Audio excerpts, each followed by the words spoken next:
A blinding, incredibly bright light pursued the young girl. Opening her mouth in a silent scream, she could only watch as the glow slowly but surely consumed her. A weak, barely perceptible pulse and a quiet beep coming from the cardiograph. Hospital walls, a drip. The girl lay unconscious in a bed. Life in her weak body was maintained by an oxygen mask. A dark-haired guy leaned over her, stroked her pale and cold-to-the-touch face, and straightened her thick bangs. His sister always liked to go against her brother, and now she doesn't even react to his bullying. So uninteresting. The stranger barely audibly whispered bitter words. Only now, when his sister definitely could not hear him, he found the courage to admit that she was not the only one in the family whose abilities had awakened. He himself woke up, and now he didn't come just like that. Or rather, not only to visit his unconscious sister. His ability is theft. The guy can steal the abilities of others, and now a soft blue pearl was shimmering above the girl's head. D-rank ability. Steal complete. Mental blast. Sends out a mental blast to attack enemies. Weak, but it's a sister's ability and has a special meaning. The pearl levitated above the guy's palm. He was surprised by the acquisition, because if it was stronger, then Trisha would not have instantly turned into an ice statue from an unintentional attack.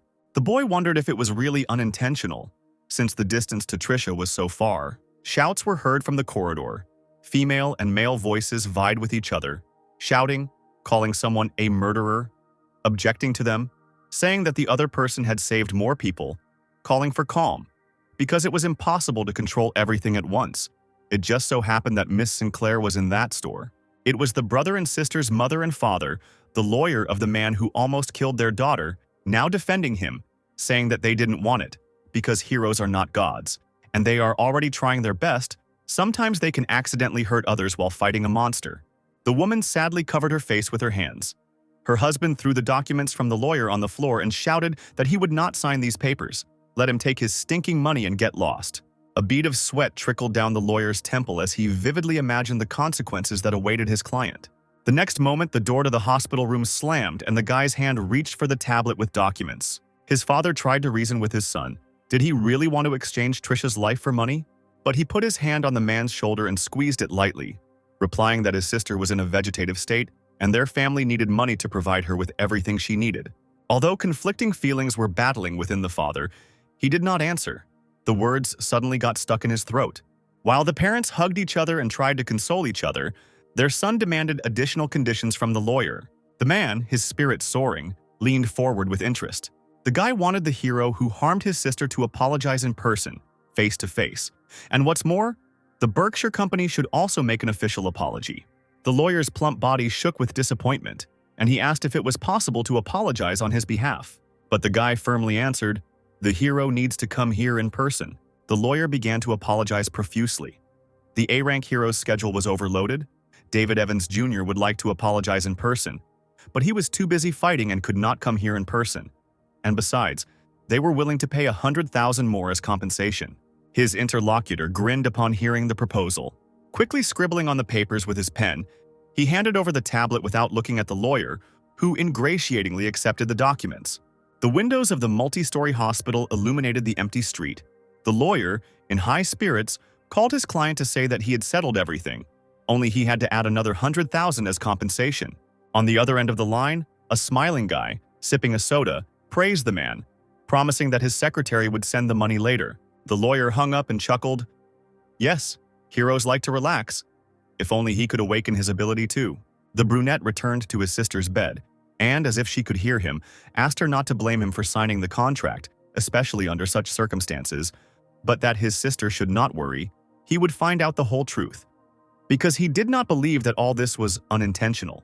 Clutching his coat in his hands, the boy promised that he would change this world, because some awakened ones are not worthy of being called heroes. The guy's name was Adam Sinclair. He worked as a trainee reporter, and his sister Trisha, according to eyewitnesses and the savior himself, was unintentionally harmed by an A-rank hero. To implement his plan, Adam moved away from his parents to another area. In Albercut, the boy will be able to carry out his plans without disturbing his grief-stricken parents. Adam rented a room in a small dormitory, and now, entering the common room, he met two girls. The woman sitting on the sofa immediately introduced herself and her friend, a pretty blonde. Another neighbor was not yet home. The girls' names were Mary Perry and Karen Walt. The latter, a little older, asked his name. The guy introduced himself with a bored look. Mary smiled sweetly and suggested celebrating the new housemate's move-in, as that didn't happen often. Karen said she would be at the library because she had just started university, so they could have fun without her. Adam turned around with his suitcase and went into the room, answering on the go that there was no need for that. He had only recently arrived here, was tired, and wanted to rest. The girls followed him with puzzled looks. The guy, without unpacking his suitcase or taking off his outerwear, fell onto the bed, arms outstretched. Then he took out his mobile phone and went to a video hosting site, turned on a video where the heroes were fighting monsters. Quite a few people had already watched it. He noticed that there were many videos explaining the abilities when a black portal filmed by someone in the sky appeared on the phone screen, with bright lightning around it. Adam didn't remember when it happened, but dark portals suddenly began to appear all over the world, through which monsters arrived on the planet. For example, huge saber-toothed wolves with burning eyes, as if they had been enlarged several times by a sin. The planet could only stop the invasion of these monsters thanks to those with abilities. Those who were lucky were called heroes and celebrated with gusto at every victory, like celebrities on red carpets, where in the cases of heroes there were destroyed roads. To prevent hunters from abusing their abilities, a law of ability was passed, which stated that only hunters who had passed the test and received a hero certificate could use their abilities. Taking a closer look, the brunette realized that he was watching the video in which Trisha was wounded by the hero. Adam exhaled heavily and locked the screen of his mobile phone. He didn't find anything suspicious now. It would be better to study the video again tomorrow. Accidentally glancing at the screen and seeing the time, the guy came to his senses. It was already 2:30 in the morning, and he still needed to brush his teeth and wash his face because there was a lot of work planned for tomorrow. The brunette quietly slipped out of the room, throwing a towel around his neck and carrying a cup of toothpaste and a toothbrush in his hands. Suddenly, he heard a noise ahead and raised his head sharply. A dark-haired girl walked out of her room, clinging to the wall and barely moving her feet. The guy immediately guessed that this was the last neighbor. The stranger did not notice anything around her, and was clearly not herself, apparently even drunk, judging by her blush. Adam greeted everyone according to the rules of etiquette. The girl tried to answer him but immediately covered her mouth with her hand, trying to stop the urge to vomit, then very quickly asked permission to use the restroom first. The guy didn't even think of objecting to her. Before she could close the door, she fell to her knees in front of the toilet and spilled the entire contents of her stomach into it. After a few minutes, she felt much better. The neighbor turned away and put her elbow on the rim to sit more comfortably and probably fall asleep in this position. Adam immediately reached out to her, asking if everything was okay. Then he hesitated, stopped, thinking about something. A man should not get too close to a girl in such a state. He knocked on the door of another neighbor, Mary Perry. She opened the door yawning and, with her eyes closed, asked why little Adam wasn't sleeping when it was so late. He apologized for disturbing her and explained the situation, offering to help the drunk girl since he, a man, was not very comfortable offering his help. Mary, yawning widely once more, waved her hand. After all, this was not the first time. It was better to leave her there, especially since it was already very late, and she had to get up for work tomorrow morning. A moment later, the door slammed in the brunette's face. It seemed that only he could help the girl. Returning to the bathroom, he found her sitting in the same position. He apologized, but rather to himself, since his neighbor was clearly fast asleep. Adam picked her up in his arms and immediately felt that the brain overload ability had been discovered. What a revelation! This girl is the owner of an F-rank ability. Brain overload puts the brain into a state of overload for a short period of time, greatly increasing the brain's processing ability. The owner does not seem to know that she has this ability, although there is a good potential for development. The guy carefully laid his neighbor on the sofa, covered her with his coat, and thought that this strange girl could think that she was very smart, and if she studied well, she would become the best. However, Adam decided to steal the ability. In the future, he will definitely pay for it somehow. Having successfully completed what he had started, the brunette smiled at his thoughts. I wonder what effect this would have on him. Sinclair had 2 pearls levitating in his palms, the mental abilities of brain overload and mental attack. The system asked if he wanted to combine them. The boy said loudly, "Unite!" and the pearls flew up, leaving colored trails in the air. Then they collided with each other, merging into one. The unification of abilities was complete. A red pearl fell onto the brunette's palm. Now Adam had the ability of D+ rank, Superbrain, could automatically send mental attacks, received a significant increase in the ability to calculate and deduce. However, this ability also needs to be used wisely. The guy thought he could find some clues in the video of the incident in which Trisha was injured. The next morning, he was awakened by a knock on the door. Yawning widely, Adam opened the door. Finally, fully awakened, he was stunned when he saw his guest. The beautiful neighbor, whom he had carefully put to bed yesterday, now stood before him, introduced herself, held out her coat, and thanked him for his help. The guy was speechless for a second, admiring Lily Romero. Introducing himself in response, he noticed to himself that the neighbor looked very innocent. He realized that he had taken away her ability, even though Lily didn't know about it. But he still asked if the girl felt discomfort. She smiled sweetly, replying that everything was fine and there was no need to worry about her. Having accepted the coat, the guy returned the smile. That's good. The front door suddenly opened and a plump guy, Adam's friend, walked into the corridor, greeting him loudly. Lily and Adam turned their heads sharply in his direction.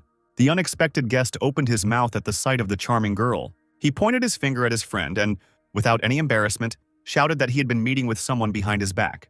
The brunette immediately tried to justify himself, telling him not to talk nonsense because she was his neighbor, with whom he lived. Opening and closing his mouth like a fish, the boy thought that he had acted rashly when he rented the entire apartment.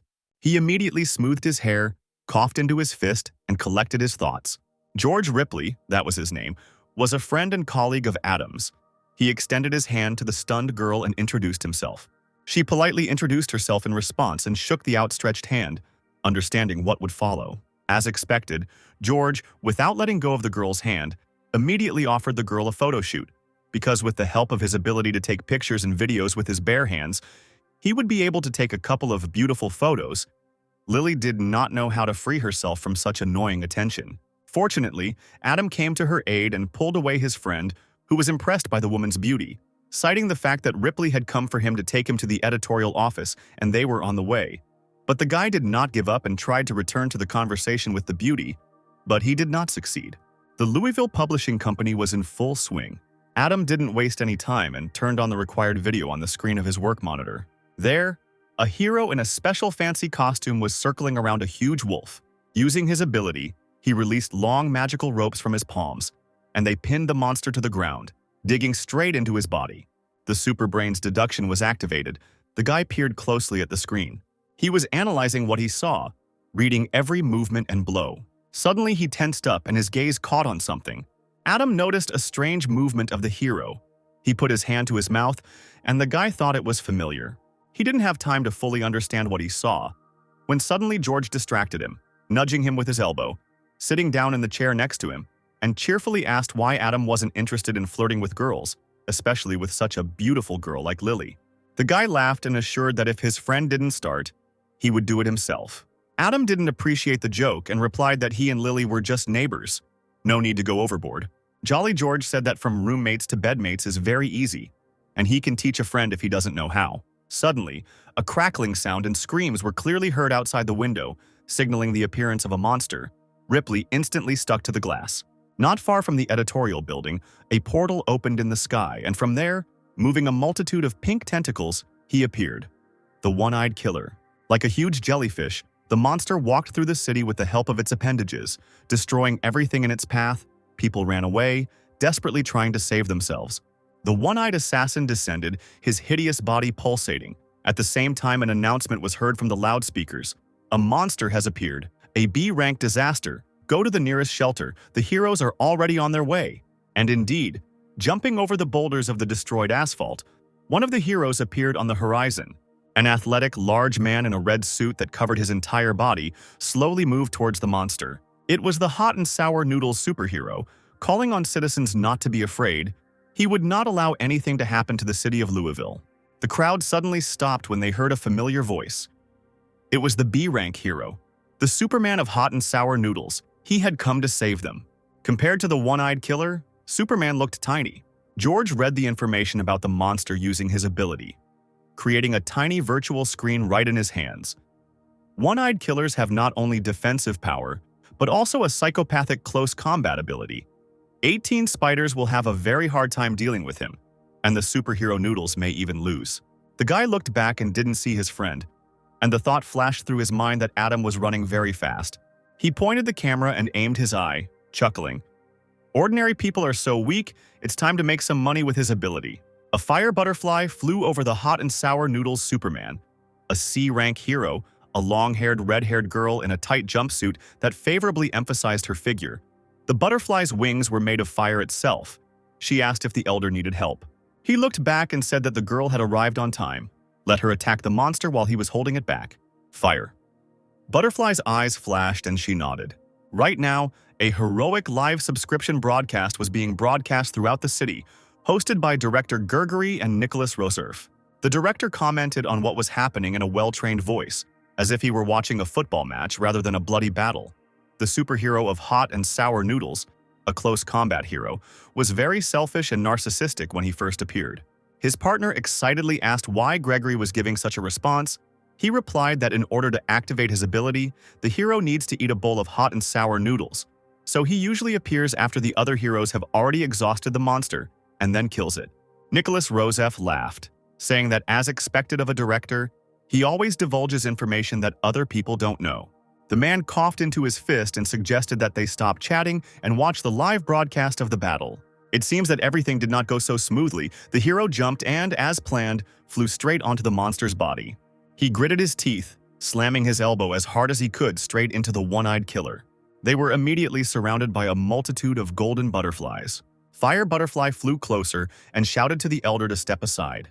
Generating a flame in her hand, she pointed her hand straight at the monster. A second later, a powerful stream of fire fell upon the alien. He was pinned to the ground. His tentacles began to shudder in pain.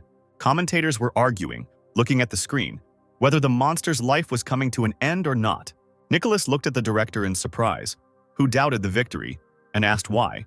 The man replied that monsters are also smart, and he did not see a single sign of anxiety in this monster. The superheroes stood nearby, watching as the one-eyed killer went up in flames.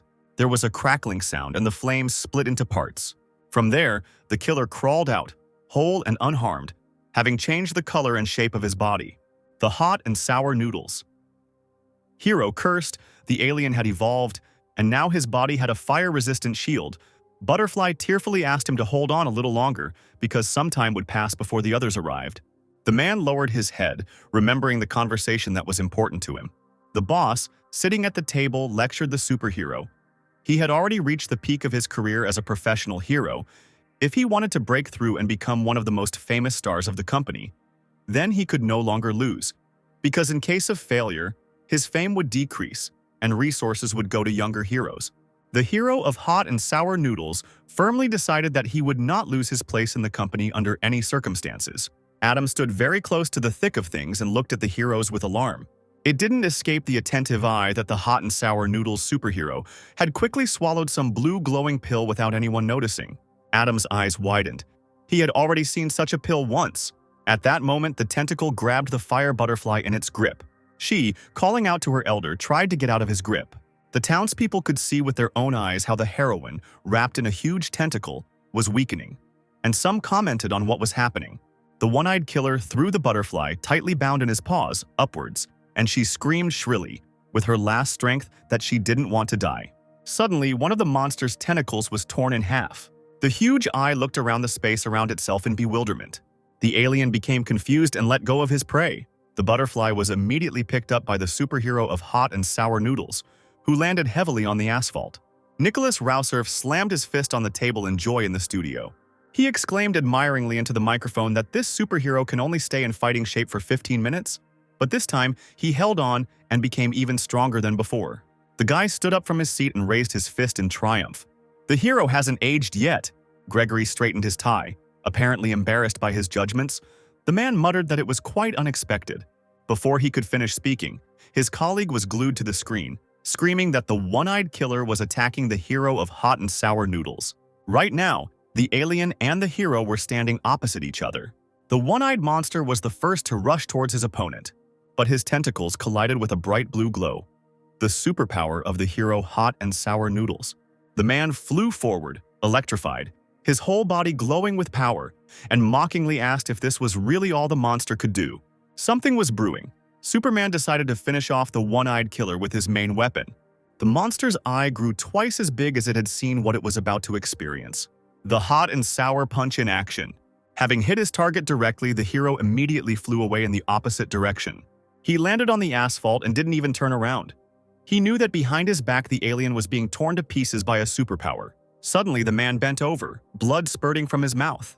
The hot and sour noodle Superman collapsed to the ground, his head hanging low. The monster had long since died, cut in two, and his partner immediately ran up to the elder one. But the winner turned around sharply. Thick veins appeared on his face. His eyes glowed with a bright light. Fire Butterfly was horrified and screamed loudly. She grabbed the elder's shoulder, asking what had happened to him. But the man did not answer. He clenched his teeth. He understood that he had to control this. Seconds later, the hot and sour noodles hero regained his composure, smiling widely as he awkwardly scratched the back of his head, telling Butterfly that it was okay. He had just used too much of his powers. She calmed down. But the man had really scared her. Both heroes seemed to be walking along the red carpet, while a happy crowd shouted gratitude after them and declared their love with all their might. Adam, who had been watching the battle from his hiding place, was about to go out when it was all over. He thought that he had completely forgotten about the blue pill, and he still needed to prepare the news. At that moment, out of the corner of his eye, he saw some movement right next to the body of the fallen alien. The guy turned and looked carefully in that direction. It turned out that a tiny clone of the one-eyed killer remained in the dead man's womb. Adam belatedly realized that he was moving towards him in great leaps. His physical and elemental defenses are so high that maybe a mental attack will be his weak point. The clone, jumping closer and closer to the brunette, threatened revenge on the hero of sour and spicy noodles, and when it found a master, it would absorb his energy. Suddenly, his gaze fell on Adam, and he chose him as his master. The guy didn't seem to be worried at all. He was just surprised that the clone had sent himself here. The brunette grinned. Well, if the prey itself falls into his hands, then it's worth getting his ability. Sinclair extended his hands, activating his power of thievery. The little monster stopped, feeling the force from outside, and the next moment he fell down dead, head down. The flow of energy did not escape Fire Butterfly's attention. She immediately realized that someone was using their ability. Adam grabbed the dead one-eyed killer by the body and squeezed it in his palm. It was good that he was just a weak clone, but even his weakness, mental attacks, a mental attack from a D+ rank guy could not kill the monster instantly. The guy began to extract the ability, and soon the blue pearl was already floating into his hand. The ability that had so easily left the alien's body levitated above the palm. Rank B ability, Fireproof Shield, gives immunity to fire attacks below rank B, significantly increases physical defense, a very useful tank ability. Adam noticed with delight how his entire body was illuminated by a bright glow. Could this really mean that the ability acted on him like an invisible shell covering the surface of the body? He held the orange and blue pearls in his palms, and thought that no matter how strong an ability was, it would always have a weak point. This popular phrase in the ability world did not seem to work on him. Meanwhile, Fire Butterfly flew low over the houses, looking for a source of energy. Adam heard her scream and quickly hid around the corner. It was not yet time for the heroes to find out about him. The girl sat down on the asphalt in disappointment, right next to the guy. She felt a sharp surge of psychic energy here and clearly saw someone. A man in a mechanical rooster mask came out of the shadows towards her, his entire body covered by a long cloak with a golden brooch. He asked if the heroine was looking for him. Fire Butterfly turned around and in turn asked if he was the one who had just used his ability. Sinclair stepped into the light, his metal suit stepping through the puddles. His mask was reflected in the water, shining in the sun. They stood quite far from each other. The girl carefully asked if the stranger was a hero, because she had not seen him before. Tossing aside the one-eyed killer clone like a ball, Adam said he was just a passerby who helped her clean up. The butterfly stared in surprise at the dead alien at her feet. Could this really be a clone of the one-eyed killer? The girl looked at the stranger and thought, how amazing it was that he was able to finish off such a strong and dangerous monster in an instant. But he's not a hero, and he shouldn't use his powers without permission. Adam was about to pass by and politely ask permission, but the heroine put her hand in front of him, calling for him to stop. She pressed her chest right into the guy's cloak and screamed that he had illegally used his ability, which meant he would have to follow her to the Hero Association for inspection. Singler, to her surprise, clicked his tongue impatiently. A low voice, muffled by the mask, asked Butterfly if she really thought she could stop him. The heroine immediately flew into the air, spreading flames around. The stranger's actions contradict the law of abilities, and by law, she has the right to take action against him. Fire butterflies surrounded Adam. He asked if this is really how heroes should treat ordinary people. Suddenly, the boy grabbed the wing of one of the butterflies with his fingers, and the next moment, the stunned heroine watched as the stranger squeezed his palm with force. Only smoke remained from the defeated butterfly. The guy turned his head to the girl. Was it really his turn to attack now? It worked. And a second later, the fire butterfly was already high in the sky. As she flew away, she shouted an apology that it was not her fault and there was no need to kill her. Adam's memory flashed back to the moment when the hot and sour noodles superhero swallowed the blue pill, as well as the hero's gesture on the glacier. Were those two really doing the same thing? The guy took off his mask and firmly told himself that he would definitely find out the whole truth. The nighttime tranquility of Louisville was broken by the sounds of the SkyTrain. Adam sat on the bench, thinking that he needed to stop collecting abilities for now. We need to focus on developing brain reboot. He closed his eyes, completely absorbed in his thoughts about searching for information about the blue pill. The guy heard a male voice very close. Opening his eyes, Adam instinctively moved his hand over the seat next to him, where his backpack lay. It was empty. The guy shuddered, and for several seconds couldn't understand where he had gone. He jumped up trying to find the thief. Because there was a rooster costume in the backpack, the things were definitely stolen by that guy in the jacket passing by. Sinclair looked through the entire carriage. The thief couldn't have disappeared since they hadn't reached the station yet. Could he be someone with the ability of invisibility? And then what about his smell? Adam activated brain reboot, sense enhancement, and immediately realized that the backpack smell was coming from the guy nearby. But the aura and clothing of the calmly standing stranger were completely different. So it's not invisibility, it could be some other ability to change appearance. However, the guy was not upset at all, because this ability came into his hands on its own and would be very useful. Sinclair followed the boy with bright hair relentlessly through the night streets, keeping a safe distance. He was whistling something under his breath. Today is harvest day. Suddenly he looked up at the sky and thought he felt a strange nervousness. The thief turned around sharply and saw the very passenger from whom he had stolen the backpack. How could he expose him and even start persecuting him? Without thinking twice, the stranger jumped up and ran forward as fast as he could. He was clearly unlucky today. The nearest place to hide was a public toilet. The brunette slammed the door open, asking loudly if the thief was going to use the middle-class tricks of hiding in the toilet when he was too weak. There were no stalls in the men's room, and the stranger was not there either. The guy looked at the pink sign in surprise. Could it be that the kidnapper had entered the women's restroom? Adam knocked on the door of the booth, from where a rustling sound was heard, and called for them to come out. From there came a squeal. They called him a pervert. Adam kicked the door open. That means he likes to do everything the hard way.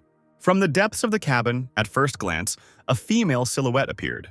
Toilet paper and a whole set of cosmetics instantly flew at the guy, all accompanied by cries for help. The brunette bewilderedly removed the layers of paper from himself. He admired the ability that the thief had acquired. He was even able to change his voice. Sitting, hunched over on the toilet lid, the same guy was looking at him, but already in women's clothing, very revealing. A top, a short skirt, and stockings with heels. The guy asked for forgiveness. This was his first experience of transformation. Adam said with disappointment that the ability could not change the body and appearance. The thief almost cried how unlucky he was. With a guilty look, he handed the backpack to its owner. He even tried to smile to smooth over the conflict. The first thing Sinclair did was open his backpack and make sure his things were still there. Looming over the stranger, he sternly asked if he had looked inside, but the guy stuttered and replied that he hadn't even opened it. Adjusting his glasses on the bridge of his nose, the brunette advised him to find a normal job in the future and be a good person. Sitting on the toilet, with his hands clasped in a prayerful gesture, the thief assured that he would never steal again and thanked them for sparing him this time. The answer was Adam's low, threatening voice and disappointment. No one was going to spare him. The booth lit up with a bright blue light, blinding the thief. Leaving the toilet and throwing the red pearl into his palms, the brunette remembered that he had promised himself not to collect abilities anymore. But now, he could not resist such a temptation. F-rank ability. Change clothes. Anywhere, you can change clothes with one-hand movement. There is also a storage space included. Sinclair did not hesitate and immediately put his acquisition to use. He left the building in a new expensive suit, changed his hairstyle and took off his glasses. Looking at himself, he smiled. What a convenient and useful ability. There were 2 police officers standing at the exit. They received a message from a citizen that someone was screaming in the women's toilets. Adam pointed his finger towards the toilet and replied that he heard screams and even saw a pervert in disguise there.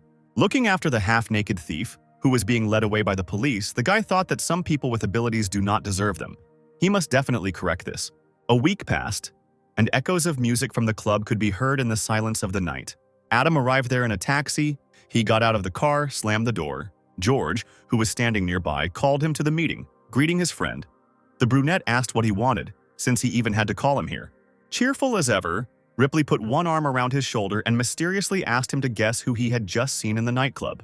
Adam muttered something, and his friend replied with a sly smile that his girlfriend Lily worked there as a service staff. The brunette narrowed his eyes and asked her not to call his neighbor his girlfriend anymore. As he approached the door, George's enthusiasm was not abating, and he, in turn, asked him to stop pretending and that his friend would understand everything when he saw the performance with his own eyes. Loud music and darkness, punctuated by bright flashes, blinded Sinclair as they both entered the club, Ripley calling him to the nearest table. In a large human-sized cage, in a revealing rabbit costume, she danced. Lily Romero. Each dance move was accompanied by an unmistakable friction of the rabbit's tail against the pole. The girl was the first to notice those who entered and was stunned. She slowed down for a moment, panicking. What is her neighbor doing here? Adam sat with his hands on his knees. George carefreely sipped his cocktail and consoled his friend. There was no need to be sad. There were still many beauties on Earth, and today he was on George's territory, so let him sit and relax. Each table was surrounded by sofas, forming a square for more people. So the guy raised his hand and loudly called someone to come to him. 3 busty workers looked at them, waving their hands enticingly, and George introduced them to Adam one by one. Then he pointed to Sinclair himself and introduced him to the girls. They immediately surrounded the handsome guy, showering him with compliments. George remained somewhere to the side. Meanwhile, at the table next to them, someone loudly slammed a bottle of alcohol on the table. The young guy sat slouched, hugging the most beautiful workers. He complained that his brother had taken him away McLaren, and that's why he lost to that brat Fred. To his right sat a couple, a local girl and a red-haired man named Michael Bowers, the young man's bodyguard. He replied that he had simply lost the race and there was no need to blame the car for it. His interlocutor was obviously very drunk and was now laughing loudly. Zachary Wade threw his arms over the girl's shoulders and said that the man had only become his bodyguard because he had been unable to break through to his father's side, just as Lily approached to discreetly pour more alcohol into the glass. Zachary narrowed his eyes and looked at the man slyly, asking if it was because he couldn't keep his mouth shut. He smiled widely and replied that, as a C-rank hero, why would his master be bothered by such things? The mocking expression instantly disappeared from the guy's face, and he hissed in displeasure. Zachary jumped up and, in a sudden surge of rage, slapped Lily, cursing why such a staff was even here. The girl lost her footing and fell, hitting the sofa, a strange palm imprinted on her cheek. Wade hysterically asked why he was being served such disgusting alcohol. The flushed young face twisted. How dare they force him to drink such a swill?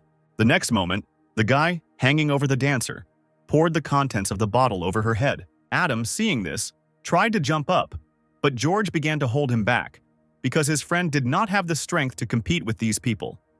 The young gentleman was the second son of a mechanical hero of the A rank from the Berkshire Company, and his bodyguard was a hero of the C rank, Flaming Fist. Sinclair angrily threw his friend's hand away and muttered that he knew about everything and was now just going to the restroom. Poor Lily was quietly sobbing. Unable to get up, sticky alcohol was running down her hair, and her face was still burning from the recent blow. Zachary sat back down, hugging the girls close, his gaze falling on the table where several new bottles stood. And they know how to apologize. He added to the manager that the guilty girl had to be finished off completely, and the bar manager, knowing who this boy was, unquestioningly carried out any requests, loudly encouraging the man. Those present watched as he forcibly poured strong alcohol into Lily. The scoundrel was punished instantly. The hero in the rooster mask kicked him away from the girl. Romero was on all fours, wheezing and coughing up bitter liquid and gasping for air. Adam approached the young master and his henchmen, saying that he knew about the presence of the mechanical hero's son here. Zachary continued to carelessly pour alcohol into himself, mockingly muttering that the stranger was definitely on his way to die today. Bodyguards covered him. The red-haired Flaming Fist stepped forward, interested in the guy. The rooster sat down on the sofa, crossed his legs, then crossed his arms over his chest.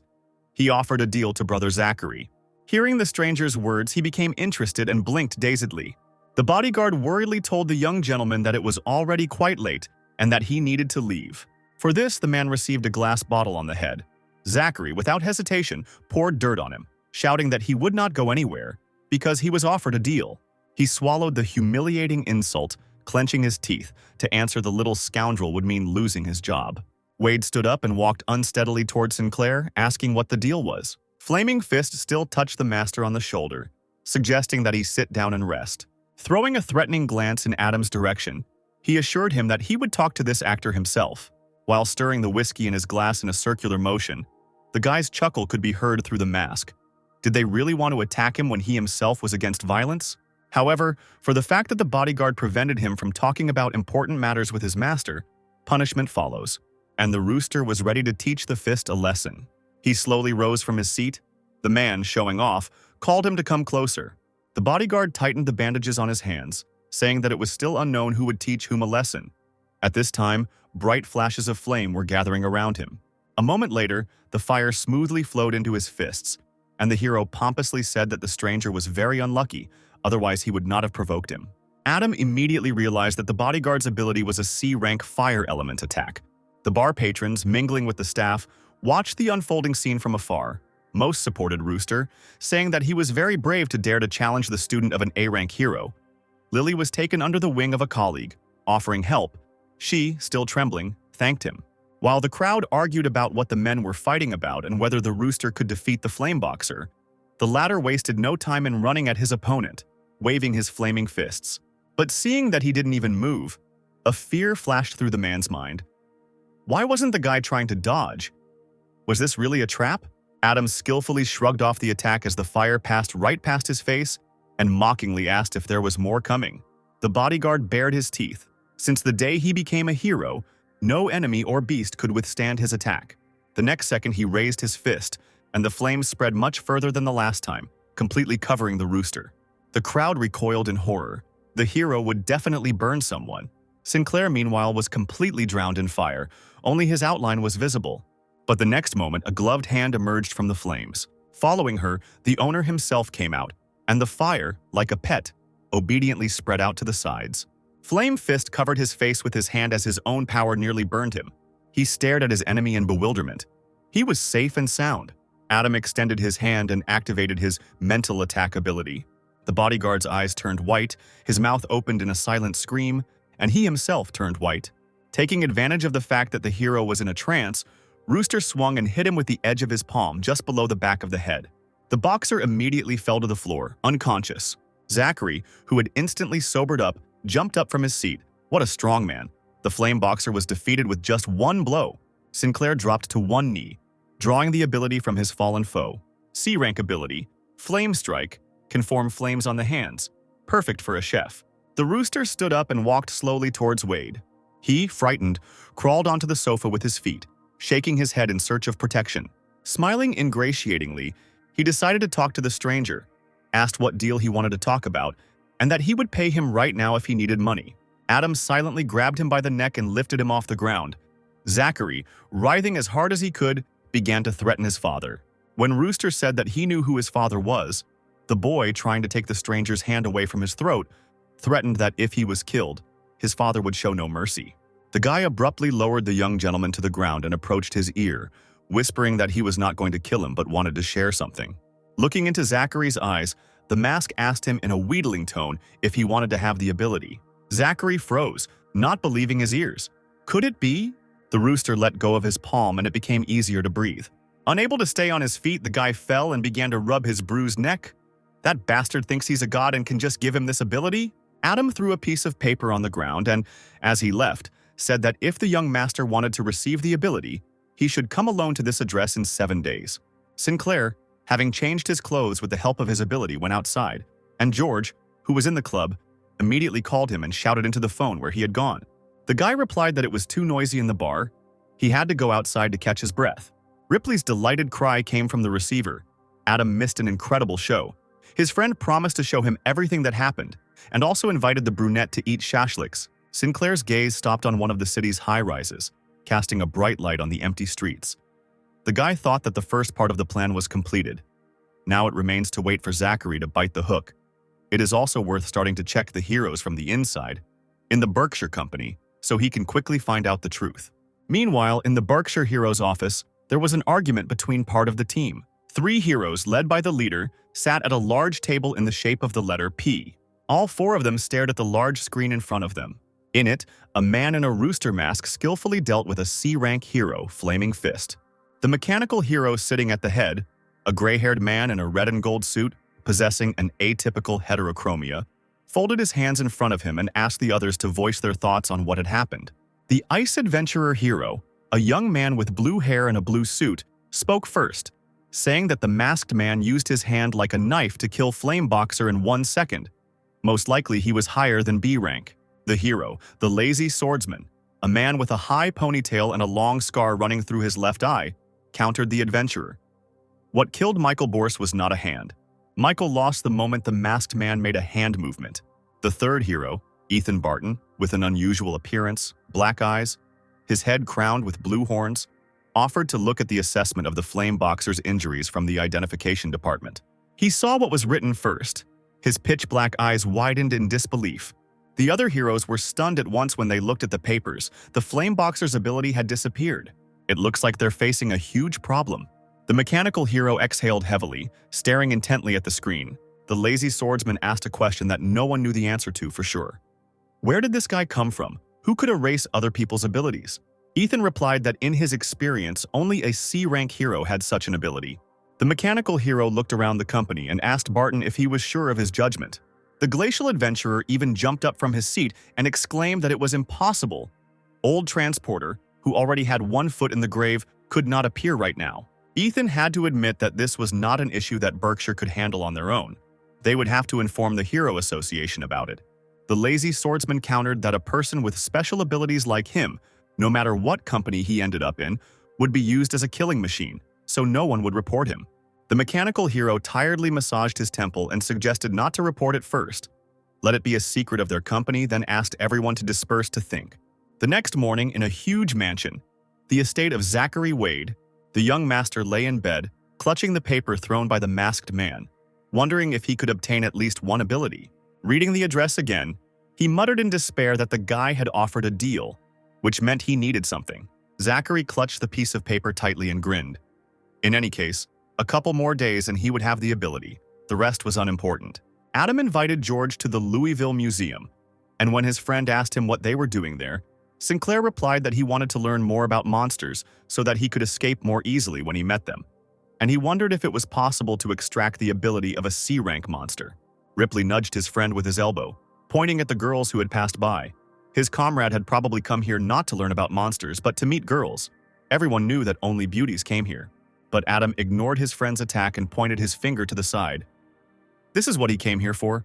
The electric Tyrannosaurus, a C-rank monster that was 7 meters tall and 12 meters long, appeared in the early stages, spitting out electricity and causing many disasters, causing the entire city to be paralyzed.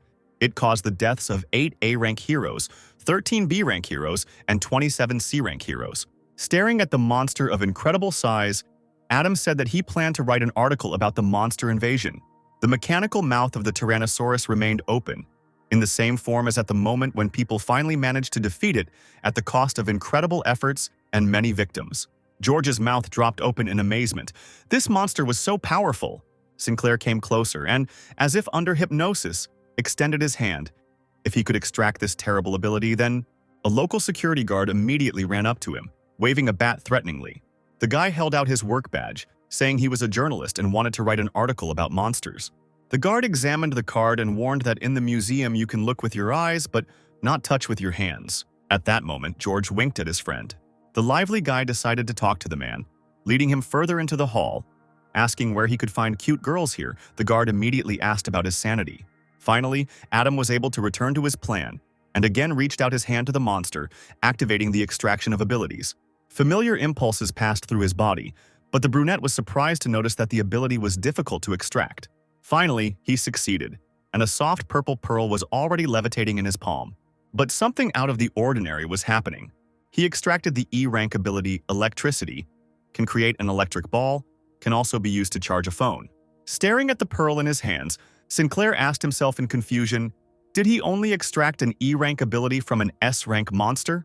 Could it be that such a powerful monster's ability has weakened due to its long-ago death? Perhaps the last time Adam was able to extract a higher-level ability from a monster was because it was still alive? The guy, passing by the exhibits, thought with disappointment that it seemed he would not get anything like that from the museum.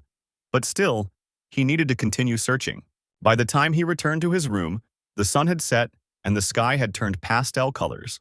The brunette laid out the loot on the table. Having walked around the entire museum, Adam received only 3 low-ranking abilities. 3 pearls, 2 red, 1 purple, blinked and sparkled, each emitting its own ability. The first is a rank F ability called Cloning, which can be used to create a clone that lasts for a minute and can also be used to turn on the light. The second is the E rank ability Electricity. It can create an electric ball. It can also be used to charge a phone.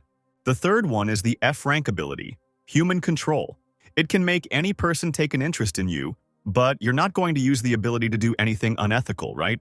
The guy, propping his chin up with his hand, thought with disappointment that the power of these abilities was so weak that it scared him away. But if abilities can be combined, can they also be destroyed? Adam raised the Golden Pearl, a C-rank fire ability, to eye level, thinking about how he could use it for the task at hand. He cried out in a loud voice, "Destroy!" The pearl caught fire in his hand, trembling slightly, but nothing happened. The brunette decided not to give up and try again. This time something worked. The pearl began to crack. The ability was destroyed.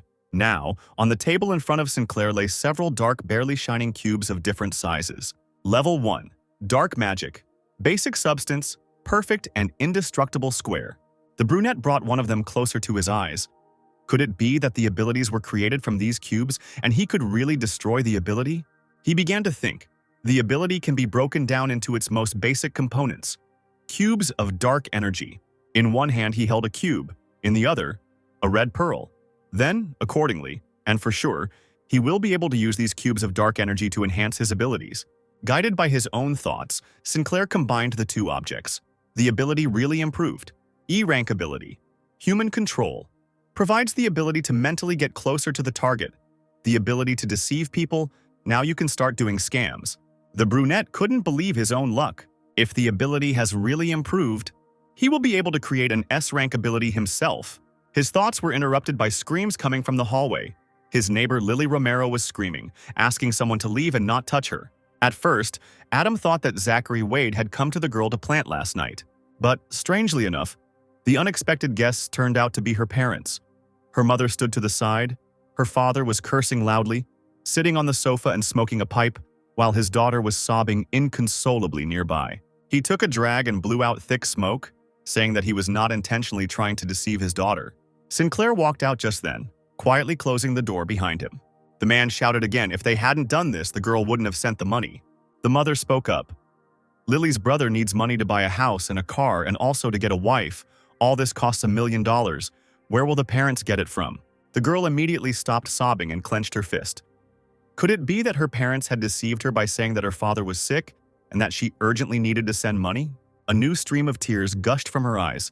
The girl asked if they knew how desperate she was when she learned of her father's illness. Covering her face with her hand, Lily bitterly whispered that she worked 4 shifts from morning to night just to earn money quickly. The father exhaled smoke and said indifferently that at first the family thought that his daughter would send as much as she could, and he would have a way to find the rest later, since Lily's family lineage could not end with them. The girl asked defiantly if this was just a way to bring her home and sell her to a man she didn't even know. The mother took her inconsolable daughter by the hand, saying that even if this man did not receive a higher education, he was still honest and kind. He would not treat her badly. Lily pulled her hand away with force, screaming, did her parents think for even a second about where the $50,000 she sent a week ago came from? Swallowing angry tears, she admitted that she worked as a bartender and a waitress and became an escort for this reason. The shocked parents looked at their daughter in silence, as if they had been struck by lightning. Father jumped up from the sofa, pointing his finger at Lily. What a shame. She ruined the family's reputation. He swung at his daughter, throwing mud at her and threatening to beat her, but she turned her head away, defiantly answering that the clients had beaten her harder than her own father ever had.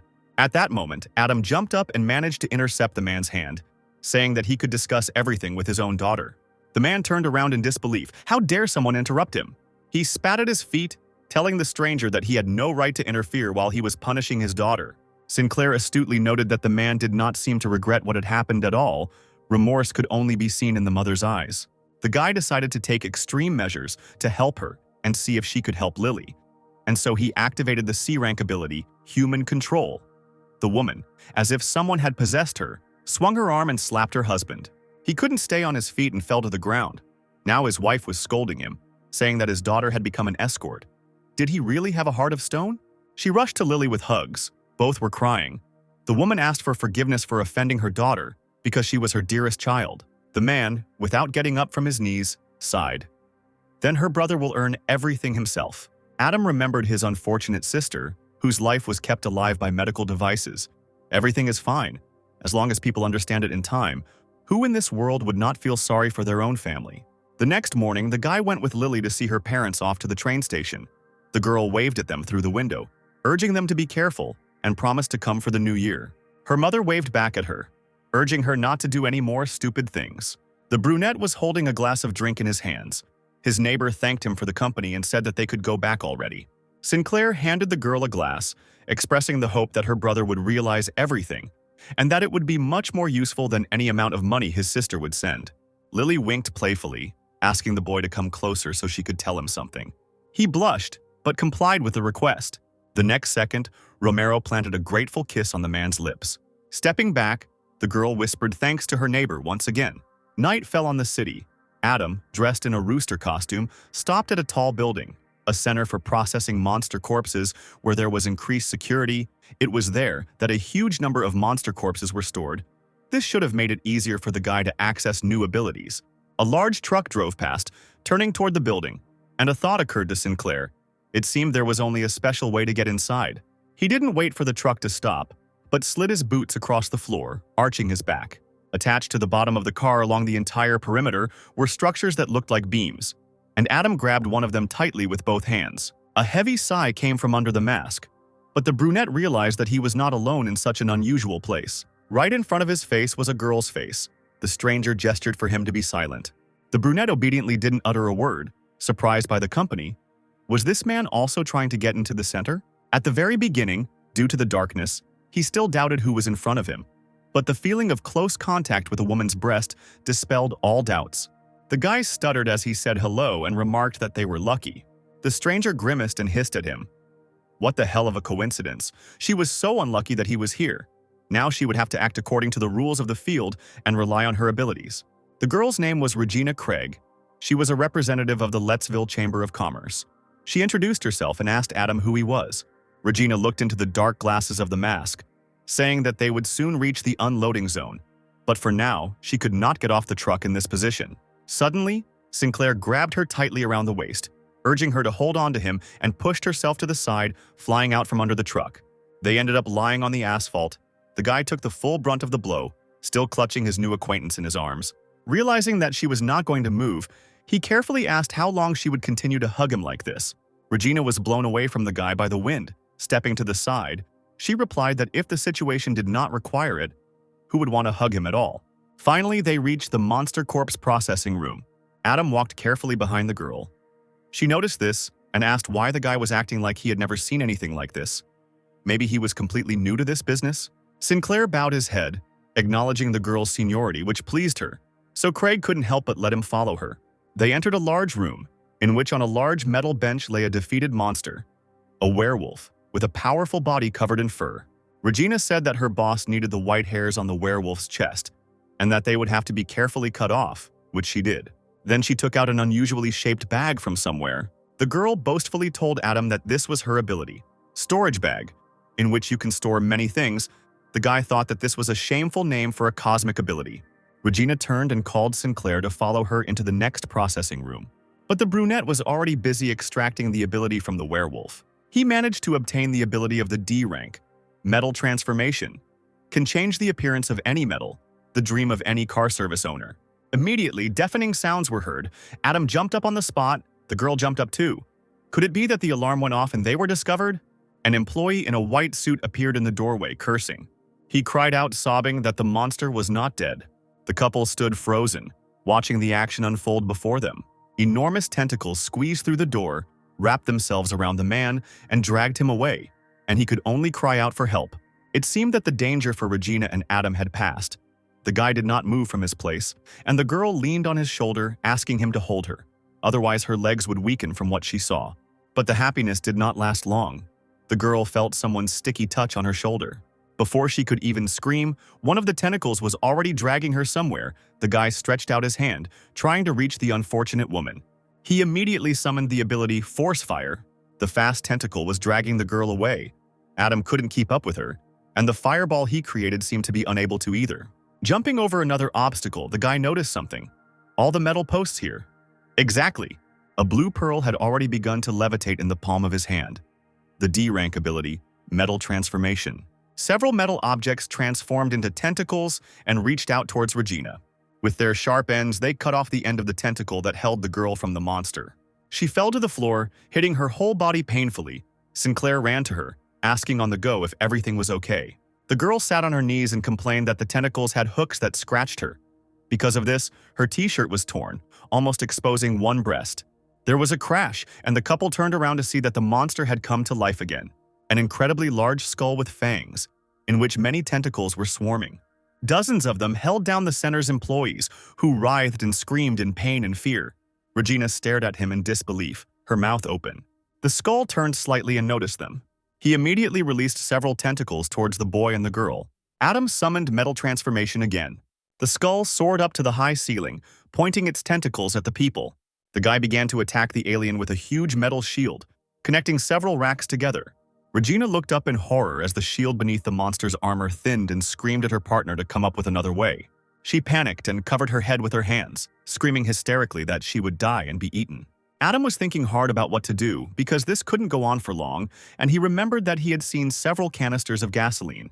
He tried to comfort Regina, telling her not to be afraid because he had an idea. The guy pushed the shield in front of him and summoned metal tentacles using his ability. The canisters of gasoline seen earlier followed them. All of this soared upward, straight towards the alien's skull. Adam commanded the small pearl that accompanied the tentacle canisters to explode. There was a deafening explosion. Thanks to the gasoline, fire spread in different directions. The brunette grabbed the girl by the hand and pulled her along with him, calling on the others to run. They seemed to have broken away from the raging flames. But suddenly an unknown man blocked their way, holding some kind of weapon behind his back. Looking sternly at the couple, he asked if they were the thieves who had revived the monster to attack the center. Adam stood silently, but Regina put her hands on her hips and began to attack the man, asking who he was and why he was talking nonsense as soon as he appeared. He angrily called the girl a disrespectful child, and that in the prime of his life she still drank milk. Regina was not convinced and became even more angry, hissing that he was being disrespectful, being an elderly man. But then Adam recognized the old man and loudly exclaimed his name. Thomas Conley, the hero who defeated King Kong the Berserker 10 years ago. The man chuckled. The guy was more respectful and continued that he would deal with him when he was done with the monster. The guy was surprised that an A-rank hero was doing in the corpse processing center. Thomas reached for his weapon and used Polar Star Attack, Style 1, Greedy Wolf Attack.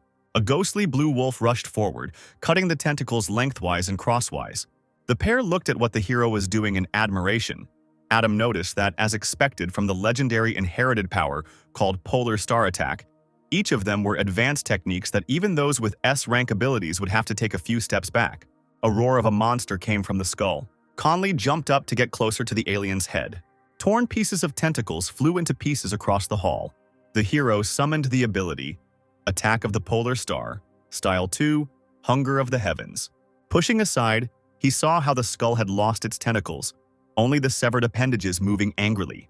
Finally, the man released Water of Heaven, sending his katana and streams of water flying towards the alien. The space shook, and a few seconds later Sinclair was already watching the monster being torn to pieces. Thomas dropped to one knee, bloody shreds scattering across the room behind him. All that was left of the alien. The hero pointed the katana at Adam, saying that now it was time to deal with the guy. He immediately noticed the tense eyes filled with determination and murderous intent. Sinclair tried to convince the older hero that they were not the ones who brought the beast back to life. The man, without changing his position, replied that this was nonsense because the couple looked too suspicious. Regina whispered worriedly to Adam. Was he confident that he could defeat this old man? The guy replied that he couldn't. But did she want to? The girl shook her head and said she wanted to lend him a gun. She shoved the armor, made from the materials of a B-rank monster, into the guy's hands and ran away, shouting as she went that the armor would help and that she would root for him. Adam, having examined the object, chuckled. What madness! Regina reminded him of Trisha. Thomas suddenly, without warning, fell upon the boy, raising his katana over him. Luckily, Sinclair managed to react at the last moment. He put his hand forward, and the armor given to him by Regina repelled the attack, causing the older hero to look surprised. The brunette himself was amazed by such powerful protection. Thomas did not give up and used his weapon effectively, advancing more and more on the guy. He exhaled heavily and activated the brain reboot ability. The ability made it possible to slow down the hero's movements in Adam's eyes. The mask stared at Conley. The boy thought that after activating brain reboot, the attack seemed slower, but it was still not enough to defeat him. Screaming furiously, the old hero began to rush towards the guy with redoubled force. Even in slow motion, he realized that he didn't have time to dodge. I had to use extreme measures. The ability, human control. The old man realized that everything was not going according to plan when he could not control his movements in the air. He hissed in disbelief, asking the boy if he had stopped his movements. Both opponents grouped together and dropped to the ground. Adam calmly said that he would be in danger if he didn't do it. Thomas, who would not have been defeated, once again ran at the ready with his sword. Are these tricks really all that petty thieves are capable of? Adam used metal transformation again, and the small object in his hand grew into a whole staff. The two heroes clashed with weapons at the same time. Sinclair's eyes, safely hidden behind his mask, studied the old man. Each of his attacks was powerful. It was possible to use human control to stop him for a short time, and to prevent Adam from being cut into two parts. The staff members watching the fight were all vying with each other to come up with theories about the origins of the man in the rooster mask. If he could fight Thomas Conley, could he be the A-rank hero of the 6th zone, the god of weapons? The brunette heard and wondered who the god of weapons was anyway. Finally, Thomas stopped and pulled the weapon back, deep in thought. Judging by the guy's attacks, he was most likely not a thief. The man hid the katana behind his back and ordered everyone present to leave the corpse processing area because he wanted to talk to Rooster. The workers blinked in surprise and asked again if they all needed to leave. The hero's eyes flashed dangerously. Is someone not going to listen to the order of the manager of this center? Regina, along with the others, ran to the exit, shouting to Adam that she would wait for him outside. The men were left alone. The guy asked what the older hero wanted from him. He answered that he knew that the brunette was not the god of weapons, because the skills were incomparable with the skills of a god. Only the metal ability slightly resembled him. But someone like Adam has several abilities, which means he can be considered a strong person who would never come to the center just to steal some fur. Thomas narrowed his eyes and seriously asked the brunette if he had come here in search of the world's secret. Sinclair, without expressing surprise, wondered, what kind of world secret is this? What is he even talking about? I need to find out more from him. So the guy decided to cheat and said that he came here in search of a world secret. The man suddenly burst out laughing, exclaiming that telling such a young, ambitious, strong person like the guy would be very good. Pointing his hand to the side, the hero admitted that the real purpose of creating this center was to open a one-way tunnel into the world of monsters. This tunnel was called the White Hole. It's a good thing the rooster mask skillfully hid Adam's emotions. He was shocked by what he heard. 15 years ago, the Louisville White Hole was successfully discovered.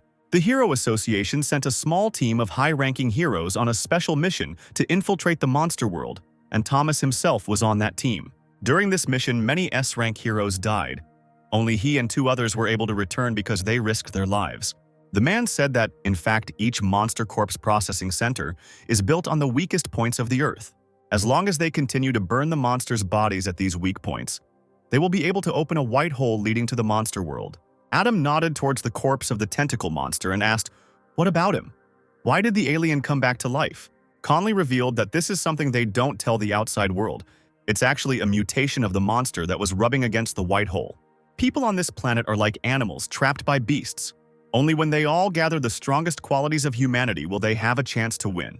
The elderly hero turned around and said goodbye to Adam, saying that he could go, no matter what organization he belonged to. He must remember that he was part of humanity. It turns out that the men's conversation was heard by the powers that be. A beautiful red-haired woman stood next to the chair where the old man was sitting. She said with displeasure that this old man, Thomas Conley, kept doing stupid things. How could he even tell such things to the outside world? The man calmly replied that even if he had not told about it, sooner or later other organizations would have found out about it, and it was impossible to keep a world secret only between narrow circles. The woman asked if the headquarters video conference was here. It involves more than 25 people who have already met the necessary conditions for consideration of a Category S case. The couple turned from the window to the screens, looking closely at the people on them. Here's what the Louisville Heroes Association is reporting. And looking at each other, they began the conference.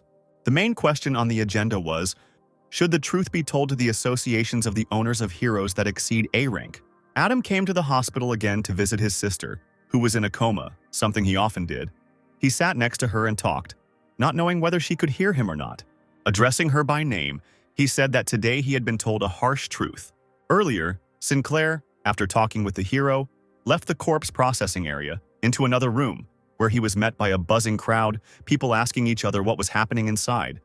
Did this guy really defeat Thomas? Why was he the only one who came out? The guy first approached Regina. The girl asked if everything was okay. He knew he couldn't let other people know about his abilities. The guy replied that he was fine and asked her to come closer and look him in the eyes.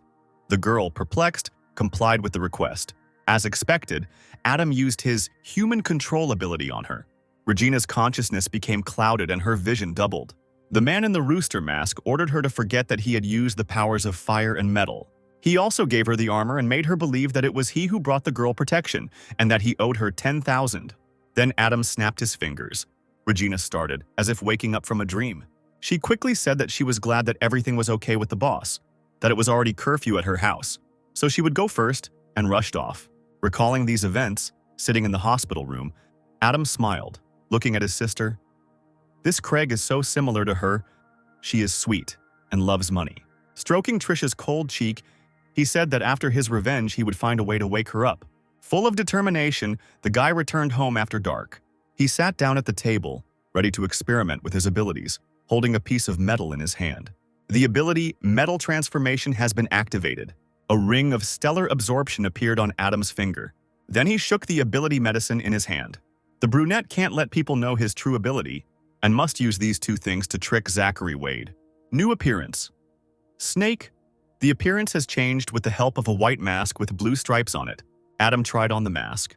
The new outfit will be called Snake. His abilities will differ from those of his other self, Casper Bart, and the guy will also be able to use fire attacks when necessary. With Casper becoming a part of this, an organization will emerge consisting of his many forms called the Judges. Adam's main goal is to judge those heroes who have fallen, and the organization's expenses will be decided by young Mr. Zachary Wade. Late at night, Sinclair arrived at the agreed meeting place with the guy. He was fast asleep right on the floor. The brunette kicked him with his foot, causing him to wake up. At first, he did not understand who was standing above him and began to threaten, but a second later he recognized the man in the mask and began to apologize. Adam thanked the young gentleman for his visit and noted his trust in him. Zachary grabbed the masked man's legs, screaming that boss Casper Bart could have anything he wanted if he gave him the ability. He listed all the blessings he could bestow on this man. Sinclair kicked the annoying darling away, saying he wasn't interested. Looming menacingly over the guy, Adam said ingratiatingly that getting the ability was easy. You just had to look him in the eyes.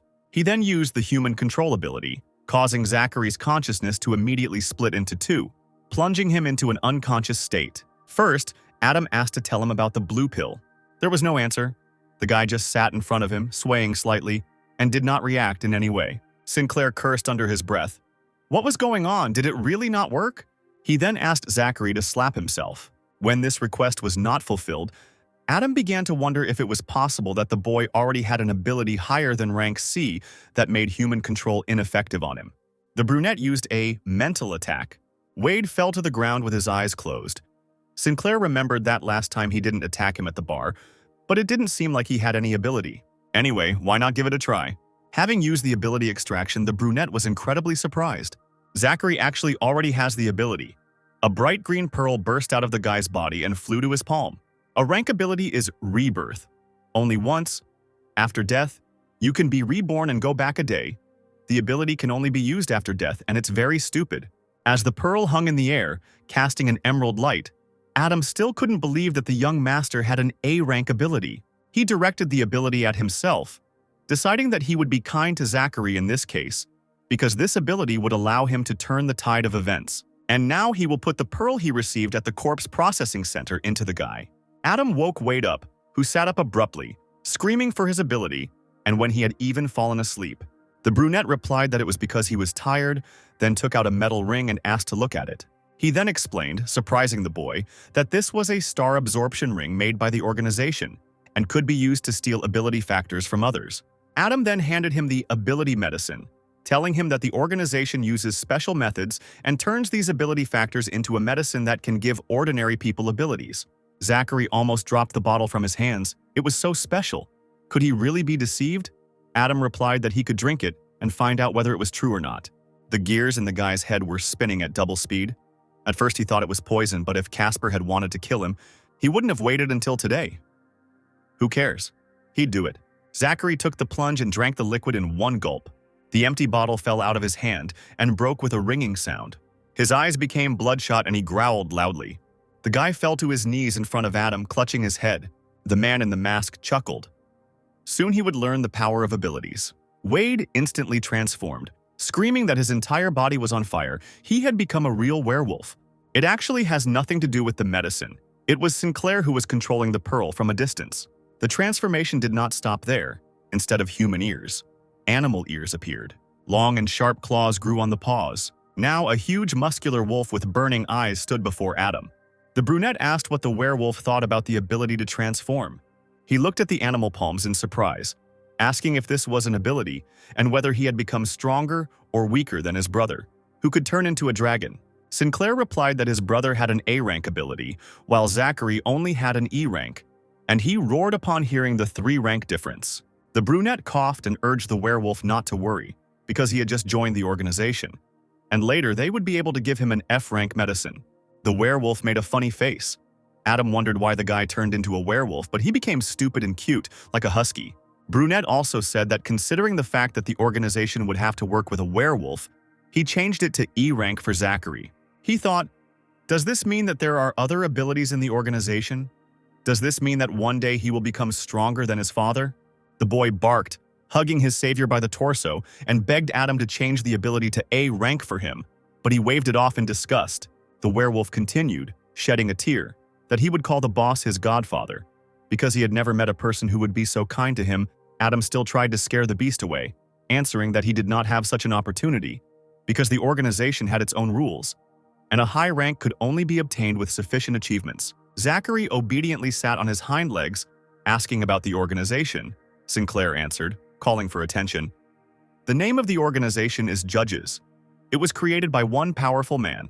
Under the boss are 12 Zodiac leaders, and Casper's own pseudonym is the Rooster of the 12 Zodiacs. The werewolf asked how powerful the boss was, since his godfather was only a leader. Adam replied that there was no need to try to guess. The boss is not someone who often shows his face. He is very mysterious. Zachary immediately asked how quickly he could earn his achievements. The brunette replied that it happens by completing tasks, and the first one has already appeared. Pointing his finger at the werewolf, Bert said that he would use his identity as the young master of the Berkshire Company to search for information about the blue pill. The werewolf asked what it was, and was told that it seemed to be a pill that could increase someone's strength. Casper himself came to Louisville to learn about the powers behind this thing. Zachary's eyes lit up. She could actually increase someone's strength. What a wonderful thing. For this he received a slap on the back of the head. Adam sternly replied that there was no need to harbor evil ideas, because there was a hero who used her and accidentally harmed an innocent person. At that moment, the werewolf returned to human form again, scratching the back of his head. Zachary asked who exactly harmed the man. Sinclair said, his company's A-rank hero, the Glacier Adventurer. Wade screamed in shock, amazed at what he heard. Bruce rashed, always acting cool, but in reality he's just a drug addict. Casper said that when the young master found useful information, they would meet here again, and then he would give Zachary a D-rank ability, and he nodded his head. As he was leaving, Sinclair decided to teach the young gentleman a lesson and said that he forgot to warn him about something. The effect of the medicine lasts only a week. The guy's time is limited, which means the task must be completed within a week. Zachary fell to his knees again, screaming in despair. In the morning, fresh and cheerful, Adam walked along the sidewalk sipping soda from a glass. Adam walked past the bulletin board booth, sipping his soda from a straw, but turned back. Something caught his eye. On a large piece of paper was a cartoon drawing of himself, wearing a rooster mask, and he was being sought by none other than Regina Craig. The text of the ad read, "Looking for Uncle Casper Bart, dressed in a black cloak with a white mask on his face. If you have any leads, please call Regina Craig." The soda from his mouth violently migrated to the glass of the booth. The guy spat it out in surprise. The mail seller cursed. Sinclair backed away, still apologizing profusely. Adam tore off the leaf and looked at it as he walked, thinking about how many more surprises this girl held within herself. Suddenly, he noticed a familiar silhouette in the distance. Turning the corner, accompanied by several men in combat uniform. Recognizing the stranger as Regina Craig, Adam was surprised. Could something really have happened to her? He ran closer and carefully looked out from his hiding place. Regina found herself trapped in a concrete square, but still stood belligerently, hands on her hips, asking who her pursuers were. In front of her stood a girl in a bright uniform and two men who looked like ninjas. The tall stranger with a pierced nose bared his teeth and demanded that the girl listen to them and give the young master's blade back. Craig exclaimed that she had no idea what they were talking about and that she didn't have any blade. The girl was again attacked from all sides, shouting at her to stop the performance because, taking advantage of the young gentleman's naivety, she had exchanged the blade for fake jewelry, so he had better give up the weapon if he wanted to live. Adam immediately realized that it was a legendary S-rank weapon called Iringa, but he didn't know if Regina actually had it now. The girl fell silent and thought for a moment. So this blade is actually something good. Regina immediately used her ability, and a storage bag appeared in her hands, in which she could store many things. Trying to distract her pursuers, she whistled something under her breath, sing-songly replying that she had never heard of anything like that. They were clearly mistaken. Adam narrowed his eyes and grimaced. What a pathetic argument. Anyone could draw the right conclusion as soon as they heard her, that this greedy girl got the blade, but did not want to give it back. The dark-haired girl in uniform abruptly interrupted Regina, saying that there was no need for empty chatter. They needed to start acting. The tall man rushed forward without further ado, using military-style triple knives. His companion, folding his hands in a special gesture, shouted, "Shadow-style doppelganger!" Sinclair was amazed that these two were both hereditary-type abilities, and they were both above C rank. Regina took out a large battle fan from her magic bag and struck a pose. She was not one to be easily intimidated. The weapon in her hands is a B-rank bell sung. She swung her fan sharply and lowered it down. Everything around her was stirred by the sudden flame that appeared, and the girl called on the attackers to get away. The men were literally blown aside by a deafening stream of wind mixed with fire. Regina waved her fan, which raised a current of air and carried her upward. She triumphantly exclaimed that there was no rule that could force her to return things after receiving them. A dark-haired girl watched her closely. She frowned and clenched her fists. A blue, icy flame formed at the tips of her fingers. Ability of rank A, Snow Woman. The girl seemed to have grown twice as tall. Her appearance had changed dramatically. Now she was an adult woman with blue hair, elven ears, dressed in all blue and icy blue. The space around her became the same. Regina recoiled in amazement. Why did it suddenly start snowing? Adam turned his head slightly, frowning. The next moment, he used his ability to change his clothes into a uniform with a rooster mask. Meanwhile, Regina was already flying to the side, escaping from the icy attack of the Snow Woman. She cast a glance at her rival, summoning a snow typhoon. Craig felt an unusual flow of air behind her. It was the blue-haired stranger who was directing the icy wind towards her with her hands. Adam muffled his friend's name through his mask. Meanwhile, a crowd had already gathered on the street, and even a local TV channel with a lively host arrived to get views on the live broadcast. Even a snowstorm was no obstacle. Nicholas Rausurf, holding the microphone out to some kid from the crowd, looked into the camera and pointed to the battle going on Belt Parkway, calling for help from the heroes. Regina, caught in the icy whirlwind, screamed piercingly. She fell to the ground with a thud as the wind blew her down. The Snow Woman immediately hovered over her, asking if the thief would return the thing that did not originally belong to her. Craig stood up and quickly pulled out 2 blades from her bag, smiling playfully at her rival and laughingly asking the sweet lady which blade she had lost, the silver or the gold one. The eyes with red irises narrowed warily. Ignoring the threat, the woman instantly turned Regina's legs into 2 ice cubes. The earrings on her ears jingled as the Snow Woman shook her head, warning Regina to be more talkative, or her frozen legs would turn into tiny pieces. Now Regina had a katana in her hands.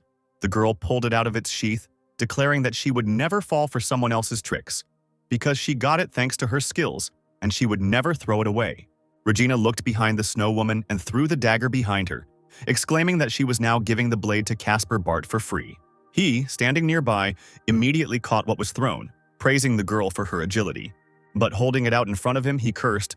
Who would need such a worn-out blade, even if they offered money for it? The girl smiled awkwardly. She couldn't even imagine that they would pursue her because of this blade. The Snow Woman shouted to her companions that they needed to seize the stranger, since she and the thief had become allies. On Adam right there, ninja clones attacked from all sides. One of them was rushing towards the guy with a Hira shuriken in his hand. Sinclair felt an unfamiliar sensation running through his body. Was this blade absorbing his mental power? Suddenly, he was pulled to the side. Could the body really move on its own? Suddenly, the hand with the dagger itself described a circle in the air. The next moment, the ninja's face took on a childishly surprised expression, and the lower part of his body was missing. Adam cursed foully, shocked by what had happened. As he stood there, surprised, a man with piercings ran at him from behind, holding out his hand with a dagger, shouting, "Die!" Sinclair reacted quickly and jumped up to dodge the attack. The hand holding the dagger began to tremble, and a purple haze emanated from the weapon. The guy soared upward. His opponents remained far below.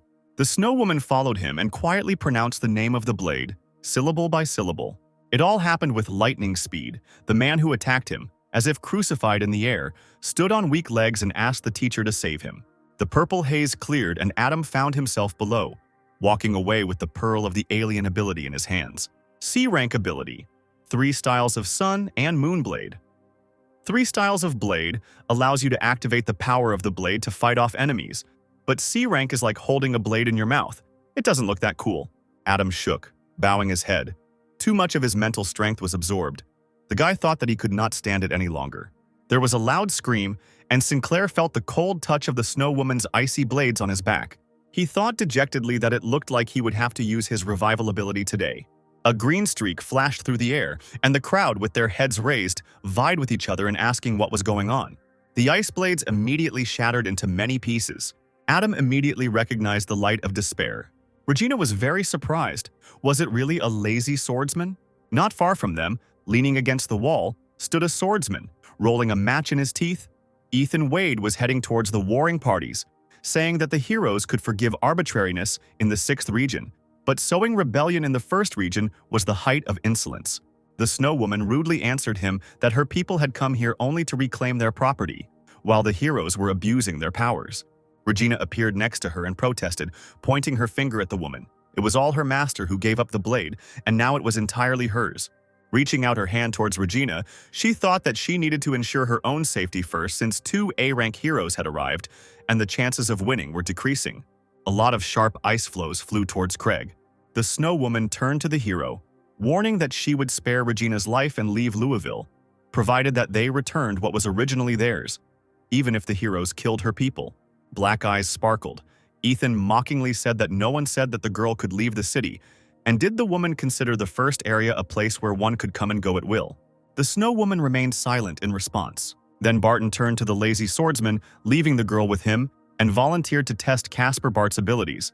The swordsman, rolling a match to his right cheek, asked him not to overdo it, because the company intended to get him for themselves. This seemed to anger the hero, as he suddenly lunged at Adam, shouting in irritation that he was not there just to help his brother resolve issues between them. Luckily, the guy was ready, and with the last of his strength, he still put his sword forward, ready to defend himself. The dragon fist flew straight towards the ill-fated dagger. Unexpectedly for everyone, the hero was thrown back several meters, raising a cloud of dust. Regina leaned forward in fear, screaming Casper's name, but Ethan wasn't particularly impressed. At that moment, the snow woman threatened the heroes with death. Ice needles flew towards the dragon. Regina, who was standing by, tried to dodge the attack. The lazy swordsman rushed to protect the boy, using the strong wind with his blade to summon the light of despair.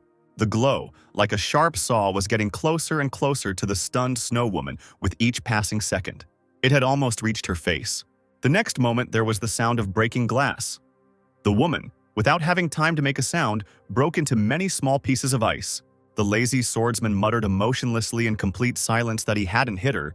Regina exclaimed that it wasn't true because the snow woman had just crashed. The man rolled his eyes. It was just an illusion. She had escaped, but she should still be somewhere nearby. Adam, taking advantage of the confusion, crawled around the corner. He heard Regina come to her senses, not finding him. The guy was breathing heavily, complaining about the damn blade that left no strength in his body. Bringing the blade closer to the glass on the mask, he thought, if the weapon was from a monster, he could extract the ability from it. The space became dark, and a vague ripple began to form around the blade. Finally, 2,500 units of dark energy were obtained from the blade in the form of the already familiar cubes. A few seconds later, there were a dozen cubes lying on the floor around the guy. Although he couldn't extract the ability pearl, he received a bunch of dark energy cubes, and the material from which the blade was made should be from an S-rank monster. The guy wondered what ability he needed to improve in order to be able to go against the dragon. In front of Adam, A blue, very bright pearl was levitating, which he was directing with his palm in a leather glove. D rank ability. Metal transformation. Deciding to try it, Sinclair brought the pearl closer to the cubes, which were immediately absorbed into the ball. What happened next was a complete surprise to him. The pearl changed color to a beautiful green and increased in size. Now it was a rank A ability. Metal control. You can control all metals within a radius of 1,000 meters. The maximum weight of the controlled metal is 1,000 tons. The snow woman turned her head sharply towards Adam, feeling a strong surge of energy. The guy raised his head, looking around. Now he could feel every object made of concrete and metal, cars, planes, buildings. He clenched his fist in anticipation. Finally, Sinclair had the opportunity to fight someone normally. At that moment, a snow whirlwind was approaching him from behind, like a huge ice drill. But now Adam was hard to catch off guard. He raised his hand, and a stream of fire spread from his body, melting the ice. The ice weapon was instantly melted by the fire-powered shock propeller. Adam was invincible. The snow woman was knocked off her feet by a huge flow of alien energy. She gasped and cursed, trying to keep her balance. Sinclair turned, the fiery blades obeying his every movement. The snow woman blushed and was indignant. How is this even possible? With one movement of his hand, the guy transformed the fire into long ropes. They, clashing along the way, grabbed the snow woman tightly. She twitched, demanding to let her go, but the guy asked her not to move, noting that he tries to be gentle when it comes to girls. He brought his palm right to her lush chest. The girl squealed in indignation, asking what he wanted to do. A large green pearl immediately reached out to Adam's palm, casting light around it. A rank ability. Snow Woman. Summons the Snow Woman to aid in battle, and the person can also choose to merge with the god entering their body. Adam thought it was just an elemental ability, but he didn't realize it was a summoning type.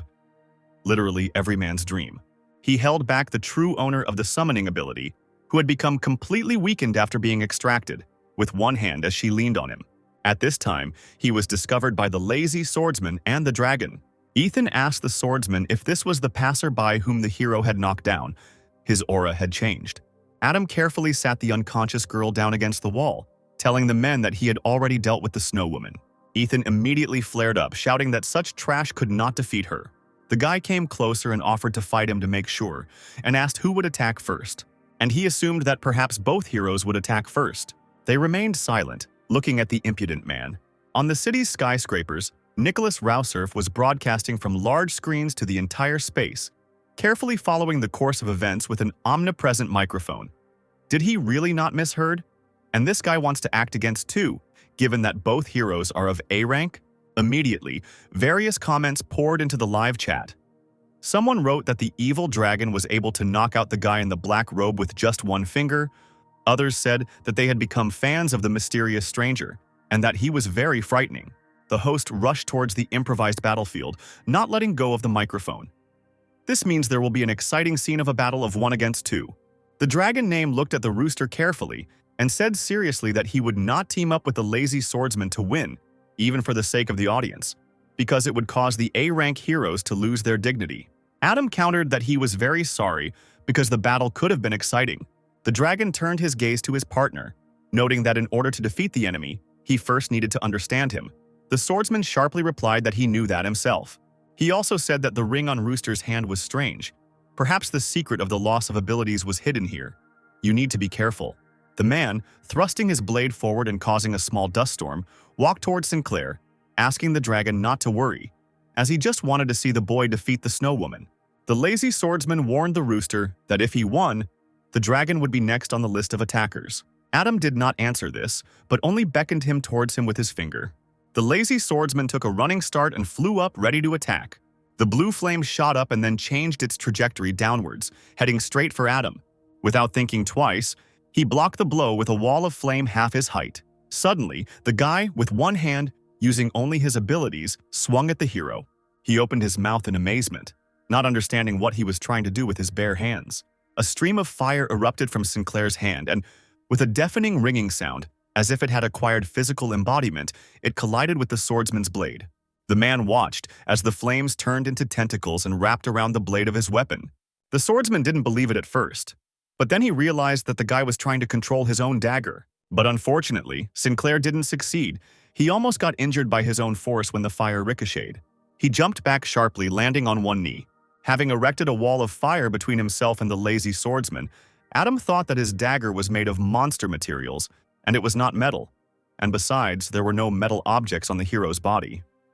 At this rate, he could lose. On both palms, levitating were the A and E rank abilities, Snow Woman, and Human Control. The guy urgently needed to improve one ability to rank A in order to defeat the lazy swordsman and the dragon. He clutched the green ability pearl in his hands. The purple pearl, Human Control, was suitable for improvement, which at rank A turned into Puppet Control. Now it could perform illusory interference in rank A targets, brainwash targets below rank B, and obtain their power for 10 years, and could enter the body of a puppet for 2 hours every day. Tossing the ability in his palm, Adam promised himself that he would use it only for good.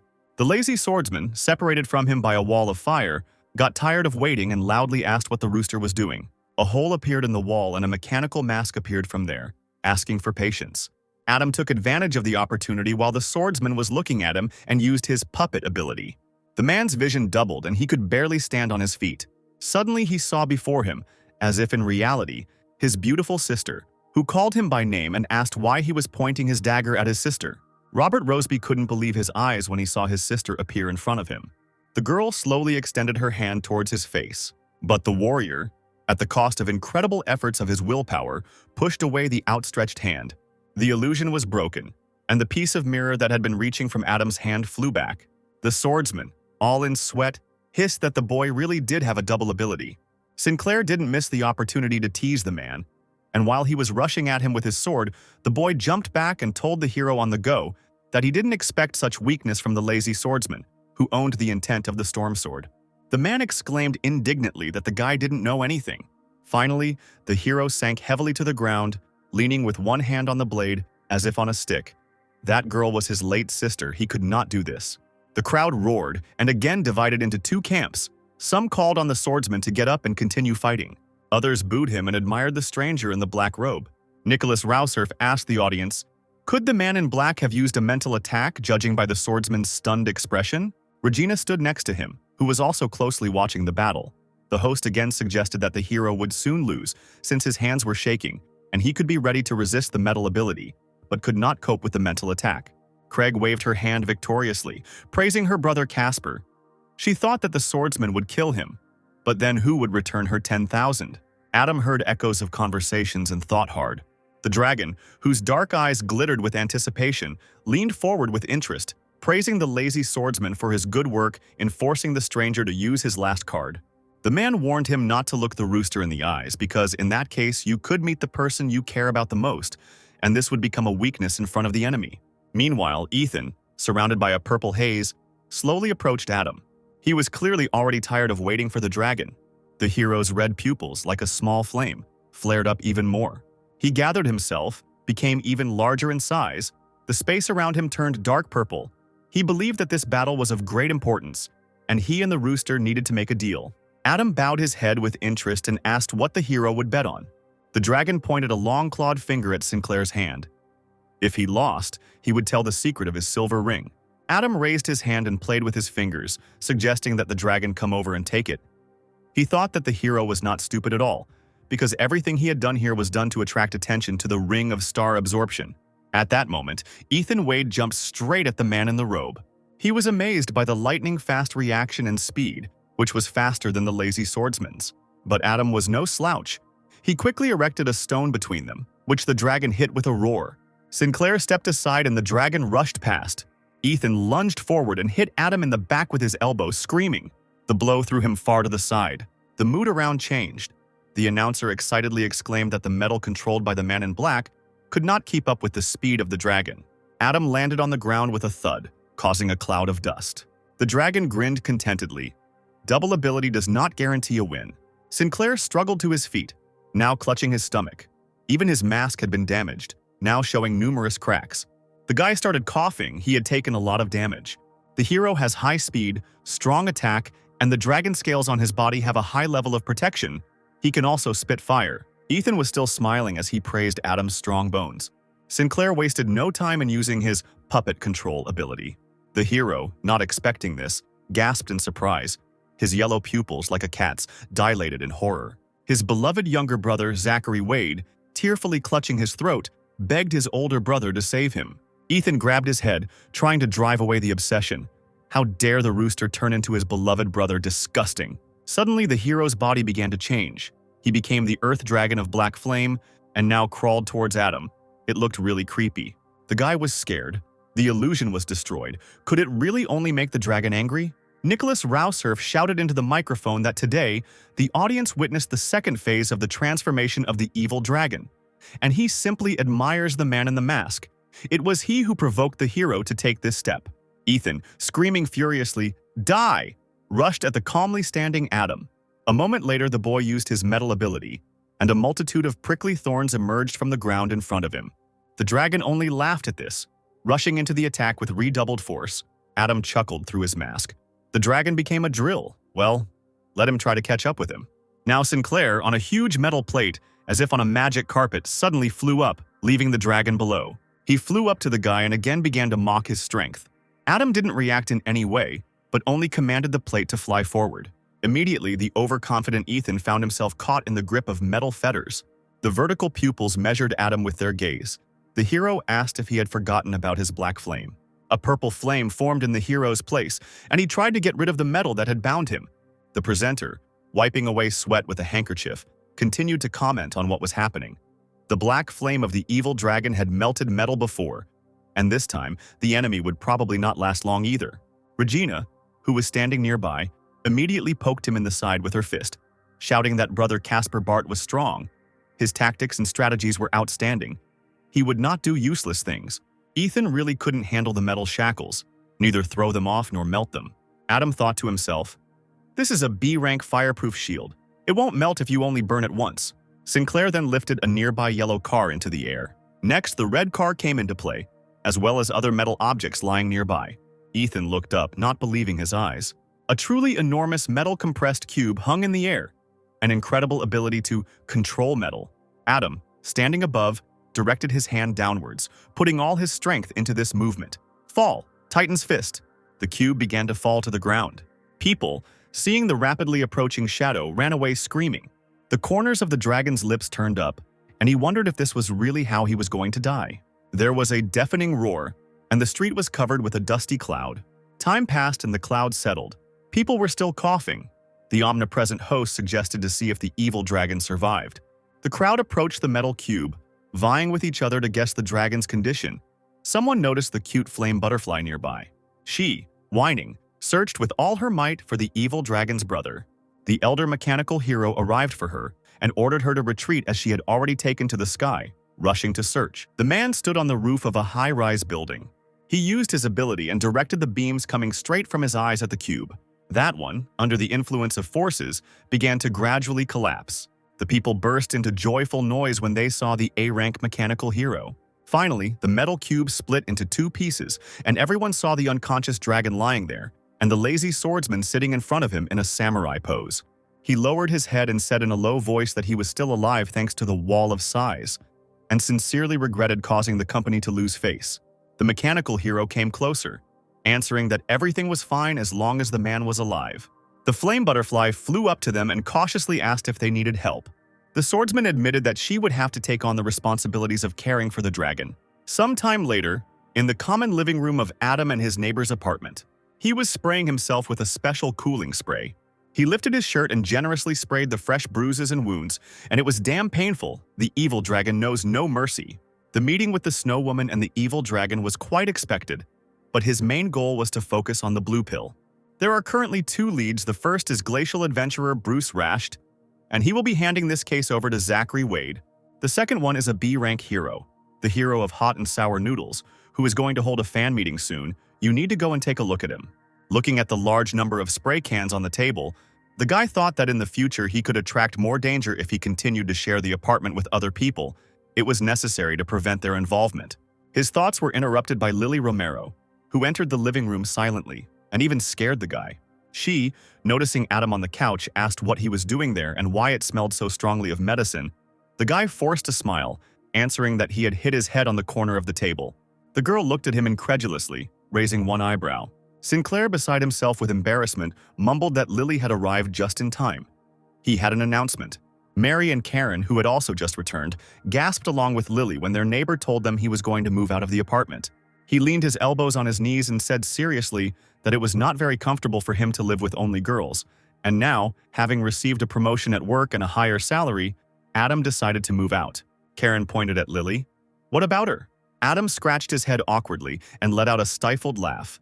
He had nothing in common with Lily Romero. Karen and Mary replied that in that case they would not stop him and asked him to contact them when Sinclair was free. Lily silently went to her room. Still embarrassed, Adam was glad that this conversation was over and offered to treat the girls to a farewell dinner. At that moment, the door to Lily's room closed with such a noise that everyone present in the living room jumped. The guy was sweating all over from excitement. Did he really say something wrong?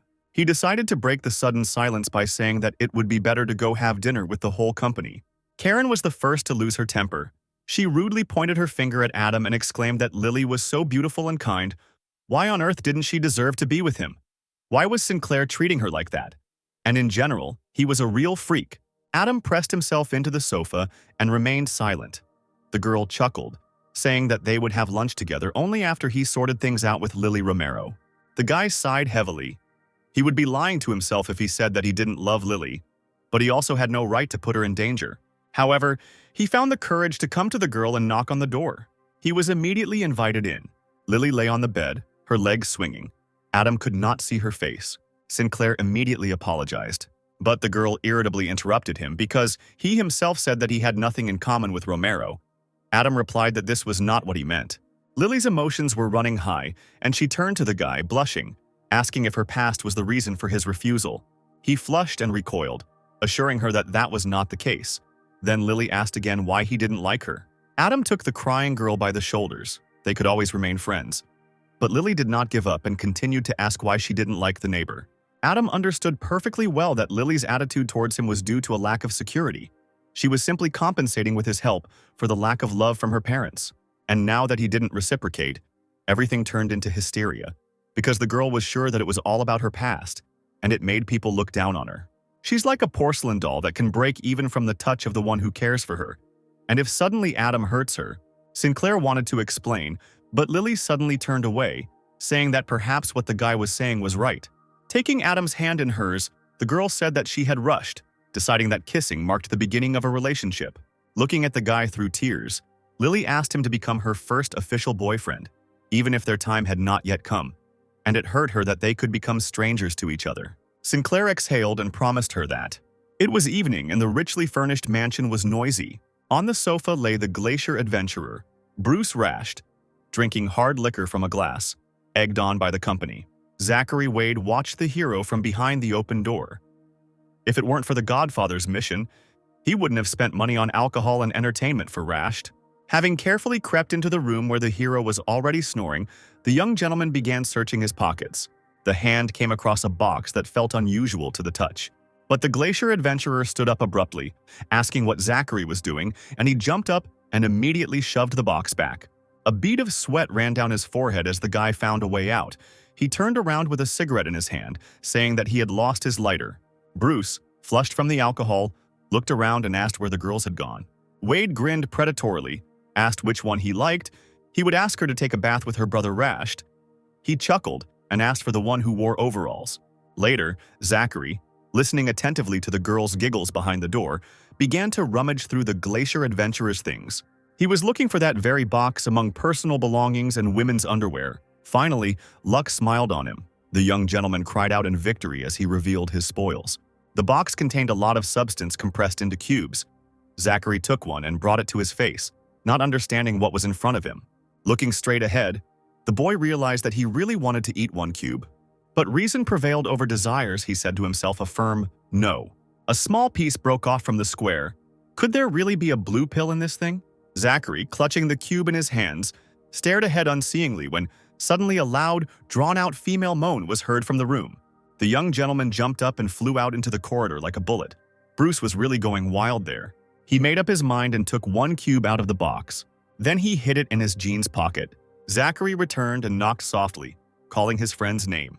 The door swung open, revealing a bewildered glacier adventurer, flushed and sweating. The young gentleman, knowing in advance what awaited him, looked behind the hero. The girl was lying unconscious on the bed. He stuttered and asked what was wrong with her. Bruce casually said that the girl was dead and went to collect his scattered things. Fearing that he would notice the loss, Zachary tried to talk the hero into it, saying that everything was fine, let him leave, and he would ask his people to deal with the girl. Wade walked Bruce out and waved to him as he left, telling him to take care of himself. The young gentleman himself fell exhausted onto the sofa. He was scared to death that he would be caught red-handed. The glacier adventurer headed to his car in the underground parking lot. Suddenly, he was overcome with incredible rage, and the hero grabbed the box with those very cubes. Throwing the box onto the car's dashboard, Bruce cursed foully as the pills scattered. The veins on his face stood out. He had become so irritated since he started taking the pills, he could no longer control his strength. His hands were shaking so much and sweat was pouring down his face that the boy ordered himself to calm down. Bruce accidentally glanced at the box and quickly collected the scattered cubes back. Suddenly, he realized that one pill was missing. Anyway, it doesn't matter. There are only a few days left until the next game. Thinking that it didn't matter whether he lost one pill or received it, the hero left. Adam was driven by George Ripley in his car to his new home, wondering along the way how he could have moved out of his previous apartment, doubting his friend's sanity. He turned to the window and replied that these were stupid illusions, because living with a bunch of girls was completely inconvenient. The blonde smiled slyly. This inconvenience was the whole charm. Sinclair grimaced. Old George was becoming a real pervert. His friend just snorted at this. Finally, the guys drove up to an expensive area to an elite house.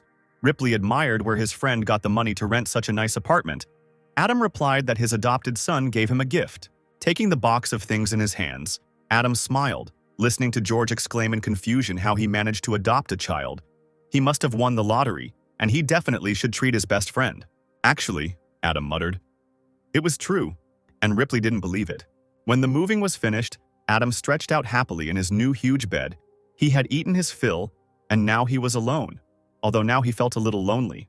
Sitting up in bed, he realized that after the battle with the evil dragon, he had not yet used the summoning of the Snow Woman. Even though Adam spent some of the dark energy to improve the puppet control ability, the remaining energy is still an ability. It's time to see what kind of girl this is. He tossed the orange pearl in his hand and directed it in front of him. A portal formed in the air, then Sinclair summoned the Snow Woman. But he didn't expect what happened at all.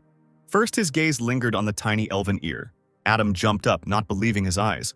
In front of him stood a tiny girl dressed in traditional Japanese clothing, wearing touching tabi and shoes with straps, looking with huge eyes, connecting two index fingers. The large window was covered with a crust of frost. Adam was shaking from the cold. Snowflake apparently couldn't control her abilities. She put one knee on Sinclair's bed, asking worriedly if he was okay. The guy waved his hand in fear and asked not to come closer. She, like a puppy, looked into the eyes of her owner and asked him not to worry because Snowflake would not harm him, but the temperature might be a little low. He, wiping his nose, was surprised by the new nickname, and suddenly remembered something. Raising his hand, he used the ability of the flaming fist. A small dancing flame appeared on his palm. The girl screamed joyfully and asked permission to come closer. Adam had no idea that Snowflake was not afraid of fire, and she replied, stretching out her hands to the fire, that she loved warmth. The little flame flew up to her knees. The girl giggled, bringing her palms closer. Snowflake was happy that she had such a wonderful owner. Adam thought that it was fortunate that the cold air created by Snowflake was only a passive effect. Otherwise, this C-rank ability would not be able to counter the cold air. Narrowing her eyes, Snowflake looked closely at Sinclair. The owner was also warm. She clung to Adam's leg and he recoiled, scolding her. But the girl had no intention of moving away. She only pressed herself closer to his knee. Adam decided that since Snowflake was so cute, he wouldn't chase her away, and pulled the blanket towards him. Now they were both sitting under the blanket, sneezing. Adam firmly decided that he had allowed himself weakness only today, and it would not happen again. The next day, the whole city was buzzing with anticipation. Finally, the fan meeting of the hero of hot and sour noodles should take place. People vied with each other to shout the name of their favorite and confess their love to him. Adam, like a real agent, stood in the crowd with a themed crown and a sign. Today, he was disguised as an ardent fan to get closer to the hero. There were so many fans that he was soon almost crushed, stepping on his feet and even grabbing his hair to get closer to the stage. A large woman appeared on stage and solemnly addressed the audience, announcing that the hot and sour noodle superhero was ready, and everyone present shouted that they were ready to see him. The presenter slyly asked the crowd to chant louder. They obediently complied. again shouting the superhero's name and how much they loved him. The fireworks exploded, and the long-awaited star appeared on the stage. The hero dropped to one knee and exclaimed that the audience was now safe because all dangers would be crushed by his iron fist. He stood up and raised his hand forward, and the crowd roared with excitement. Adam looked with disgust at the random people who were preventing him from approaching the stage. Finding himself almost at the edge, Sinclair almost fell, which was noticed in time by the superhero of hot and sour noodles. The man reached out to catch the hapless fan. The next moment, Adam found himself in the arms of the superhero, like a girl in the arms of a knight. The hot and sour noodles superhero literally beamed as he loomed over him and asked him to be more careful next time. Sinclair, grinning from ear to ear, thanked him warmly, apologizing for his clumsiness. When Adam stood upright, the men introduced themselves and shook hands, and the fans present did not hide their envy. After all, it was incredible luck to be next to a legend. During the handshake, Sinclair managed not to give himself away and to transfer some ability to the hero of sour and hot noodles. The pearl rested in his palms for a split second, then disappeared. The guy's glasses glinted in the spotlight as he squeezed someone else's hand and admitted that he was a fan. Finally, the fan meeting ended and people gradually dispersed. The hot and sour noodles hero, dressed in a shirt and jeans, hid his hands in his pockets, and his manager, the host of the meeting, breathed a sigh of relief, praising the boss for a job well done. They were heading to the star's car. The man noted that it was a difficult job, and he had to shake hands with so many people he needed to disinfect his hands soon. Having sat down in a soft chair in the salon, he sent his assistant to have lunch, and he himself decided to take a nap in the car, since another show awaited him. The woman asked worriedly if he could handle such a load. The superhero irritably slammed the door in the manager's face, saying at the end that he had to keep up with everything, and also asked the manager to clear his schedule for the following weekend to celebrate his daughter's birthday. The man leaned back in his chair, thinking out loud that he needed to earn more money to pay off the huge debt he had accumulated. Maybe he should go back to gambling. He scratched the back of his head and forbade himself to do so. Suddenly, a strange voice was heard from the back seat, asking the superhero if it wasn't tiring to live like this.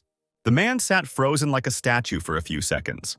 Turning around abruptly, the hot and sour noodles superhero, sweating profusely, began babbling, asking if this was Caspar Bart, who had fought the evil dragon, and how he had gotten here. The man in the black robe thought that he could now know the hero's location because of the ability pearl in his body. Adam asked the man not to worry, but just to answer a few questions. He thought that since Caspar had single-handedly defeated the dragon and the lazy swordsman, he had no choice but to obey. The superhero warned the man in the robe that even if he and the other heroes were in the same company, they might have different positions, to which Caspar replied that he understood everything and asked to look him in the eyes. Sinclair did not hesitate and used the puppet control. The superhero's eyes widened as he felt his mind being invaded. The guy found himself in some dark space with a scattering of stars.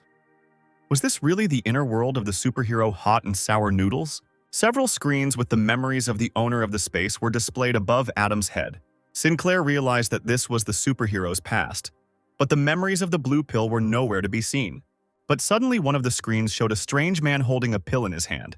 He was dressed in a formal suit, wore a bowler hat on his head, but the face itself was blurry, like outer space being stirred by someone's big spoon. The mask looked sharply in that direction. Who is this person? Meanwhile, he handed the superhero a pill, saying that once he ate it, his abilities would be enhanced. The man would be able to reach the top of his career, pay off his debts, and finally return to his family. But when the hot and sour noodles superhero wanted to snatch the pill from his hands, the stranger suddenly raised his hand up. The pill can only be exchanged for information.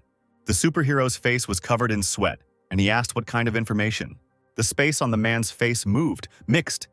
He wanted to know the secrets of some heroes. His interlocutor did not hesitate, and immediately began to tell, the dog hero secretly plays with. The crazy hero Topor secretly holds children captive. Adam watched this performance without blinking, his hand reaching out to the screen. He wondered, is this information scandalous? And can you get a pill just for knowledge? Or are some other deals needed? He flipped through the screens like pages of a book, searching for additional information. Had the men met more than once? Yes, there had been a second, third, fourth meeting.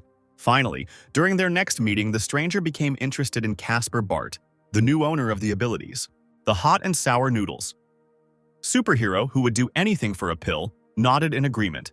shouting that the man not only bullied the chairman's son, but also defeated the evil dragon and the lazy swordsman.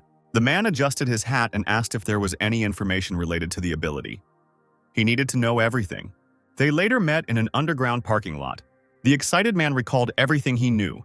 Casper can erase the abilities of others, but he never showed his face in public, so it is unknown what he looks like. The stranger scratched his chin with interest upon hearing such information. He threw a transparent bag with 10 pills into the superhero's palm. The man hunched over, fingering the pills as if in a daze, nodding like a man on a treadmill as the stranger, walking away, ordered him to gather more information about Casper for his daughter's birthday next week. Adam stepped aside, crossing his arms over his chest. It seemed that the reason for the blue pill's existence was to catch the weaknesses of many ability users, then corrupt and control them. He looked into the distance, wondering what the purpose of these people was, since they secretly controlled so many heroes. The hot and sour noodle superhero woke up, shouting that a real hero knows how to forgive. Then he noticed that he was alone in the car and began to look around in surprise. In the evening, Zachary Wade obediently waited for his godfather, wondering why he didn't come, since he himself had already been bitten by mosquitoes. Right behind him, he heard a commanding voice asking what the boy was talking about. He flinched in fear at the unexpected appearance. Zachary ran happily towards the man in the robe. Finally, he came after so many hours of waiting. He held out a small box with a sly look, containing a protective capsule and the pill itself. Zachary had made a huge effort and had received the pill from Bruce Rashed. Adam brought the pill to his eyes. The color and quality were the same as the one that the superhero Hot and Sour Noodles had. Zachary mentioned that this thing was the reason Bruce killed a man. Was that a side effect? Sinclair replied that in the pursuit of power and glory, these corrupted heroes are capable of anything. They will not fear the side effects. Then Wade exclaimed that his godfather was right. These people do not deserve their title. Adam looked at the guy seriously and asked what he thought a real hero should be like then. The young gentleman wondered, does this question carry the burden of the organization's expectations towards him? Beating his chest, he exclaimed that he thought the more influential a man was, the greater the responsibility he bore. Heroes should make the salvation of humanity a life duty and should not betray their faith for the sake of power and glory. Sinclair grimaced. Well. What movie did this guy copy that line from? He tossed the young master an ampule of red liquid and praised him, saying that including the organization's funds contributed earlier, it was enough to exchange for a D-rank ability potion. Zachary caught the potion and hissed in displeasure. Only a D. Adam calmly replied that the guy should improve his skills slowly, not strive for instant success. And if the potion is not needed, then it can be returned. Zachary shook his head, thanked him, complimented the color of the potion, and then drank the contents of the flask in one gulp. Sinclair thought that he should first combine the 2 E-rank pearls, and then patted Wade on the shoulder when he remarked that the potion tasted like ketchup. Well, he just imagined it. Stepping behind Zachary, Adam did what he had planned. The D-rank ability, werewolf power. Now he is not dependent on the moonlight and can freely turn into a werewolf. Zachary felt his face, asking out loud why he hadn't transformed. Sinclair thought mockingly that for that he would first need to activate the Pearl of Ability. Mask raised his fist up, his expression unreadable behind the dark glasses. Perhaps Zachary needed to warm up a bit to understand how it worked. The boy turned around and stuttered, asking what the godfather wanted to do. The next second, he received a blow directly to the right eye. Adam calmly said that one must endure in order to become stronger. A godfather must be ruthless. The unfortunate young gentleman, with a growing black eye, whined that it hurt. For a few more minutes, cries of pain and requests not to hit people in the face could be heard in the silence of the forest. The fluffy tail wagged. The young werewolf muttered admiringly that his ability had improved. He felt a huge surge of strength. Adam asked his godson to cancel the ability when the wolf, holding a t-shirt in his hands, turned to him. The mask clarified that maintaining such a form was quite tiring. The transformation happened. Zachary joyfully exclaimed that he managed to transform back, Sinclair noted this, and ordered to continue to monitor the blue pill. Because people who use it are emotionally unstable, you need to be more careful. The boy, having dressed, thanked his godfather for his concern. Casper then gave instructions to gather information on heroes with bad reputations, but not in order to make them followers, as Wade suggested. After all, not everyone can join the judges, especially such heroes who were just pawns. The young master asked fearfully if the organization was planning to absorb their power, to which Adam, having summoned an iron plate to fly away on, replied that this is how the potion of abilities is made, and wished his godson to work harder to collect the necessary materials for his sea ability. Zachary almost burst into tears. It turned out that after half a day of work, he was only promoted to C rank. He stood there for a long time looking at the silhouette of his godfather, making a visor with his hand. He would fulfill this mission. Adam headed to a place where there was no one, on the seacoast. The metal plate glided softly through the air, almost touching the surface of the water. Landing on the sand, Sinclair removed his mask. An empty beach in the middle of the night is the perfect place to practice the Snow Maiden's abilities. He extended his hand, and a bright yellow portal appeared over the sea. This is how the guy called upon Snowflake. The girl appeared and immediately rushed to her owner. She was very bored. Adam barely managed to dodge the cold embrace. He stopped the little girl, wagging his index finger, and said that now was the time to develop her abilities. They needed to have a training fight. Snowflake muttered that she didn't want to harm her master, but Adam only smirked. The summoned spirit of rank C couldn't harm him. The girl, standing on a rock in the water, caused a large wave to form, exclaiming that she was starting to attack. Sinclair looked at her from under his brows and smiled. Time to attack. The girl focused on her feelings to create a snowstorm. Suddenly, an unusual crack of black light appeared in the sky above her head. Adam let out a breath of shock when he saw this. From there, someone's limb extended, similar to a frog's leg, only much larger. Then, an ugly head with sharp teeth and bulging eyes appeared, and a strong body. It was a D-rank, pumped-up frog, monster. A humanoid beast that likes to train its muscles, has a pair of strong arms. Adam frowned, worried. A monster invasion, but it's good that it's only D-rank. But right behind the frog, a huge predatory unicorn appeared in the crevice. A water-type beast. It was extremely good at running on water. Adam, realizing that he didn't have time to help, warned the girl at the top of his voice. Both monsters immediately rushed towards Snowflake, vilely attacking her from behind. She looked at them as if enchanted for several seconds. Then she pushed off sharply from the stone on which she stood and flew to the side, leaving her opponent with nothing. Adam cursed as he flew up on the metal plate. Suddenly, a bright light appeared out of nowhere right in front of him. The guy covered his face with his hands, it was so blinding. The edge of the ice parted, and the very same snow woman that Adam had seen for the first time while fighting the heroes appeared in the sky. She loomed over the monsters, frowning. Were they really looking for their death? Thick snow was now falling from the night sky.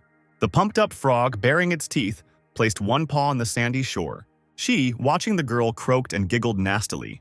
The snow woman cursed as she looked at the alien. Adam was surprised that she had returned to her old form. Snowflake replied that this was her battle form. Now her body was no longer a child's. The clothes changed to more revealing ones. Sinclair blushed, as always, fierce and tough. The snow woman threw several snowbolts at the frog, thus trapping him in an ice trap. The monster, just like Adam, was captivated by the warrior's beauty, and now froze in the ice, looking at her with loving eyes. Adam put on the mask and asked if the alien was dead, but the girl replied that he was not yet. At that moment, the overpumped frog broke through the ice with its strong arms and jumped high with a croak, trying to reach the people. Sinclair used the plasma ability. The monster kept dodging the attacking substance. He jumped from side to side, expertly avoiding attacks. Finally, Adam ordered the snow woman to finish off the alien, and she obediently aimed ice arrows at the monster. A few seconds later, the overworked frog lay on the rocks, croaking furiously, its limbs pinned to the ground by the ice arrows. Adam chuckled. The easy part was still ahead. He fired streams of plasma at the frog. The attack turned fatal. There was an explosion, and the alien's life began to drain away at that very second.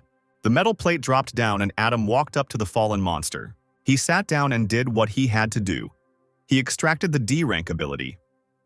Physical training, physical endurance, and other indicators will be constantly strengthened through physical exercise. It is noteworthy that, becoming stronger, trying to remove the limiter, a person will not last long. The snow woman cautiously called her master, who was peering into the distance. It seemed they had lost someone. Standing on the sand, surrounded by a snowstorm, they did not know where the unicorn had gone. Snowflake turned towards the city and assumed that the monster was heading there. Adam nodded, preparing to pursue the alien, but suddenly noticed that something was wrong with Snowflake. The girl grabbed her face, and a childish voice was heard accusing her of trying to regain control of her body. Sinclair ran up worriedly and asked what was wrong, but Snowflake, blushing, screamed that her name was Jasmine Miller, and she was not really the snow woman. Suddenly, she grabbed Adam by the collar with both hands and shouted that even if she didn't think the second personality would succeed, She had to be the first one to… The girl closed her eyes tightly and reached out with her lips to the astonished Sinclair. Before she could kiss her master, she turned back into her previous version and hung awkwardly in the air. Adam immediately caught her so that the girl wouldn't fall.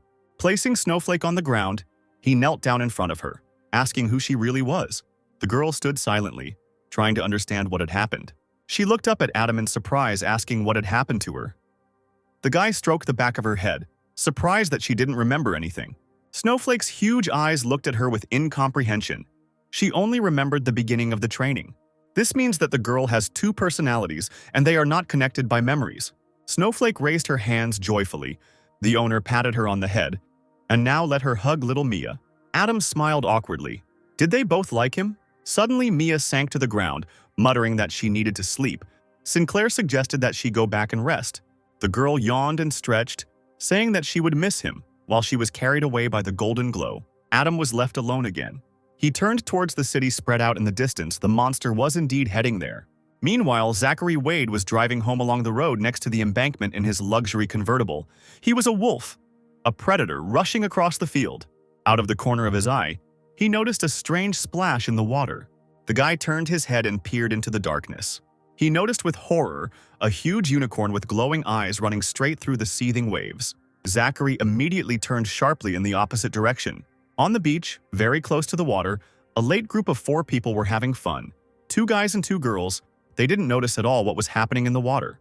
Wade ran out of the car and shouted from a distance at them to stop eating because a monster was approaching them. The sitting guy turned around. The girl next to him said in surprise that someone was waving to the company. The blonde frowned.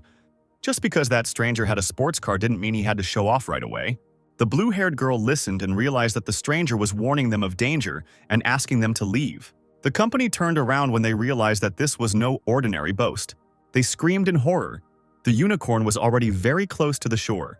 The monster was still being grabbed by the hooves by the sea waves, but it was rapidly approaching its prey. Zachary grabbed his head. What to do? How to save them? He, not expecting such a thing from himself, rushed forward. How could this be? He had never been so responsive before. The young people ran in all directions. The blue-haired girl ended up in the water, and now she was stretching out her hands, begging for help, apparently from the blonde man. Suddenly, someone's strong hand grabbed her wrist. The girl was surprised by the help that arrived. It was Pukliash from her company. The guy took a log with him and ordered his friend to hold on to it. Since the wood was big, the girl shouted for Pukliash to hold on too. The boy hesitated, holding out his hand. He was so glad that Annabelle was okay. At that moment, a huge unicorn jumped out of the water, completely grabbing the guy by the arm. Blood spurted. The girl screamed in horror. Tears gushed from her eyes and she began calling her friend. The waves swallowed the boy's heartbreaking cry. Meanwhile, Zachary swam up to the crying girl, shouting for her to swim faster to him, and together they would get to the shore.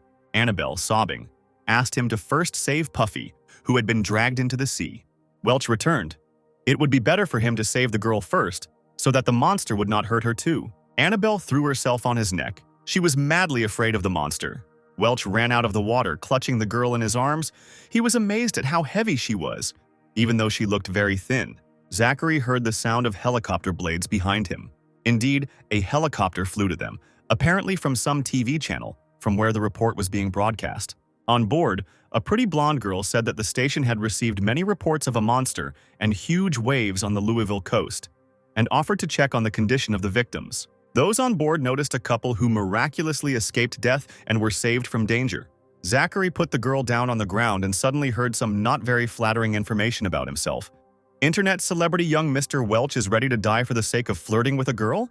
Meanwhile, at the Berkshire office, Ethan Wade was doing sit-ups in the gym, talking to the lazy swordsman as he went.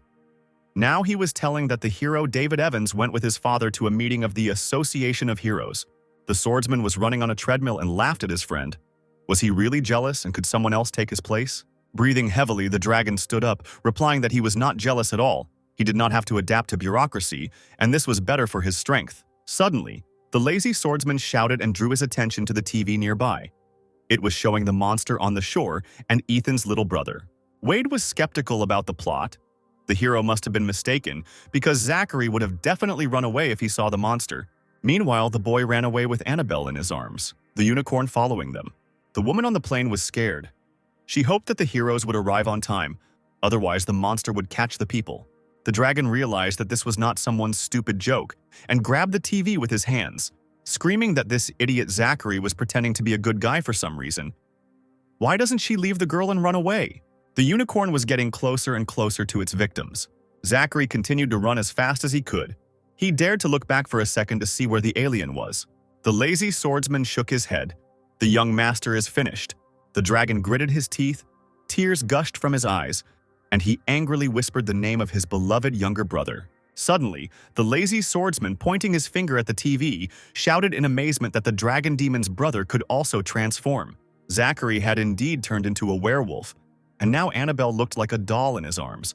The dragon stared blankly at the screen. His brother had the power of transformation. Finally, the werewolf landed at a safe distance. He carefully laid Annabelle on the sand, and she looked at him with loving eyes and called him her hero. Zachary playfully flexed his muscles. No need to be obsessed with him, he's just a legend. Wade turned and charged straight at the unicorn, shouting that a real man doesn't run from danger, he will kill this monster. Adam, levitating on a metal plate, looked at Pokliash lying on the sand. He saved him in time, otherwise there would have been a tragedy. Now it was time to watch his godson fight. The boy raised his hand, and along with it, sharp, dagger-like pieces of stone flew into the air. Seeing the werewolf, the unicorn turned sharply back. Zachary ran after him into the water with cheerful shouts and hoots. The werewolf sped up to catch up with the alien. His burning eyes narrowed as he grabbed the monster by the hoof. Then he swung and hit it on the surface of the water, raising a huge splash. He lifted it up again and spun the horse in the air as if he were playing on a carousel. And in the end, he swung and sent the alien flying somewhere far to the side. He fell into the water with a crash. Zachary stood up straight in the water and thought about how, when the monsters invaded, he was no longer the type of person to run or hide when the rescuers came. Raising his hands up, he shouted that he must surpass his older brother and become an S-rank hero. Adam watched him from his perch on the rock. Excellent work, and he changed his mind about the young master. The group of young people finally got together. They excitedly began to ask about each other. Then the long-haired girl asked Annabelle where Chubby had gone. She sobbed, replying that the monster had dragged him into the sea when his friend tried to save her. The others stared at the girl in amazement. Annabelle pointed to Zachary standing in the water, saying through her tears that this hero would help save Fluffy. Suddenly, the boy realized that something was holding him firmly in the water. He couldn't move, and a tsunami formed in the waves, which immediately swirled him around in a whirlwind. A unicorn appeared from behind him, rushing towards him with its head and sharp horn lowered. The next moment, the beast pierced the unfortunate werewolf through the back. The unicorn shook its head and threw the guy aside. The city seemed to be under attack as well. Explosions could be heard everywhere. The werewolf landed on the shore, bleeding. A helicopter was flying above them. The female dispatcher was loudly commenting on what was happening. Zachary Wade was shot in the back and suffered major damage from a double kick from a hoof.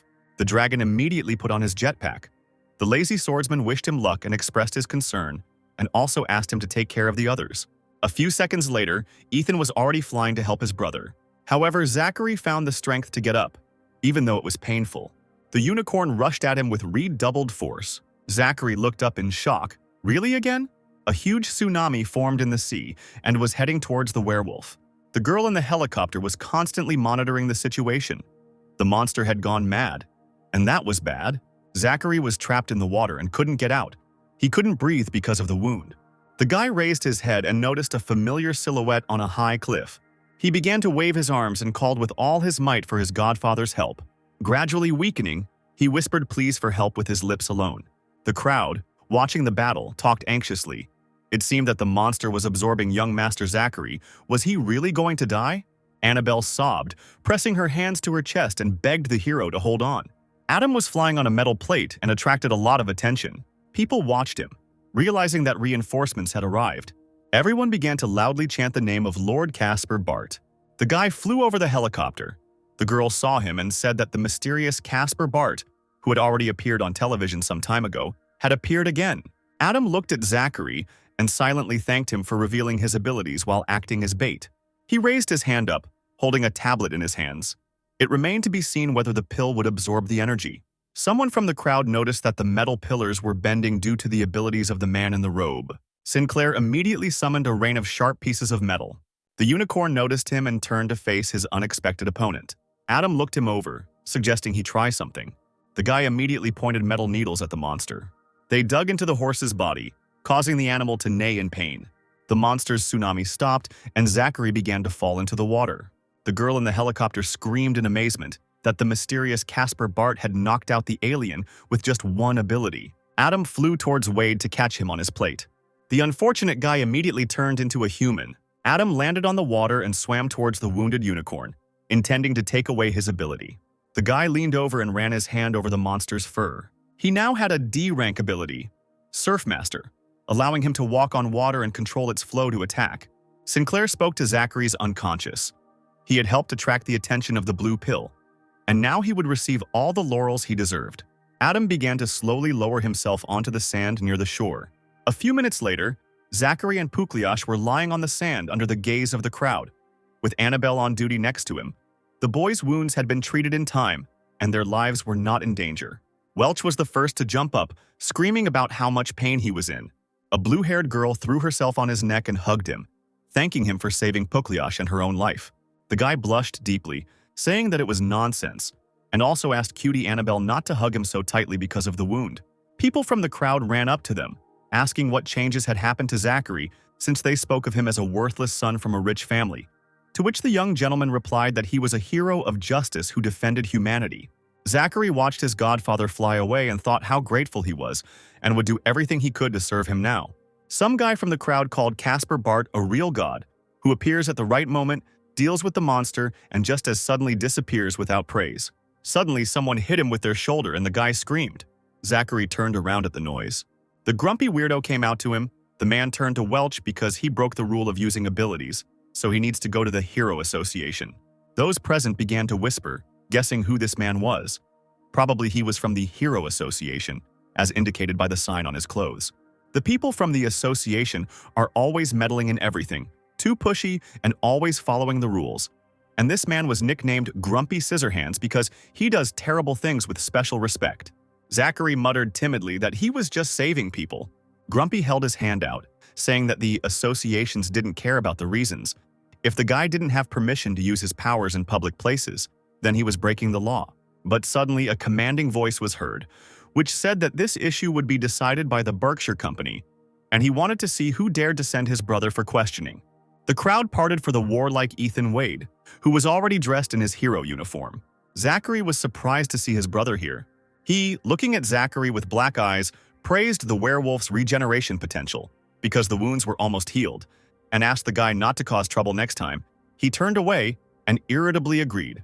Grumpy decided to leave, but threw in a parting remark that the Berkshire Company would be able to give the Hero Association a comprehensive explanation that they would accept. The dragon watched his brother laughing among the people, wondering where his abilities came from and why they suddenly awakened. When everything had calmed down, the wounded had been taken away, and the crowd had dispersed, Adam returned to his home in the early morning. He had just taken a hot shower and was drying his head, sitting with only a towel around his hips. Sinclair looked at the water element ability he had gained. He thought he had many elemental abilities: flame, plasma, metal kinesis, surfing master. If he can combine them, it'll be pretty interesting. The guy sat with his hands behind his head, dreaming that he would be able to cure Trisha someday, because having tried many abilities, he feels their power, and will try to find a healing one. All that remains is to find information about a person with such an ability. Now he can only try to penetrate the body of the superhero Hot and Sour Noodles to look for some useful information. He activated the control ability. The Hot and Sour Noodles superhero walked carefree down the street, humming something under his breath. Suddenly, he threw his head back. The pupils of his eyes turned white. He exhaled heavily. Now Adam took over his mind for a time. Sinclair examined his own other's hands. The ability to control allows him to successfully take over bodies. The guy tried to test his ability, but activating metallokinesis didn't lead to anything. He thought with disappointment that the ability remained in his body and did not move with his soul.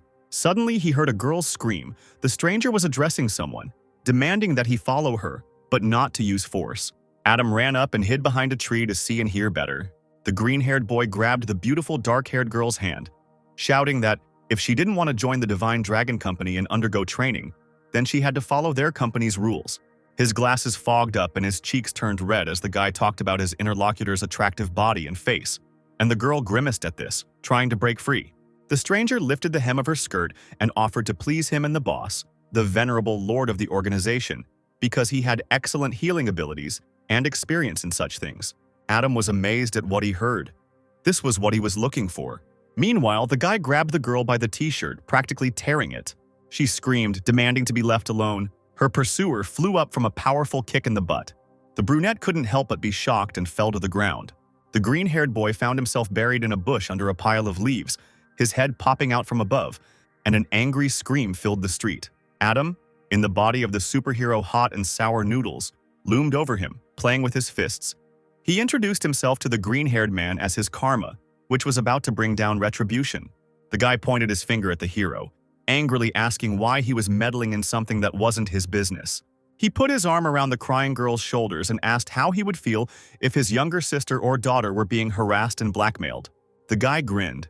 The girl had been quietly doing an internship at the company for many years, and clearly wasn't suffering, but with all her heart wanted to get this chance. The girl sobbed and screamed that she would never have thought of that and to stop talking nonsense. Adam asked her to think about it, because if something started once, it will never end later. If she wants to become a heroine, let her focus on her goal and dedication to the cause. The brunette looked into his eyes with devotion and thanked the superhero Hot and Sour Noodles for saving her. Then she turned and spat at her pursuer. The girl left, and the guy and Adam were left alone on the street. The guy clenched his fists and remembered that a superhero needs to eat something sour and spicy to transform. The effect lasts no more than 15 minutes, but where does he find such food? He shook his fist, shouting that this idiot had let her escape and destroyed everything he had worked for. The consequences would be incredible. The superhero folded his arms across his chest and asked about the consequences. The guy rushed at the man, putting his fist forward, threatening to make him disabled. He stood without moving. Adam popped an orange pill into his mouth, and then he found himself in the form of the superhero Hot and Sour Noodles. A hot and spicy transformation took place. The guy opened his mouth, not believing what he saw. The man didn't waste any time and aimed his fist straight at the impudent fellow's chest. The guy, like a ball, flew into the bushes again.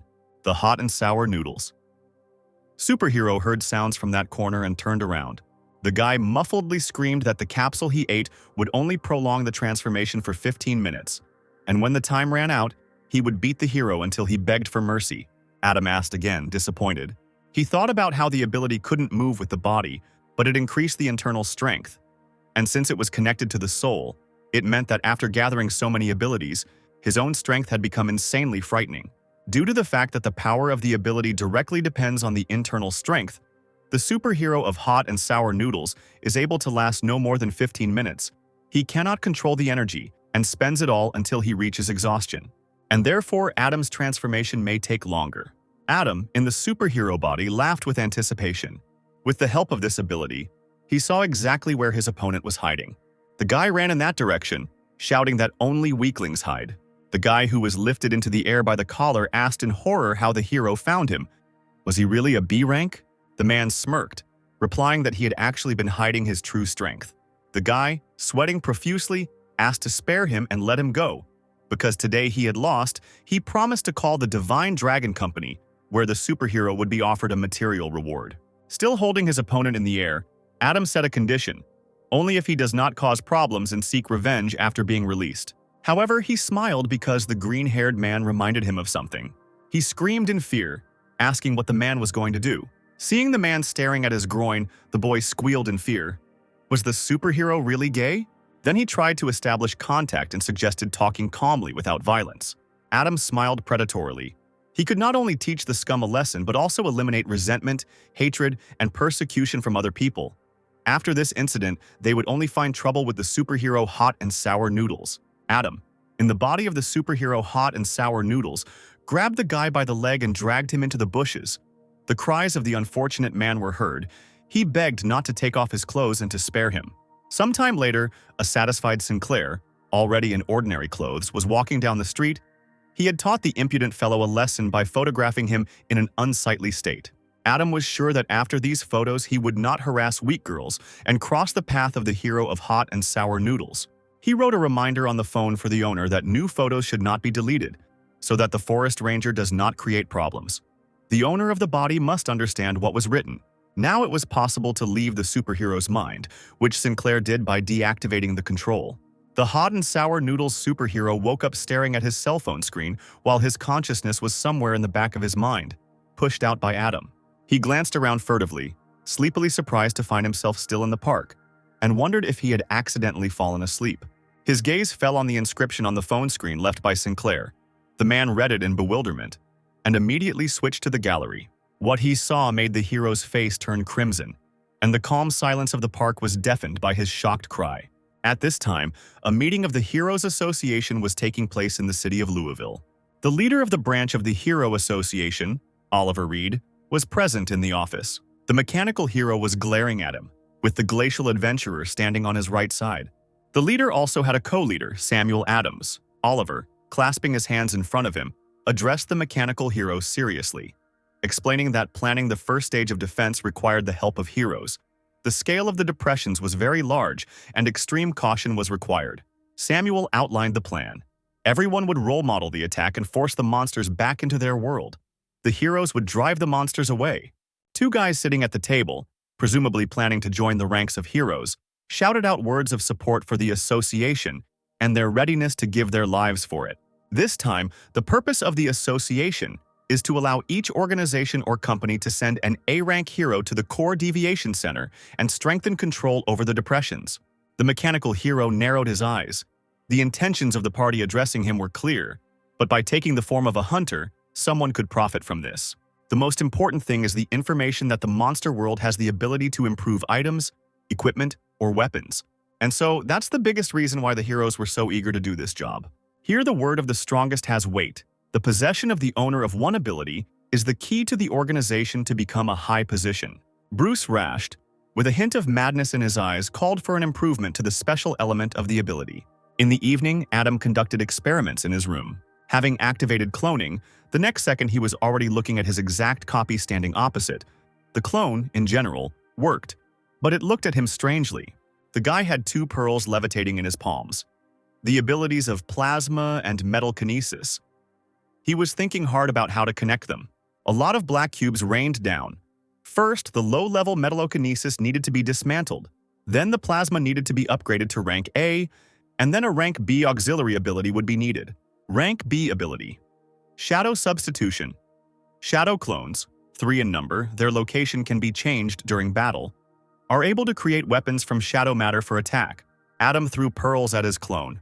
The transformation was activated. The guy addressed the clone by the name he called to those around him. Casper Bart must remain cold-blooded and powerful. Now the clone had a closed dark hero suit, as well as a white mask with blue snake prints, completely covering his face. Only his expressionless eyes looked at the world as if it were an empty space. With a wicked smile, Adam commanded the snake to become the second saint who would reap the abilities. It was his turn. A large plane has landed in the second ward of Iowa City. Deftly maneuvering between confused passengers, Adam exited the airport. Looking at the beautiful architecture of the streets, the guy dragged a suitcase on wheels under the scorching midday sun. He didn't think it would be so hot here. Suddenly, a yellow car pulled up right in front of him, nearly knocking Sinclair off his feet.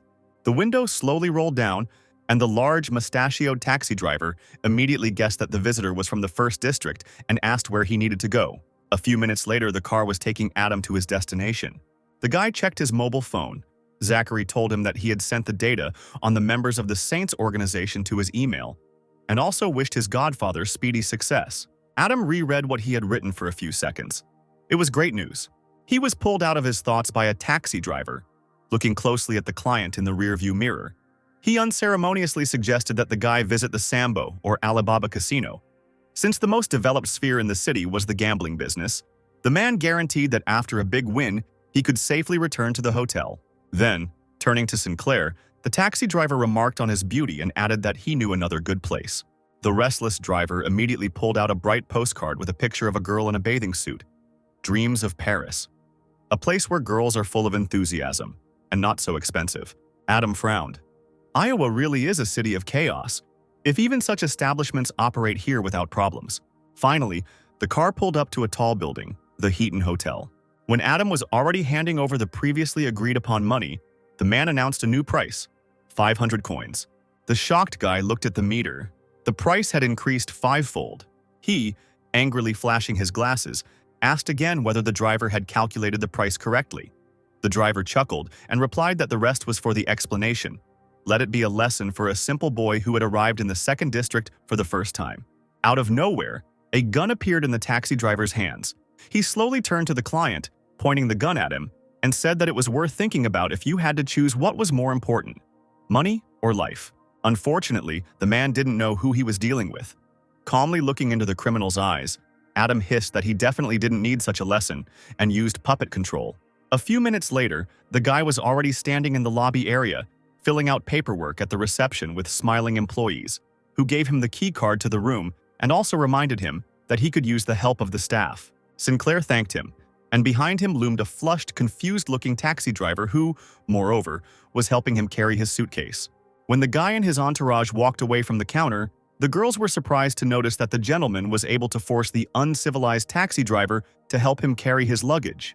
The pretty red-haired girl was quickly applying lipstick. What if the guest wanted to invite her to dinner too? Approaching the elevator, Adam turned to the taxi driver, ordering him to leave as soon as he brought the things into the room. The man was also ordered to be more polite with the residents of the First District. The driver slowly nodded, agreeing with the gentleman. The elevator slowly gained height and soon arrived at the desired floor. The guy walked out into the hallway and opened a new email.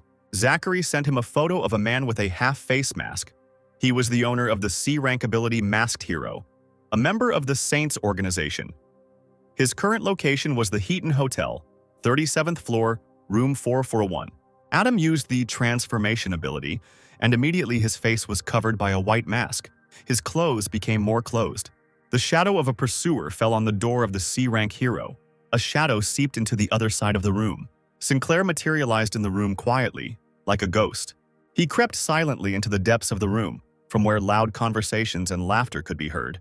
There, on a huge bed, the invited girls were frolicking in their underwear, over whom hung a big guy in a mask, dressed in just a towel on his hips.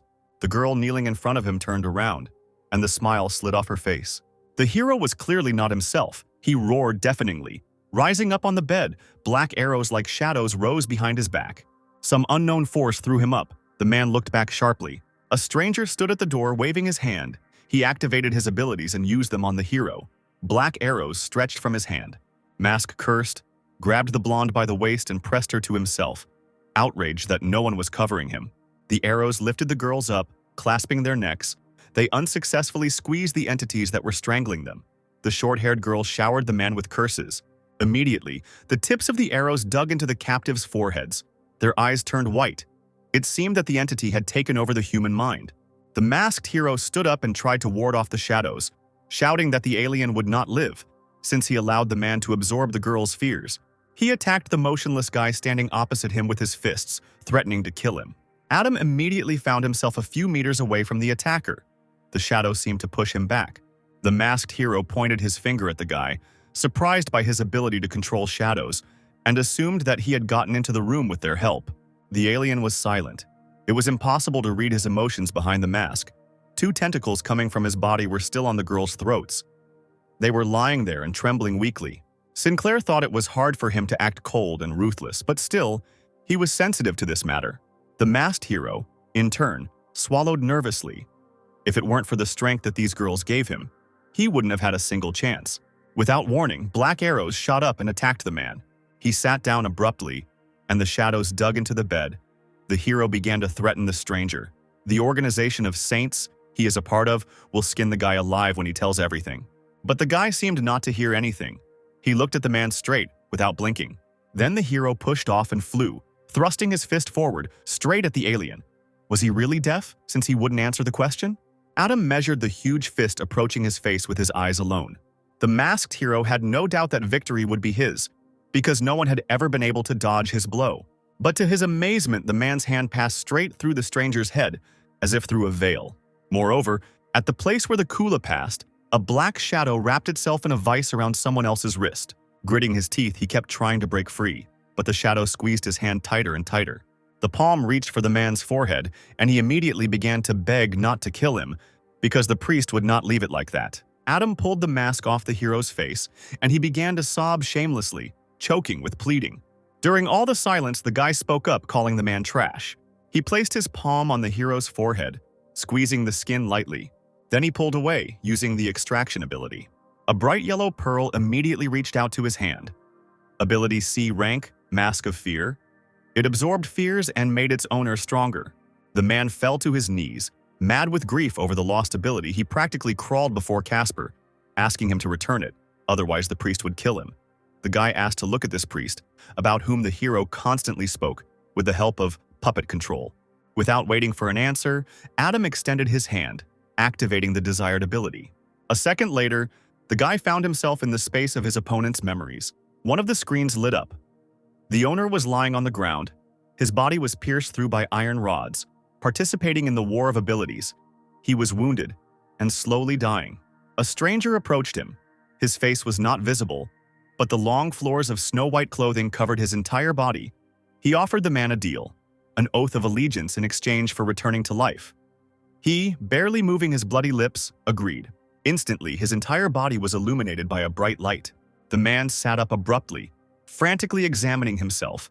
The wounds had disappeared. He had really survived.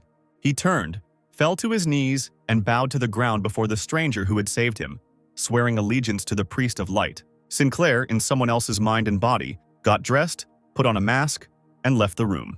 The hero came to the embankment to a huge cruise liner. Here, large, multicolored containers of different heights are lined up in a row. The man looked around, searching for the right container. My gaze caught on the numbers on the red one, FS4396. Adam, who had been watching the proceedings closely, remembered that the man had remembered something about a red container. The masked hero remembered being in a richly decorated building. The walls and floor were shining with gold.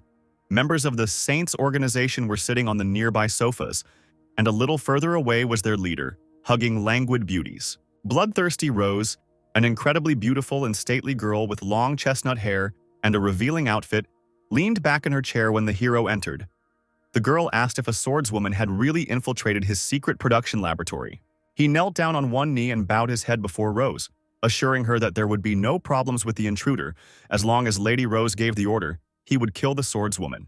A menacing man in a military uniform spoke up, the commander of the Deep Sea Army, chuckling. He said that an A-rank hero is not so easy to kill. The great land mage sitting next to him scratched his long gray beard. A-rank wouldn't be an obstacle. The disciples of the Saints shouldn't be afraid of some A-rank hero. The fair-haired handsome man in white clothes, sitting above the trio, ordered the ignoramuses to bring the swordswoman here. He would be curious to enjoy her. They immediately jumped up from their seats and stood in front of the man, who unanimously reported that they understood the holy priest. The masked hero sighed. This brat is getting a well-deserved vacation. The commander of the Deep Sea Army heard him and called him over. The boxer immediately approached and bowed low. Asking what the order was, the man replied, "The goods that are in the red container have arrived at the port on the first platform." The commander sat back in his chair and, rolling a cigar around in his mouth, lit it with a large lighter. He ordered the boxer to go to the container and find out if there was any information about the swordswoman, and if so, to report it immediately. Grabbing the hero by the shoulder, he grinned and said that with each damaged product, everything will be fine.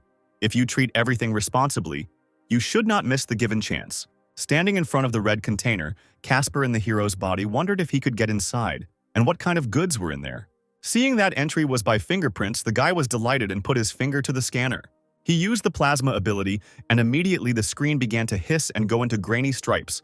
The container door opened and the hero saw a long staircase leading down. It turned out that the container was just an illusion. The real goods were hidden deeper, going down. Sinclair felt a terrible smell, similar to blood.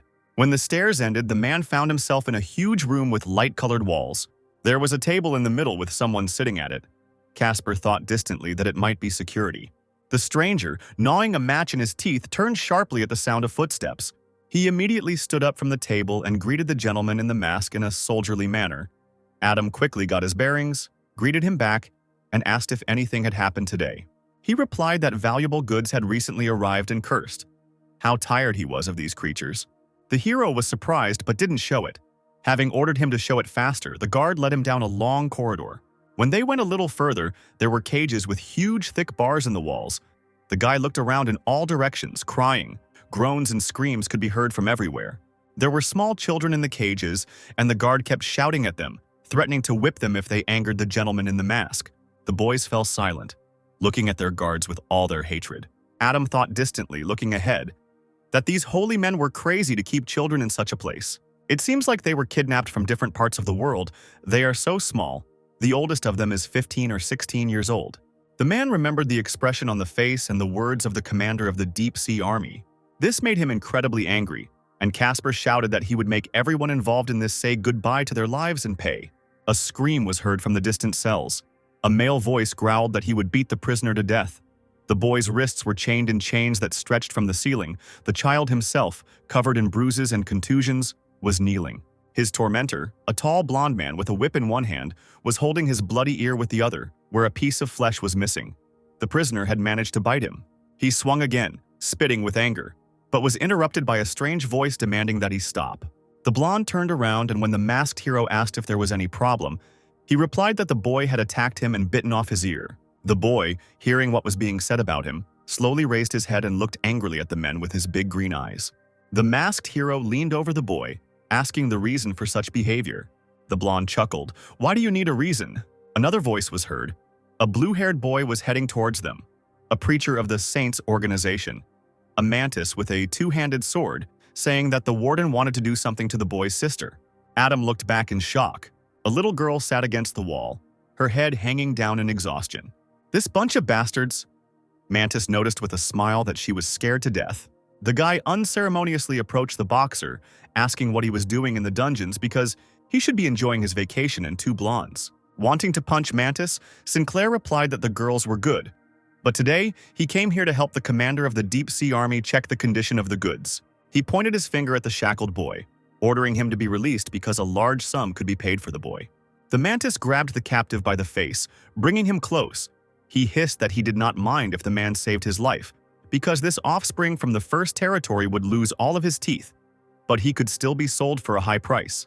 The boy, who really had half of his teeth knocked out, spoke in an unknown language through the grip of strangers' fingers. Although those around him did not understand him, the prisoner promised to kill everyone. To the surprise of the other men, the boxer understood the boy and told him to be patient, because soon he would fulfill his wish. The mantis turned around and grimaced suspiciously, realizing that he understood a foreign language. The man squeezed his palm, and a blue fire came from it. He not only promised to fulfill the wish, otherwise he would have come here in vain. The next moment, the masked hero pierced the burning chest of the mantis. He, sinking to the floor, managed to ask why the boxer did this to him. The man, looming over the fallen boy, replied that he looked like the boy and was from the same place. The mantis shouted in amazement that the man in front of him was not a gentleman in a mask. Before he could finish speaking, his head was suddenly separated from his shoulders. The guard and warden standing behind him began to babble, not believing what was happening, asking what had happened. At that moment, long black shadows flew in different directions from his body, and raising his hand imperiously, Adam promised that the villains would meet their death here. The blonde rushed forward, attacking the boxer. But the shadows did not allow him to do this, wrapping themselves like snakes around the hands of the warden. Electrical discharges ran from the tips of the arrows to the guy's body. The blonde screamed in pain, thrown up by electricity as if crucified. Trembling with fear, the guard opened and closed his mouth. He could only watch as his comrades died. Finally, it was his turn. Seeing the shadows crawling towards him, the man fell to the floor trying to crawl away. He didn't have time. The edges of the bars turned red. Sinclair also took the abilities of the dead. The boy watched with wide eyes what was happening, forgetting about the pain. 3 abilities of different colors levitated on the boxer's palms. The boy plucked up his courage and said his name, Joe Bloor, and asked the man's name. Adam stood with his back to the captive, not daring to turn around. A second later, he looked back, replying that he had come to save the boy, but the boy coughed and reminded him that he had heard about recent events, how the boxer had been bullying the local children. Sinclair did not react to what was said, only saying that everyone would soon find out how this would turn out. He waved his hand, and a blue glow broke the chains that the prisoner was hanging on. The man asked Joe to wait here while he dealt with the people outside. The boy did not answer and quickly walked up to his sister. He pulled her into his arms and the girl began to sob quietly. Adam hung his head, painful memories of Trisha piercing his mind. He went out into the corridor, where they were already waiting for him, and gave the order to seize him. The man, angry, threw out many dark arrows. They, like daggers, rushed towards the mercenaries and cut their bodies right down the middle. One after another, blood splashed in all directions. A minute later, the boxer stood surrounded by lifeless body parts. Someone's applause was heard behind them. A red-haired guy in a formal suit with a bow tie walked slowly towards the man, smiling. The Lord of Sound, He created a small blue tornado on his palm and casually greeted the spearman who appeared opposite him, suggesting that he surround the traitor and attack him. The spearman, a man in national dress, bared his teeth. He had a long magical spear in his hands, engulfed in flames. It did not cause pain to the owner. The saint suggested that Edward attack first. The Sound Lord pushed his fiery hair away from his face. In his hand, supported by a tornado, a music disc was spinning. The man shouted loudly, "Music!" The boys in the cages clutched their heads. The disgusting sound seemed to be eating away at their brains. To confuse the enemy, Adam pretended to be in pain, but thought that his nervous system was strong enough because this music provokes a nervous breakdown in people. But it was necessary to save children with fragile psyches and get rid of this bastard as soon as possible. The boxer pretended to go crazy from the sound. Edward laughed. No one can resist him. He swung and threw the disc at his opponent, wishing him to burn in hell. Adam immediately made the hero's body disappear. The disc flew through the shadow. The man moved behind the Lord of Sounds. He, not understanding what was happening, recoiled in shock. At that moment, the boxer jumped on his back in one bound, causing the red-haired man to fall to the floor. Blood spurted from the saint's mouth, and he begged his accomplices for help. The spearman ran up and threw a fire arrow at the boxer, his pigtails flying up from the sudden movement. As the arrow flew, the masked hero swung at the Sound Lord, holding him in the grip of his body. The fire pierced Adam through and through, and it seemed like it was the end. He let out a ragged breath as the spear came out of his chest. Unfortunately for his enemies, the man's powerful fist landed right on the Sound Lord's back. The spearman howled. Was Edward really killed? He also asked with despair in his voice why the boxer was betraying their organization, to which he chuckled. Rising with difficulty, the man replied, "For the sake of these children and in the name of justice." The spearman already held 2 fire arrows in his hand and laughed at someone else's words. The masked boxer won't be able to escape from here, and the commander of the deep-sea army is already heading towards the containers. It seemed as if Adam could be seen through the boxer's eyes. He turned around and grinned dangerously, thirsting for death.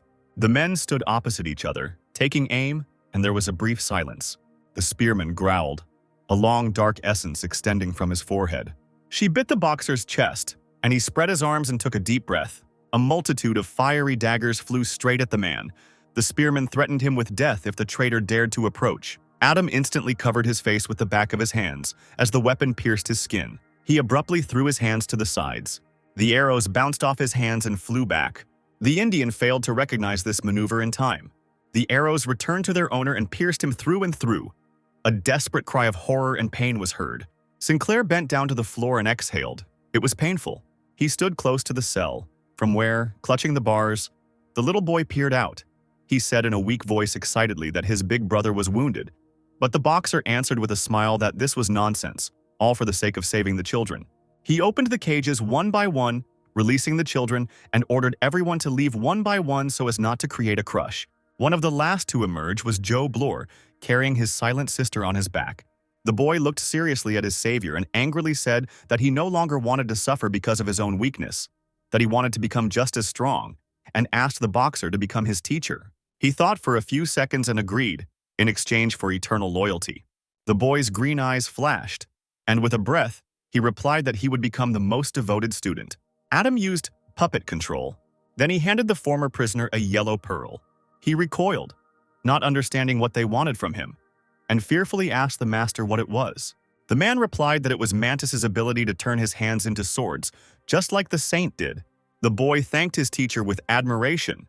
Adam watched Joe leave, still holding his sister in his arms. He turned around and walked towards the lying bodies of his opponents. It was finally necessary to deal with the corpses. The masked hero raised his hand. Pearls of abilities began to reach out to him, each one trailing a bright light. A yellow beam of light emanated from the mercenaries with their faces covered by cloth. The Sound Master was previously blue in color. Last time, Sinclair had to make a lot of mistakes before he could get 2 balls from Frog and Wavy Horse. But now there are a lot of abilities and the monsters are weak. The pearls shimmered in his hands. First, he needed to improve his body swap to A rank. A few seconds later, when all the pearls merged into one huge green one levitated in the palm of the hand. The ability of A rank, Shadow Exchange, Shadow Cloning. Maximum 5 pieces. During the battle, one of them can move to the place of the shadow of another person. Is able to create shadow weapons for attack.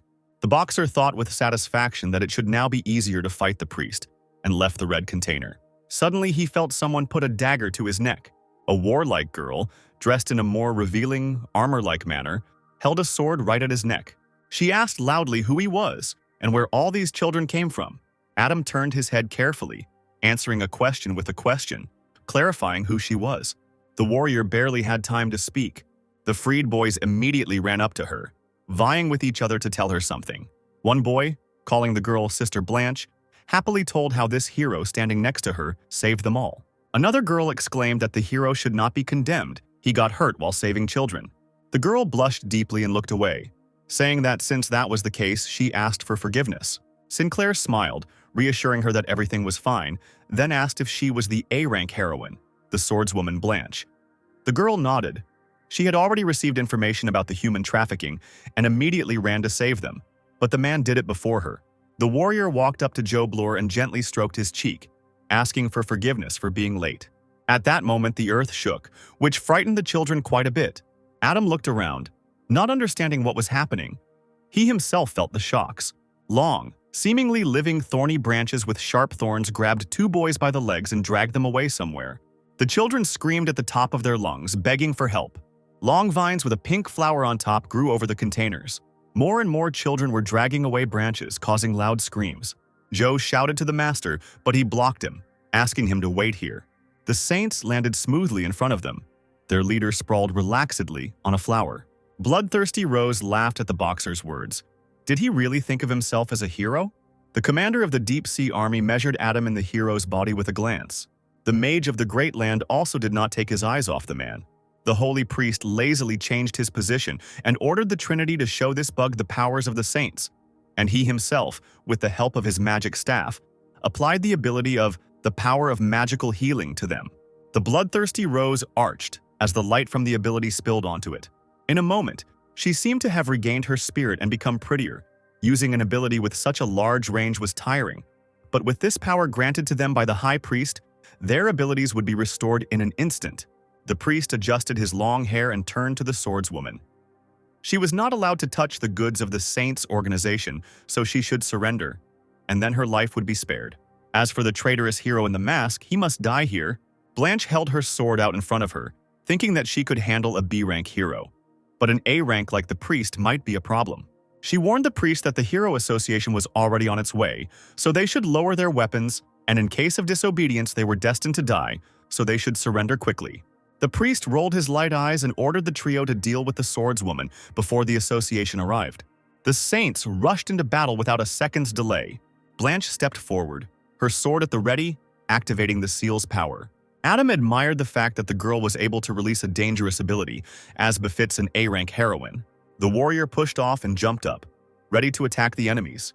Everything around was illuminated with a soft pink color. The Great Earth Mage thrust his staff forward and activated a sand magic circle. A huge sand barrier appeared in front of the warrior, but she quickly dealt with her sword. The magician realized that his creation had just been destroyed, and the girl was right in front of him. She loudly called out Seal, and the commander of the Deep Sea Army called out Establish Flow. He put his palms together and huge streams of water flowed around him in different directions.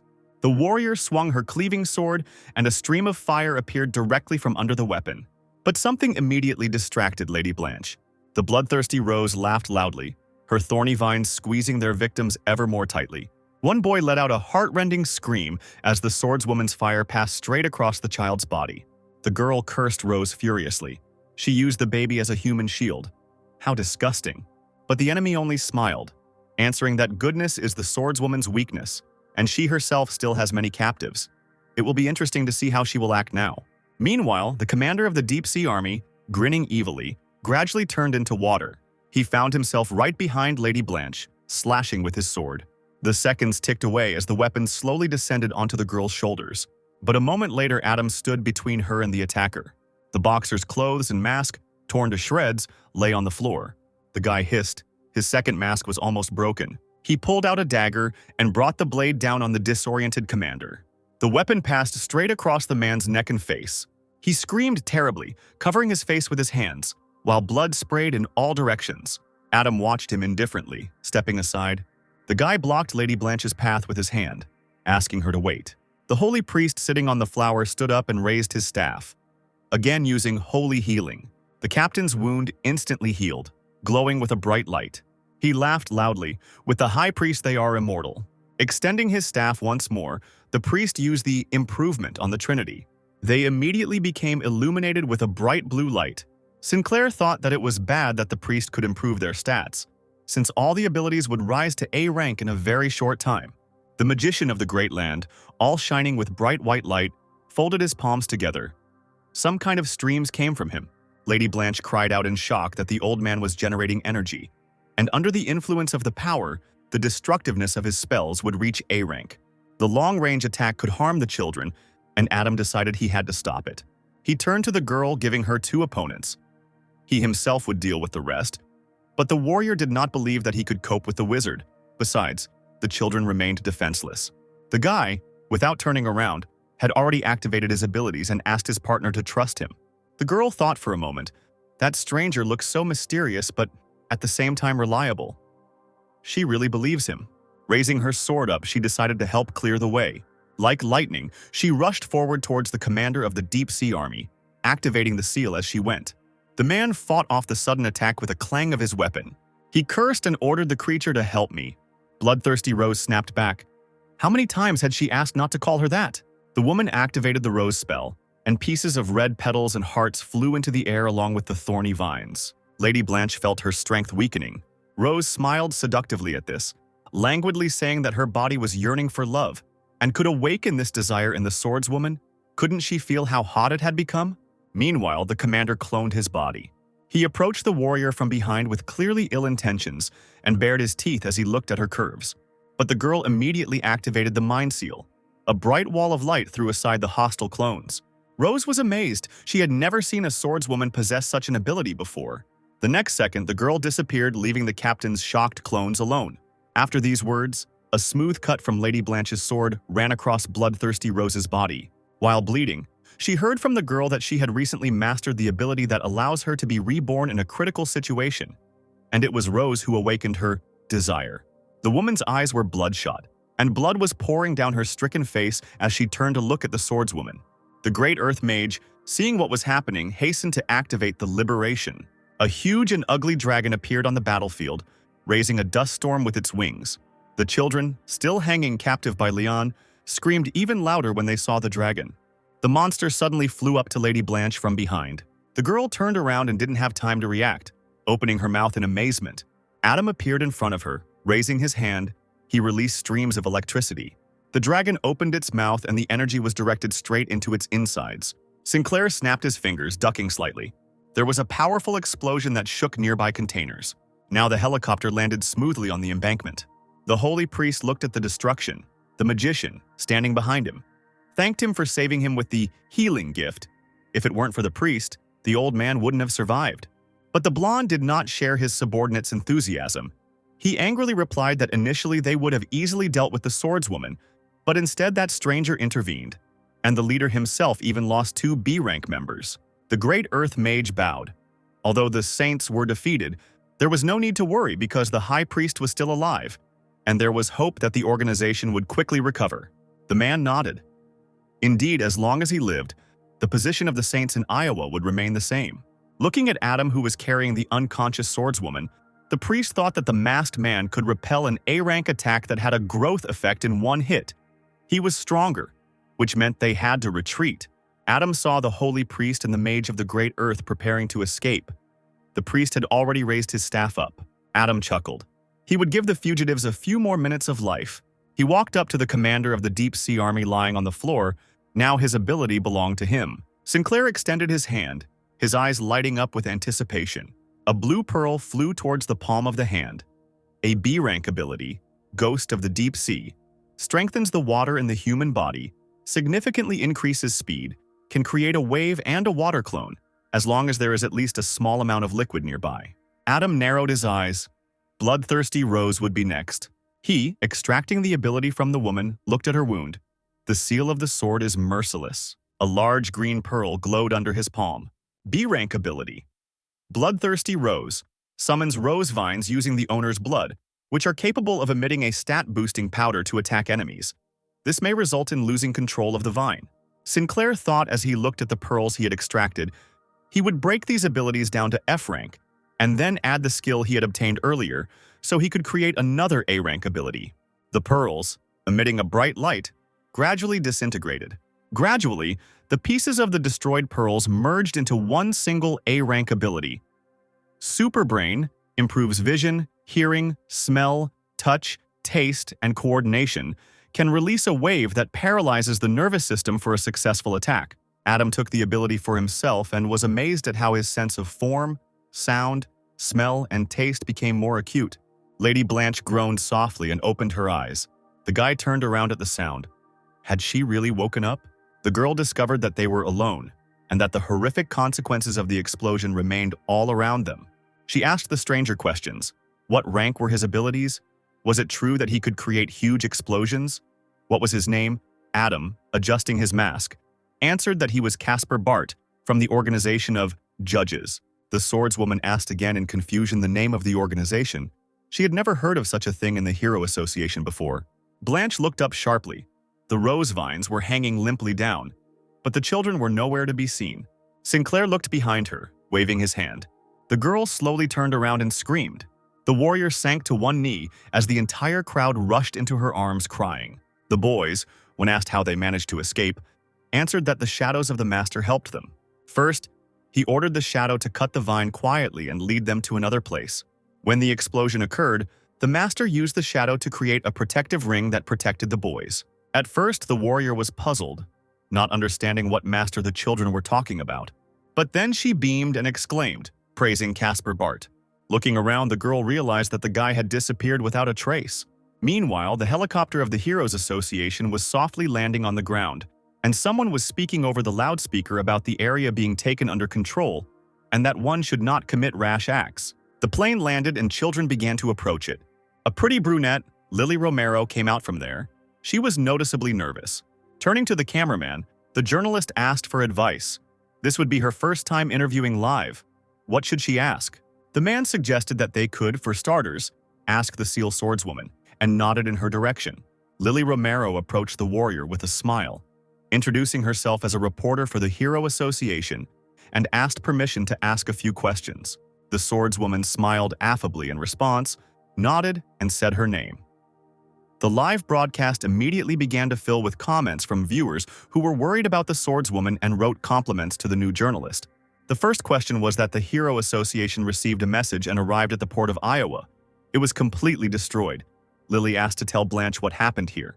When the swordswoman replied that she had come here to save the children that the Saints organization was planning to sell illegally, the journalist reacted quite violently, replying that she had also heard about these villains who were engaged in illegal activities. Lady Blanche shook her head. Nothing would work.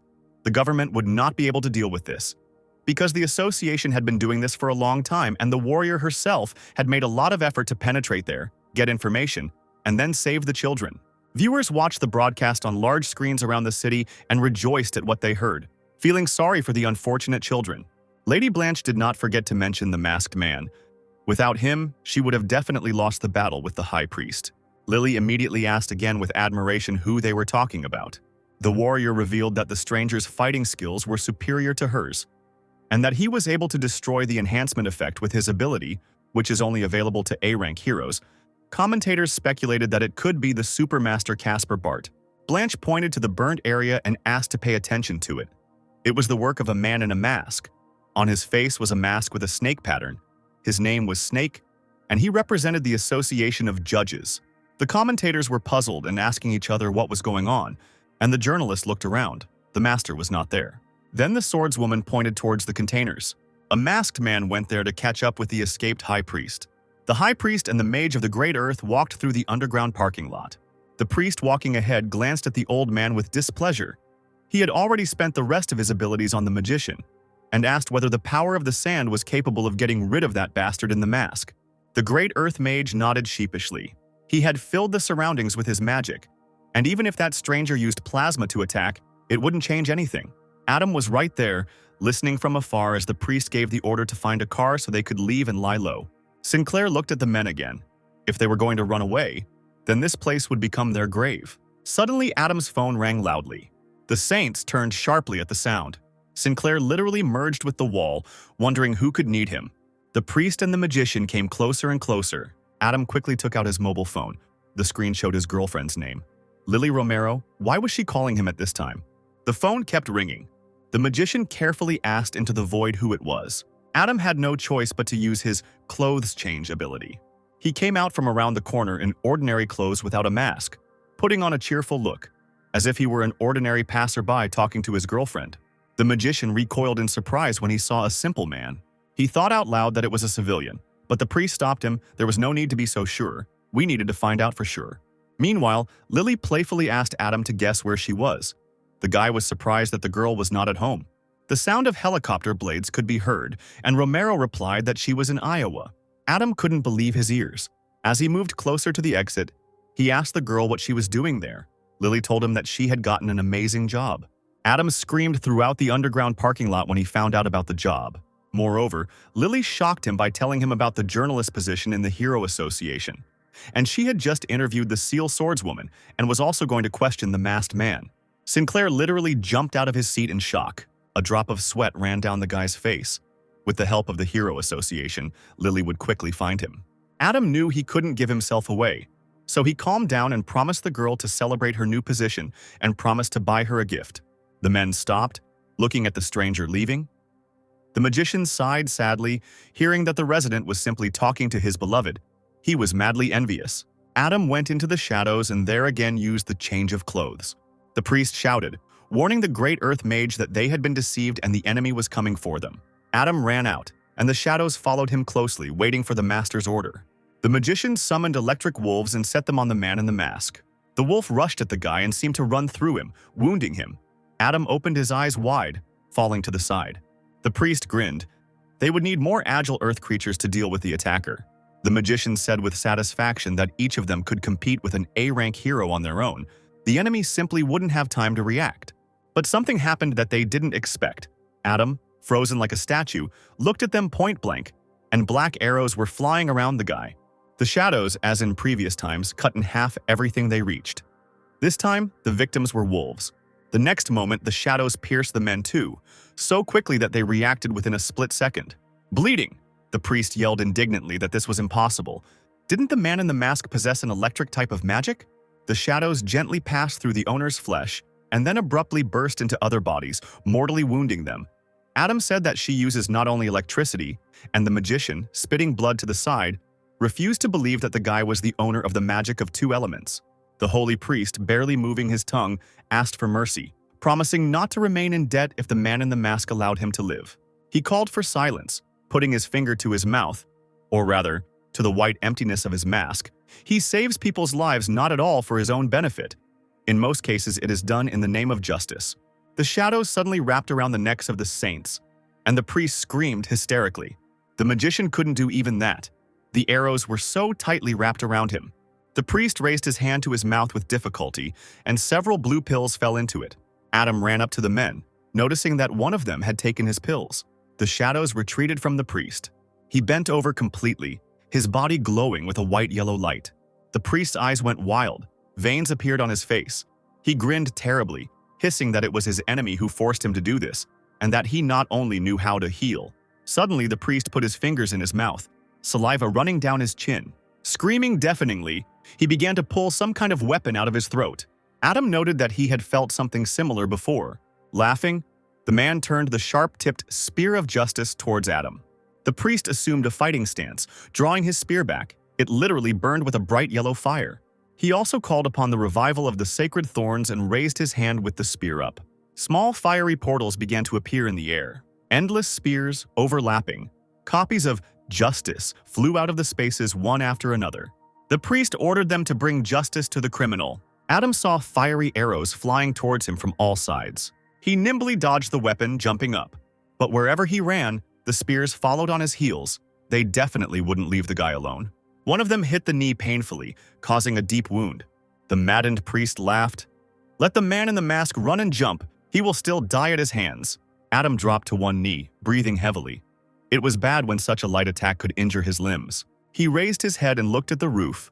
The light spread across the entire ceiling, allowing him to instantly determine his location. The guy decided to check who was faster, and the spears were again directed towards him. The priest laughed again. Is it really possible for something to surpass light and speed? There, only outlines remained of the man. Adam activated his super brain ability. His eyes lit up like fire. The spears continued to fly without slowing down for a second. The priest did not yet know what had happened, but he continued to stand, confident in his victory. Adam, with a dagger clutched in his hand, instantly moved to the other side. He moved around the priest, moving at the speed of light and even faster. Swift shadow blades, bright rays fell on the man like a fanfare. Adam finally landed a few meters away from his opponent. He loudly ordered him to surrender. He trembled, but still asked what the guy meant. A bright light approached the priest, attacking from all sides. And the next moment, arrows pierced the man, leaving no chance for life. He, choking on his own blood, realized that the enemy had 3 abilities. The priest, trembling all over, tried to heal himself. Hanging over him, Adam said, as if it were a sentence, that it was useless to heal, because he would have to die again. The man desperately clung to life, hot tears streaming down his cheeks. Sinclair reached out to take such a valuable alien ability. A rare A-rank hereditary ability, Heart of Light, grants the ability to heal the physical wounds of the owner of rank B, and below, increases the characteristics of the abilities of rank B, allows the owner of rank A and below to hide, grants the ability to heal oneself or a target of rank A and below. The Spear of Justice can use light and create a large spear that can destroy the enemy. Adam, without delay, applied the treatment to himself. He thought that he didn't expect to see a blue pill on the priest because he himself almost died. The boy approached the old mage of the Great Earth, who had a large wound gaping on his chest. Adam took away his ability, Sand Magic, which gives the ability to change the landscape through the use of sand to summon an attacking sand monster. Sinclair turned around sharply as he heard the sound of a helicopter. The Hero Association had arrived. The loudspeakers announced, "We are taking control of this area." Adam used his powers to change his clothes, deciding to leave the heroes as they were. A crowd had gathered at the entrance to the underground parking lot, and it was impossible to shout over the roar of the 2 helicopters. Lily Romero was working hard inside, telling viewers on air that she could hear cracks in the walls and floor of the building, suggesting that a fierce battle had taken place there. Coming closer, the girl saw the bloodied leader of the Saints in Iowa, the high priest, hanging on spears. The camera showed a close-up of the man's wound. The comments went through the roof. Mostly people were happy that the bastard died. A man from the reporter team called the others to show them their discovery, the body of the great earth mage lying nearby. Lily held on for too long, seeing the old man. She apologized, blushed, and covered her mouth with her hand. The operator shouted after her that Lily needed a rest as she ran into the corner. The girl was sickened by what she saw, but fortunately she managed to get away from the filming process. When she finished, she saw someone's hand in front of her with a bottle of water and heard a gentle voice. It was Adam Sinclair himself. She asked in surprise what he was doing here. He replied that he was nearby during her call, and seeing how much noise the Hero Association made, he realized that Lily would be here. The girl blushed deeply. Her boyfriend was not there at the moment of the brilliant interview, but again caught her in awkward situations. The couple hugged. Lily whined about how awkward she was on her first broadcast, but Adam reassured her, saying that Romero was beautiful, no matter what she did. The operator turned to see if his colleague was feeling better, but I came across a couple making out. He swallowed and, slightly stumbling, began to speak about the girl who had been found by the rescue team. She had been kidnapped by the organization and now needed to be interviewed. Lily blushed, peeking over Adam's shoulder. Nearby, adults were pulling children out from under the crevasses. The girl did not waste time and ran towards them, shouting goodbye to Adam to wait for her. The cameraman almost cried when he saw the scene. It turns out that he never had a chance to get closer to Lily. The journalist had already approached the girl and spoke to her in a gentle voice. Adam, crossing his arms over his chest, watched the girl with affection. With a green pearl, the Heart of Light, levitating in his palm, Sinclair thought that he would soon be able to return to save Trisha. Now he has collected all the elements together: wind, sand, fire, water, also high-ranking abilities: light, darkness, sand, lightning, metal. A third unknown person from the Saints organization should appear soon. Well, let's call him Dragon. The Iowa Central Hospital was in full swing. The children brought in by ambulance were sent to the hospital one by one so that a doctor could examine each one. Joe Bloor sat on a bench in the room with his head bowed, with his unconscious little sister, upset because he never got to see the teacher. The boy heard footsteps and suddenly raised his head. It was him, his master. He put his finger to his mouth, calling for silence. Adam used the ability of control to enter the hospital unnoticed. The boy sat down on a bench next to the children and pointed at the girl. Joe replied in a low voice that he knew his sister was dead and wanted to take her home. But he couldn't let her stay in that place. Sinclair countered by praising Blor's intelligence, as it seemed the girl was still alive, just too weak. The boy almost jumped out of his seat when he heard these words. Adam used the ability of holy healing, taking out a white pearl. The girl opened her eyes, the same green as her brother's, and immediately called him, blinking sleepily. Sinclair used the ability on the boy as well, telling the children that they needed to recover. He ordered Joe not to tell about his sister's quick recovery. Later, he himself would take them from here. Wiping away unwanted tears with his fist, the boy nodded in agreement to the master. Sinclair asked to be called teacher, and gave the child a suitcase with money, supposedly from the organization, for a good life. In exchange, he asked Joe to infiltrate the organization's heroes class at Ivy University. Joe immediately assumed that he would need strong abilities. Adam said there was nothing to worry about and handed the boy a ball with the ability to imitate, together with the power of the praying mantis. This should be enough to enter the university. The pearl penetrated Joe's body, illuminating the space with a bright light. C-rank ability. Imitation. 5 senses that imitate the improvement of strength and agility, but not more than 10 times the original talent. The boy exclaimed that he would not let the teacher down, so he shouldn't worry. Adam, leaving, asked the student not to try to find him. He would contact Joe himself later. On leaving the hospital, the guy changed his clothes and took off his mask. Lily Romero blocked his path, placing her hands on her hips. She asked menacingly where he had run away to. The girl had to look for the fugitive for a long time. Adam replied that he had been helping children in the hospital. Lily exhaled and smiled. Finally, the boys were saved. The association now had to contact their families. As for the homeless children, they will be sent to a shelter and will live there. Sinclair said the orphanage was one big family and expressed hope that the children would grow up healthy. Lily clung to him and kissed him on the lips, causing the guy to blush. The kiss was so unexpected that he opened his eyes in surprise. The girl, blushing along with him, said that Adam had worked hard these 2 days. A colleague called her to say goodbye.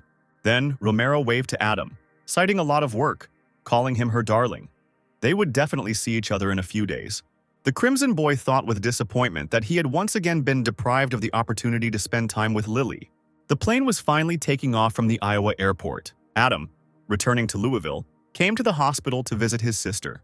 He hoped that the holy healing would work. The guy extended his hand, releasing the ability. Everything was illuminated by white light. The pearl clung to Trisha's body. Seconds passed, but nothing happened. Sinclair stared at his unconscious sister in shock.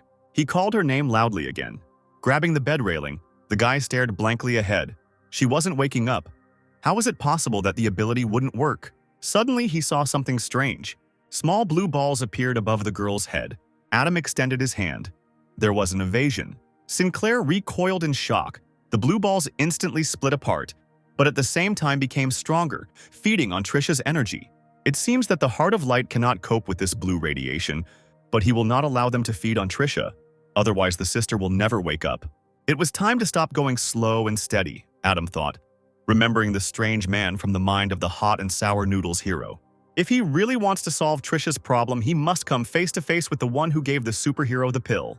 But first of all, Adam himself needs to become stronger and improve his metal control, cloning, and transformation abilities. The 3 abilities merged, the bright colors of the pearls merging into one. The guy now had a large yellow pearl levitating in his palm. C-rank ability. Transformation gives the ability to transform in 0.01 seconds, can slightly change the physique, appearance, voice, and personality, improves acting skills. C-rank ability. Cloning creates a clone that is 8 times weaker than its owner. Its lifespan is half an hour. Adam gritted his teeth as a green pearl shone in front of him. With all the abilities he has accumulated, he will definitely be able to advance to S-rank. The guy fell to his knees from the excess of alien energy. Finally, it appeared before him, the S-rank ability, Metal Control, capable of controlling metal within 1,000 meters, not exceeding 100,000 tons in weight. Adam thought with interest that since this was an S-rank ability, he couldn't wait to meet that mysterious person. Late in the evening, on the roof of a skyscraper, the hero of hot and sour noodles was waiting for a meeting. Sinclair had already used his control ability. A purple crack appeared in the sky. Adam, in the hero's body, raised his head, watching. A man with a comical face walked out from there at a leisurely pace. He loomed over the hero, his hands in his pockets. They hadn't seen each other for a long time. The man got straight to the point, asking if there was any new information. The hot and sour noodles. Hero crossed his arms over his chest, answering that he wanted to know about Casper Bart, but would he have enough money to buy this information? The man adjusted his bowler hat, replying that if the information was true, he would pay twice as much. The hero said that a couple of days ago the organization of saints was destroyed and asked if his interlocutor knew about it. He replied that he knew. It was done by the seal swordswoman Blanch from the Hero Association. The hero said that during the report Blanch reported some interesting information. An unknown person helped her, introducing himself as the Snake. The man shrugged. He already knew that. Casper Bart and the Snake from the organization of judges. And it was a well-known fact. The hero said seriously that both Casper and Snake were dual ability users, to which the cosmic face suggested that perhaps the judges only accepted such heroes into their organization. The interlocutor objected. Such people are encountered very suddenly, and he did not think that such a thing was possible. The man leaned forward with interest. Was the hero really leading to something that... The superhero held out a flask with an elixir of abilities in his palm. The man extended his hand, repeating the name in fascination. But the hero of hot and sour noodles sharply squeezed his palm, explaining that after using it, a person will be able to gain a new ability, and a user without superpowers will become their owner, and those who already have one will receive additional power. If the man had a face, he would have grimaced, but now the alien screamed that this was nonsense, complete nonsense, and demanded proof. The hero opened the flask with one movement, turned to the man, and offered to demonstrate the effect, reminding him of his body's superpower. It's strengthening. He drank the blue liquid in one gulp. The flask immediately cracked in half. Adam raised his hand, generating a powerful flame coming straight from his body. The alien looked at the fiery volleys with admiration. Could this really be a fire-type ability? Sinclair told him that he had previously made a deal with Casper Bart. That's where the information came from. And thanks to the blue pill, he believed in the existence of such things. The alien said that this was incredible, and in that case the hero must know the ingredients of the elixir. The hero smiled. He didn't know this, but he told everything he knew, and now it was time for the reward. The spaceman briefly said that he had heard some interesting information and then handed over a jar containing 15 blue pills. The hero extended his hand and said that he needed to ask something. He recently discovered that his body had started to become covered in light blue spots in places. Could this be the effect of the pill? The man turned around to go back into the rift, replying on the go that it was just an unremarkable side effect, not worth paying attention to. Turning around one last time, he said that he was looking forward to the next meeting with the hero of hot and sour noodles. Finally, he disappeared, and the rift disappeared too. Adam immediately de-transformed back. He thought that even after discovering the effect that causes loss of vitality, they call it an unremarkable side effect. So what is their plan? The guy walked further, and behind the technical pipe, leaning against the wall, sat the hero of hot and sour noodles himself, immersed in suspended animation. A child's voice was heard calling for Dad. Sinclair threw a bottle of pills at the hero's feet. He said that if a man is doing this for his daughter, then he should stop taking these pills. The choice is his. A child's head peeked out from around the corner. The girl called for her dad, and when she saw him, she ran up, asking why he was sleeping on the roof. The man rubbed his forehead, asking little Mimi for forgiveness for falling asleep. The girl frowned. After all, her dad said that he would spend her birthday together. Suddenly, she noticed a bottle of pills and asked what it was. The man snatched the bottle and raised his hand up, sternly saying that it was not a toy. He definitely came here to meet that alien and get the pills, but why can't he remember what happened after the deal? He decided that he would think about it tomorrow and took his daughter away from the roof, promising to eat cake together. Late at night, Zachary walked down the hallway of his house, stretching, loudly saying that he could no longer bear this treatment. I can't do this, I can't do that. When will they let him go? As he passed his father's office, he saw a light through a crack and was surprised that he was still in the office. He looked inside, saying that his old man needed to go to bed earlier. But he was surprised to notice that the office was empty and went to the table. Wade's gaze fell on a lonely document. Curious as to what could be so valuable that it could keep old bones working until late at night, he picked up the paper. Several requirements for the Raven deployment plan in the city of Louisville, is what it said. Zachary was incredibly happy and even jumped. The white area is located here. This is the best chance for him to become a hero savior. Adam arrived at his work and was now printing leaflets on a large office printer. A colleague teased him in a friendly manner. asking if he had forgotten that he had a job and where Sinclair had been. Zachary approached Adam, asking if he was friends with George Ripley, so the guy carried out his errand. He told his colleague that a woman came into the newspaper office asking to publish an ad about a missing person. The flyers were ready. A missing persons notice for a 7-year-old boy, Scott Depp. George snatched the paper and loudly commented on what was written on it. "Boy Scott Depp. Has anyone ever heard of such a thing?" Adam waved his hand at him and asked him to leave and not to distract him. Ripley only curled his lips in displeasure at this. The humorous atmosphere was interrupted by a voice from the loudspeaker. "Monster invasion detected. A-rank disaster. Citizens please go to shelter. B-rank heroes and above. Please report to the Streetsbelt Parkway to fight back." The sudden announcement brought George to his knees, and someone was already running as fast as they could out of the office. Adam wondered if he was not mistaken, that street was next to the apartment where Lily and the other girls lived. He grabbed the phone in a flash while a wave of panic rose in his chest.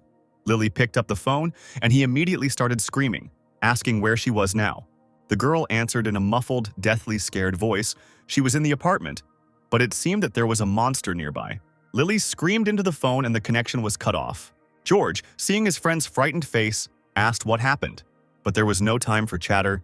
Sinclair jumped up and ran to the exit, ignoring the cries of his friend who asked him to stay, because Adam was not a hero, and there was no point in going anywhere. The guy quickly got to the epicenter of events.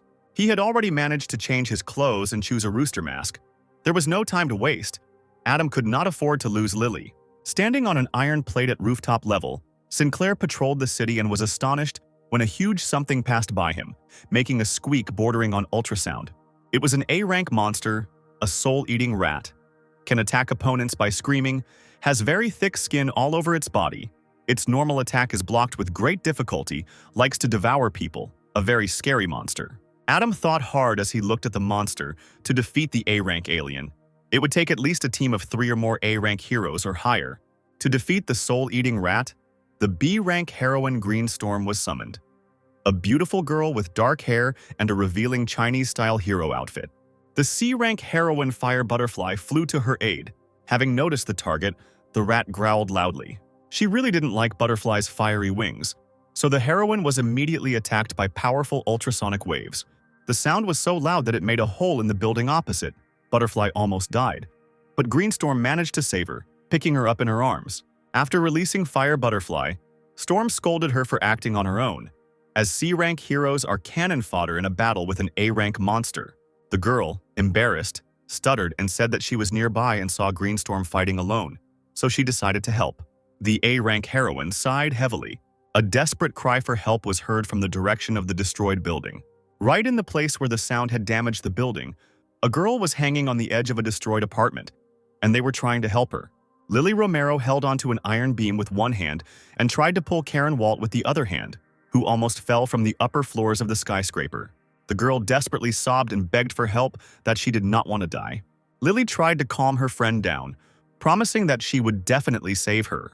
But the neighbor wouldn't calm down. She kicked, repeating, like a prayer, that she didn't want to die, while a sharp part, left over from the destruction, was chipping off from the destroyed ceiling. Due to the shaking, the dangerous piece of limestone broke off, flashing with a sharp edge.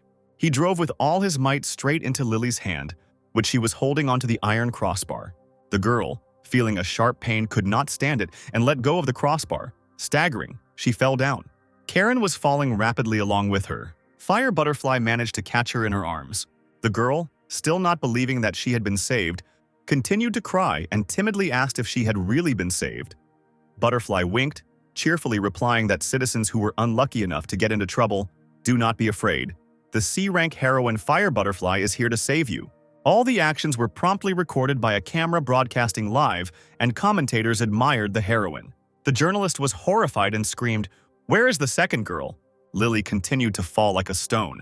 But suddenly, a shadow flashed into the camera, and this did not go unnoticed by people who began to comment on what was happening.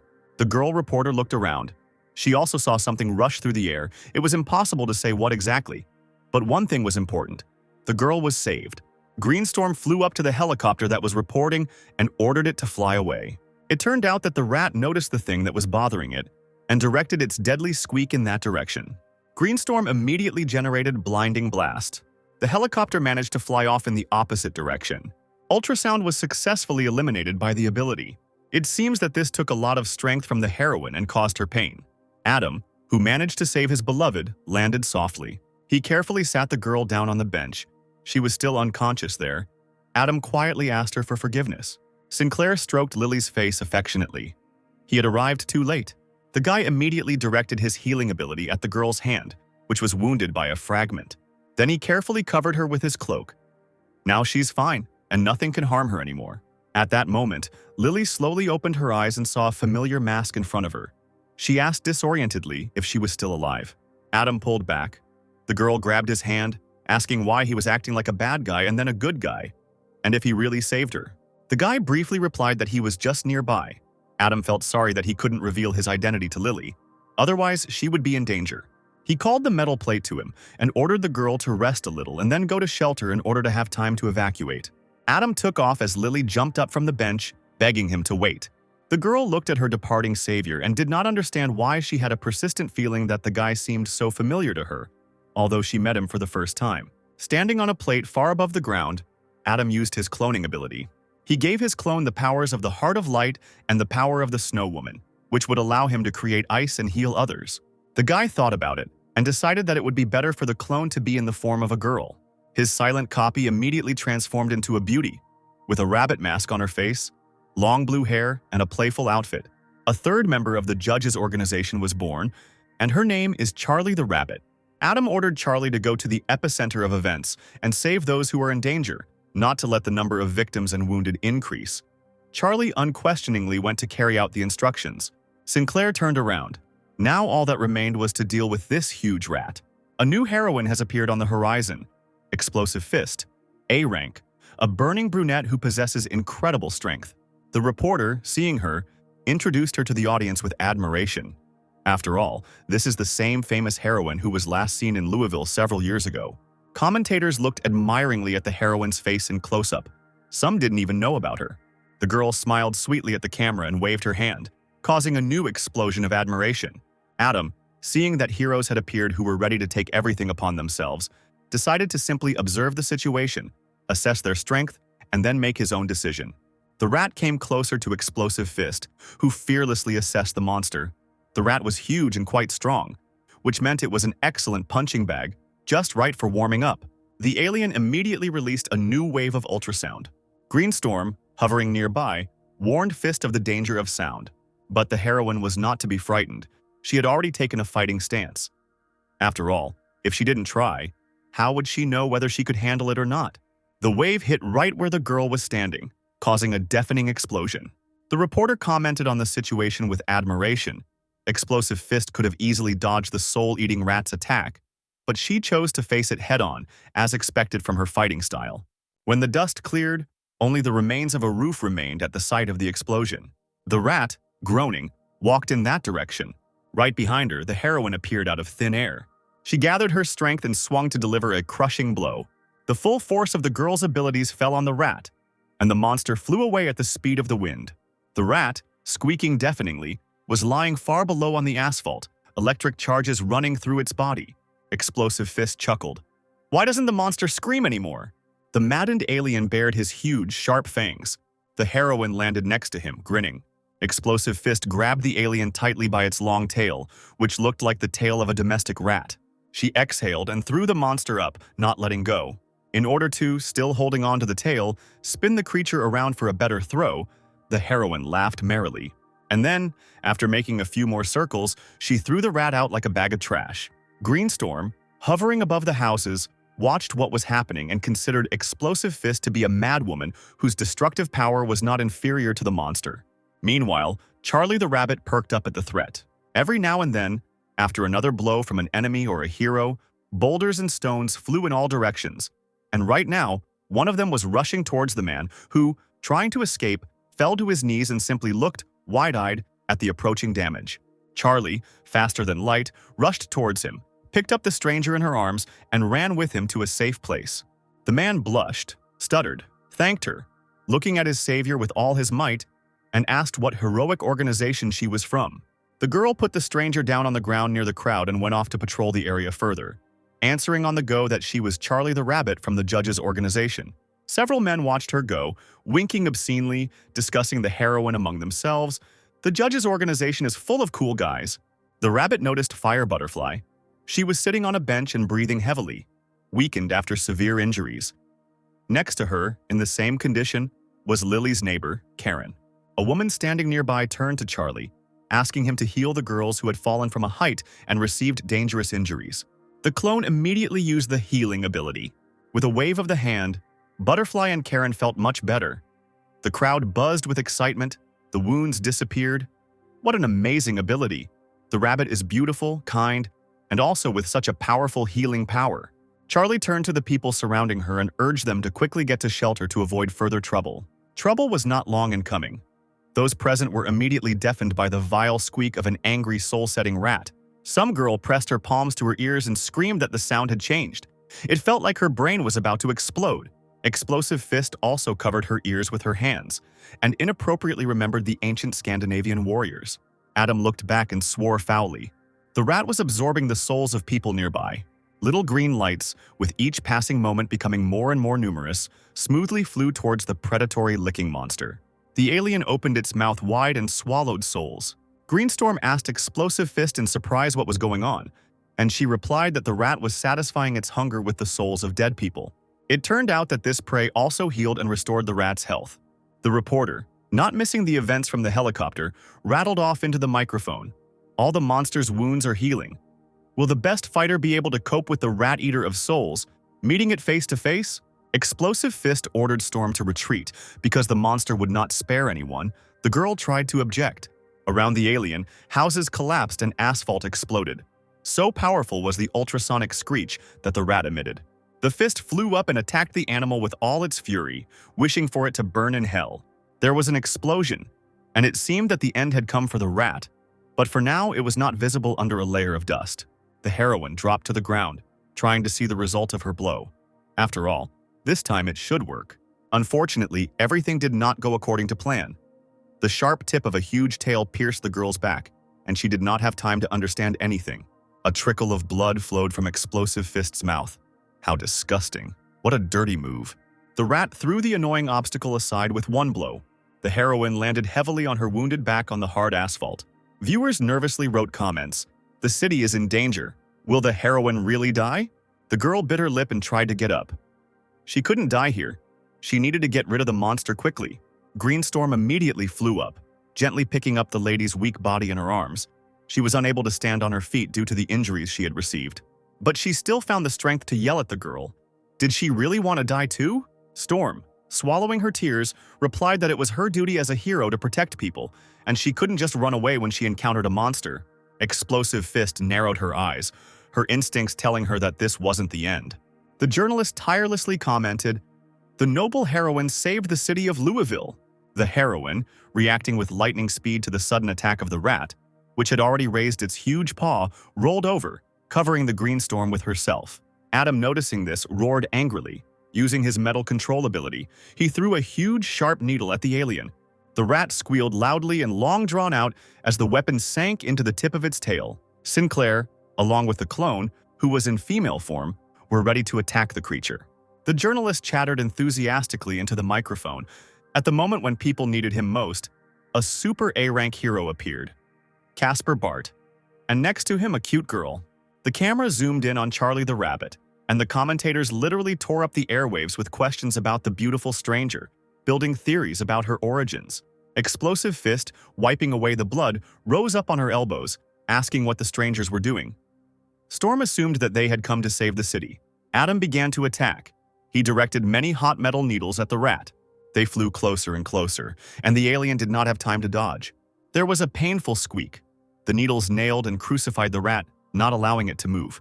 Explosive Fist, watching the battle, suddenly exclaimed that she understood. The rat heals itself by absorbing the energy of others. It is not easy to defeat it. The girl wondered how to block this ability. Greenstorm thoughtlessly suggested that she could close her mouth.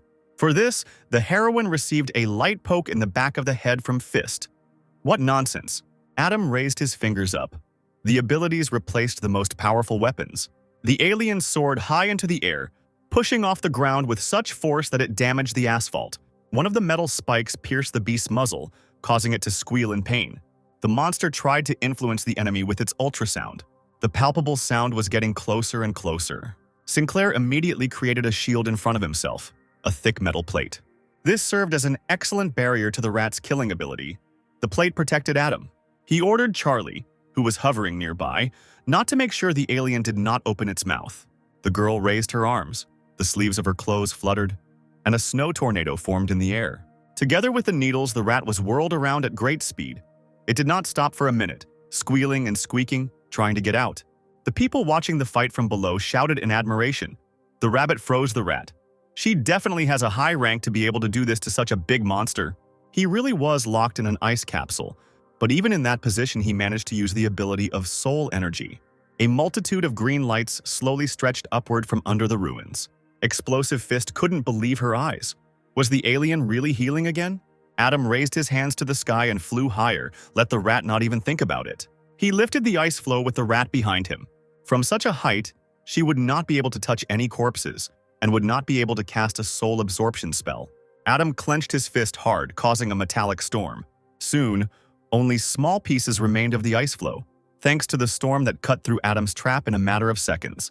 The crowd raised their heads and caught small ice hailstones with their hands, all that remained of the evil alien. Adam, as always, extended his hand to pull the pearl of ability to himself, this time green. The ability of the A rank, Soul Eater, can absorb the souls of dead people to restore the owner's body. But this provokes characteristic mental disorders.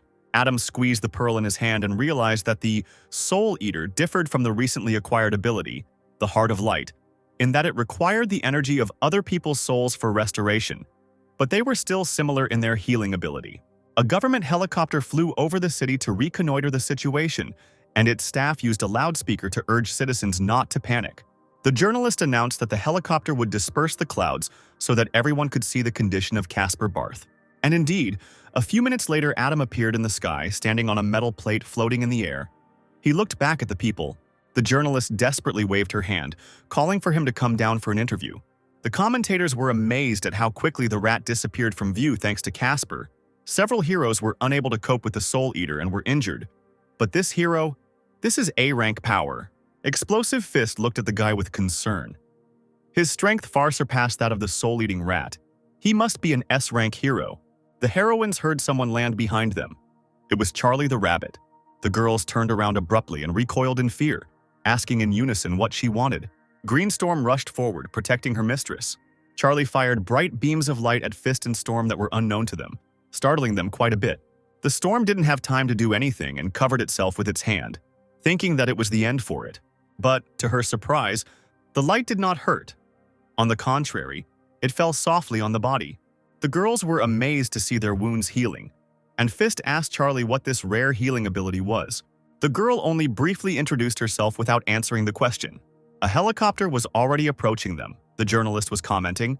The new heroine, who came with Mr. Casper Bart, is also a member of the organization of judges. She has the ability to heal, and is right now healing the wounds of other heroes.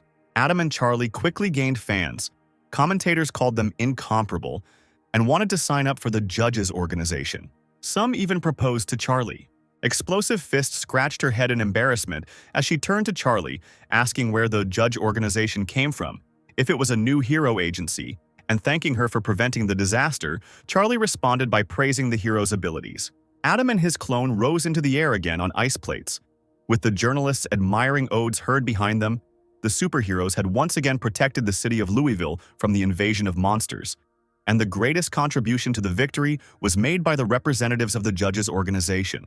Commentators tore apart the chat during the live broadcast, praising the heroes and expressing gratitude. Greenstorm looked dreamily at Charlie flying away. So beautiful, Explosive Fist frowned. They took all the glory for themselves. Adam flew towards the forest, followed by Charlie. The guy told her that his godson asked to meet. I wonder what he would tell them. Suddenly, Adam felt something was wrong. Charlie flickered behind him, addressing the master. Time was running out, which meant that the clone's life was ending. A few seconds later, Charlie disappeared into thin air. Pearls floated up to Adam, which he awarded to the clone. It was very convenient that the abilities were returning. In the future, he would be able to create doubles so that they would carry out tasks for him. The guy grimaced. Even Charlie's memories came back to him. And the most disgusting thing was the lustful glances that the men passing by were throwing in her direction. Sinclair definitely won't create girls, especially in such clothes. As the plate moved lower, Adam noticed Zachary standing by his car, picking his nose and muttering under his breath about girls. Even the mask seemed to frown along with its owner, and Adam thought that the boy was an idiot who didn't take care of himself. And in the forest, he completely lost his vigilance. Upon seeing Sinclair, Zachary immediately rushed joyfully towards him with greetings, waving a piece of paper in front of him. Both turned their heads towards the trees. A suspicious rustling sound was heard from there. Wade stopped, not understanding the sound, and Adam coughed, taking the documents from him. It turns out that the Hero Association recently planned to open a new facility in the city of Louisville, which Adam had calculated would take a long time. Zachary excitedly exclaimed that he had heard about special items that could increase the power level, and he and Casper must quickly get their hands on these Veddies. Adam folded his arms across his chest and looked at his godson.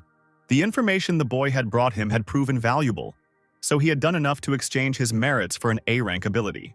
As soon as Sinclair handed over the vial with the ability, Wade snatched the bottle from his hands and drank it all in one gulp, simultaneously managing to glorify and thank his godfather for such a gift. But after drinking the liquid, Zachary's stomach began to churn, and he complained that the medicine tasted like a cold powder mixed with the sourness of dark chocolate, to which Adam patted his godson on the shoulder. Noting that good medicine was always bitter, Zachary immediately turned into a werewolf, his bloodshot eyes flashing furiously. He received the ability of the C rank, Werewolf. He was endowed with the powers of a hereditary werewolf every night. During the full moon, the transformation will take place abnormally, but at the same time, it will give double the power.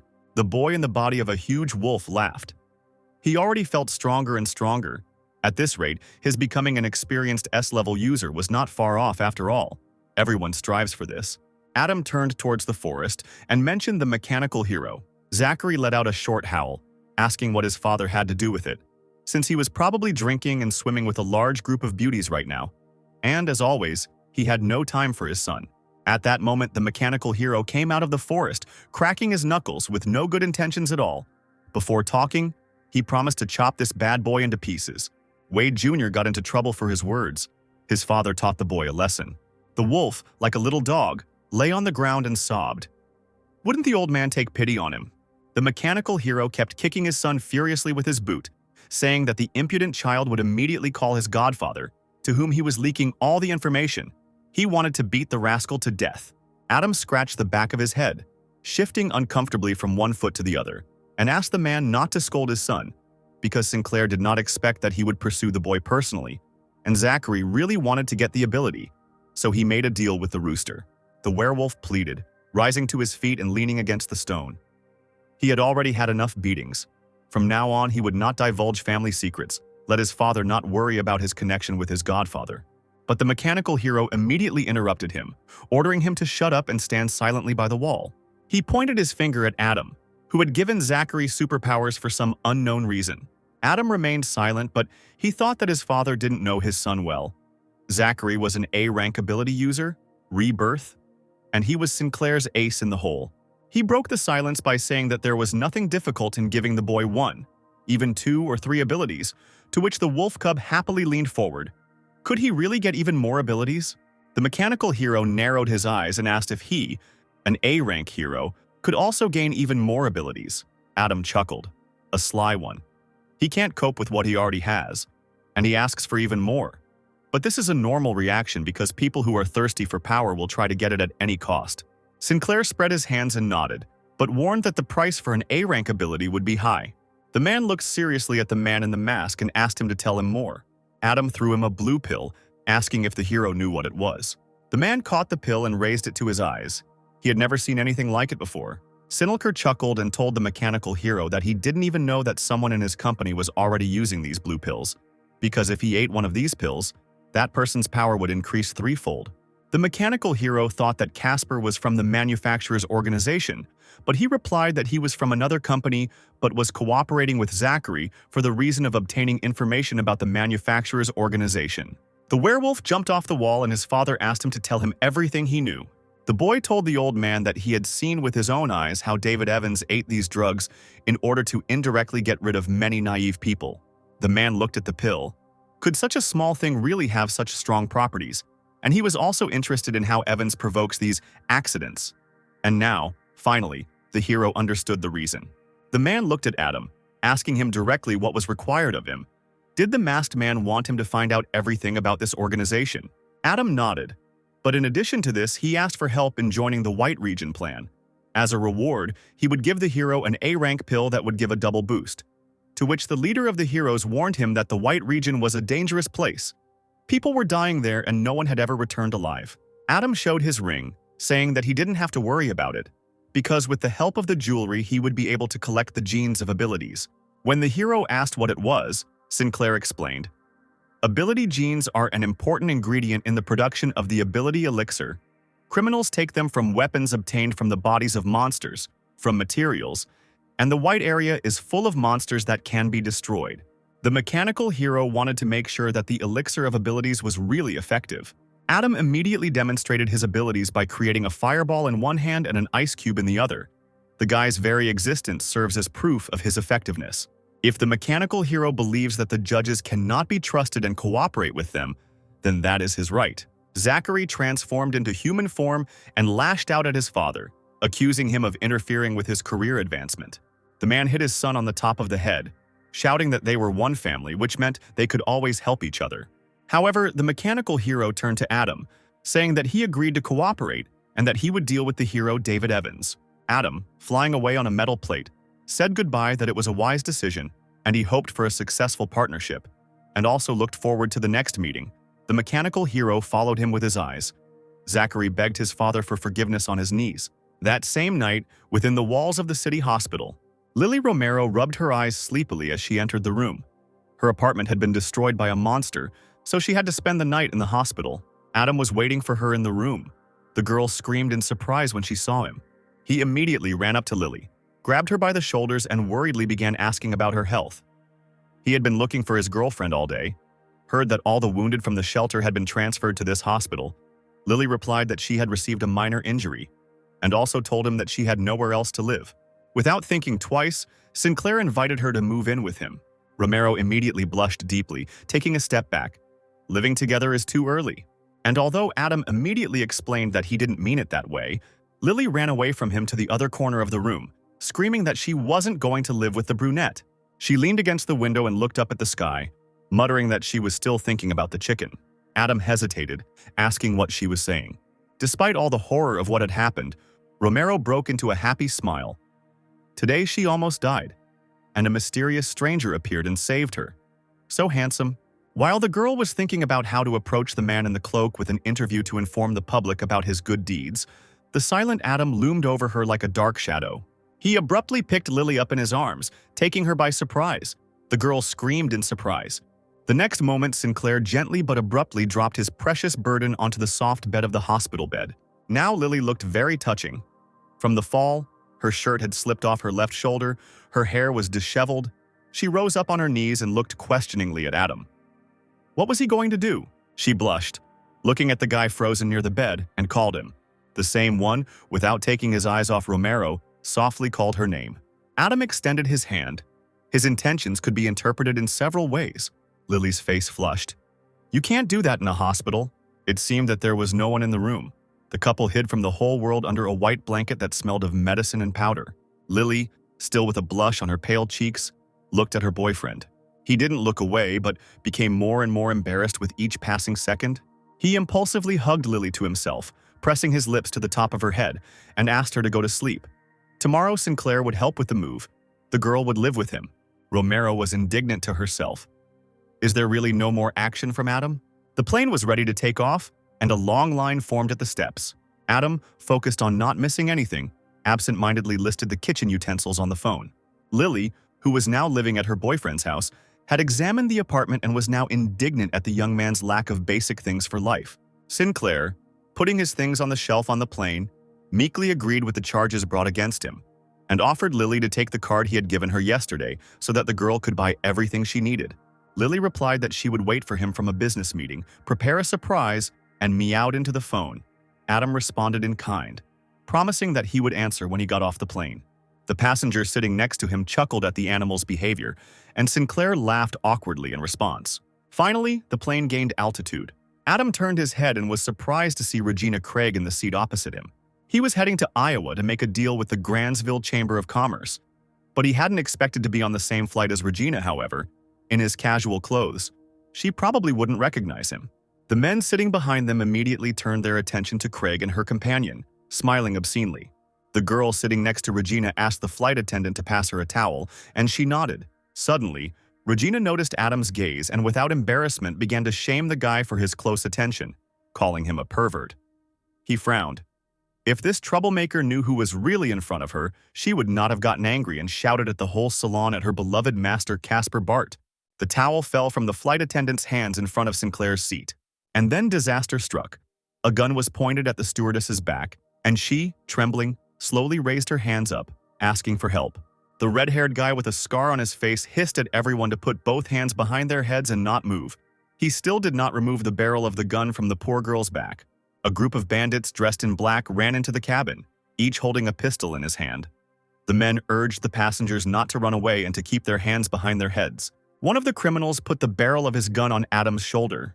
He looked to the side cautiously.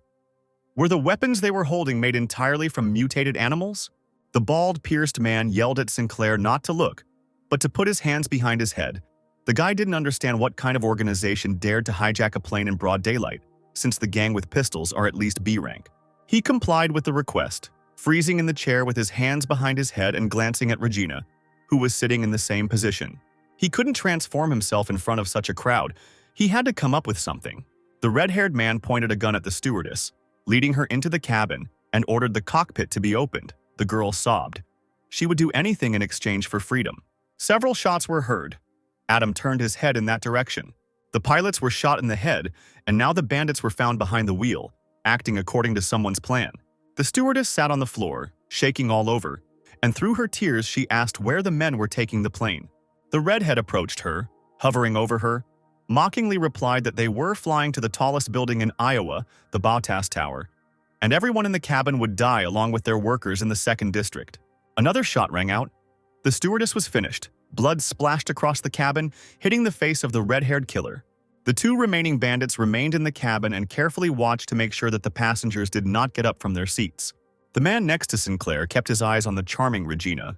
He muttered that even if this was the last flight of his life, it was still worth it to see such a beauty.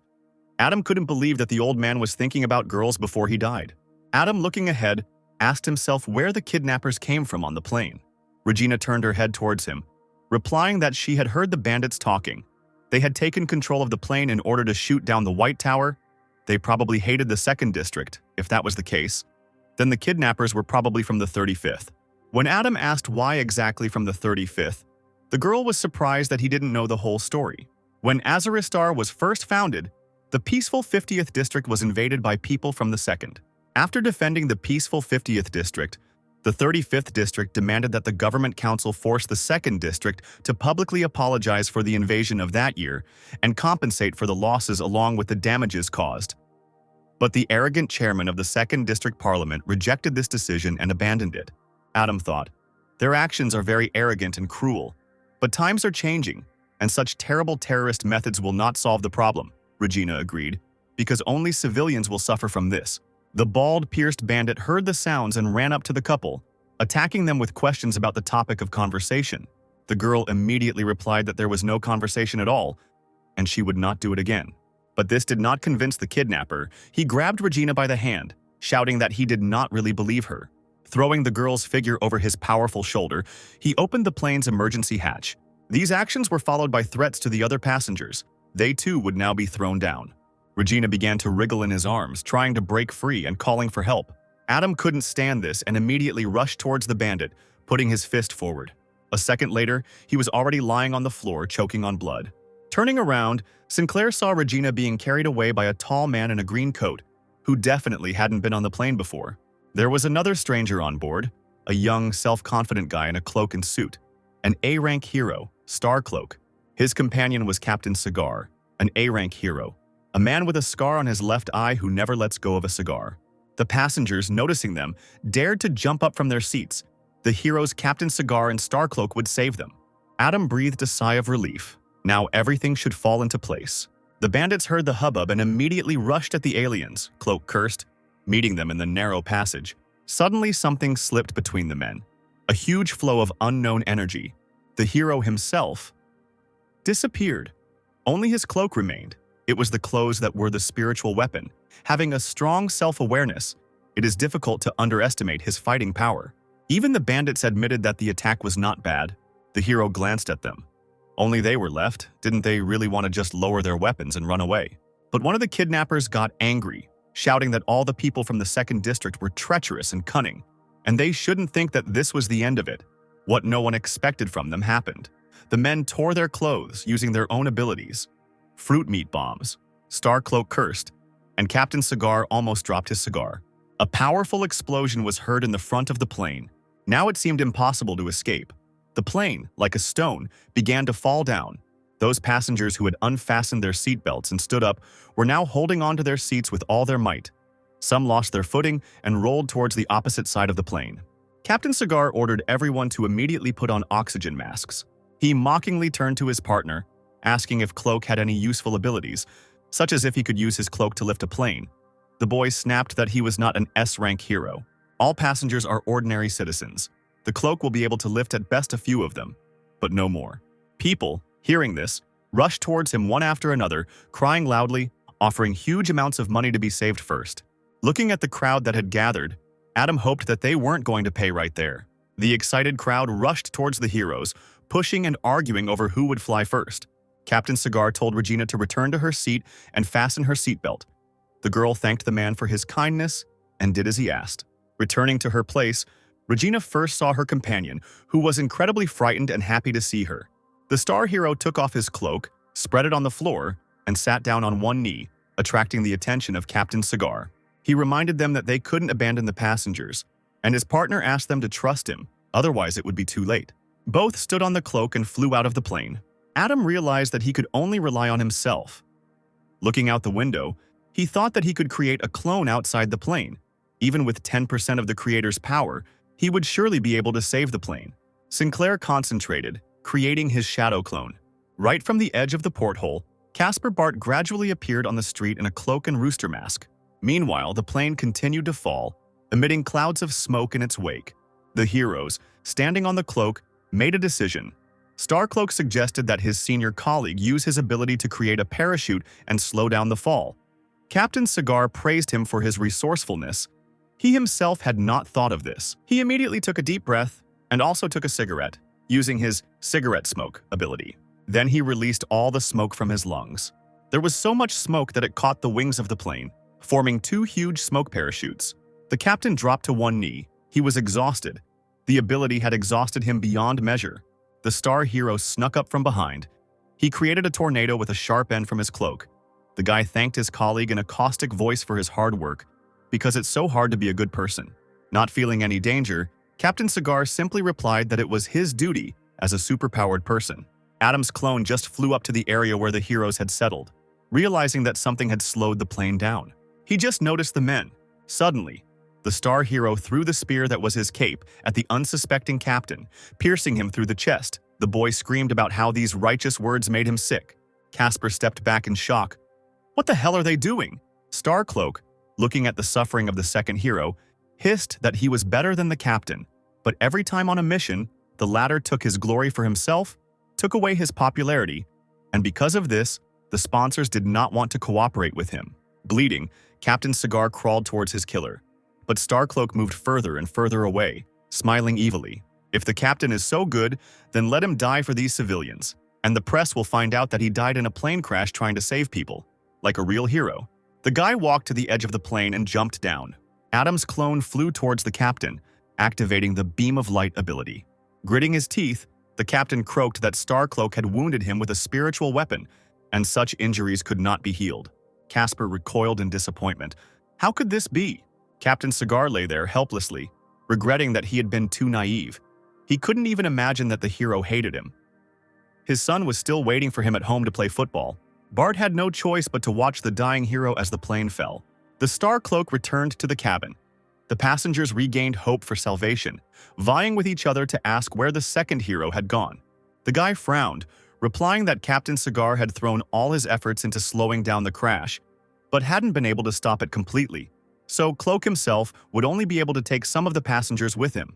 Without warning, he took off his cloak, which stretched into a thin strip of fabric and tied it around the waists of several girls, including Regina's companion. She stretched out her hands, trying in vain to break free in order to stay with her sister. A few lucky people escaped from the burning plane. The rest of the people looked after them, not believing that they had been abandoned to their fate, left to die. Casper took Captain Cigar's ability, promising revenge when the time came. A-rank ability, Cigar House, materializes absorbed smoke that can only be used in an oxygen-containing environment. Through the porthole windows, the passengers saw a familiar mask. Could it really be that Mr. Casper Bart had come to save them?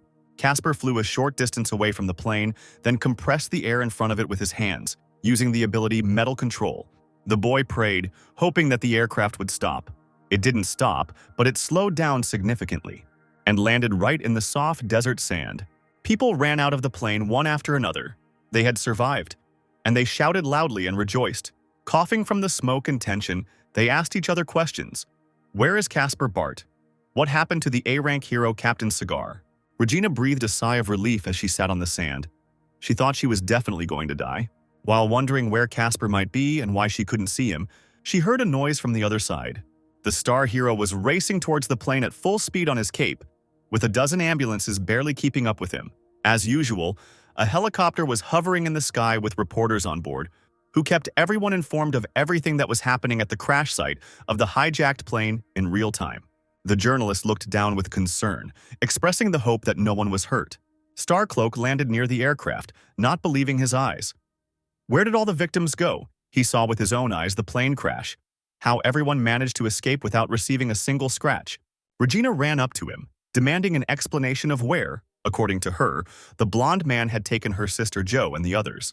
So far, journalists did not know what happened here, but the plane landed safe and sound. Before the crash, some saw Mr. Casper Barth, who was able to control metal. Perhaps he was the savior.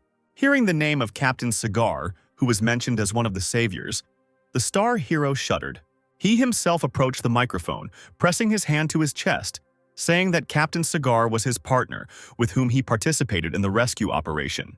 He also told reporters that when the moment of the crash was very close, Captain Cigar threw all his strength into slowing the fall and died from lack of strength, and Starcloak himself was able to save only a few passengers.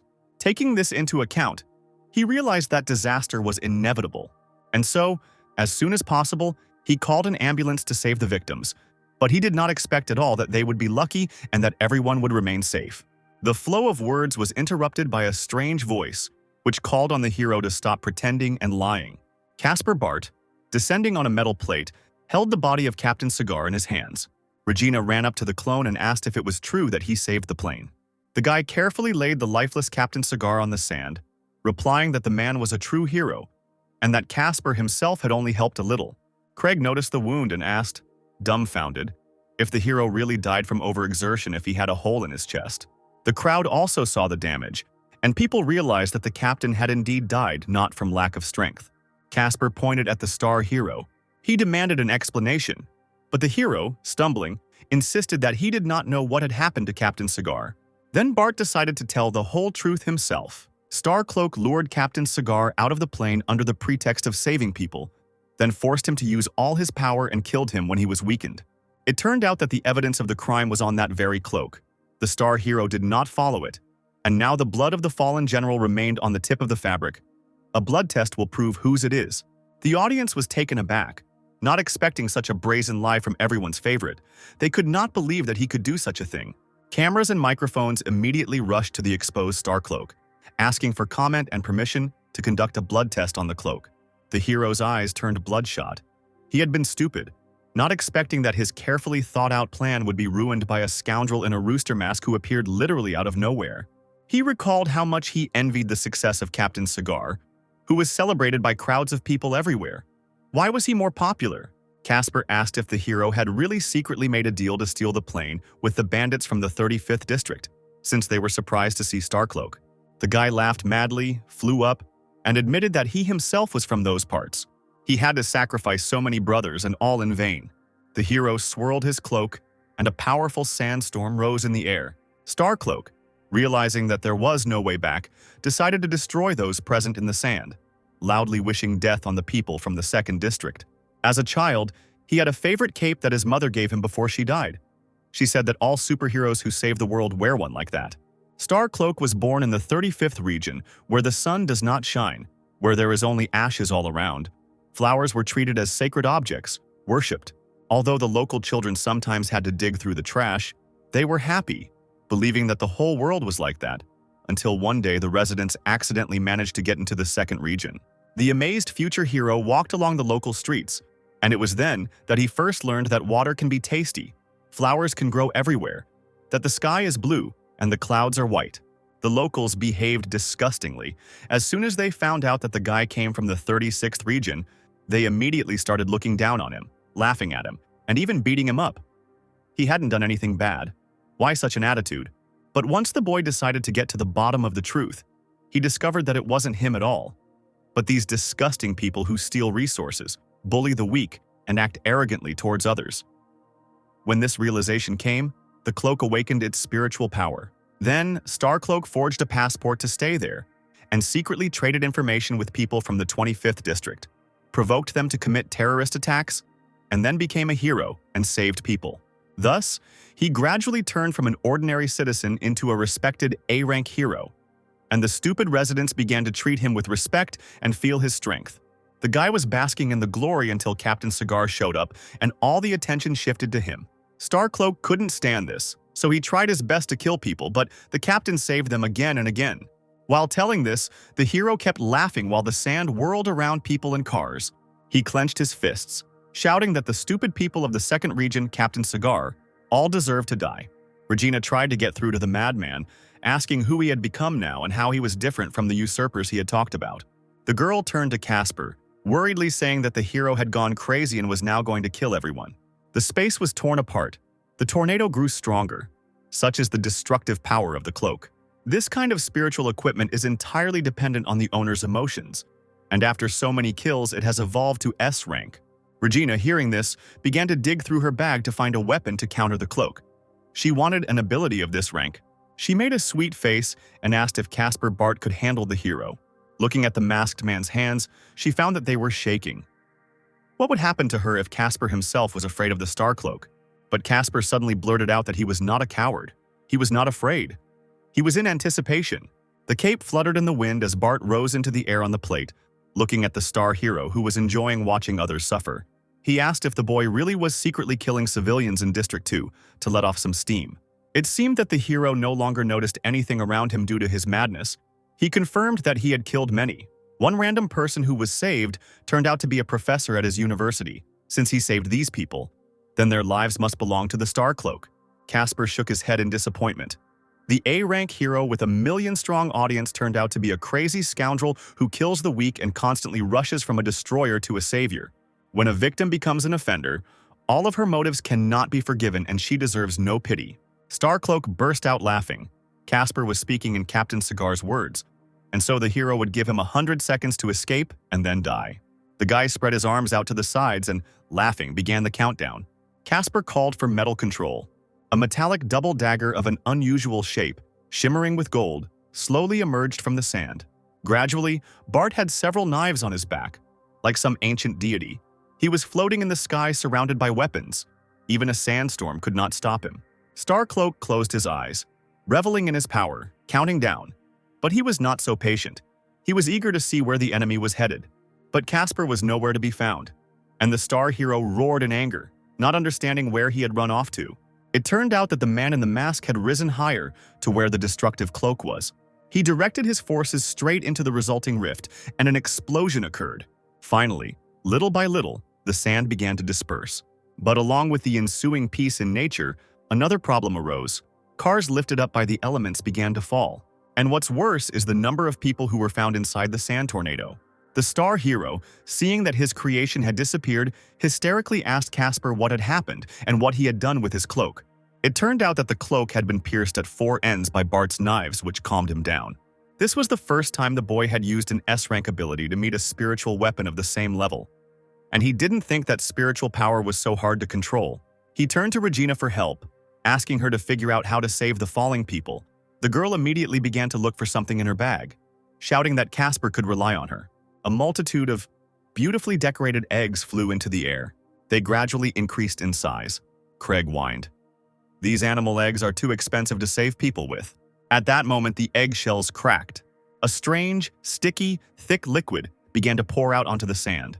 People fell in there, screaming and unable to get out of this mass.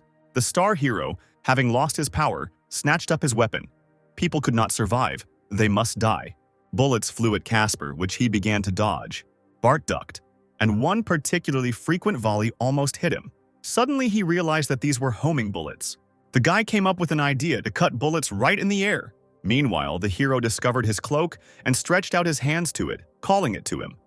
It was the owner's own fault. He was too careless in allowing the cloak to escape. The cloak settled softly on its owner's shoulders. Having regained his power, the hero ran towards Casper Bart with eyes burning with rage. He immediately began to attack the masked man with all his might. Casper realized with shock that he had been hit right through the thick material of his suit. He used the ability Holy Healing, but something went wrong. Blood continued to ooze from the wound. As expected, Captain Shigar was right when he said that the damage dealt by that bastard's spiritual weapon couldn't be healed by the healing ability. The star hero laughed when he saw Casper's attempts to heal himself. He kindly told the boy that the reason his wounds were not healing was because his cloak was a spiritual weapon. It directly attacked the enemy's mental power, so healing was impossible. Bart chuckled, deciding that since such a brat had excellent equipment in his hands, the hero wouldn't mind if he took the cloak for himself. Star Cloak became incredibly ferocious at these words.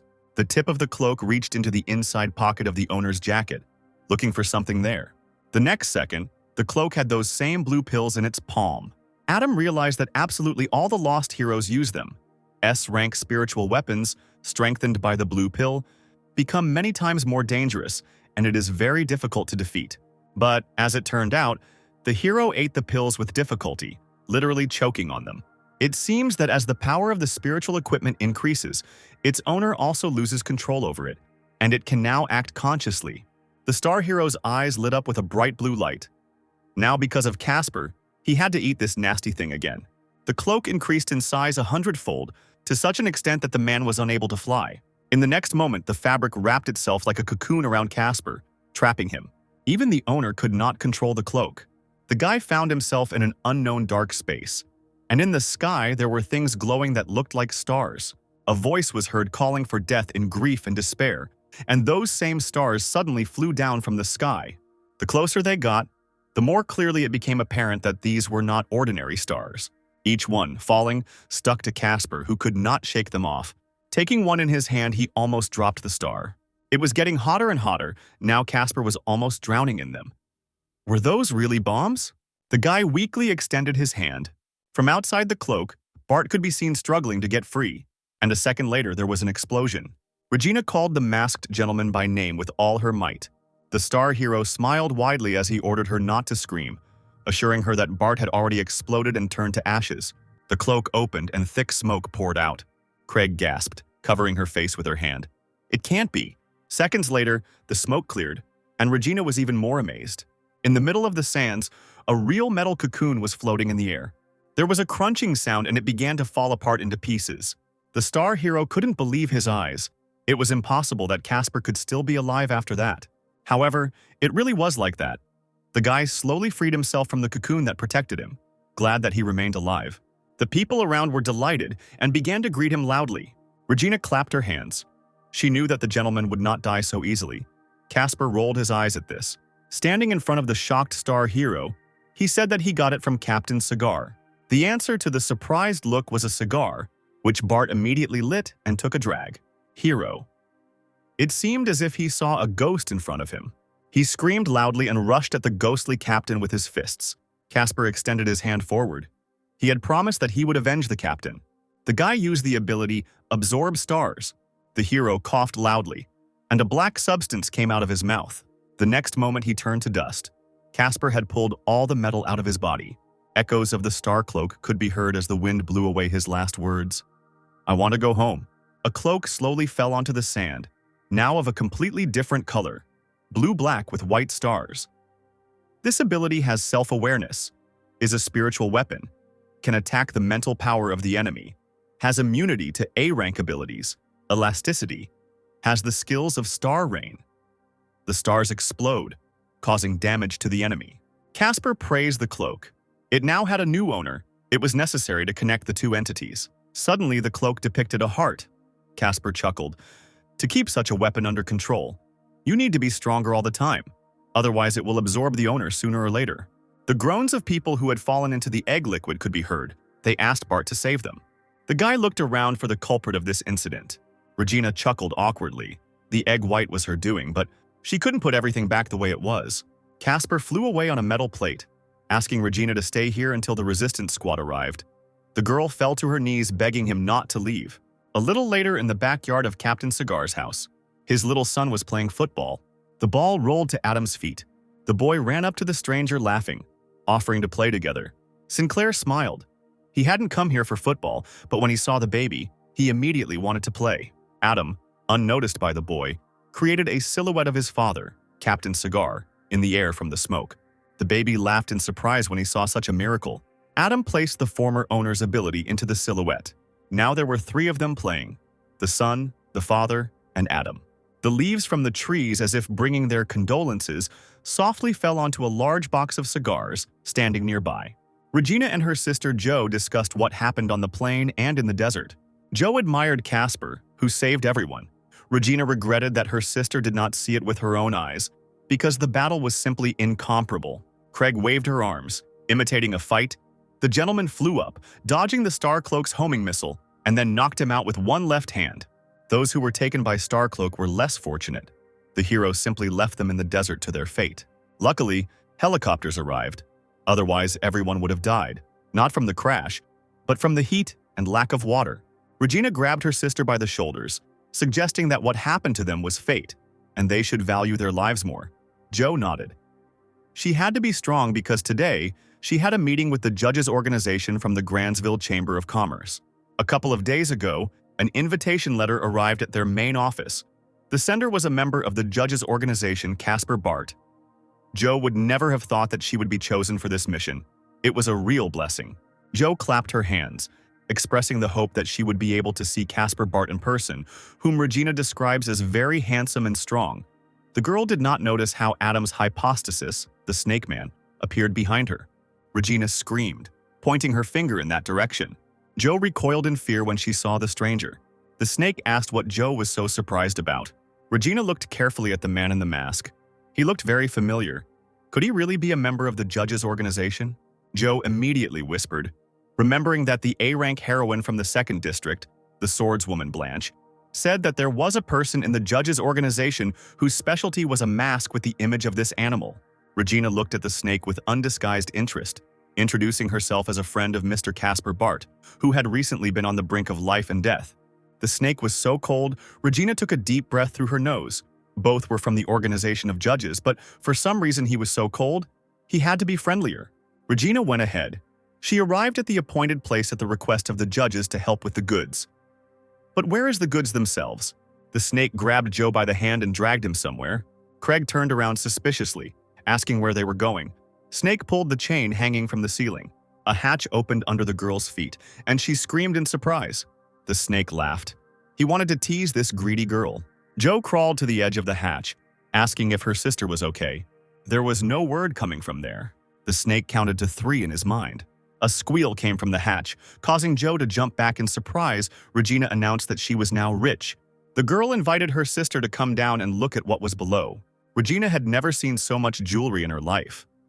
And indeed, the entire area of the room was practically covered with gold coins in huge chests. In addition to the coins, there were large vases, jewelry, everything a person could wish for. Craig lay down on top of one of the chests. She would like to live here forever. The snake looked down, saying that these were the goods of the judges' organization. For some reason, they were handing over all the contents to the care of Grandsville. Regina, putting the gold in her bag, raised her thumb up. They can definitely judge with these treasures, let them not worry. She approached Jo and asked why the judges felt the need to hand over so many treasures to the Grandsville organization. She replied that Grandsville was the largest business agency. After trading, they would establish basic trusting relationships that would help smooth out future cooperation. Regina asked in surprise, what kind of cooperation? As they level up, strong heroes rely not only on themselves, but they also need good weapons. Looking at the large-sized diamond, Regina asked in admiration, "Does this mean that they have people who can make weapons from monster materials?"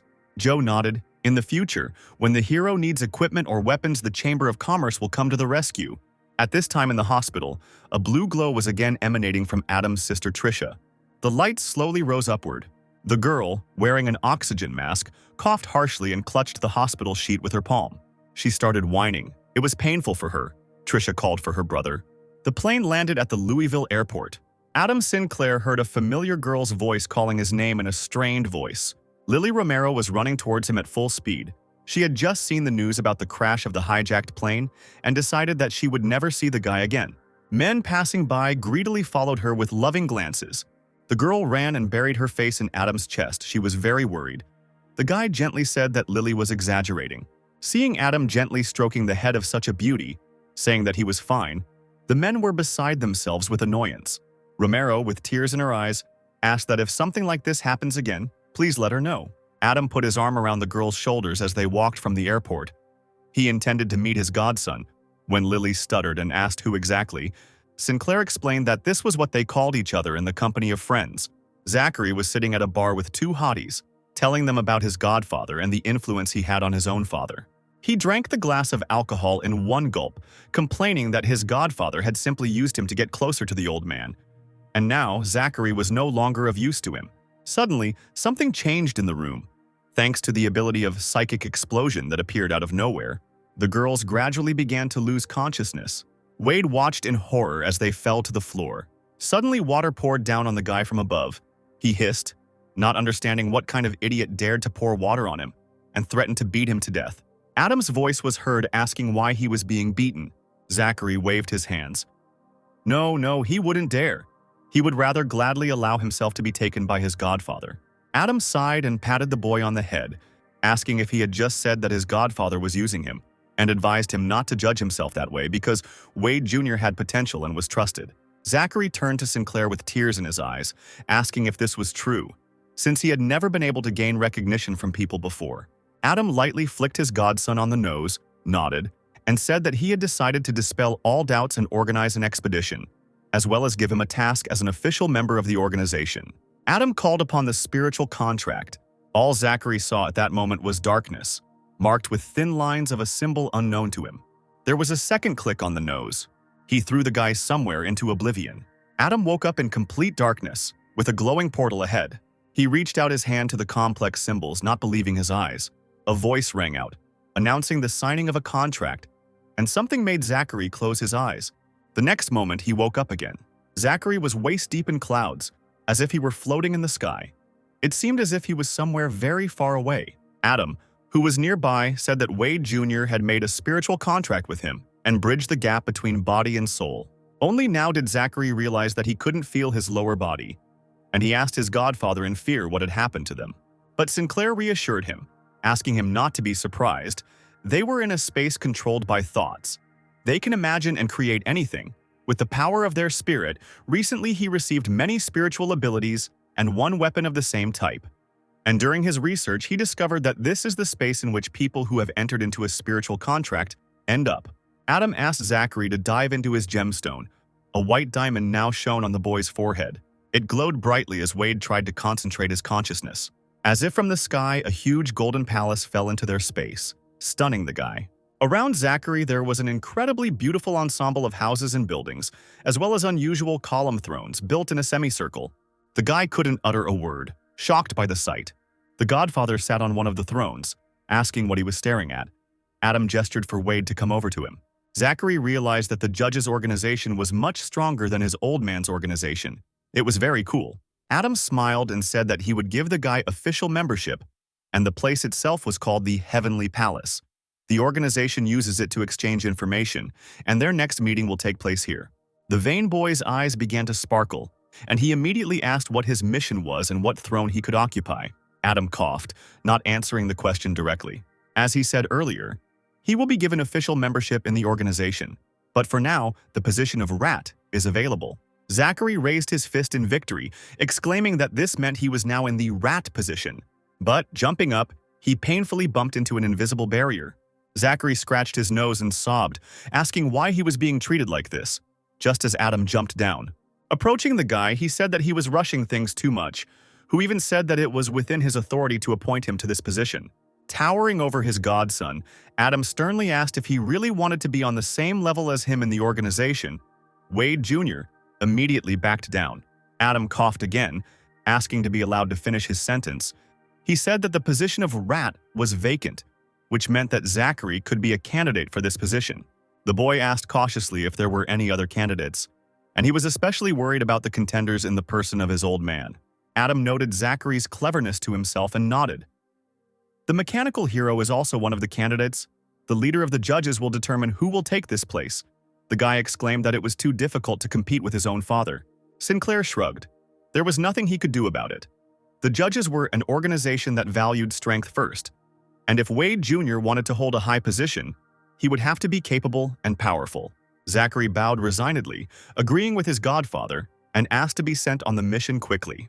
Adam said that Zachary's father would never give him David Evans, so Zachary needed to figure out how to lure him into a trap, and then Adam would deal with him himself. Wade smiled and promised he could handle it, but he wanted to ask a question.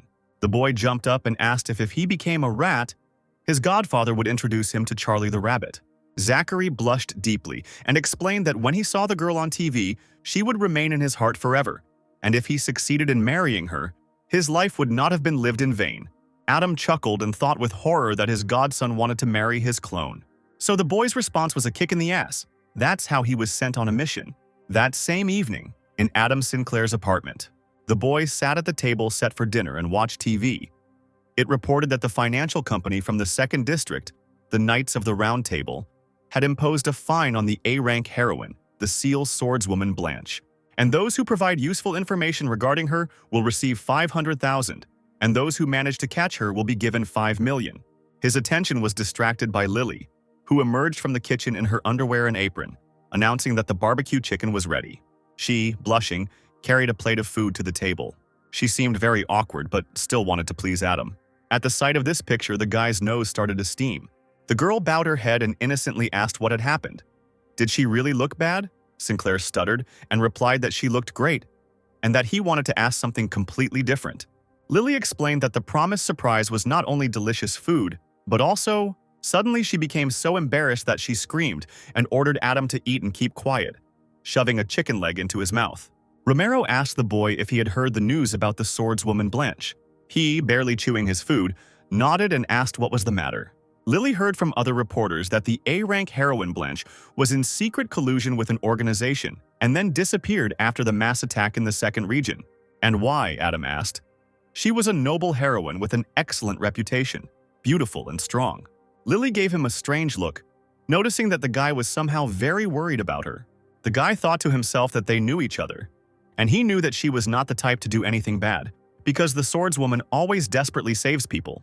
But Lily said that a person with such a unique charisma may have some secrets. Tomorrow, he will clarify himself. The girl seemed angry at the close attention paid to the stranger. Adam tried to smooth things over by saying that Romero was a really good cook and that every dish she made was simply delicious. Lily put her chopsticks down loudly. She rose from the table, agreeing that she was no match for Blanch, and perhaps if she helped others too, then perhaps Sinclair would pay more attention to her. Adam immediately stood up and ran to Lily. Calling her by name, he grabbed the girl by the shoulders. He kissed her passionately, before explaining that there was no point in making things up more than they actually were, because he was simply investigating the case. After a few seconds, Adam gently pulled away. The girl blushed and looked away. Sinclair ran his hand through Lily's long hair, hugging her, and said that she was perfect for him, and Blanch was no match. Romero, hiding her face in the man's shoulder, asked again what business he was talking about. Adam explained that he was a reporter, so it was important for him to know all the details. Lily looked up at her boyfriend with huge eyes. Sinclair was also blushing furiously, but he convinced Lily that it was his job and that he was not interested in Blanch at all, since he only liked Lily. Romero hugged Adam even tighter, telling him he was the best. The guy mentally apologized to Lily, sadly promising in his thoughts that sooner or later he would return her ability. Adam sat at the table and checked his email. He was surprised that the letter from Regina arrived so quickly. The girl wrote that she did not expect a letter from Casper Barth, and that she would immediately provide him with the necessary information from Gransville on the darknet. Adam clicked his mouse impatiently. The letter contained information about the main characters. As expected from the Darknet, everything is simple and straightforward. First, you need to check the information about the hero of sweet and sour noodles. To view the information, he had to pay 100,000. Sinclair obediently paid, deciding that it was better not to argue. The letter described in detail the most important facts from the hero's biography. Real name: John Barnes. Hero rank: B. What battles he participated in. The Darknet even recorded the time when Adam in the hero's body taught a lesson to a forest warrior. But how did they know about the new ability? Adam also decided to find out about David Evans, but for some reason there was no information about him. Sinclair then looked for information about the swordswoman Blanch, and nothing about her. Oh no, there was information after all. But for 700,000, Adam paid.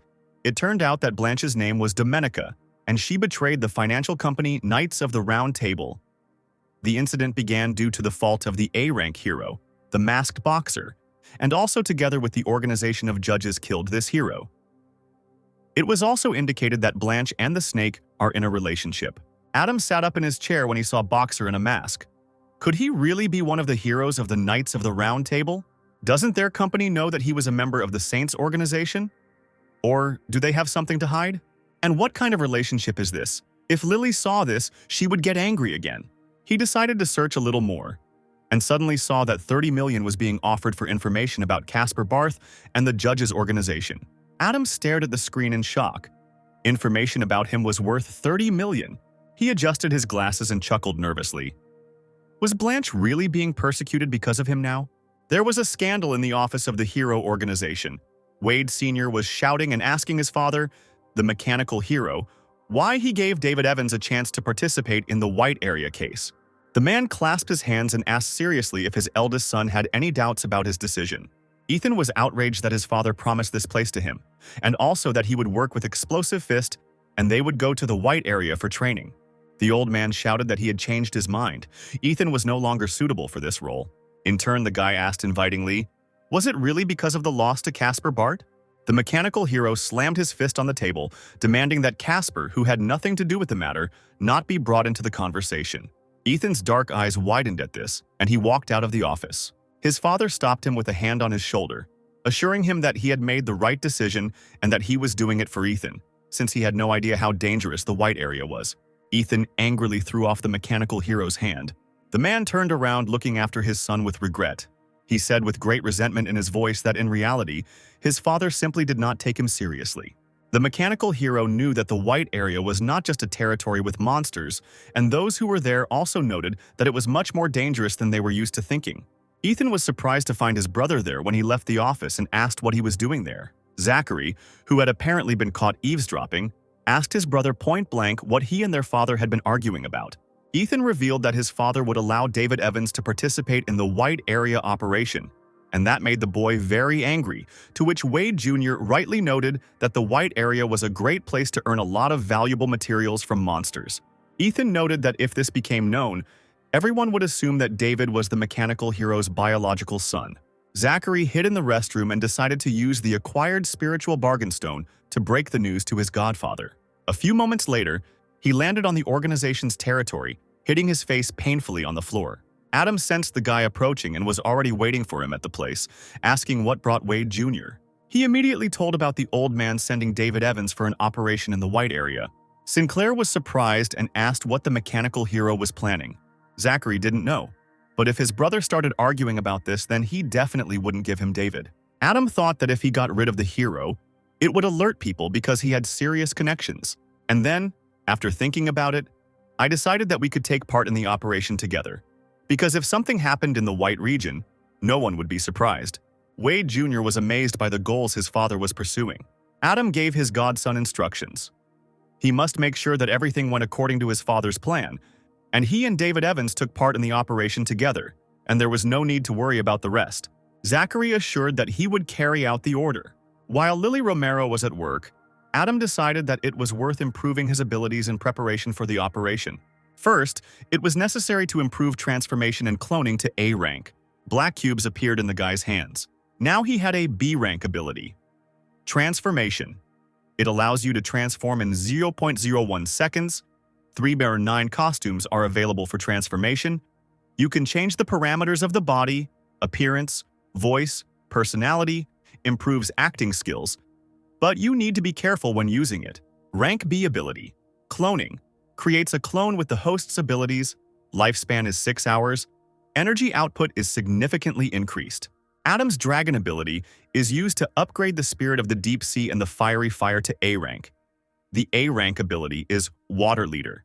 The first skill is bloody rain, the second is river protection, the third is water steel spear.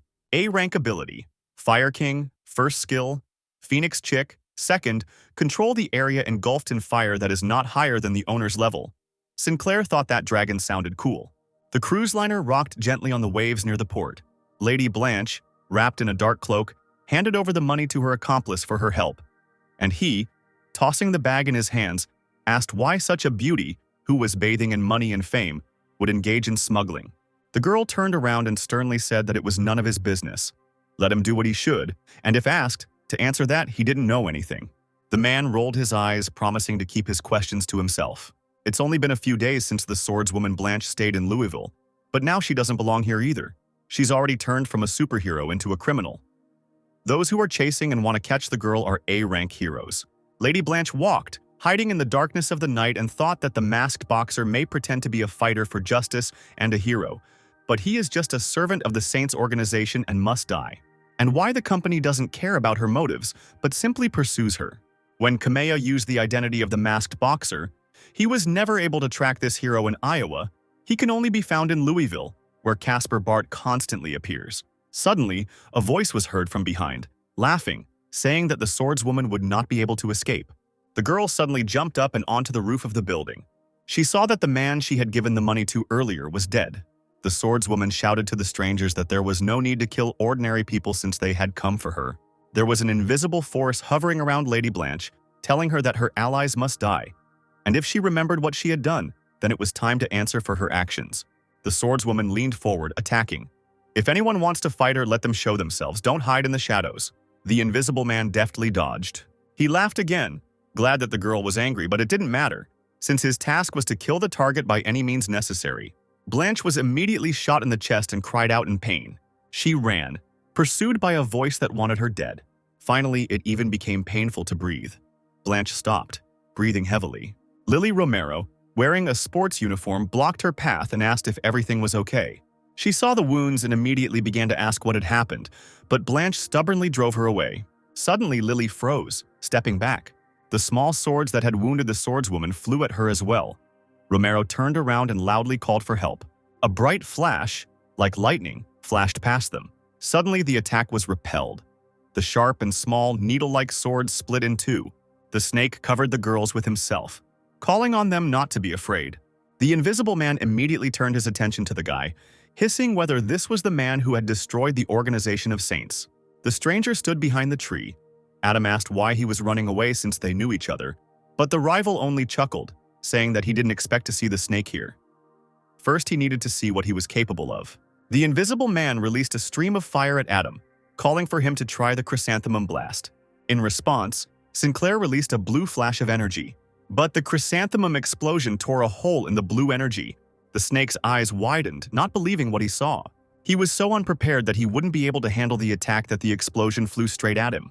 The shrapnel also hit the girls, causing injuries to them. Swordswoman Blanche immediately recognized this attack, loudly calling out the name of the attacking person. Santiago Braun, a thin man in a long robe with a long smile, stepped out of the shadows, surprised that Blanche still remembered him. The girl screamed. 2 years ago, she caught a criminal and forced him to go to prison. They even wanted to give him a life sentence, and how did the man manage to escape? Santiago chuckled. He had been helped, and now he was an S-rank user. Lady Blanche drew her sword, promising that even if it cost her life, she must resecure Braun.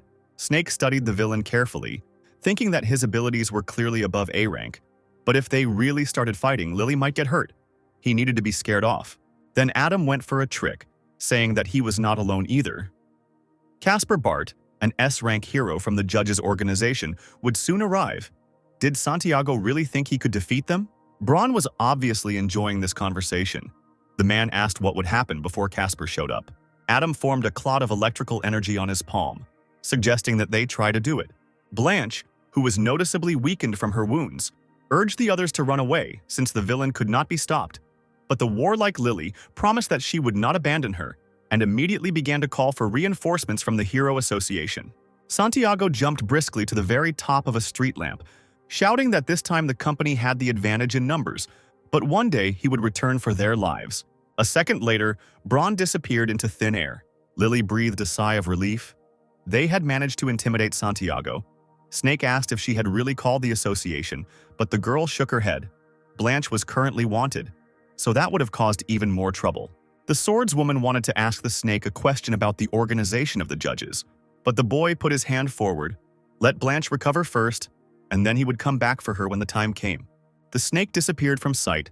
Lily said that all-powerful heroes just love to disappear without a trace. But Blanch objected, no one except the snake does that.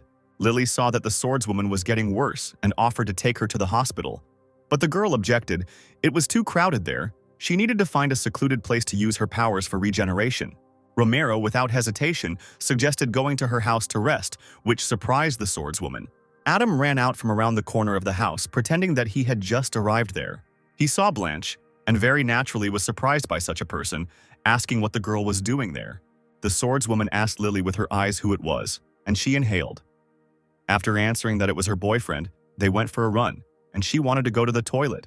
Lily explained that on the way she saw the swordswoman being attacked, and now she was injured, so she suggested that she rest at Adam's house, asking if he minded. Sinclair agreed, offering to carry Blanch on his back. On the way they got to talking, Adam asked the swordswoman if she had met the man who had been stalking her in Louisville. Blanch nodded and asked how the couple ended up at the port together. Lily replied that they had indeed gone out for a walk and had accidentally seen the heroine being attacked by this guy. The swordswoman sighed heavily, thanked the guys, and asked why they needed to save a wanted criminal. Lily simply replied that the Blanch she knew always sacrificed herself to save others, and she helped the children in Iowa, so neither Lily nor Adam considered her a bad person. Evil tears gathered in the corners of the heroine's eyes. She had not killed the masked boxer, and she had not yet worked with the mysterious organization of judges. Adam said he'd heard that the masked boxer had some connection to the Saints in Iowa City, so even if the swordswoman had killed him, it would have been for the best. Blanch said that no matter how he died, the main problem is that someone wants to use his death to get rid of her. Sinclair continued, maybe someone else wants to drag the judges' organization into this, making them public enemy number one. And this thought occurred to the swordswoman as well. The guy agreed because the rumors and news were not so much against Lady Blanch as against her collaborating with them. Lily said that the judges have a good reputation because Caspar Bart saved the city many times, and now the snake helped them. Blanch noticed that recently heroes from all regions began to fear them, saying that a mysterious organization wants to take over 53 regions or even the whole world. Adam, hearing such nonsense, even stumbled. This made the swordswoman realize that people from all over the world were hunting her, and judging by the reward that was promised for her, there weren't many who wanted to receive it. They were pursuing Blanch because of information about her cooperation with the judges. When Lily asked how this happened, Blanch replied that there were as many as 53 regions, and the distribution of the number of superheroes and their abilities had to be even to avoid one region dominating another. Those were the rules. That's why the Hero Association often sends its members to another area. They often call it a vacation.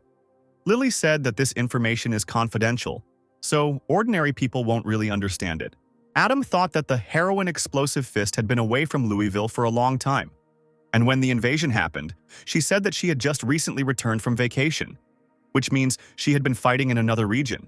Blanch also added that there are many strong heroes in the judges' organization, and the most powerful of them is Caspar Bart. Because of their sudden appearance and uncontrollably huge power, they have become a kind of lever of pressure on heroes from other areas. Someone wants to take advantage of this opportunity to gather all the superheroes together and destroy the judges. Adam wondered if people could spread so much hatred just by rumors. Maybe they wanted to gather an army of heroes to confront the judges. Lily noted with fear that they were encroaching on the peace of the whole world. Sinclair thought that the Blue Pill organization was good at manipulating people's minds. I wonder if that had anything to do with the attackers. The abilities appeared hundreds of years ago on a sky-blue planet, which is now watched over by the White region. But there is also an organization planning to destroy this place. And the problem with Trisha and that blue light is still not solved. How tired Adam is. He asked Blanch if she had come to Louisville to confront the judges, and she replied that she had done just the opposite. She had come to find out everything and help them. Sinclair was surprised by these words. The swordswoman said that she knows Snake from their organization. They went through a lot together, and now he miraculously showed up and saved her. So the girl wants to ask about the true motives of the judge's organization. Adam chuckled. What a miracle. He just heard strange sounds, and having transformed, he hurried to Lily. Lily cheerfully asked the swordswoman if she liked the snake, but she vehemently protested. Meanwhile, at the Grantsville Chamber of Commerce headquarters, Regina was hanging around her grandfather, Dave Craig. The man was saying that he didn't think that among the 4 great seas, there was such a rich and powerful organization of judges. If Regina managed to join there, then the position of the Craig family would be significantly strengthened. The girl assured that she would also like this, but despite her close relationship with Mr. Casper Bart, he never offered to join her. Maybe she could bribe him with family treasures? Joe admired Regina. She found her sister very smart. Grandpa Dave chuckled contentedly, agreeing with his granddaughter, and asked her to organize a monster weapon exhibition, invite Casper there, and give him the family's S-rank weapon, so that the judges would know the strength and sincere intentions of the Craig family. Regina hugged her grandfather. She was beside herself with happiness that she was not refused. Great joy prevented her from noticing Joe's emotions. The girl clearly did not share the love for the judges. She frowned and clenched her fists, rolling the name of the organization on her tongue.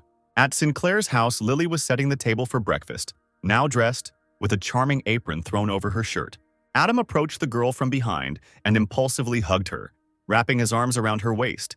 Lily shuddered in surprise and said that she would not be able to have breakfast with everyone, since she was invited to a morning meeting. The guy offered to give her a ride, but Lily refused, asking to sit down at the table quickly so that nothing that she had spent so long preparing would get cold or spoil. The swordswoman peeked out from around the corner cautiously, afraid to disturb the tender moments between the couple. Lily took off her apron and placed it on the edge of the kitchen cabinet. When Blanche and Adam sat down at the table, the girl winked at them and turned to the swordswoman, asking them to stay as guests and get well. Blanche smiled and thanked him for his hospitality, saying that she would have to leave after all. Adam swallowed a piece of bread and asked in surprise where she was rushing to, since everyone outside was just waiting to catch her. Blanche answered sadly but firmly that she had work and tasks to do. Despite the danger, her wounds were already healed. Perhaps they could meet again someday. Adam chuckled without answering, but thought that he hadn't been secretly treating the swordswoman at night in order to send her to certain death. When he looked up, the girl was no longer at the table. Miracles. On top of a cliff near the seashore, Adam, in dragon gear, wanted to try out his dragon skills right there.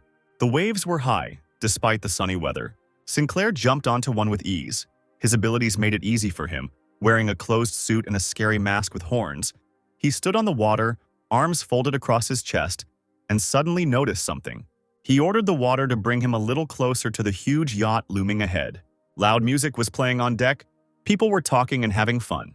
Regina and her sister Jo stood in front of the 3 boys, hands on their hips, the eldest screaming at them to get out, because they were not welcome here.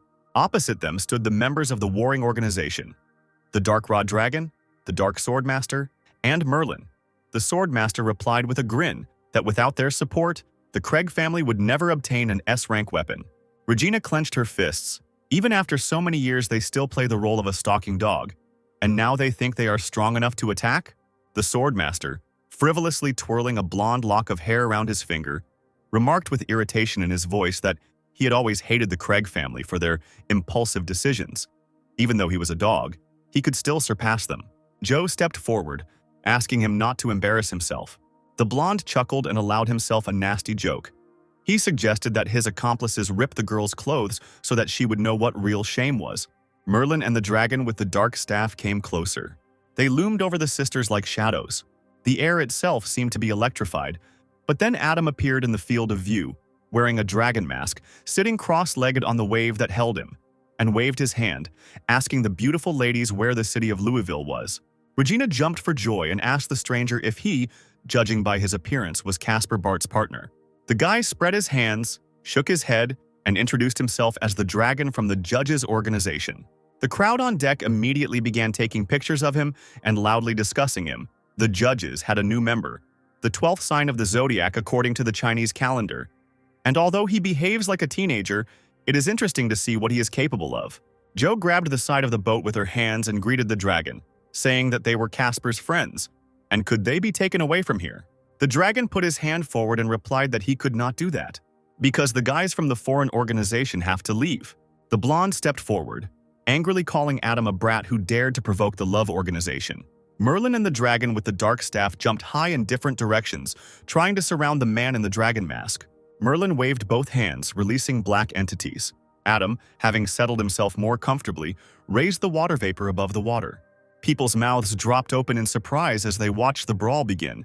Regina gasped in shock. What kind of attack was he using? It turned out to be a river defense, with a wave of incredible size looming over Sinclair, simulating a man with his arms raised. The dragon merely laughed at Love's attempts to hurt him, asking if this was all they could do.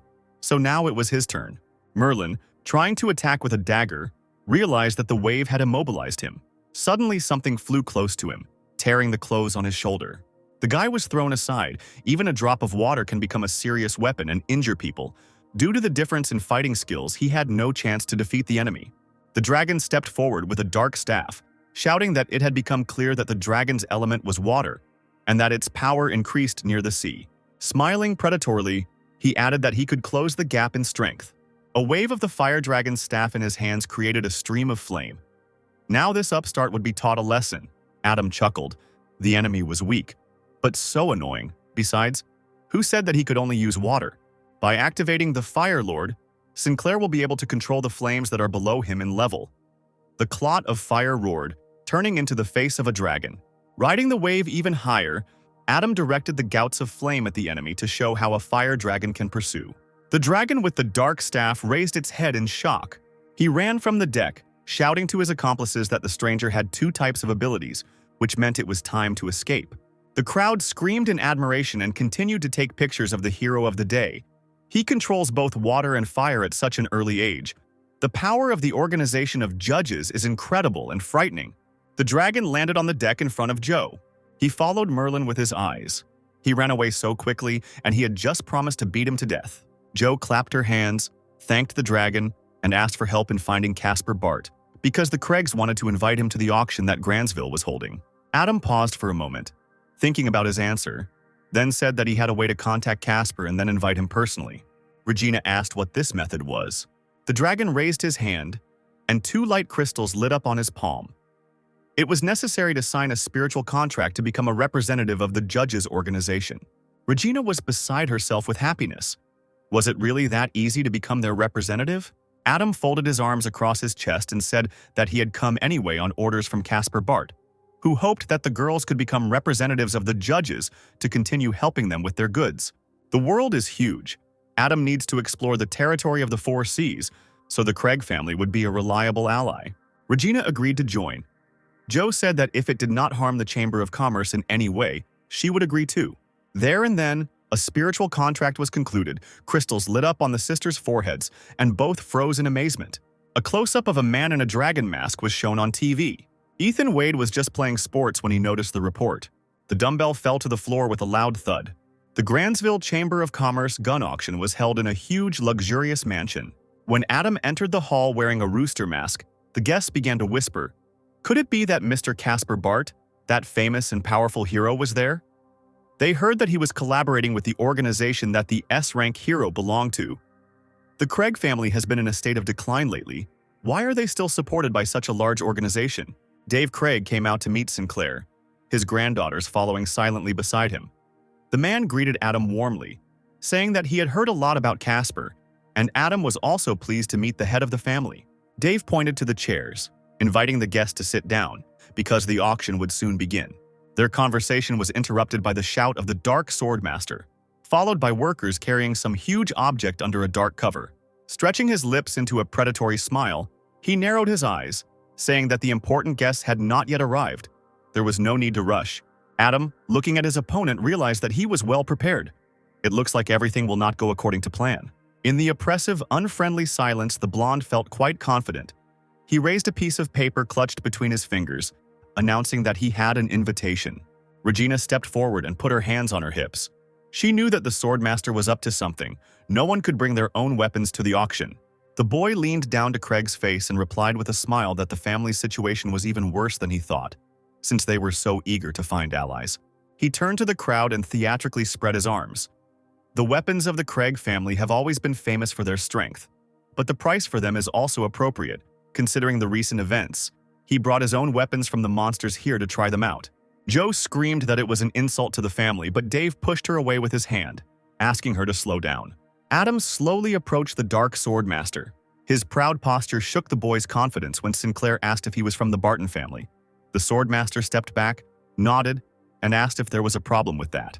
Adam put his hand on the blonde's shoulder, saying that he had connections with the top of his family. The guy gently took the stranger's hand from his shoulder and squeezed it, smiling and asking who Casper knew. Adam fell silent. And how could he know with whom exactly he was just bluffing? He would definitely understand if he was bluffing. Finally, Adam walked away from the Swordmaster and went to his weapon, covered with a black cloth, answering that he could ask his relatives personally when he returned. Sinclair threw the cloth off the table. He raised a large dagger with blue steel in front of him. While examining the other objects, the mask and the horn, the owner of the things approached him. He leaned on the table and asked if Mr. Bart knew his aunt, but Adam didn't answer, and turned around, throwing a last word for everyone to take their places, leaving the Swordmaster perplexed. Sinclair sat down next to the head of the Craig family. A few minutes later, the charismatic host welcomed guests to the Grandsville Chamber of Commerce gun auction. The starting price for the first item, armor, was announced $3 million. The stakes were raised $3.6 million, $4 million, $6 million. The Swordmaster crossed his legs and smirked. This armor was worth no more than $5 million. The Craig family probably put it up to deceive people, but don't tell me they really don't have any truly rare equipment. Then they put up an even more valuable lot, one of the most outstanding, the work of the head of the Craig family. Gloves of Light, the starting price was $20 million. The blonde jumped up. The old man had deliberately laid out his main trump card in advance. The dragon with the fire rod muttered that this was a 2-star S-rank equipment, and Merlin added, if an A-rank user puts on these gloves, they will be able to withstand the power of an S-rank. Joe noted with concern that the price had risen to $300 million. Regina bit her lip.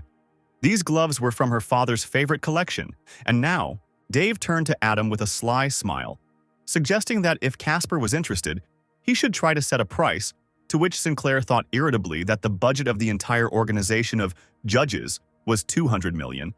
What kind of stakes could there be? The old man suddenly placed his hand on Adam's arm, whispering that the Grandsville Chamber of Commerce intended to cooperate with the judges' organization, so Bart should accept this modest gift. Dave once again asked Mr. Casper Barth not to be shy when he did not answer, saying that the guy was provided with financial support from the Craig family. Adam decided to accept the gift with gratitude. It came as a surprise to everyone when the Swordmaster's voice was heard. He offered $310 million. The auctioneer took note of the last bid and began to keep the audience in suspense.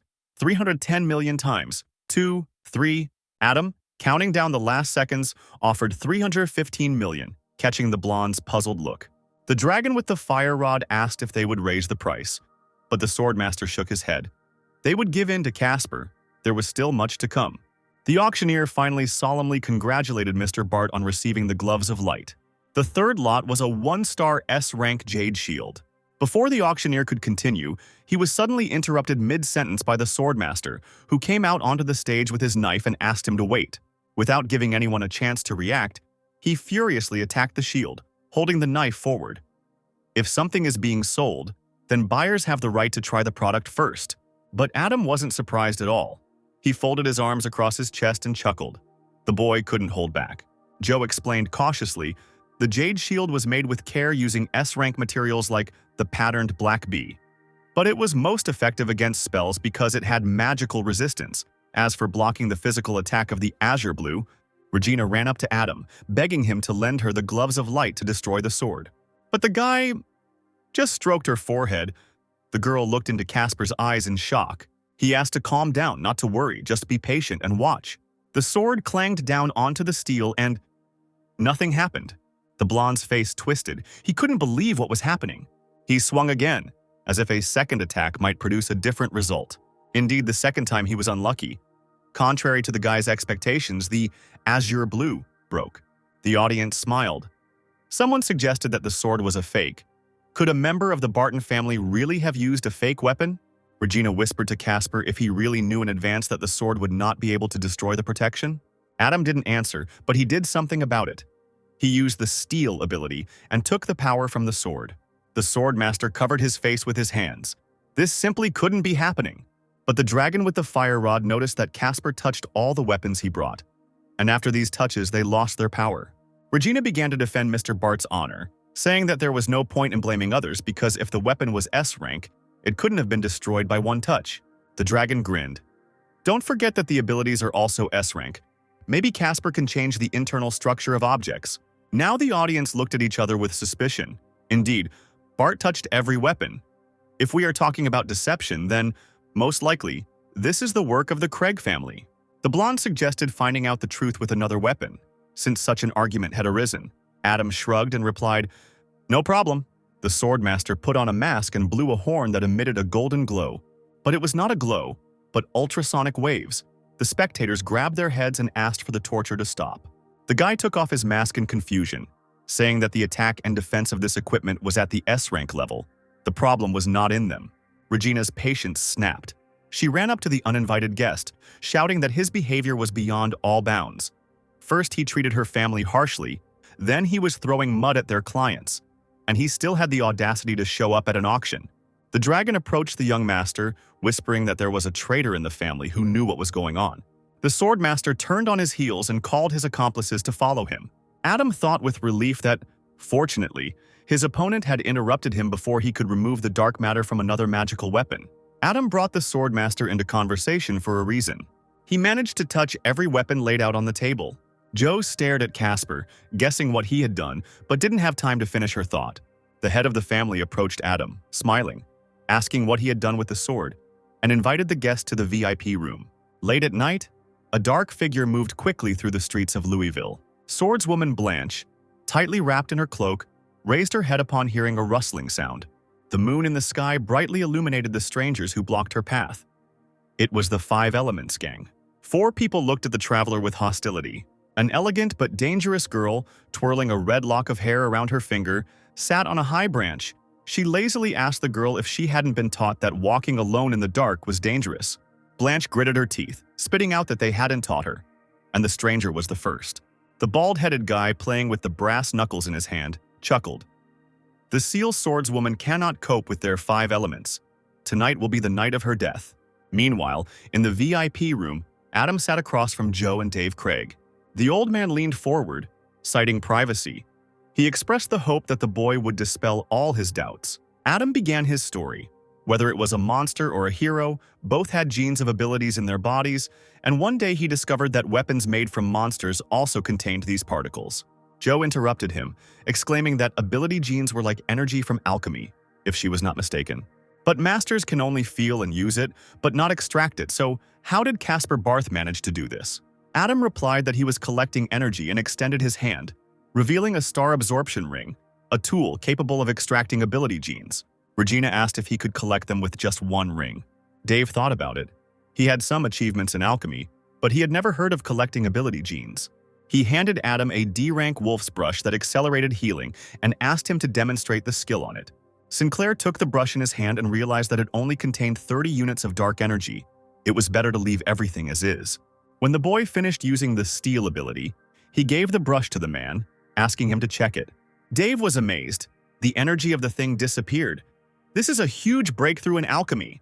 Joe asked how Bart uses the genes he received. Adam thought to himself. Finally, the girl asked about it. If he told the Craig family about the production of the elixir, it would help increase their fighting ability, and next time he wouldn't have to fight alone in the territory of the 4 seas. The guy replied that special elixirs can be created from them, and it is thanks to them that all members of his organization have 2 or more abilities. Regina, as usual, thought about enrichment, clapping her hands. If the ability genes can be used to create equipment, then the 7 mythical S-rank weapons that only exist in theory can be made in practice. Sinclair sighed, saying that he was sorry to disappoint the girl as it was impossible. He turned back to the head of the Craig family because he wanted to ask the man something. Adam then asked why this small portion of genes could reach 30% of the total mass if the weapon was made from a specific part of the monster. Dave replied that after the death of a monster, a phenomenon known in alchemy as an energy beam occurs. The energy gathers in a certain place. It is this charged section that is extracted, and then special techniques are used in combination with an alchemical matrix to make a weapon out of a specific monster. The man folded his hands behind his back, pacing the room, and offered Adam, if he was interested in alchemy, to show his years of accumulated experience. Sinclair did not refuse and followed the head of the family. The streets of Louisville were no longer so quiet. Crowds were gathering. Drones with local television cameras were hovering in the air. About 10 heroes appeared on the Belt Parkway. The bald-headed man from the Five Elements looked around in confusion. Where did all this come from? Then he saw something that made him flinch. 3 heroes were heading towards his gang: Lazy Swordsman, Explosive Fist, and the extremely angry Ethan Wade, who had his loot taken from under his nose. The bandit told the dragon patron Ethan that the 5 Elements were the first to find the Seal Swordswoman, and the heroes were openly trying to take her away. That's not how things are done. The dark flames around the dragon grew more and more intense. He smiled and noted that Blanch was a traitor, and the 5 Elements were also from the Hero Association. Did they really think that Ethan would let them go? Suddenly, he disappeared from sight. But the next second, he brought his fist down with all his might on his opponent's chest. The reporter commented on what was happening. The patron of dragons can instantly kill the tiger with golden claws. Will his opponents in the form of the 5 Elements be able to escape? The commentators, looking at Ethan close up, admired the hero and believed in his victory. Members of the 5 Elements, Icefang, Earthbear, and Treeman, rushed at the dragon patron from all sides. It seemed like what could one hero do against 4? Just a few seconds later, Tiger was lying flat on the ground where Ethan had thrown him. The girl from the gang hesitated for a few seconds, doubting whether it was worth attacking such an opponent. She decided that, since the Dragon Lord had already demonstrated his power, and if she did not want to die here, she should escape. That way, she would have a chance for retribution. But her plans were not destined to come true. Blood spurted as Ethan pierced the woman's stomach with his clawed hand. There was no escaping him. A smirk played on his lips. Who's next? The boy turned around and told the swordswoman Blanch that it was her turn now. Fire Butterfly and Zachary Wade watched the fight from the computer screen. Zachary frowned, but Butterfly reassured him, "Don't worry, the swordswoman Blanch is not in the best shape right now. His brother's defeat is almost impossible." However, Zachary turned to her, raising an eyebrow, and replied that he was not worried about his brother. He was worried about something else. Was Blanch a member of the judges' organization? And if her brother killed the girl, what would he tell her godfather? The heroine smiled even wider, although Wade Jr. said that he was not worried. His face gave away the opposite. Because he was on good terms with his brother, Zachary just rolled his eyes. He came up with a way to distract Butterfly in order to contact Casper, and asked her to monitor the broadcast while he went to the bathroom. Using their connection, Zachary found himself in the residence of the judges. Adam in a rooster mask was waiting for him there. Wade immediately exclaimed that the Dragon Lord is ruthless and is going to kill Blanch. Smiling slyly, the guy asked Casper if the swordswoman was a member of the judges' organization, since on the internet they only write about her, as if she was Mr. Snake's girlfriend. Adam, unable to think of anything better, asked his godson not to believe stupid rumors, saying that the snake was already quite an old man. Zachary scratched his chin. An old man and a young maiden. Maybe Blanch was actually his illegitimate daughter, but if it's a secret, then he must pretend he doesn't know anything so as not to cause problems for his godfather. Adam promised that he would send his people to help. A joyful Zachary ran to deliver the good news, shouting to Adam as he went, not to worry, because he would be watching the broadcast, and if anything happened, he would immediately report it. Sinclair has extracted 2 abilities, allowing him to imbue the dragon with 2 more types of abilities. The pearls were A rank. First ability, Earth Control. Skills, Stone Weight, Earth Power, can sense earth vibrations, use sand to attack. Second ability, Light Control. Skill, Wind Blast, Levitation, Flow Fusion, appeals to the powers of the wind spirit. Sinclair wasted no time in creating his own double. Having given the clone these abilities, Adam sent him to Belt Perquis. Ethan walked slowly, like a cat, towards the swordswoman. He would give her time to call Casper Bart, because he did not want to kill the girl, because they were on good terms when it came to studying. The Seal Swordswoman interrupted him, coldly ordering him not to waste time if he wanted to fight. The dragon, stretching out his clawed hand forward, rushed at the girl like lightning. Let her prove to him what she was capable of. Blanch froze for a moment, trying to get her bearings. She pulled her sword from its sheath. The dragon flew past, barely missing him. Blanch leaned on her toes to create support for the jump. Ethan looked around, searching for his opponent. The sword entered the guy's back softly. He quickly pushed away, turning to face Blanch.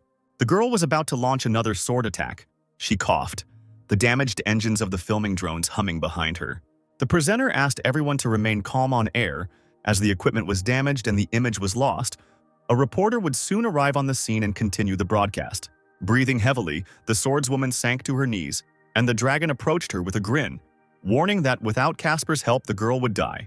The guy pushed off and flew down with a scream, straight at Blanch. She drew her sword, creating a protective aura around herself, which the dragon encountered. Tangible cracks appeared along the protection. Roaring with rage, the hero warned that this was just a warm-up.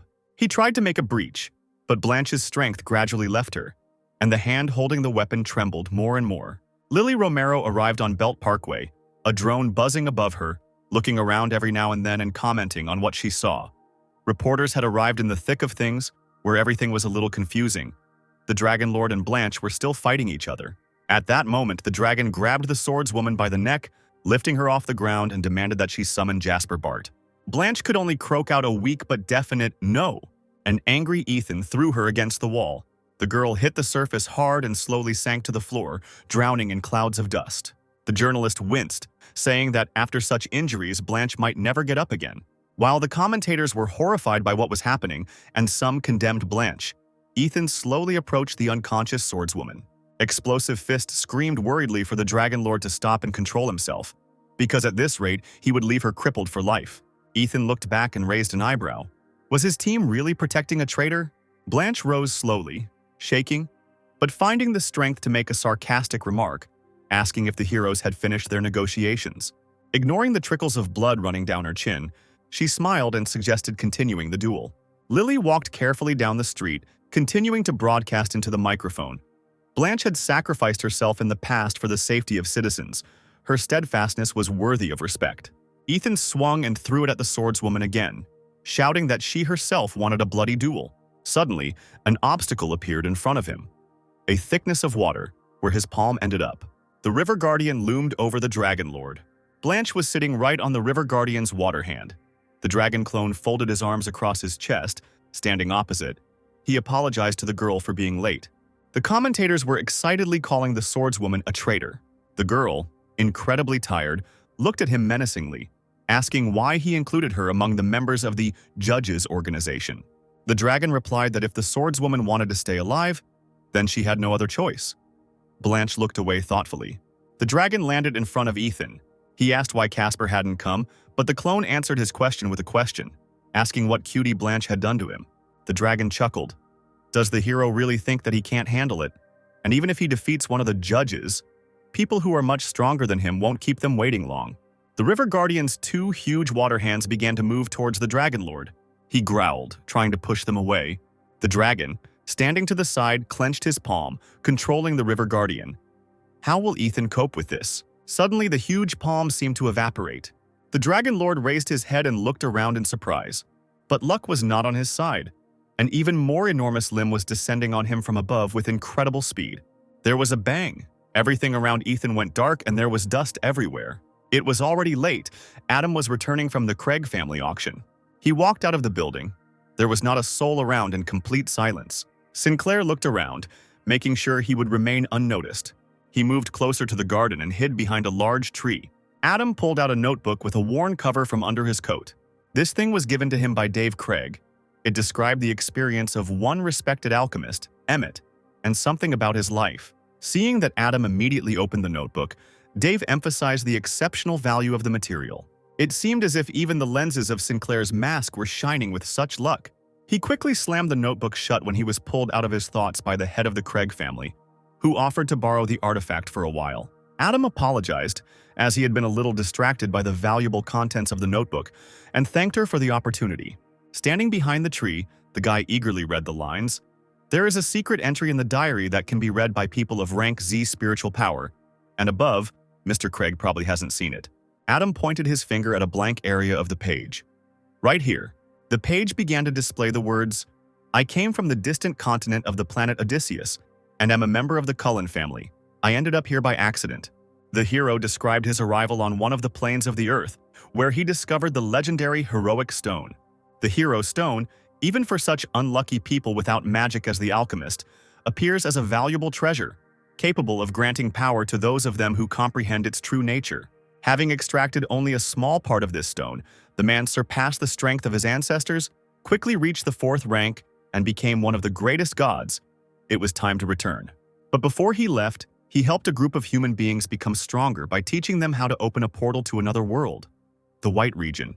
The lucky one who finds this diary, go in search of the heroic stone, which the hero of the diary hid on this planet. He will give it to people to prevent their imminent enslavement. The pages of the diary began to shine under Adam's hand. The light from the diary reflected on the boy's mask. Could this white glow be a clue to the location of the hero stone?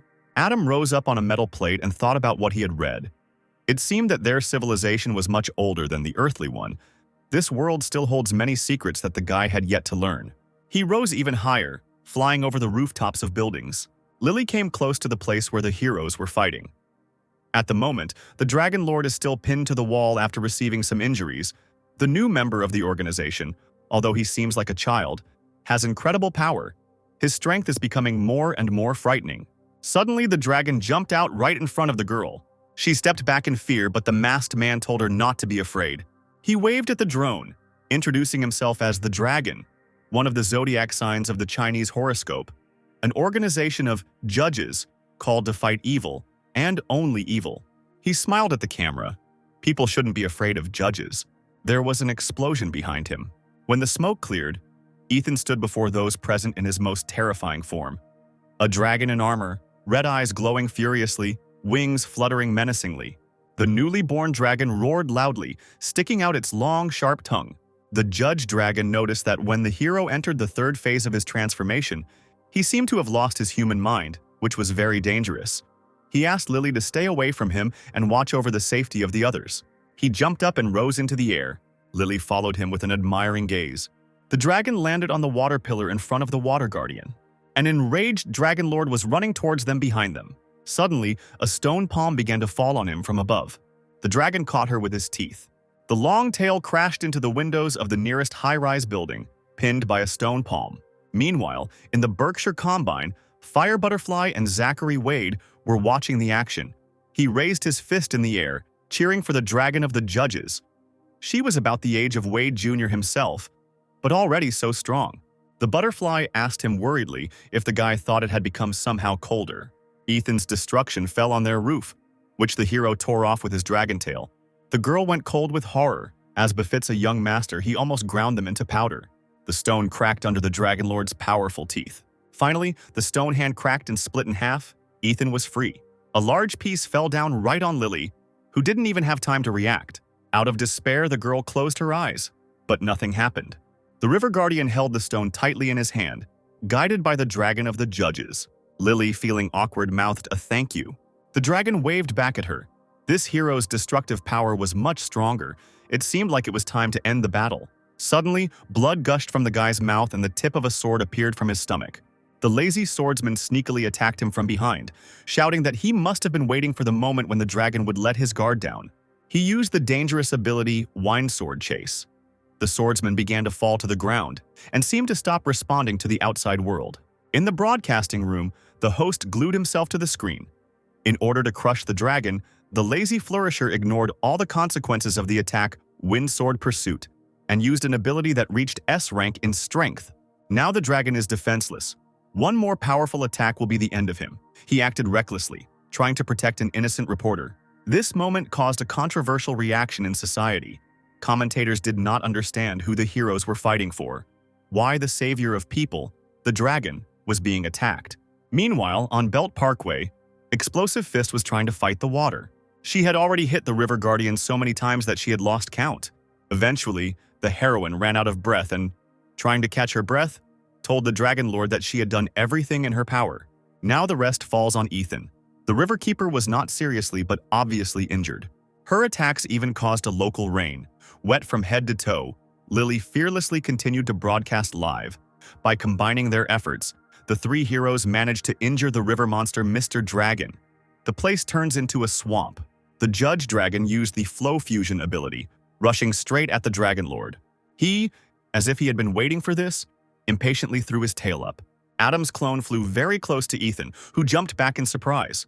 The next moment, the dragon, using a stone fist, rushed straight at the dragon. The red eyes reflected a man flying at incredible speed. The stone fist fell straight onto the hero's chest.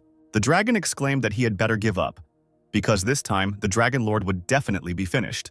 Using the power of the earth, the Sinclair clone was able to grab Ethan in his fist, causing him to squeak awkwardly.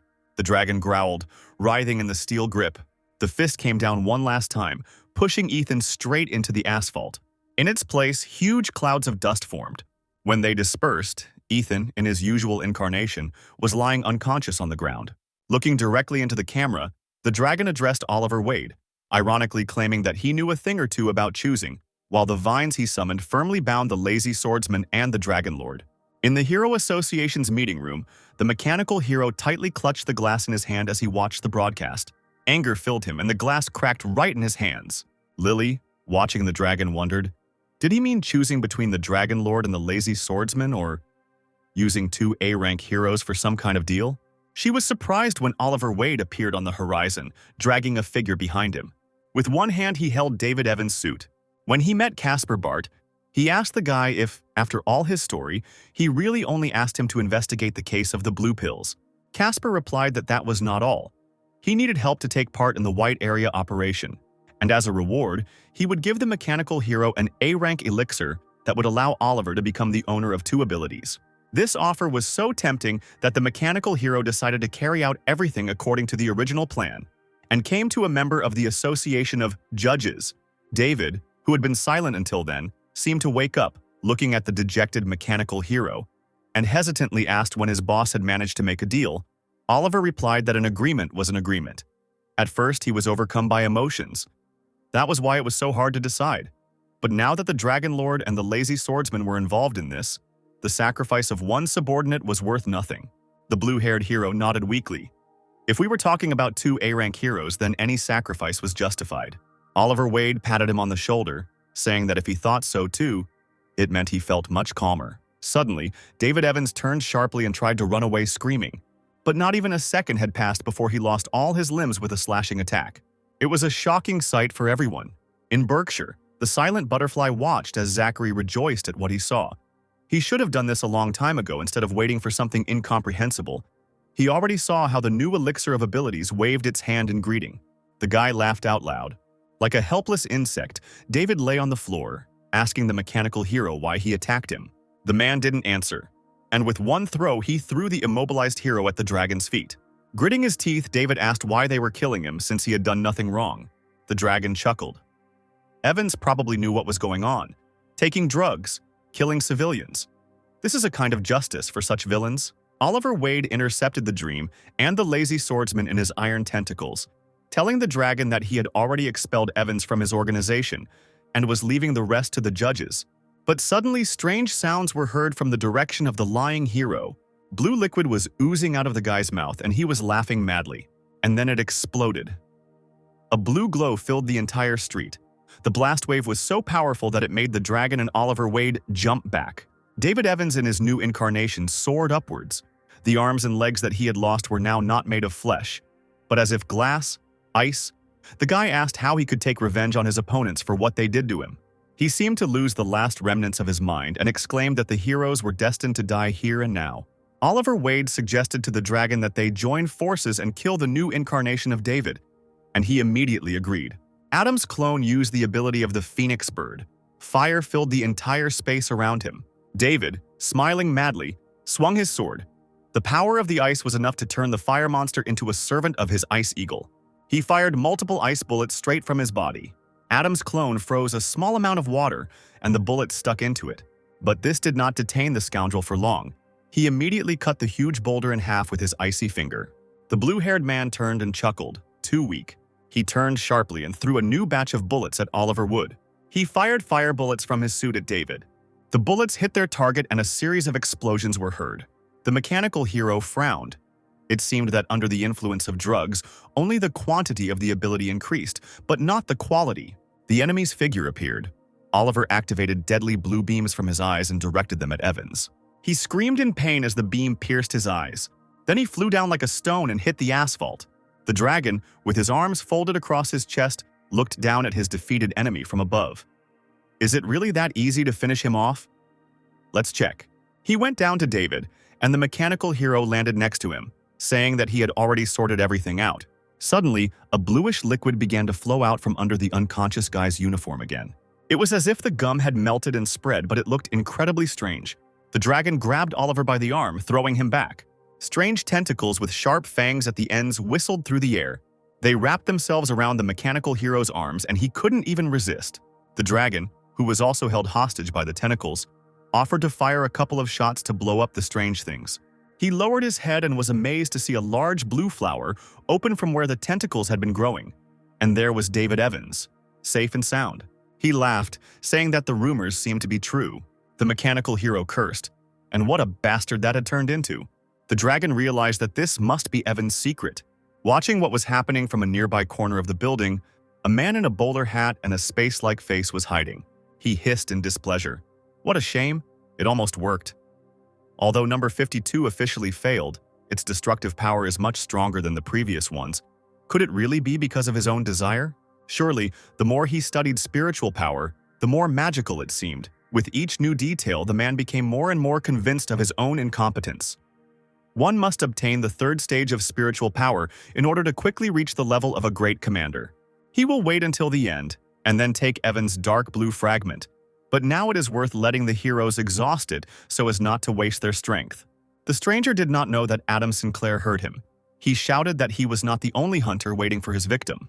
Lily, covered with a blanket, stubbornly continued to comment on what was happening. No aircraft can approach the battle site, so the film crew retreated to a safe zone. From the current situation, it becomes obvious that the ability of this type can subjugate people with its power, but perhaps only for a while. As for the hero David Evans, who knows much more than everyone else, his transformation is more like infection. Meanwhile, the dragon used the ability Flow Fusion, attacking the tentacles, which were becoming more and more entangled. These creatures successfully pierced his weapons. The mechanical hero was still immobilized. The ice hero laughed at him, mockingly asking why he was acting like this. Didn't he want David to join Berkshire? He began to ramble. After the heroes, he promised to deal with the whole company. Then he bowed his head in surprise, thinking that he did not feel disgust when talking about eating people, because they were just food for his dark blue race. But what race were we talking about?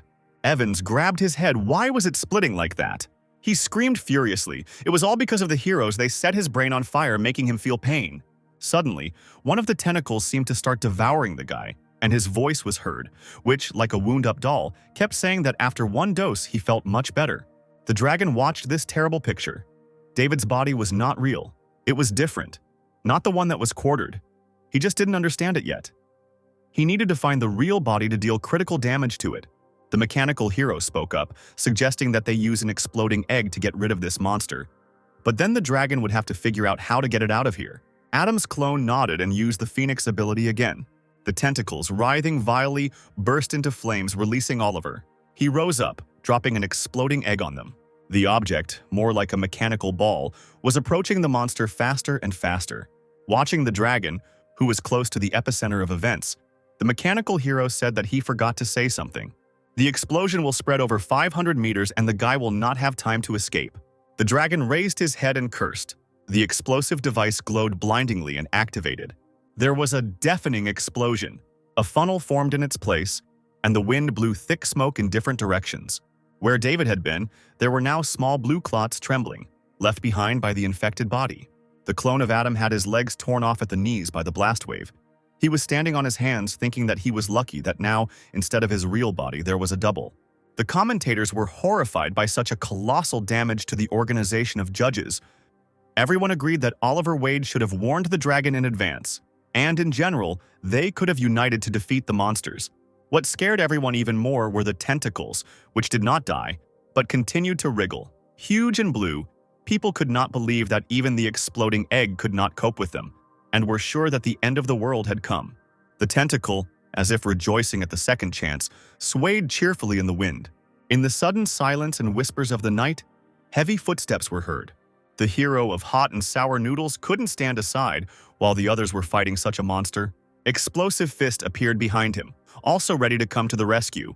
The most surprising thing was that other voices were heard offering their help and support. Fearless Lily. Romero continued to do her job faithfully. Today, in her opinion, was the longest night in the history of the city. An unknown something invaded Louisville.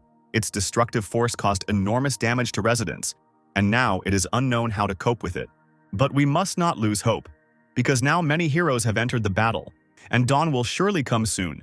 The journalist in the studio rubbed his eyes wearily with his knuckles. Maybe it would be easier not to resist, but to nobly give up their lives. As the reporter said, one should not stop believing in the best. One must definitely wait for the sunrise. The commentators were also inspired by Lily, repeating her phrases with all their might. Louisville will not back down. The dragon mockingly addressed the newly arrived heroes, asking if they had decided to become feeding troughs for the monster. Explosive Fist rudely asked if he had a choice. Adam's clone nodded and asked everyone to disperse so as not to hurt anyone. He used the Wind Blast ability and was again glad that it was a clone fighting. He didn't want to die like that. Standing on a levitating layer of water, the dragon held in his hand a dangerous clod of air, which increasingly resembled a small hurricane. The heroes did not understand what he had in mind. The hot and sour noodles. Superhero guessed that based on the battle's progress, a long-range attack couldn't hurt the monster. Its skeleton was hidden deep. Someone had to come closer and deal the finishing blow. Explosive Fist stared up in surprise. The dragon put his hand forward and flew, controlling the wind blast. The mask on the guy's face began to crumble from the incredibly powerful flow of air. When the wind blast reached its target, the invincible tentacle, those present felt the ground shake. The heroes covered their faces with their hands. Explosive Fist turned away. The hot and sour noodles. Hero coughed from the smoke, but the blue tentacles are gone. The journalist could not contain his emotions and jumped up from his seat. No one expected that the judges' organization would stand up to this. Their member, Dragon, lost both legs and could have died. But he still wants to take revenge on the monster, risking his own life. Tears rolled down the corners of Lily's eyes. She was infinitely grateful to the dragon for giving the townspeople light. One drop of tears flew. A black-gloved palm caught a ray of sunlight. Adam Sinclair stood on the roof, talking to his new clone, naming him the new dragon, leaving him with the same A-rank abilities, control of water, earth, and air, as well as the King of Fire. He nodded, obeying without question. The dawn sun slowly rose over the houses. The people's wish had finally come true. The crowd gradually dispersed to their homes. The streets were now deserted. Oliver Wade landed on the asphalt. He realized that he was not alone here. The man asked loudly who was nearby. Instead of an answer, an oval blue stone flew towards him. Oliver reached out his hand, intending to touch the object. Someone's cold, stern voice was heard. An unreasonable person is not allowed to touch what has been found. At that moment, a blue dagger pierced the hero's stomach.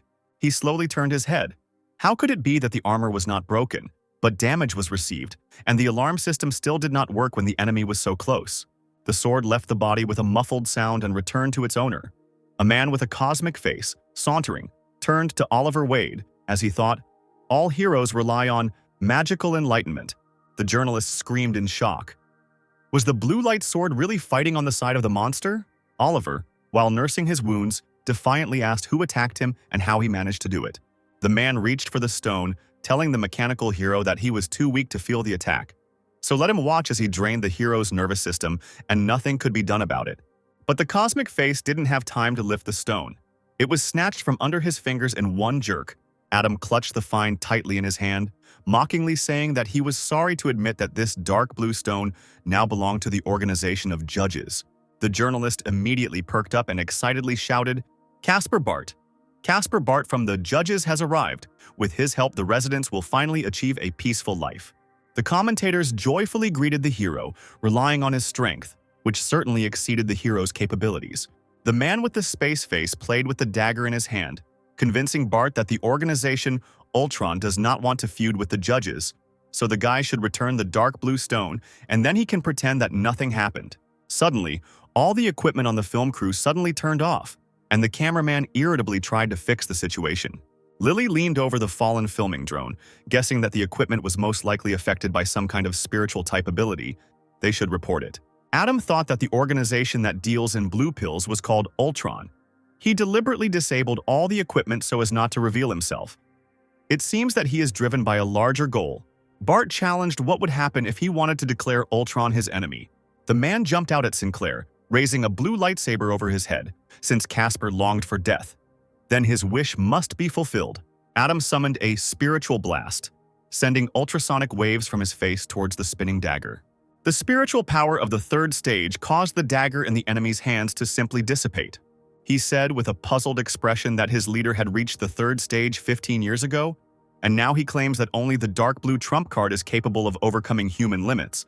Ultron didn't think that there were other third stage holders. Adam remembered his sister Trisha in the hospital bed. It seemed that her spiritual particles were somehow connected to the dark blue race, and the guy couldn't let them go. The man adjusted his bowler hat. What a coincidence. He originally wanted to fight Casper, but the organization sent him on an urgent mission, and Bart will help him a lot if he saves the dark blue stone until next time. They will meet again, and then the owner will get it back. Adam, seeing that the man was running away, stopped him. No one gave the man the right to run away. He had to stand to the last. The space face stared at the guy in surprise. He was immediately hit by an attack of ultrasonic waves. He turned around, realizing that this spiritual explosion was too strong. His shield might not be able to withstand a few more blows like this. The man put a shield in the form of a blue flower in front of him, but it did not help him. Adam successfully dealt with this artifact, wounding the cosmic face. He growled, cursing the guy as loudly as he could. The attack completely disarmed him, and the man fell down like a stone. Adam flew up to him, straightening his cloak, and congratulated the representative of the dark blue race on the fact that they were now captives of the organization of judges. The space face turned on its side, taking the fetal position, weakly asked to kill him.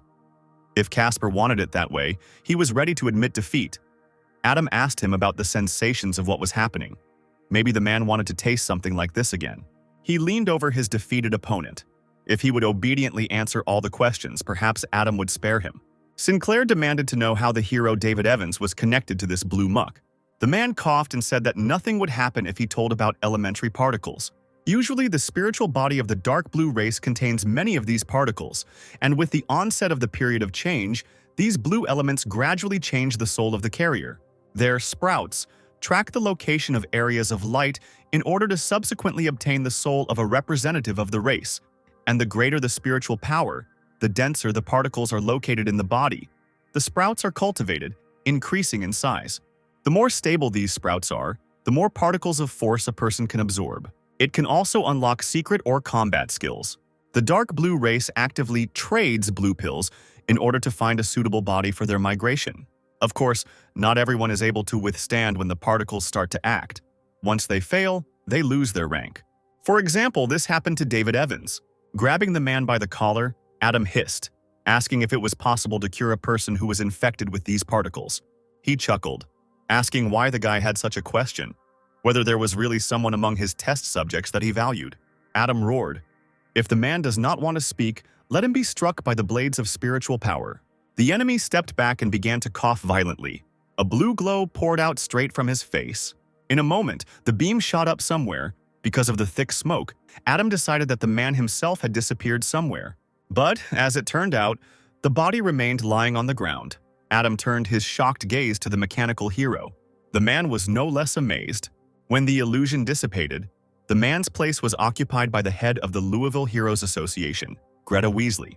Sinclair said thoughtfully that it seemed that the Ultron organization had already infiltrated the Hero Association. Oliver Wade, beside himself with rage, announced that as for the murder of the head mistress, he would be able to testify in defense of the organization of judges. This would serve as retribution for the unintentional injury to the dragon. Adam shouted in irritation, asking if the mechanical hero could imagine the difficulty of cultivating a 4-ability user, something that couldn't be covered up with a few words. Oliver asked what Bart wanted then, and Casper immediately replied that it was necessary to allow Zachary Wade to replace the dragon and become the successor to the Berkshire Company. The man chuckled. "No problem. But in order to make his successors, he needs to reach at least A rank. Otherwise, the others will not support this decision." Adam, standing on the metal plate, agreed to this condition, and once Zachary becomes an A-rank hero, he will be immediately handed over to the Berkshire Company. Without waiting for an answer, Sinclair rushed away. A snake appeared right behind him in mid-flight. Adam asked him to deal with Blanche while he went to the hospital. After David Evans' death, Sinclair felt a strange wave forming. Being confused, he had to quickly check on Trisha. The plate carried him high above the high-rise buildings to his sister. That same morning, Oliver Wade gathered the remaining heroes in the main hall of the Berkshire Heroic Association. Standing with his back to them, he gloomily reminded them that everyone was aware that headmistress Greta Weasley had been infected. This suggested that she was a spy for some secret organization that was responsible for the mutation of David Evans's hero. The man asked to answer questions about the heroes' associations honestly. The hero of hot and sour noodles nodded, and Explosive Fist grimaced and asked for permission to leave. As the others left the room, Oliver called his youngest son to him. Zachary approached his father, asking what was wrong. He put his hands on Zachary's shoulder, telling him about the deal with Caspar Bart. The judges want the boy to become the successor of the Berkshire Company, so he will now need an A-rank ability. The man ruffled his son's hair on the back of his head, asking him not to miss his chance. He grimaced. Isn't it the dragon who holds this position? Why did his father suddenly change his mind? This could ruin Zachary's relationship with his brother. Zachary thought his goal was to become a member of the judges, one of the zodiac signs of the Chinese horoscope, and fulfill the will of the dragon. Zachary pouted, telling the mechanical hero that his godfather had opened the way to a bright future for him, while his own father made him run around on family errands. He clenched his fist, shouting that he was wasting his talent. Oliver thought with annoyance that Caspar Bart had done everything he could, but he had underestimated his relationship with his sons. He impulsively clung to his son and hugged him, exclaiming that his son had grown up so quickly. The boy began to break free, shouting that he was already an adult and it was disgusting. On the city's Belt Parkway, a seal swordswoman leaned against the wall of a building, her sword lying nearby like a useless trinket. When the girl opened her eyes, she saw someone's outstretched palm. The snake bowed before her, offering his help. But proud Blanch leaned on her sword, refusing help. The injuries inflicted on her caused her to immediately fall back to her knees, letting out a loud sigh of pain. When the snake asked her not to be brave, the girl covered her face with her hands and cried bitterly. She asked for forgiveness, because it was because of her that the dragon died. The snake gently stroked her head, convincing her that it wasn't her fault, and urged her to come with him because the organization had sent a boy to help the swordswoman. Finally, Blanche grabbed the outstretched hand with her palm, meekly agreeing to be led away. Adam had already flown towards the hospital building, as he thought. There was a strange energy hovering there. The hospital was blocked by a barrier of dark blue light that was invisible to the normal human eye. There was not a soul in the hospital corridor in the morning. Suddenly, Adam's path was blocked by a dense blue spiritual matter. From there, as if from a portal, monsters emerged. Similar to people, but with frightening faces, pointed ears, and glowing blue eyes. Adam cursed. This wave turned all the victims of the incident into dark blue uniforms. One of them appeared behind Adam, throwing his clawed hand over his shoulder. The second one ran after the guy, threatening to eat him. Monsters began to emerge from the matter, one after another. He who dared to touch Adam did so in vain. The next moment, the guy, with a precise movement, threw the alien over himself, dropping him to the floor. He immediately swung his fist at the monster again. The blow landed squarely in the chest, causing blood to spray from the disgusting mouth. Without having time to count, Adam dealt with the monsters one by one. He danced and inflicted wounds with a long sword. When all the visible monsters were left lying on the floor like dead weight, Adam thought with relief that, fortunately, Trisha was not among them.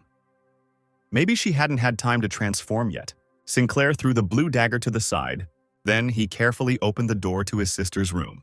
The girl was hovering above the bed, surrounded by blue bubbles. She became more transparent with each passing second, as if something was sucking the life out of her body. Is Trisha mutating? Elementary particles converging from one side of her body to the other? Suddenly, the girl's body began to tremble. She tried to break free with the help of willpower. Trisha suddenly screamed loudly, and then she softly sank down onto the bed. The fall had caused her shirt to slip off her shoulders. Her light hair had darkened, and her face had a pained expression. Adam put his hand to Trisha's nose to make sure she was still breathing and called her name. The girl suddenly opened her eyes, which were different colors. She immediately put a dagger to Sinclair's throat, asking who he was. The guy raised his hands in a conciliatory manner, replying that he was her brother, but Trisha was not convinced. Her brother had a different voice. Adam forgot to change his voice and immediately used his transformation ability to return to his previous appearance. Trisha chuckled. She still didn't believe it, since her brother couldn't even transform. Adam, blushing, adjusted his glasses and told a story from their shared childhood. His sister had described the sheet, and so that their parents wouldn't find out, she had lied to Adam and asked him to sleep with her, and then she had framed his brother, placing all the blame on him. Trisha immediately calmed down and, like a kitten, sat on the bed, surprised by her brother's ability to transform. Adam grabbed her hand and pulled her along. First, he needed to get his sister out of here, and he would tell her the rest on the way. Arriving at her brother's house, Trisha washed away the burdens of the past day in a hot shower. In the kitchen, Lily was preparing dinner for the family. Adam came up and hugged her from behind, noting the girl's efforts in cooking. Romero turned around, wrapping her arms around his neck. She was happy too, because Trisha was awake. That was something to celebrate.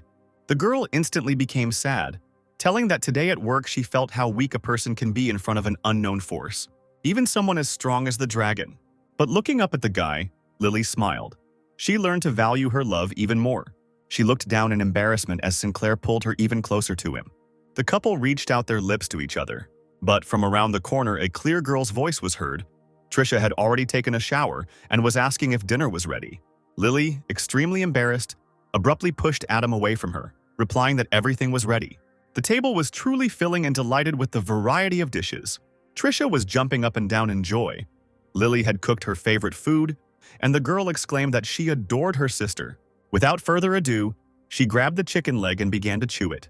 The couple looked at the girl and were glad that she was okay. Adam, propping his cheek with his hand, thought that he would give anything, just so that the people dear to him could live peacefully and happily. After dinner, having settled down on the bed in Trisha's bedroom, the girl worriedly asked her brother if it was true that she shouldn't tell her parents about her awakening yet. Adam shook his head. The hero associations are investigating the mutation case in the hospital. It's better to let them think that Trisha died. The more they knew, the more danger they were in. And they couldn't tell Lily about Adam's abilities. Trisha agreed and asked that from now on he not take everything upon himself, but allow her to help. Sinclair hung his head, blaming himself for failing to protect his sister by forcing her to become part of another world. Trisha, having created a blue dagger in her palm, did not agree with her older brother because now she had learned a lot. For example, the blade in her hands directly attacks the enemy's mental power. She grabbed Adam's hand, demanding that he use human control on her. Although the girl was completely healthy, she was afraid that she could be controlled by the dark blue race. Adam agreed, saying that her physical body was special and that she needed to improve her ability to S rank first. An impossibly bright white pearl appeared in his hand. The ability Control uses an illusion spell to destroy an S rank enemy, can brainwash A rank and above targets to completely subjugate their will for 30 years. Daily, the spiritual body penetrates the controlled one and takes 6 hours from it. The girl sat holding her breath as the pearl made its way towards her. Adam closed his eyes. This feeling was different from the previous sensations. What is the solution to the mystery and what rules does it follow? Could what he sees be true? And how can he overcome this, being constrained by all sorts of restrictions? Adam found himself in an unfamiliar space, similar to outer space. And suddenly, hearing an unknown voice, he began to fall somewhere down. He screamed and came to, clutching his heart in fear. The guy cursed. They almost broke his spiritual strength. Trisha touched his shoulder, asking worriedly if he was okay. Sinclair took her hand without answering, but said that the check was completed, and now he had a task for his sister. Lily entered the room carrying a tray of fruit to offer to the boys. Adam looked at her with a smile and nodded. The couple were sitting at the table in the living room. Lily was working on the computer at the time. Sinclair asked what she was doing. The girl replied that she was given a new position because she had performed well last time. Adam couldn't help but ask if it would be as dangerous there. Romero smiled and replied that she wouldn't, because this time she was entrusted with broadcasting from a special booth. Adam stood up, preparing to walk out of the room past the girl. He squeezed her hand, imperceptibly giving her the ability. Lily looked at him in surprise. It was a B-rank ability, Green Snake Chain, which automatically activated a defensive chain when the owner was in danger, turning into a green snake and attacking the enemy. The Louisville suburb was famous for its mountains and hot springs. Swordswoman Blanch stared ahead dazedly as she sat in the hot water. The Craig sisters were swimming nearby. Jo smiled and told her guest that the spring was good for her health and would help her recover. The girl chuckled thoughtfully and scooped up some clear water into her palm. Then she stood up, saying it was time to meet with the organization. Water trickled down her body as the girl left. Blanche basked in the sun, not knowing what to guess. Was this really a new assignment? Regina exclaimed in admiration that, as befits a longtime member of the organization, the swordswoman was doing a good job of carrying out the mission of laying low. A little earlier, Blanche found herself in the Heavenly Palace. Adam, who was sitting on the high throne, asked the girl if she had heard of the Four Seas territory, because the organization was sending her there to learn more about the dark blue race. If the Seal Swordswoman passes the test, she will be able to become the 28th member of the organization. Blanche, kneeling on one knee, shook her head and said seriously that she was going to take the membership test and head to the designated location immediately. Adam was jubilant. His lie had succeeded, and finally a truly strong participant would appear in his little room of researchers. He became serious, nodded, and ordered her to first go to the Craig family to replenish her strength. The Seal Swordswoman bowed and disappeared. Charlie Rabbit watched her go. She asked Adam to speak, and he gave her permission. The rabbit jumped up and clapped her hands. She had met Blanche herself from the Knights of the Round Table, whom she really liked. Could she really even get her autograph? Sinclair chuckled. He was wondering why Rabbit was silent, but it turns out she met her idol. He patted Tricia, who was his designated Charlie Rabbit, and asked her to behave well and not let herself be exposed. The girl was delighted. Now she would work with Blanche. Then she has a better chance of getting her autograph. Adam frowned.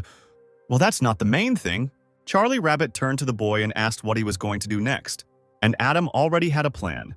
The Knights of the Round Table Company is closely connected with the Dark Blue race. He will let the hero of Hot and Sour Noodles and Zachary Wade investigate this matter. Blanche will go on a reconnaissance mission to explore the territory of the Four Seas. Joe Bloor is tasked with infiltrating the Hero Association and becoming one of the strongest there, becoming yet another black pawn in the hands of the Judges organization. Adam just needed to visit an old friend. The boy sat on the bench looking tired. Adam appeared behind him, saying that he had been getting very tired lately and that if he had run out of strength, it would be better to rest. This scared the boy quite a bit. Bloor turned around and stood up, happy to see him again. He and the teacher hadn't seen each other for a long time. Sinclair asked the boy how he was doing. Joe was confused, answering that he still could not fully awaken the power. His body was only 7 times larger than a normal human's. Adam froze in admiration if that was true. Usually when this number reached 10, the hero was approaching A rank. Adam praised the guy for his excellent work and expressed his belief that he would become the next winner of the World Hero Championship this year. Bloor exclaimed that he would do everything in his power for the sake of the organization. Adam put his hand forward. He said that danger was close. He would have to use his control skill to temporarily subjugate the boy's body. Joe bowed. He was ready to fulfill any request the teacher asked. The boy's eyes widened. The control ability was activated. The petite blonde in the skirt landed abruptly, her hand pressing against the asphalt. In front of her stood 2 men, a horned giant and a brunette in a black jacket. He said with a threat in his voice that the Fire Cloud Club would not let interference and destruction of the organization's business go unpunished. The girl rightly asked the men since when is sending out postal responses to ordinary people considered a business, and their organizations get rich by imitating the criminal code of the region.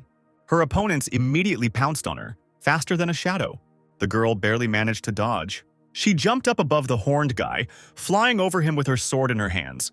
He suddenly realized that he had lost a piece of his horn. Moreover, blue blood started coming from his nose. The girl used poison. The stranger stepped on some detail on the floor. An explosion of enormous force alarmed the inhabitants of the nearby forest. The brunette in the coat coughed loudly. Out of the corner of his eye, he noticed something very sharp flying towards him. The man leaned back, dodging the attack. He fell to the floor and hysterically asked what kind of abilities the girl had. How could she master so many techniques at the same time? The fighting lady, holding a gun in her hand, playfully asked to guess. If the man could handle it, perhaps she would answer. Dark energy was gathering around the stranger. He was very angry, but he didn't have time to do anything. He only saw someone's foot flying at his head. Joe dropped his weight onto the brunette with force. He told the puzzled girl that if she created another explosion, this place would be finished. But it would still be useful, because in 5 days, the entrance exams for an Ivy League university would be held here. The warrior noticed that since the guy easily dealt with a C-rank user, that meant he himself was a B rank or higher. The girl's name was Milana Broach. She introduced herself, expressed the hope that she and Joe would meet again at the entrance exams, and suggested working together. Bloor shook her hand. They would meet if they were on the same team in 5 days. Suddenly, Joe felt something strange and lowered his head. Their palms and Milana's were burning. The girl smiled radiantly. She wanted to invite handsome Joe to dinner. Joe froze, not knowing what to answer, but Adam's voice in his head told him not to panic. The guy coughed. Citing business at home, he decided to leave. Then he quickly removed his hand. Milana froze in bewilderment. Sinclair scolded Joe irritably, hoping he had learned his lesson. Don't hit on girls? What kind of example was he setting for his sister? Blur, blushing, nodded as he walked and thanked his teacher. Milana was not upset at all, on the contrary. She was inspired. It seems that this time there will be something to see at the tests. The next day, Caravania Street was noisy and crowded. Crowds of people gathered to watch the Ivy League University's admissions tests. The event was commented on by the lovely host Marla Murch, who waved her hand sweetly to the audience. She then introduced her new partner, renowned reporter Lily Romero, who smiled and said hello. Now the girls will explain to viewers the rules of the Ivy League University entrance exams to help them understand what is going on. The rules are simple. You need to complete the assigned task in a certain amount of time, using any methods. Marla winked at the audience. Do they really think that everything will be so simple? Not at all. It remains to be seen what obstacles and traps the organizers have prepared for the children. A red-haired guy twice his height came up to Joe, hugged him around the neck and bombarded him with questions. Why doesn't he have transport? Does he really have abilities that increase physical strength? And where are his windproof glasses? Blur briefly explained that he does not use such abilities because of his good speed, but he does not need glasses either. The guy smiled broadly, apparently. Today, there would be no shortage of miracles. He started pestering Joe again. Did he hear that the S-rank user, the Purple Panther named Mylene Garbo, and A-rank Amelie Lang were also invited? Milana quietly approached the boys and called Joe by name, which confused the boys. She greeted him with a radiant smile. That's how they met. It seems they even ended up on the same team. The girl approached the blushing Blur, reminding him of his promise to work together. The boy looked away and agreed. A red-haired acquaintance of Joe's immediately squeezed between them. He tried to impress Milana by saying that he had speed abilities. If they were together, they would easily cope with the task. The girl turned away from him and raised an eyebrow. He, a user with the ability to enhance physical strength, of which there are millions, dared to flirt with her. The red-haired boy opened his mouth and almost started crying. The host's voice rang out, calling on the participants to get ready for the race, and the countdown began. Joe gathered his strength and concentrated with utmost concentration. A shot from a sports pistol rang out, ready to go. 3 participants even took off into the air on jetpacks. One of them shouted down with a mocking voice that those who drive sports cars will never beat the flying participants. But suddenly a swan pounced on him in the sky. The swan began to peck at the guy with fury. He screamed and covered his face with his hands. The birds clearly felt like winners, instilling fear in the other participants. Marla Murch smiled and noted that if it were that easy to move through the air, then all the competitors would have brought flying machines with them. The presenter asked Lily if she recognized these monsters. The girl shrugged in response. These were probably B-rank summoned creatures, a flock of brown swans. Marla looked at the monitor and exclaimed that the flight team had dropped out of the race, with the sports car team in the lead. A red racing car was speeding down the street.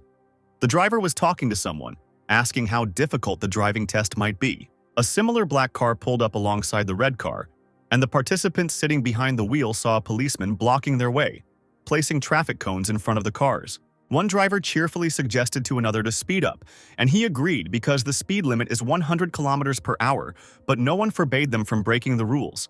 The black lightning immediately accelerated. The policeman put his hand forward and blew his whistle. The cars screeched to a halt, creating clouds of dust on the road. A few minutes later, the employee was already scolding the participants, who stood at attention like little children. Heroes must save people, but they cannot break the rules during the mission so that no one gets hurt. The guys lowered their heads and asked for forgiveness. The red-haired guy, who had previously tried to please Milana, rushed ahead with his run, and seeing how the cars had stopped, he was delighted. He knew that it would be too generous of them to allow transport. Due to his inattention, he was completely unaware of what was happening ahead and noticed the old man crossing the road too late. Unfortunately, the participant collided with a passerby, and both were thrown in different directions. The old man lay on the ground, as if unconscious, with a trickle of blood flowing from his nose. The guy, who was wounded in the same way, sat leaning on his hands and asked himself in horror how the man had gotten such serious injuries. 2 passers-by were divided in their opinions. One offered to help take the old man to the hospital. The other hissed that it was none of their business and it was time to leave. Meanwhile, the inattentive participant tried to quietly crawl away and escape from the crime scene. Suddenly, the wounded man raised himself up on his elbows and screamed with all his might, pointing his finger at his offender. He hit an old man, and now he's leaving. Is this really how you become a hero? To have the conscience to run away after an elderly person was hurt through your fault. Joe Blur, meanwhile, landed on a skyscraper. He heard a sound behind him and turned around. Milana Broach, holding a small flying disc in her hand, landed softly and gracefully on the roof, smiling welcomingly. Joe looked down and noticed that the Ivy League school had gone to great lengths to organize the tests, even using illusion magic. The girl blinked in surprise. Could it be that the old man was just an illusion, not bad?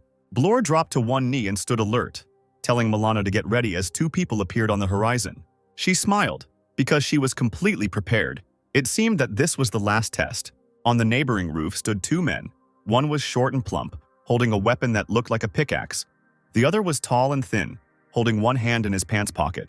Lily looked closer. She didn't know these two heroes. Marla coughed into her fist, silently saying that the pair were not reportedly attending an Ivy League university, but mentors have already been sent after them to stop them if necessary.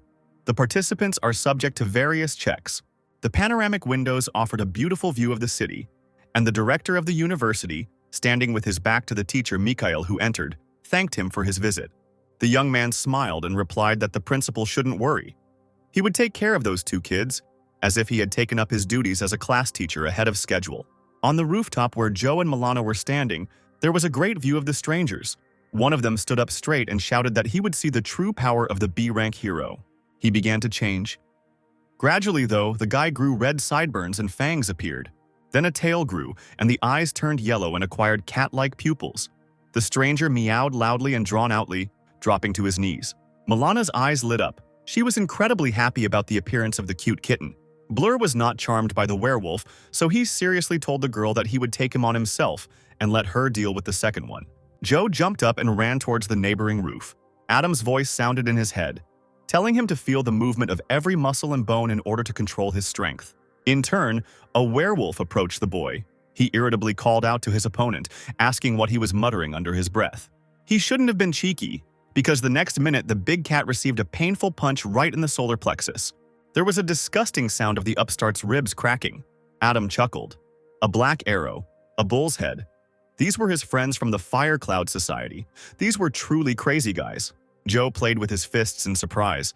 The guy seemed fast and agile, but his resistance and endurance were poorly developed. Maybe he shouldn't have hit him so hard. The boy extended his hand to the defeated enemy, asking if everything was okay with him, since he himself simply miscalculated his strength. Kneeling, the werewolf screamed that he had gone too far. He had defeated him, and now he was mocking him. But now Blore was also in danger. A flash of fire was flying at his back. There was an explosion. The boy huddled up and jumped to the side. He was attacked by the werewolf's partner. The flashes became more numerous, as if they were appearing from his hammer themselves. Milana Broach nimbly slipped past him. A real fire extinguisher appeared in the air right next to her. Joe, watching her put out the fire, guessed that the girl's ability was to create objects. Apparently, it only allows generating existing technologies. If Milana manages to create equipment, that would be just great. And that guy, the werewolf, simply disappeared. Blore looked closer. His opponent, thanks to his great leaps across the rooftops, was running away from the crime scene, holding the Catman under his arm. Lily, looking at the tablet where the battle between Joe and the werewolf was being broadcast, spoke about the data that the studio had obtained. According to the studio, these two heroes are members of the Fire Cloud Society. The flying beast has the ability to transform. He is a B-rank user. In the background, her colleague was chanting the newcomer's name at full blast. Now everyone should notice him and send him some kind of gift. Who knows? Maybe he will become a super strong hero in the future. The Fire Fist members landed in a safe location. One of them, a werewolf, was still unconscious and hung limply on his comrade's shoulder. They were met by teacher Mikkel. He spoke in a dangerous tone, unhappy that the boys dared to touch his students. Now they must answer for their actions. His eyes flashed dangerously in the semi-darkness. Meanwhile, Milana and Joe continued the race. The girl looked up at the scoreboard with the participants' scores and frowned. They were only in 15th and 16th place. Joe encouraged Milana, saying that this was also a good result in the battle. The main thing was that they were noticed. Adam had done all he could, and now said goodbye to his student's consciousness. He nodded, asking his mentor not to worry because he would handle the rest himself. In the endless seawater there was a small corner of land hidden, which encircled a forest, and now a long blue, brightly glowing snake was flying towards it. She maneuvered deftly through the dark mountain corridors. Finally, the snake found itself in a beautiful stone building, in the center of which, on a pedestal, stood a man all in black.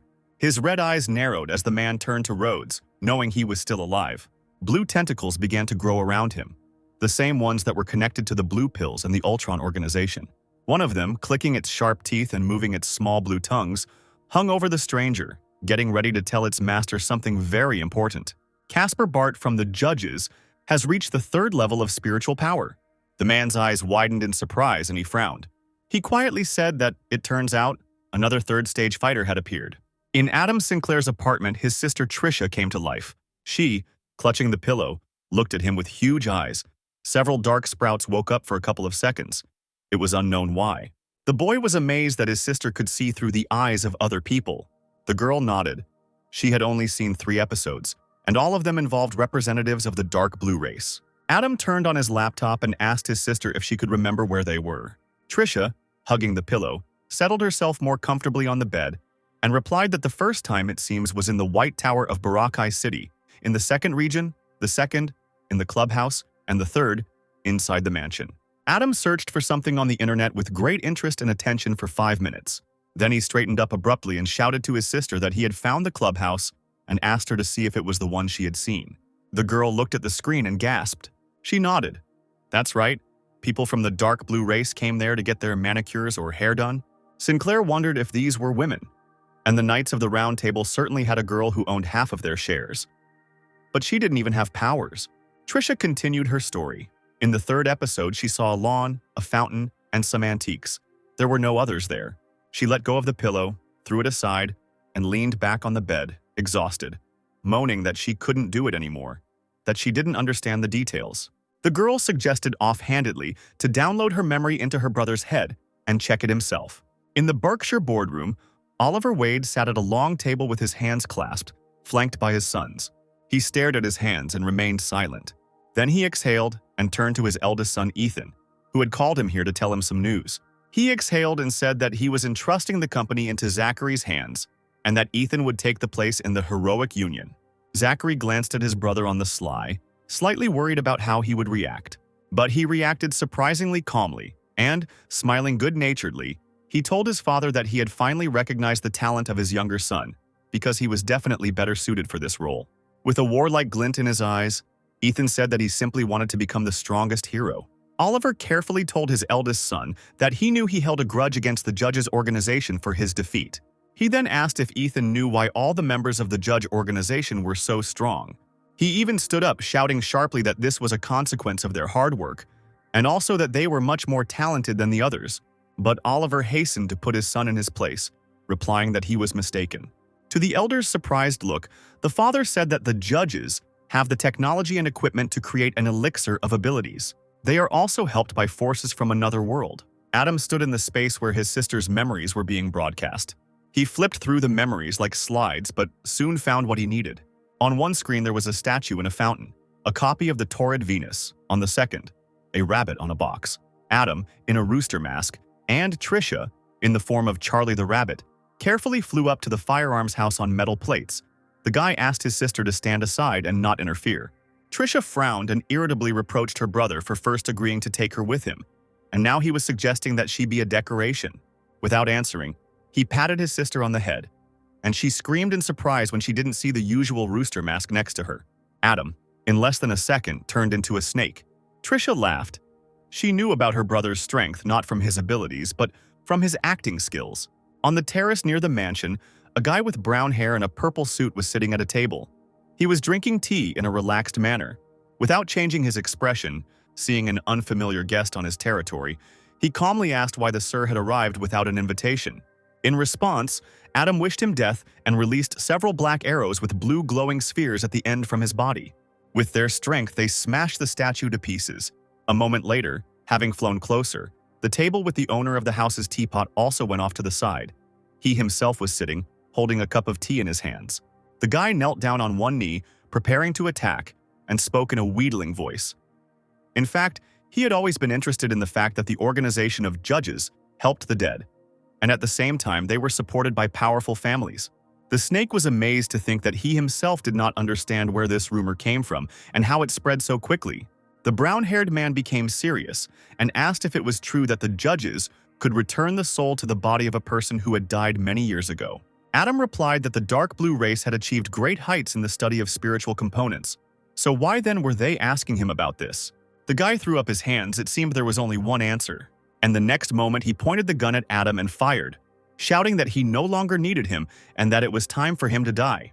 Sinclair didn't lose his head, and before the bullet could reach him, he used his shadow cloning ability. Now there were many snakes standing in a row opposite the enemy. The bullet instantly shot through the chest of one of the clones. Then she flew right through, but didn't fall, but turned straight to the left in the air. Adam realized that the brown-haired man's weapon had a homing function. The speed was low, but throwing it back and forth would take too much time. Meanwhile, the enemy continued to fire bullets one after another, saying that if he attacked everyone at once, he would definitely not be able to dodge. Suddenly, the guy heard a strange voice behind him and felt the steel of a sword on his shoulder. He turned his head and slowly counted from 3 to 1. There was an explosion at the place where he was standing. The snake and his clones immediately took a few steps back, peering at the trace on the asphalt. The vanished enemy, who thought he would be able to escape, suddenly felt a cold touch on his hand. Then he was entangled in smoke that turned into electrical discharges. His whole body was pierced by such pain that the brown-haired man screamed heart-rendingly. On her throne in the air, Charlie the rabbit, legs crossed, calmly watched the proceedings. She went down to the snake. The guy raised his hands, saying that both of them really were able to teach him a lesson. He didn't expect the judges to send 2 heroes, Snake and Charlie the rabbit, so he called on his partner Monica for help. A long-haired blonde ran out onto the battlefield, clutching a long, blue-glowing sword in her hands. Adam cried out in concern, asking his sister to be careful. Trisha hesitantly took out her sword, lowering her head. Monica immediately attacked her, however. The girl defended herself, and the sound of clashing weapons was heard. The opponent jumped back, her hair flying from the sudden movements. Monica asked if the rabbit was of the dark blue race. Charlie chuckled and returned to her throne, crossing her legs. The guy whose arm was torn off in the attack, the other one held Snake at gunpoint, threatening to kill him if he came near. Adam closed his eyes, glad that Trisha was okay, but for now, he needed to figure out how to deal with the homing bullets. He continued to stand with his eyes closed as the bullet flew towards him. When the bullet came close, he pressed it down with his boot. Sinclair's eyes opened sharply. He understood. The bullet was cooling somewhere below and smoking. The next moment, he again dodged the danger flying towards him. The tree was damaged and immediately caught fire. A drop of sweat slid down the opponent's cheek. His gaze became gloomy. Could it be that the snake had figured out how to counter his ability? Adam ran towards the brown-haired man, a blue ball with a white haze levitating in his right palm. Trisha rushed down from her throne, sword in hand. Adam's ball flew straight towards Monica's face, but the girl managed to dodge and it whistled past. She suddenly put her hand out, protecting herself with her shield from the blow of Charlie Rabbit's sword. The guy, holding a handful of blue pills in the palm of his remaining hand, screamed indignantly, "How dare the judges hurt his wife?" The next moment, he stuffed all the pills into his mouth at once and swallowed them. The guy immediately grew a new, healthy arm. His hair turned blue, and he himself was illuminated by a blue glow. Monica turned around and was horrified to see the teacher in such a state and begged him not to do it. She immediately jumped up to the guy, clutching a long needle in her hands. The girl touched the teacher's forehead with the tip of the needle. His spiritual body is not able to cope with such a large number of particles. He can turn into a dark blue form. Monica pressed her lips to the boy's lips, absorbing the blue energy, his hair gradually becoming darker. Adam swung, throwing a dark blue ball. The boy watched in horror as the ball approached Monica. He turned around sharply and the blow landed right in the back. The teacher screamed in pain. The boy's body went limp. Monica cherished him, stroked his face while he lay on her lap, and asked him to wake up. He asked with dry lips if he would die soon. He sighed, opened his eyes, and thanked the judges for this moment, because the guy was very tired. When his wife died, life became worse than death. The teacher asked a crying Monica to restore his dead wife's hairstyle. Wiping away the girl's tears with his fingers, the guy said that the representatives of the dark blue race said that they would help return his wife, and in exchange he must betray humanity. If they can resurrect her, then this betrayal is a trifle, right? Monica sobbed and promised to voluntarily join the dark blue race in order to give her soul for the sake of resurrecting the teacher's wife. The guy coughed hard and blood gushed from his mouth. He was, after all, mired in his own lies. His wife had long since left her husband. When Charlie the rabbit and Adam flew up to the couple, the guy croaked that he would exchange information for Monica's life, because she was not guilty of anything except falling in love with an idiot who did not reciprocate her feelings. Shayton whispered that the judges were somehow connected with the Grandsville Chamber of Commerce. Finally, he lowered his head onto Monica's chest and fell silent. She began to cry inconsolably, begging him not to leave her alone. Charlie the rabbit leaned over her. Watching with interest, she asked her brother if they should get rid of the girl from the dark blue race. He raised his hand, cutting off her path to the girl, answering that they needed to wait. Swallowing tears, Regina said that when she decided to join the dark blue race, she was ready to give anything to her beloved teacher, and that was quite enough for her. With these words, she leaned on the deceased's chest. His pearl floated out of his chest and rolled across the floor like a small ball. Adam caught her and squeezed her in his palm. Trisha bowed her head and asked her brother if she would ever meet someone who would love her like that. The couple lay on the floor. Monica did not dare move. Adam didn't answer, turned around and called his sister to follow him. Both flew away on their metal plates. Trisha asked Adam where they were going, and was surprised to see that he had transformed back into the rooster. She exclaimed that her elder brother was a true master of transformation. A huge crowd gathered at the Ivy League University's stadium to watch the award ceremony for the winners of the fighting competition. A red and embarrassed Joe Bloor stood on stage, with Milana Broach showing off for the photographers next to him. Watching them from afar, Adam was pleased to see that Joe had managed to adapt, and had even managed to make friends. A little later, Sinclair came to visit the boy, praising him. He had improved his training skill well. Adam decided to reward Bloor by upgrading his ability to A rank and held out a green pearl to the surprise student. Ability, training, 5 senses, strength and speed become better through training. Limitation, superiority over an ordinary person by 64 times. Adam put his hand on Joe's shoulder, saying that the next goal was the entrance exams. The student had to try hard, and the teacher needed to leave for a while. Bloor asked worriedly where he was going. Adam replied that it was the territory of the 4 Seas. Zachary sat on his knees in front of the safe in the headquarters of the Dragon Lord of the Berkshire Hero Association. He scratched his chin thoughtfully, trying to figure out the combination of numbers. It couldn't be that the password was his date of birth again.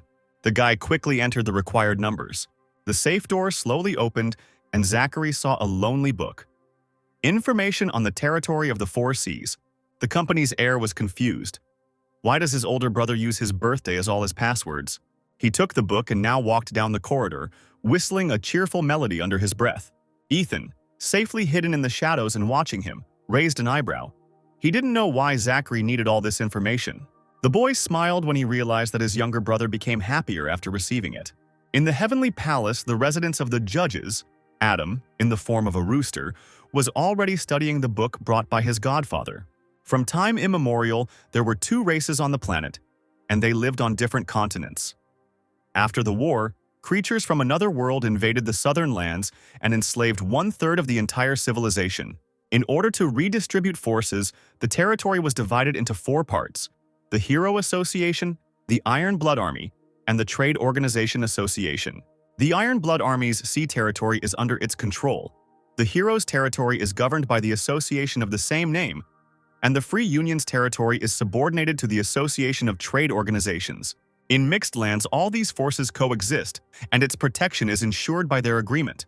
Whatever the relation of the dark blue race to one of the most important organizations, or to the Stone of Wisdom, everything points to the Free Sea territory. Adam decided that this was where he would head first.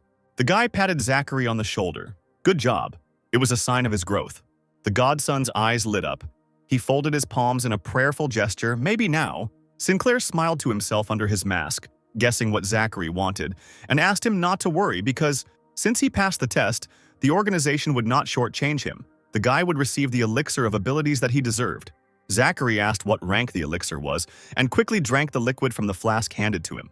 As the boy slowly sank to the ground, squinting in discomfort, Adam replied that the elixir was B rank. In addition, it contained 2 types of B rank abilities. The first ability is Werewolf, which gives the wolf ancestry, provides great physical strength and powerful regeneration. When used, the ability to think is lost, but self-healing and speed are increased 3-fold. The second ability is Mask of Terror, uses people's fear to increase strength. Maximum possible value, 9-fold improvement. Duration of fear energy, 45 minutes. Zachary gave Adam a sudden hug from the joy that surged through him and began to fervently thank him and the organization, promising that he would do everything possible to live up to everyone's expectations. Later that evening, the sound of glasses filled with wine could be heard in Sinclair's apartment. Adam and Lily decided to have a romantic dinner together. The girl sighed, It was great to get a job abroad for a year. Sinclair assured her that he could keep her company and go with his beloved. Lily shrugged and smiled. She would take care of herself. Let Adam work for their common future. He became serious and nodded. The guy took a sip of wine and thought that when the situation in the world calms down, he will definitely be there. When they had finished eating, Lily came up to him, a little flushed from the drink, but just as beautiful, and hugged Adam, who cheerfully asked her to bring him a couple of souvenirs. They stood there for a while longer, still hugging, enjoying each other's company. A few minutes later, Lily's little black dress fell carelessly to the floor. Adam, lying in bed, pulled his beloved towards him. He whispered in her ear that he would miss her. Lily smiled and responded in kind. The sounds of kissing were interrupted by soft romantic music. The next morning, there was a knock on the door of the Craig family estate. A butler appeared at the threshold, greeted the guests from the judges' organization with a polite smile, and invited them to enter. Both Sinclairs stood at the threshold. Trisha was silent, only studying the situation with an attentive gaze. Adam, now without any suit, thanked the servant. In the office of the head of the Craig family, they were met by Dave, on either side of whom stood Regina and Joe. The man was glad to meet, noting that he had already had the opportunity to communicate with the organization of judges. Regina looked into Adam's face and exclaimed that she knew him, because they had flown on the same flight during their journey with the Starcloak. The guy nodded and pretended to be embarrassed and deliberately said that Caspar Bart had seen him. The master gave him an A-rank ability elixir and allowed him to join the organization. Regina asked with a barely noticeable sadness in her voice if it was really that easy to get an A-rank elixir. And what ability did Caspar give Adam? Her grandfather immediately pulled his hand aside, pushing the girl back. You can't be so rude and interrogate other people about their abilities. But Adam wasn't offended at all, saying that it was okay, because they were future allies. He didn't mind telling about his skill. It was called folding military suit in plum style, Joe said, confused that she had never heard of such a thing. Sinclair then said that this was normal because he combined both martial arts of the submarine army and a plum-style suit. Ability plum-style folding naval suit has both the power of underwater martial arts and 6-step plum transformation. Need to dodge enemy attacks like a plum flower. Regina pointed at Trisha, who was silently standing to the side, and asked what about her. Adam replied that this was Charlie the Rabbit's ward and that she was also an A-rank user. Trisha herself added that her skill is ice control. Adam immediately changed the subject, saying that Mr. Bart had told them to travel through the sea territory of the Free Union under the name of the Craig family, and what the leader himself thought about it. Dave scratched his chin and agreed. It was time for the Craig family to return to a free union. That same night in the port, Trisha sat on a box at the very edge, looking at the night surface of the water. Adam came up to her, put his hand on her shoulder, and asked what his sister was thinking about. The girl replied that she didn't know anything. She was just worried about their departure from the city of Louisville, to which Adam reassured her they weren't leaving forever. The girl thought about spending the rest of her life in Louisville, but she had no idea about the existence of the territory of the Four Seas. Her older brother chuckled. It becomes clear why all three forces and the government do not want to talk about these lands. Once people learn about the territory of the Four Seas, they will reach the point of war with another world, which will give rise to chaos and fear. Trisha just let out a sigh of relief when she heard this. She noticed that the locals had to endure stress on a daily basis, and that the lives of the awakened were much better in comparison. Adam stroked his sister's head, because the situation inside the Free Union was quite tense. She would have to constantly defend herself. Trisha asked her brother not to worry. In the morning, the huge 6-star ship Sea Dolphin was already sparkling in the sun in the port. Dave Craig stood admiring the ship, proudly telling Adam that the bottom of this ship was made from materials from otherworld monsters and protected by 4 different alchemical creatures. It is enough to apply spiritual power, and he will fly into the sky, shoot fire, create a protective barrier, or accelerate. Dave snapped his fingers and the butler came up to them. He held a tray with 3 items in his hands. All of these things would be needed by the participants of the trip to the territories of the Four Seas: sea clothing, light armor, and bubble. They allow you to walk on the surface of the sea, breathe underwater, and their appearance depends on the individual. Adam and Trisha were offered to try. The guys changed their clothes. Trisha smiled. She liked it. Adam asked where the others were, and at that moment, Regina, Joe, and the swordswoman Blanch came out to meet him in hero costumes. Joe herself seemed to be the only one who was embarrassed by her new outfit. Dave turned around and grumbled in displeasure as he heard a noise behind him. The butler replied that the Artavan group, the young master from the Rotten family, Gregory and Jake himself were here. Adam tensed when he heard those names. Artavan Group came here, Dave muttered under his breath, wondering why he was making so much noise. The butler said that the guy initially planned to return on the 4-star ship Artavan, but upon hearing that the Craigs had prepared a 6-star ship, he immediately hurried here.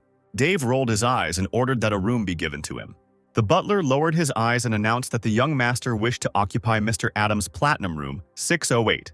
The subject of the conversation himself came out on deck, arms wide open, and walked towards Joe, saying that this was to be expected from the second beauty in the territory of the 4 seas. Dave coughed loudly, drawing attention to himself. A blond guy in a suit, whose face was covered with a scattering of freckles, politely greeted the head of the Craig family. The man returned the polite greeting, saying that young Master Rotten was their honored guest, who was always welcome. A little later, Dave asked the butler to take good care of the guest. With a polite smile, the butler led the boy to the platinum room, as instructed by the head of the Craig family. Stepping aside, Jake Rotten conspired with his bodyguard to find out who was living in room 608 as soon as they got on board. Just think, that insignificant Craig family dared to go against his will.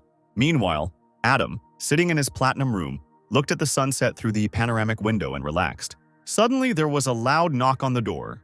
The guy quickly wiped his mouth with a handkerchief. He had decided to have a snack and drink a glass of soda. Without asking who was disturbing him, Adam opened the door. Standing on the threshold was that same young gentleman. Jake Rotten with his bodyguards? They did not look very welcoming. Despite this, Sinclair smiled, noting their sudden appearance. Jake immediately burst into curses. If the guy knew about the visit, let him take his things, or he will have to help him with it. Adam leaned close to the young gentleman's ear and whispered to him whether he would like Miss Joe Craig's personal photo album. Jake's face immediately changed and, blushing, he asked again if Sinclair had this album. Adam nodded. He wouldn't lie to the second master of the Rotten family. Jake blushed even more and quietly asked about the price. The guest of the room, with a sly gleam in his eyes, suggested that they first look at the photographs and only then find out the price. The young master immediately ordered the bodyguards to remain outside. Adam walked into the room without further ado, and his guest followed him, ordering him to show him the album quickly. A second later, he was already under the influence of the control ability. Adam found himself in a space where the young gentleman's memories swarmed on small screens. Sinclair's attention was drawn to the screen, which showed an image of a man with blonde hair and a mustache of the same shade.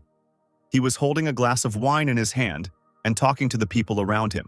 Gregory Rotten, the son of the Rotten family, someone who plays a secondary role in the family hierarchy, suddenly gains power and authority, becoming a key figure. Despite Gregory's attentiveness and caution, he opens up to his nephew Jake. The bewitched young gentleman stood at attention, addressing Adam as a master. He gave the order to behave appropriately to a young master, to interact more actively with Gregory Rotten and the Rotten family, because they could be part of some organization. The guy bowed and unquestioningly agreed to pay more attention to the events happening in the family and to report on them. Finally, Jake left the room. One of the bodyguards immediately asked him whether to start taking the stranger's things out of the apartment.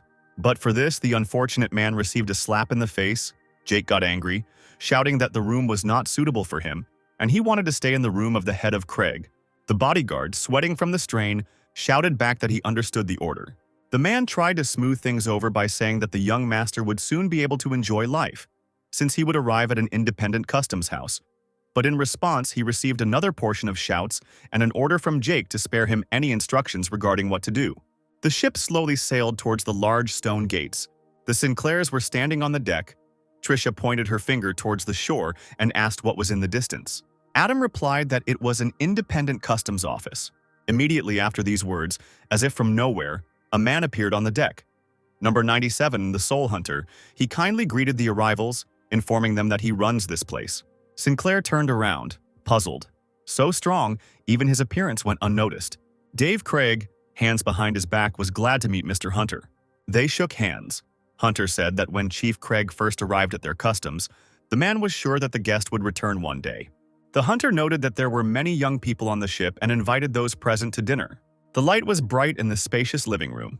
As soon as Adam entered the hall, girls immediately rushed to him, vying with each other to note his beauty, offering to exchange numbers and keep him company. Sinclair, surrounded by so many beautiful strangers, immediately blushed. Regina, stuffing her mouth with food, muttered resentfully to her sister that she had no idea where these freaks got so much confidence from, since Joe was nearby, and they dared to seduce Brother Adam.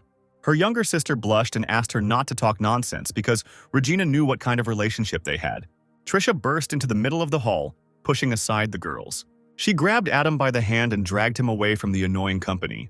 Then she shouted to the stunned Craig sisters, calling for help and getting rid of the persistent girls. Joe suggested going to the famous Shell Hotel and having some fun. Regina clapped her hands, fully supporting this idea, because the special event of the Rakushka Hotel is especially popular among the 4 Cs. Adam blinked his eyes in confusion. A special event? Blanche was already there and silently pointed her finger at his cheek, where there was a lipstick mark. The swordswoman answered sullenly that the guy would come and see everything for himself, while he furiously wiped away the traces of the crime with a napkin. More and more people gathered around the huge panoramic window leading directly into the sea of the Rakushka Hotel with all sorts of sea creatures. The host, wearing an unusual outfit, pointed to the water and, smiling warmly, invited guests to a mermaid party that would begin very soon. Adam looked at Joe, puzzled. The ability to transform into a mermaid? The girl answered mysteriously that he would soon find out everything himself. Regina asked Adam to stay here while she changed. In an instant, people froze in front of the calm water. But a moment later, water from the aquarium began to pour directly into the hall through the opened hatches in the wall. The crowd buzzed with excitement, and no one seemed to be afraid. But Adam had no idea what was happening and was in a panic as the water flooded the entire space. Meanwhile, the red-haired host cheerfully announced into the microphone that the mermaid party had begun, and asked the crowd if everyone was ready to become a free mermaid. The water filled the entire space of the huge hall. Adam, as if in clothes, held his breath and looked around in panic. A small fish swam nearby, its bright blue scales shining. Regina swam up to Sinclair, happily wagging her real mermaid tail. She was surprised to see that Adam still hadn't transformed. The guy looked around and only now noticed that everyone around had long since turned into mermaids. They felt great in the water. Joe gave him a strange look, and Adam immediately felt awkward at his ignorance.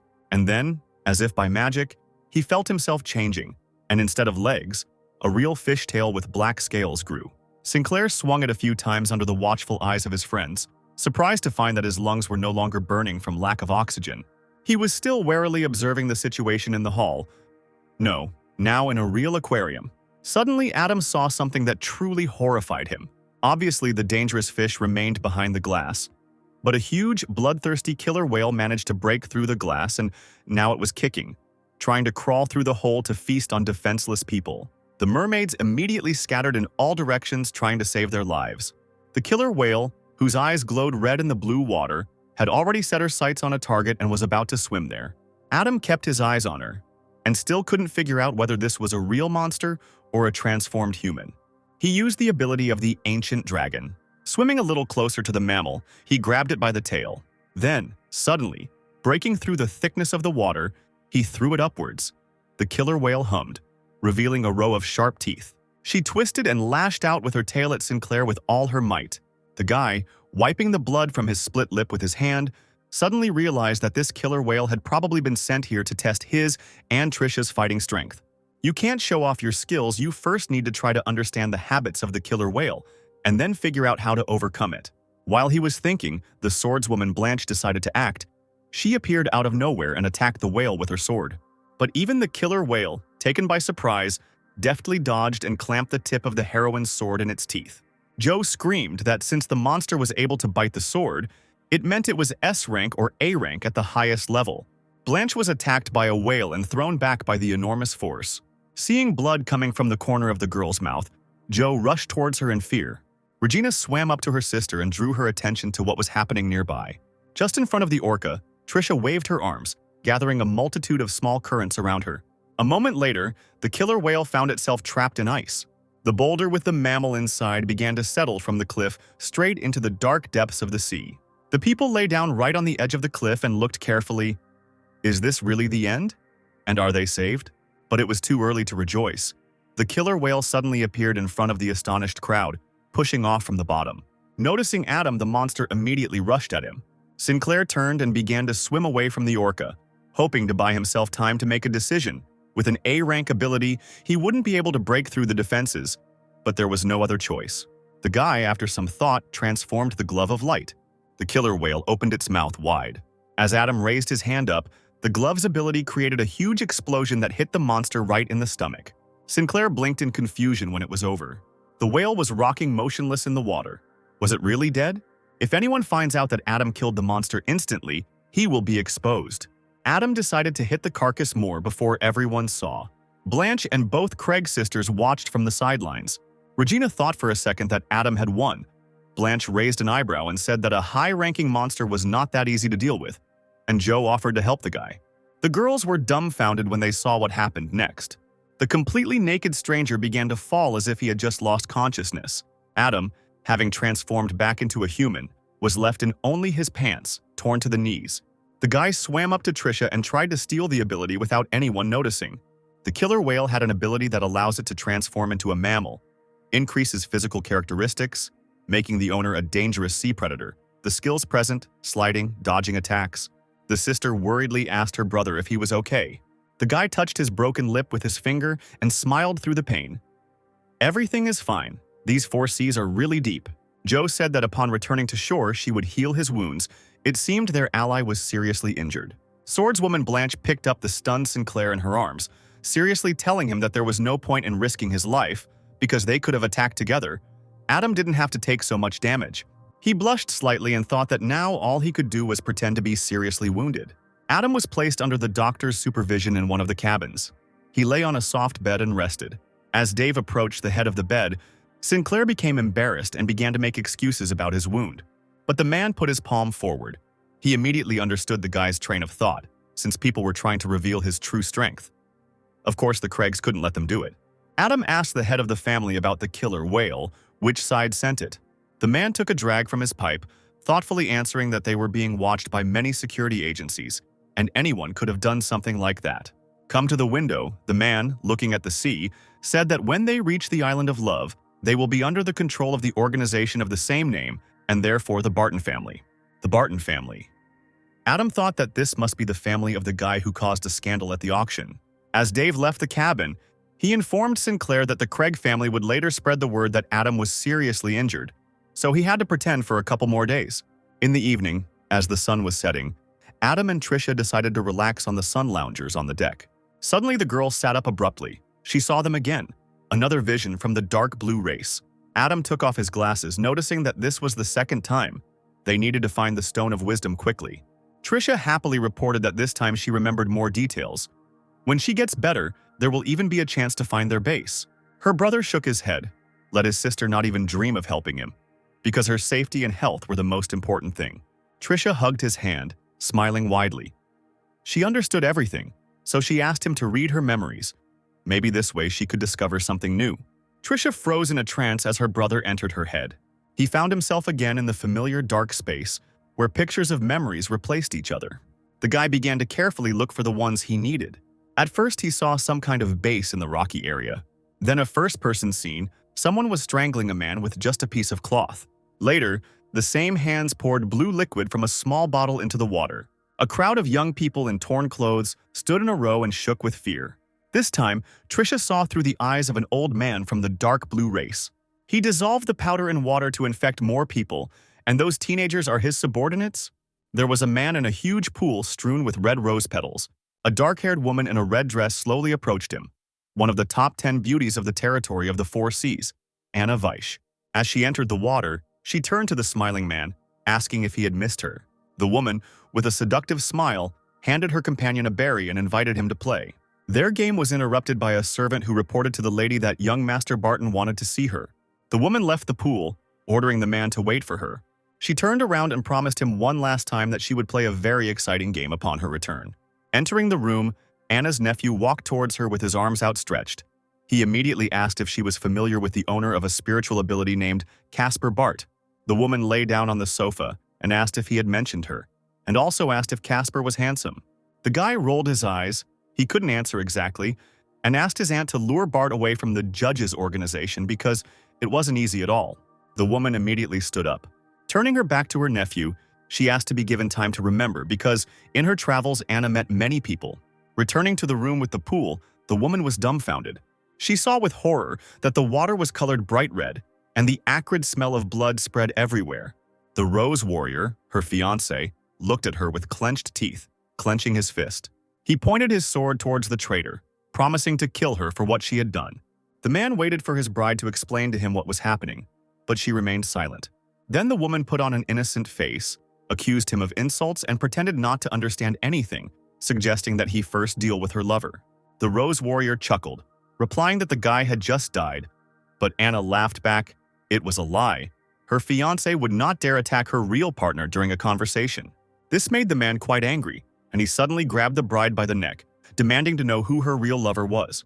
Anna, fearing for her life, named Casper Bart from the judges' organization, with whom she made fun of her unsuccessful fiancé. The Rose Warrior thrust his sword into the floor, and blood poured from his mouth as the man began to cough. He vowed to kill his unfaithful bride because she had crossed the line. Adam, dressed in a suit, stood on the deck in the silence of the night. Suddenly, through the fog, he saw the vague outlines of a foreign ship.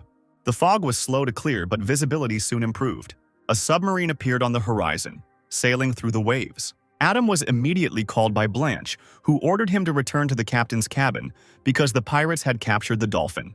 The captain, standing before the assembled group, explained what was happening. The pirate group that had captured the ship was known as the Shooting Star Pirates, and their leader was an S-rank user, the undead mage, Boris Cart. He has 3 main subordinates: the Charming Fox, the Seaweed Monster, and the Tyrant of the Deep Sea. The captain bowed to Mr. Dave and Adam, saying that the defense would work in 3 minutes, so the ship and passengers were safe, but he still asked for help. The head of the family informed Sinclair that this time the pirates attacked to test the strength of the Craig family and the Judge organization, so they needed to be careful. Adam chuckled to himself. He had never seen people so eager to teach him something. The guy suggested leaving the captain of the Falling Star Pirates to him, and let the rest take care of the people on board. But Jo came forward, spreading her arms wide, and frowning she exclaimed that Adam had not yet fully recovered. Dave smiled, covering his mouth with his hand, and asked his granddaughter not to worry, because Adam was almost healthy, so there would be no problems. But the girl angrily stated that such severe wounds do not heal so quickly. Sinclair, feeling awkward, laughed, replying that it was better not to hesitate and attack already, because every second counted. A siren wailed loudly in the corridors of the ship. Red lights began to flash, indicating an emergency. A huge pirate frigate crashed into the Sea Dolphin. On board, wearing a long cloak and holding a staff with a human skull attached to it, stood the undead mage Boris Cart, loudly announcing to his fellows that the ship in front of them was the Dolphin of the Craig family. The man raised his staff, his eyes glowing green, and he shouted, asking the team what they wanted. The men raised their weapons and shouted in unison. They wanted gold, jewels, beautiful girls, and most importantly, to kill. Everyone took turns jumping from the deck straight into the water. Surprisingly, people did not drown, but confidently walked along the waves. Adam, without hesitation, also stepped down. He was smarter, and the pirate's head served as an excellent way for him to get to the enemy ship. The Charming Fox extended her clawed hand and breathlessly asked the guy, calling him handsome, how long he would continue to mock the poor guys. The woman burst out laughing and jumped straight at Sinclair. He squatted slightly and pushed off from the water. The fox swung its sharp claws, but the boy was quicker. Her hand only touched air. The woman turned around and angrily ordered him not to be a coward, to act like a man, and not to shirk. A red beam was immediately directed at Adam. He smiled. Using a spiritual skill to attack, you need to show who has the third stage here. Adam swung and grabbed the fox by the neck. The woman smiled. To her surprise, the guy was able to resist her spiritual attacks, but what a pity. Trisha, standing behind with 2 swords in her hands, called out to her brother, warning him of the danger behind him. A skeleton in armor was rushing towards him with a sword at the ready. The enemy swung, confident that Adam was unaware of his presence. The guy smirked. He knew what to do. Sinclair moved the fox in front of him, the blade of his sword hitting her stomach. A green pearl slowly floated out of the villainess's body. Adam deftly grabbed it, telling its dying owner that she would rest in the next world. In this life, she killed many people. Maybe in the next, she would suddenly become a good person.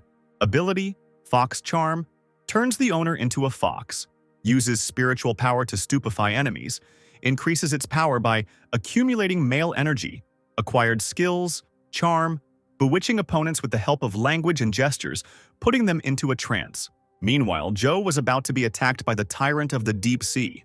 It was a bald man in dark clothes with a mace in his hands. The girl directed a bright yellow beam at him straight from her eyes. She dodged the mace strike. Tyrant shouted at the seaweed beast, asking where the trap was, as the girl was very quick to dodge attacks. The seaweed monster, a guy with long hair, smiled. The trap was already ready. Joe screamed and cowered as the seaweed monster's hair, as if from the very depths, rushed towards her, ready to capture her. They immediately grabbed the girl, tying her hands and feet. The swordswoman Blanch was already running to help. She began to briskly cut the seaweed with her sword. The enemy roared. "No one can cut his seaweed." Blanche screamed in victory as she freed her younger sister Craig. But danger was approaching again. Trisha created blue lightning in the air and ordered them to freeze. Long frozen blocks formed around. The captain of the Dolphin watched what was happening through binoculars. Adam Sinclair killed one of the leaders, Trish, and Miss Jo Craig will deal with the others. Regina spread her hands. She wanted to fight, but unfortunately she could only watch. Their ship appeared in the center of the pictogram. It was as if a protective field had spread over the ship, cutting off the pirate's path. Boris Karta hit the floor loudly with his staff. Laughing madly, he promised to do something disgusting with Adam Sinclair's skull. He swung his staff, black lightning streaking from it, and shouted a curse. The armored skeleton that had tried to attack Adam earlier began to shake. He was covered in smoke. A transformation was taking place. When the smoke cleared, Sinclair was faced with a huge ape skeleton armed with 2 clubs. The undead mage shouted defiantly at the boy that he wouldn't last even 30 seconds against the S-rank villain. Adam grinned. That was what he was going to check. The monkey skeleton jumped up and swung both paws. Both clubs fell into the water, causing a huge splash. But the nimble Sinclair was already far behind the monkey. He ran up and jumped right onto the skeleton's back. Then he pushed off with all his might. Adam found himself behind the skeleton again. But he continued to stand, as if the guy's blows weighed no more than a fallen snowflake. Sinclair pulled on the glove of light. It seemed that if he didn't get rid of the skeleton's tail, he wouldn't be able to reach the spine. At that moment, the monkey's tail flew straight at Adam. Without moving, he managed to put his glove to the attacking tail. The wool began to smoke, but the skeleton seemed to freeze and did not turn around. Taking advantage of the moment, Adam took a running start. His foot struck the monkey's spine again. The huge carcass fell into the water a few seconds later. Adam shook off his glove, proudly lowering his eyes, and mockingly asked the undead mage what he had told him. The man shouted angrily that since he wanted to die, he would show the guy the true power of an S-rank. Boris pointed to the skull on his staff, saying that because of Adam's performance, he changed his mind, instead turning his skeleton into a knight that he would use to defeat the enemy's friends. Black smoke began to emerge from the skull's eye sockets. A pentagram formed on the water. The crowd standing on the deck of the Dolphin pointed anxiously into the distance, asking each other what was going on. A huge dragon skeleton appeared above the water, spewing streams of a strange substance from its mouth. Even the pirates seemed unprepared for this. They covered their faces with their hands and screamed in pain. They did not want to die. Adam whistled, looking up. What a cruel skill. Could this really be Boris Kart's unexpected move? His hand in the glove of light clenched. He would be very happy to fight with someone stronger. The man on board the Dolphin skeptically said that it was crazy for Adam to fight an S-rank undead mage, since even the best superheroes of the 4 seas did not dare to approach him. The dragon immediately used his dead breath against Adam. When it hit the water, Sinclair managed to jump back. The dragon tried to follow the guy, but he quickly ran straight through the air. His gloved hand flew straight into the monster's skull. Boris chuckled. What a coward, there's no point in evading. Adam flew up from below and hit the dragon's mouth. He let out his dead breath again, but the guy managed to cover himself with a shield. The deadly attack seemed to help Adam maneuver in the air. With the help of the shield, he moved higher and closer to the dragon. Finally, with his gloved hand, Sinclair grabbed the monster by the jaw. The undead mage who flew up to them said that grabbing them was also useless. Green lightning bolts flew out of the eye sockets of the skull on his staff. Boris prepared a new trap for the enemy. Adam smirked and turned to the magician. He decided that it was worth attacking Boris, since who knows what other creatures he would summon. Suddenly, the undead mage lost his confidence. He had no idea that he was Adam's target in the first place. The man turned to run away from the battlefield. But the glove of light had already passed through the magician, and blood gushed from his mouth. Boris can't believe he was knocked down before he could grab one of the judges. The dragon, having lost its magical power, fell into the water along with the magician. One of the pirates began to babble in fear that since their boss was dead, they needed to stop fighting and run. Adam, levitating in the air, watched as the pirates shamefully left the surface of the water. Suddenly, his gaze noticed someone moving below. One of the pirates swam deftly underwater towards the Dolphin. Sinclair decided that this guy was a threat to the ship and could even destroy it. He decided to send a clone, Rooster, to scout out the situation. Adam folded his arms across his chest and began to watch. His clone dived underwater and quietly pursued the pirate. The rooster realized that he was not running away, but trying to get to a certain place. Finally, the pirate came out of the water onto the shore. He headed towards the inconspicuous entrance to the stone cave. Emerging, Casper thought that this cave might be the lair of the shooting star pirates. The pirate who brought the bad news was picked up by the collar of his clothes by another guy. Shaking his fist at him, he couldn't believe that their godfather was an S-rank hero, and an A-rank user could defeat him. The pirate, cowering in fear, timidly said that their leader, along with the charming fox, the tyrant of the deep sea, and the seaweed monster, were all dead. None of them had returned. The pirates grabbed their heads. The strongest people in their gang had been gotten rid of. And why on earth did the leader need to attack the Craig family? The guy who grabbed the pirate by the scruff of the neck threw him away, shouting that it was necessary to avenge the godfather and the others who died in the battle. The pirate, rubbing his neck, suggested splitting up. The others laughed, continuing his thought. They said that it was time to split up and go their separate ways, because they had worked for the Falling Star Pirates for a long time, so they deserved it. The boy screamed when he heard these words. He punched one man in the gut, shouting that the godfather's inheritance was now in his hands, and everyone was subject to him. How dare they split up? Were they really tired of living? Grabbing the second man by the neck, the heir threatened him with the same fate. He advised to be obedient because the reward would be a good future. After letting the man go, he said that since many pirates had died, that meant those two B-rank beauties would be in their hands.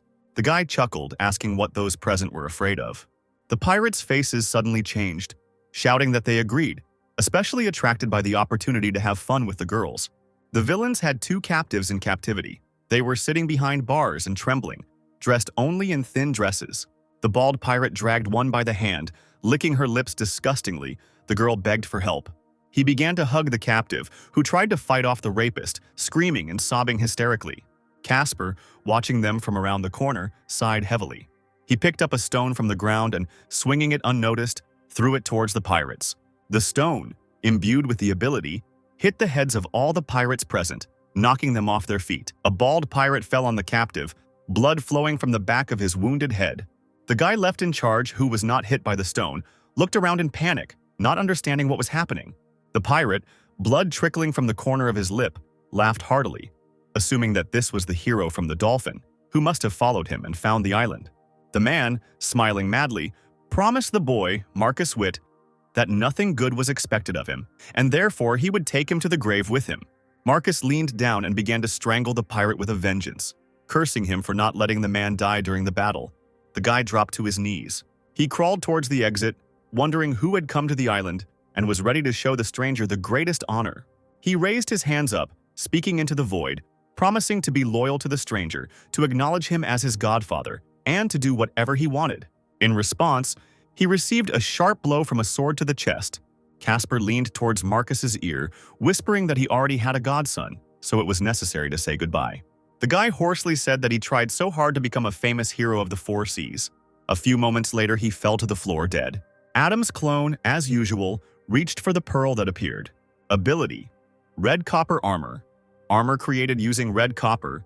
After use increases strength, agility, physical damage resistance, and elemental power. Since the ability wasn't strong enough, Casper decided to test what would happen to it after upgrading it. Ability: Golden Armor of the Fire God, said to be made from an ancient spirit. After use, the owner gains incredible power, high speed, and almost impenetrable defense. Acquired skills: Flight, Golden Eye of the God, shoots fire, S-rank ability. Casper approached the dungeon and informed the girls that they were saved. He will leave them 1/3 of the treasure, which will be enough to survive. The girls cried and hugged each other. Finally, they were saved. Casper, having climbed out of the cave, stood on a rock and looked at the moon rising above the sea. Opening his palm, he thought that in the territory of the four seas, even an S-rank ability seemed a bit weak. Perhaps it would be worth upgrading some skill to SS rank. A black pearl rose into the air.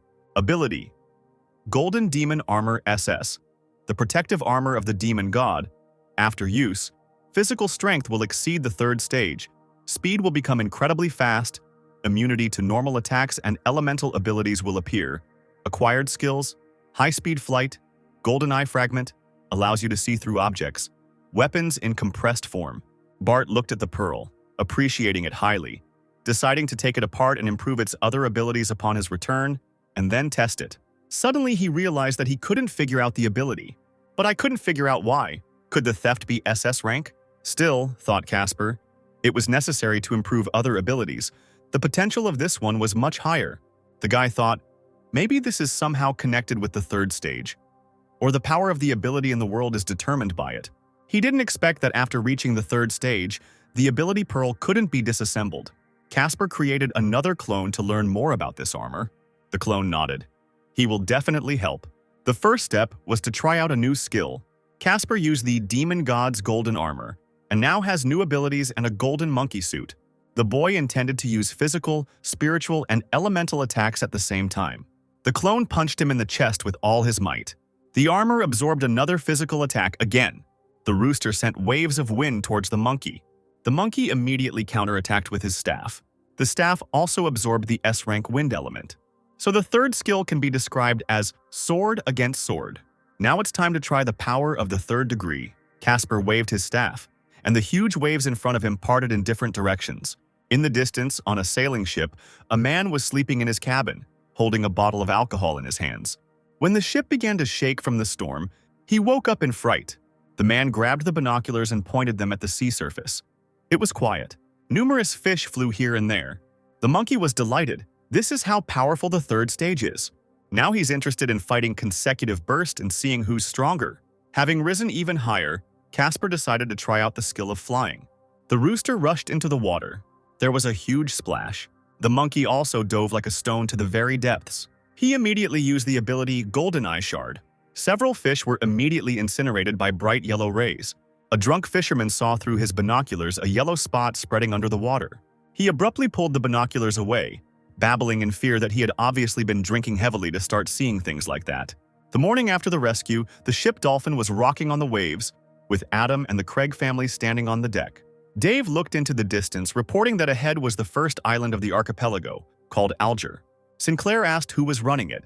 The man replied, "The Family Association. Their leader, number 39, stitched spring sword, Asterion Bonte." The man also added that their power should not be underestimated, because when the Craig family fell, they offered themselves in their place many times. Soon the ship docked at the port of Alger Island. There, the arrivals were met by Asterion Bonte himself, along with a young girl, Lazel Bonte. He shook Dave's hand, saying that it was a great honor for them to have the Grandsville organization visit. Lazel, blushing, did not take her eyes off Adam. He didn't understand at all why the girl was staring at him. Asterion noticed that there were talented young people on the ship and asked the head of the Craig family to introduce them. The man smiled. These were his students, and the word talented was completely out of place here. Asterion leaned forward to the puzzled Sinclair, calling him strong and also informing him that in the future he would definitely take his place in the territory of the Four Seas. The man bared his teeth and introduced the girl next to him, Lazel Bonte, 43rd rank of the Fourth Sea, saying that the young people should get to know each other. The girl blushed deeply again as she shook Adam's hand under Asterion's pressure. The man said that the family association had prepared a banquet and a comfortable hotel for the guests and offered to host them. At the banquet, Lazel did not leave Adam's side for a moment, which embarrassed him considerably. The local guys he met tried their best to get him drunk. When Sinclair tried to refuse, he was shamed and found disrespectful, leaving Adam with no choice. Late in the evening, he fell exhausted onto the bed in his room. The liqueur made him feel so hot. There was a knock on the door. The guy was surprised, but hurried to open it. Standing on the threshold was none other than Lazel, who was tipsy from liqueur. She, looking down in embarrassment, told him that there was a very beautiful place on the island and invited Adam to go there with her. When Sinclair asked again if they would go there together, the girl nodded.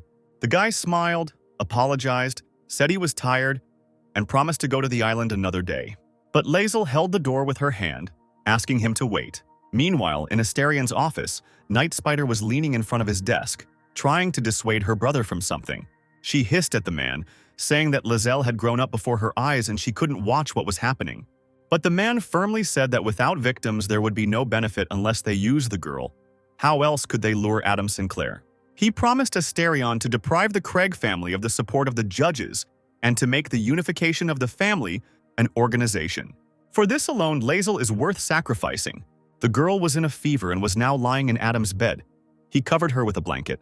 He leaned over her, not remembering Laisel drinking much liquor, but then why was she so drunk? Moreover, he did not understand what was happening to him, why it became so hot. The guy decided to take a shower. Standing under the streams of cold water, he realized that even the shower did not help. Something was wrong. Adam walked out of the shower stall. He turned around abruptly. The guy was not alone in the room. The water was still running down his hot body. Laisel walked into the room completely naked. Her eyelids were closed. The girl whispered in delirium about how hot she was. Adam jumped out of the shower and quickly covered her with a towel, begging her not to touch him. But the girl clung to him, because the stranger's body was so cold. Sinclair, flushed, realized that since things had gone this far, there was only one thing left for him to do. The guy swung and left a slap on the girl's cheek. A few minutes later, he was sitting in a chair, fully dressed, with his hands clasped together.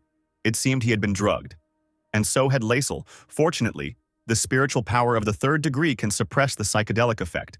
But Laisel, the girl was lying unconscious in bed. The guy wrapped her in a towel, adding rope on top for security. Those who are behind this are most likely not from the Dolphin, but the people from the Family Association are also not capable of this.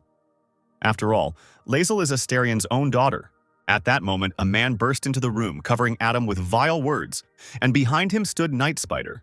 But seeing what was happening in the room, Asterian suddenly fell silent. Both Bonte opened their mouths. Laisel, like a sleeping beauty, lay on the bed. Adam sat in a chair next to him, looking at the couple in surprise. The woman immediately ran up to the girl, untangling her from the ropes, and called her by name, forcing her to wake up. Adam looked at these people in horror. They were the ones who had drugged him and the girl, then waited outside. It was good that he wasn't a pervert. Otherwise, they would have cruelly set him up. Laisel slowly opened her eyes. She burst into tears on Aunt Mo's shoulder, screaming that she had almost done something incredibly stupid. Suddenly, she fell silent, staring at the people behind her.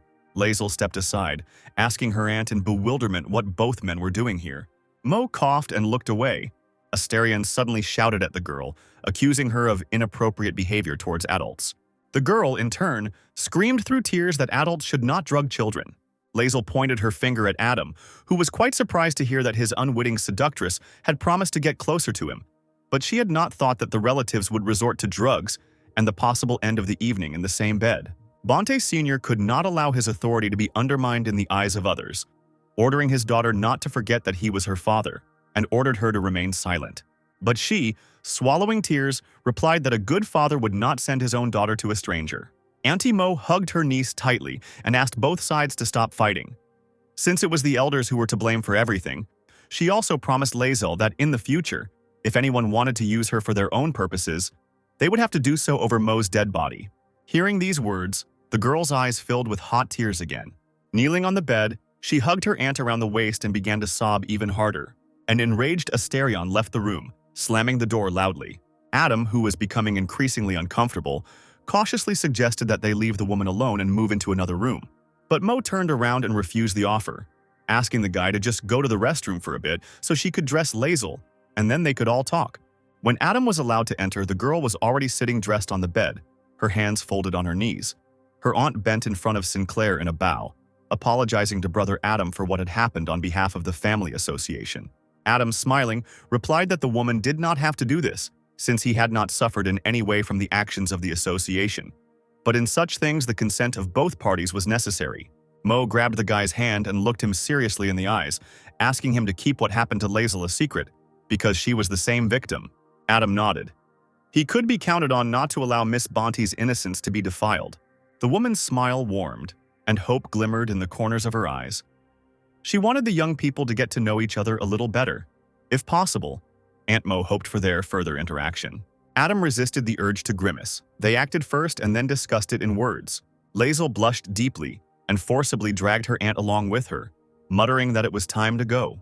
Sinclair, left alone, no longer understood anything that had happened that night.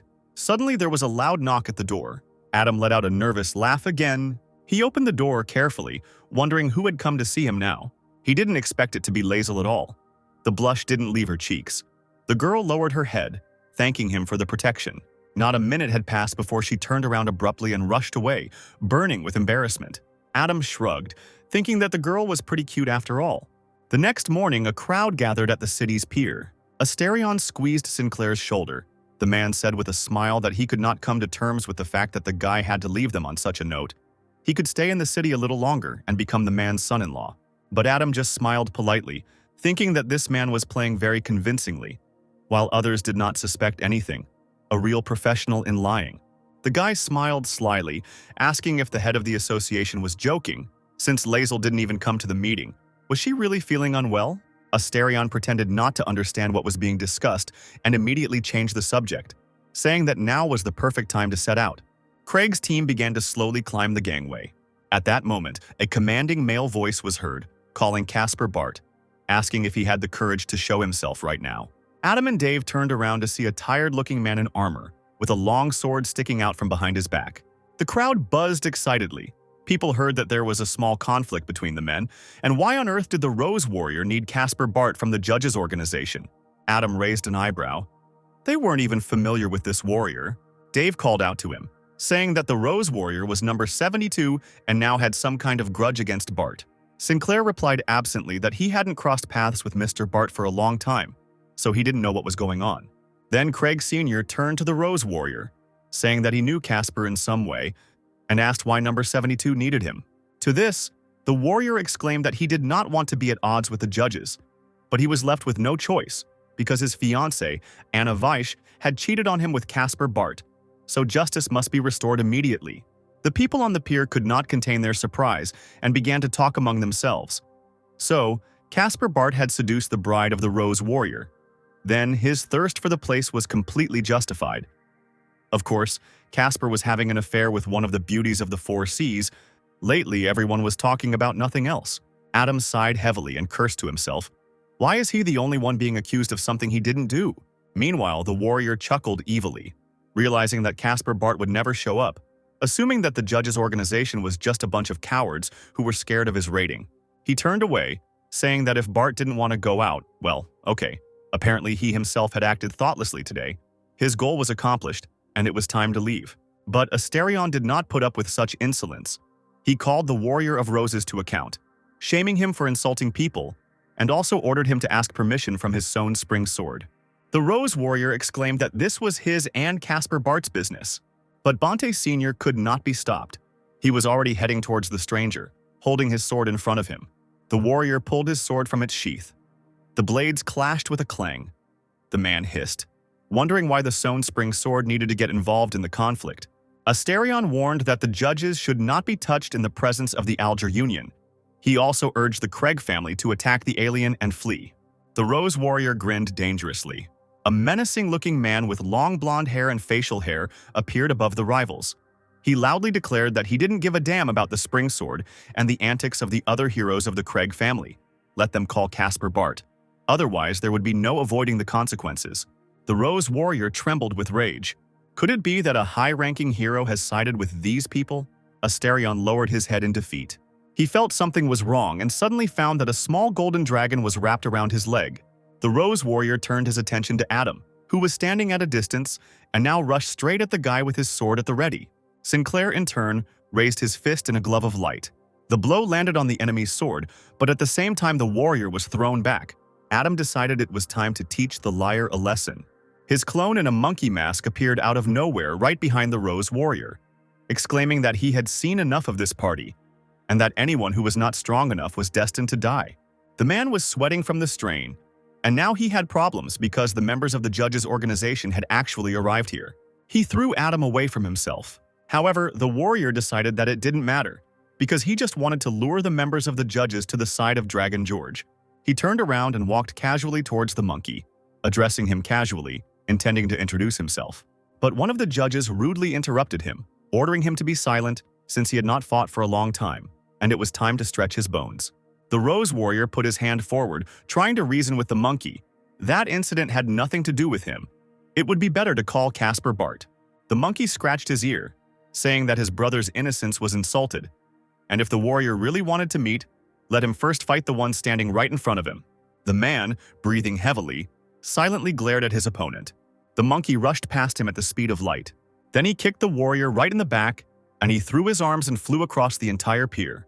there was a splash of water. The man shamefully fell straight into the sea. Being beside himself with rage, he could not believe that the enemy was not only fast, but also strong. Somehow rising above the water, he noticed a shadow above him. The monkey's boot came down over his back again. The warrior thrust his weapon forward, using the aura of the rose sword. Adam's clone didn't react to this in any way, continuing to move towards his opponent. Blood sprayed from the rose warrior's mouth as a boot landed hard on his chest. The impact sent both of them diving deep into the water. The monkey pinned the enemy with the toe of his boot, then pushed off. He emerged and flew high above the water. Floating in the air, the boy folded his arms across his chest and mocked the warrior's strength. The crowd watching the fight gasped. Monkey is much stronger, since he throws such a fighter from side to side like a bag of sand. Asterion opened his mouth slightly, seeing the monkey's abilities. He immediately thought that it would be more expensive for him to conflict with the power of the zodiac signs from the judges' organization. While the man was wondering if all the signs were so strong, number 25, the dragon George, was slowly approaching those present, maneuvering between the clouds. Asterion decided to simply observe, especially since the life of the hero with the ordinal number was at stake. This could not be missed. Meanwhile, the monkey, looking down at the rose warrior, challenged him to show all his power. Then perhaps the man would be pardoned. Leaning on his sword, he promised to demonstrate the power of his blade. As he raised his hand, gripping the handle tightly, a huge pillar of fire rose up from the weapon. It sparkled and blinded everyone who looked at it. The stranger who intervened in the altercation swore the beam hit him, and the man suffered a de-transformation in size. The warrior chuckled. He wasn't going to help anyone for their own benefit. It didn't seem like a good deal. The blond man sank to the ground in front of Adam. He introduced himself as Jack Waxenberg. The man was just passing by when he saw that the Rose Warrior was bullying the weak, so it was necessary to teach the scoundrel a lesson. Both Adam and his clone grimaced in disbelief. And who was this Jack trying to fool? Waxenberg glanced at the warrior and turned away. Then he sharply and loudly ordered Dragon George No. 2 to kill the ringleader. A huge gray dragon burst out of the intricately drawn circle and rushed straight at the Rose Warrior, purple lights bursting from its mouth. Hearing a loud roar behind him, the man turned around in horror. Unexpectedly for everyone, the monkey grabbed the dragon by the scruff of the neck, exclaiming that no one would touch his prey without permission. Jack turned to the unexpected savior with undisguised irritation in his voice, not understanding why he was interfering, because this was help for the Craig family. Adam's clone didn't answer but simply waved his hand in front of him, dissolving into thin air. Georg turned over in the air with interest and brought his muzzle closer to the ground, where the monkey looked at him fearlessly, folding his arms across his chest. The guy grinned. He had never encountered anything like this before. Meanwhile, the Rose Warrior pointed his sword at Jack Waxenberg, asking how he dared to attempt his life. The man was not frightened by this. He hid his grin in his thick mustache and calmly asked what the big deal was. The warrior spat on the floor in annoyance. He was unlucky. But since he had helped Jack lure people out of the judges' organization, now he could leave. Apparently, the blonde had other thoughts on the matter, because the Rose Warrior suddenly began to choke. He grabbed his throat, choked by an invisible vice, the powers of Jack Waxenberg. As the palms closed on the invisible killer, the outlines of a thick noose became visible, and blood flowed in thin streams from the warrior's mouth. He pointed the tip of the sword towards his neck, threatening to stab something. The man carried out his threat, but it was too late. The noose had disappeared. His own sword pierced the thin skin of his neck. Swordswoman Blanch asked Joe Craig what was going on, and it turned out that the warrior was being slowly killed by the third summon, the invisible dragon. The monkey approached Jack, accusing him of killing a man with a serial number, which was a violation of the law. The man smiled cloyingly, spread his arms, and declared that he had not killed anyone, and that the Rose Warrior had committed suicide. Adam's clone looked at Waxenberg again carefully. He was wearing the same clothes that Trisha had seen on the dark blue race. Was he really one of them too? The monkey measured the blonde with his gaze, expressing hope that it would be more interesting with him than with the Warrior of Roses. Jack advised the guy to keep his arrogance after he crossed him. Sensing movement behind him, Monkey turned there. The enemy was again trying to use an invisible attack. At that moment, Dragon No. 2 appeared out of nowhere in front of one of the judges, hoping to catch him off guard. Adam's clone used the ability Goldeneye Shard. Bright rays were directed at Georg, who disappeared, as if he had dissolved into thin air. The dragon materialized at Jack's shoulder, puffing angrily. The man praised the good boy, telling him not to be afraid, promising revenge. The man's eyes flashed angrily. He used virtual power when a large dragon appeared on the horizon. The man's body was illuminated by a bright yellow light. Thanks to this ability, he was able to transfer his consciousness into Georg and control him. Now in front of the monkey, there appeared an unusual, humanized dragon. Dave Craig noticed that George the Dragon was in 25th place and asked Adam if Mr. Monkey could handle it. The guy hastened to calm the man down, replying that this member of the judges had the best instincts and would not lose due to carelessness. Meanwhile, Jack and George's body was ready to attack. He stretched out to his full height and roared loudly and long drawn out. The monkey noticed this and did not waste precious minutes. The rays of the golden eye fragment were directed straight into the monster's mouth. Jack couldn't believe his eyes. Was this dragon going to be destroyed too? As the monster began to sink into the water, the man growled. The monkey has already finished off the second dragon, it's time to kill him. Jack created a huge circle in the water with complex symbols inside. From there, with a thunderous roar, a huge scaly dragon burst out dangerously close to the ship, its mouth wide open. The monster, releasing clouds of smoke, turned to Waxenberg. 10 years had passed since the last call, and asked what offering he had prepared this time. After thinking for a second, Jack suggested giving him 10 days, and then the catch would be 10% more. The dragon set his condition, 7 days and 20%. The man shook his head, clenching his fists in impatience. He agreed to the condition, ordering to kill the opponent quickly. The monster's long body stretched out, and in 2 counts he found himself in front of the monkey. He leaned down towards the man and smiled predatorily. Did this ant really want to commit suicide and leave its corpse intact? Or could the dragon simply eat it? Jo let out a worried cry when she saw that an ancient creature had been summoned. Trisha asked Dave if there could be problems.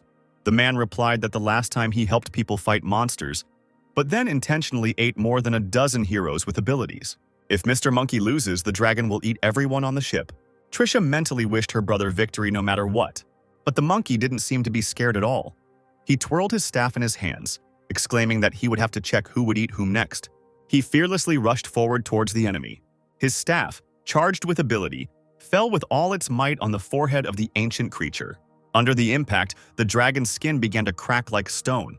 The monster roared in pain, stretching out to its full height. He descended, flying towards the guy threatening to kill. Adam's clone calmly watched the alien approach. With a warlike cry, he raised his staff up. The weapon collided with the enemy's body again and even bent slightly. The dragon flew back as if he had been struck by thousands of lightning bolts. He blew out clouds of smoke from his nostrils. His eyes glowed a dangerous yellow. Another powerful attack was planned. The dragon could not allow himself to be humiliated like this. Huge clawed paws headed towards the monkey. The guy egged on the monster and was ready to respond to attacks. Because of the clouds of smoke that the dragon kept releasing, he himself stopped seeing his opponent. The monster's eyes widened in surprise. He felt that his paws had not closed on the monkey. He was holding them at a distance with the help of a staff. Now it's your opponent's turn. The monkey jumped up, finding himself at the level of the dragon's huge glowing eyes. Without hesitation, he spewed blue flame from his mouth. But Adam's clone began to twirl the staff in front of him, with the help of which the weapon successfully absorbed the flame. A blue flame remained at the tip of the staff when the monster ran out of steam. The next moment, the shaft of the weapon, flashing like lightning, increased in size threefold. It then fell on the dragon's forehead with great force, breaking the damaged skin even further. The blows did not stop there. The staff tirelessly met with different parts of the monster's body, causing it to growl in pain. The final blow landed on the dragon's paw. This was the last straw. Tears gushed from the monster's eyes. He immediately refused Jack's offerings and demanded to be called back. But the monkey was not going to let him go so quickly. He shouted that it was too late to leave. He needed to stand still. Dragon meat was probably very tasty.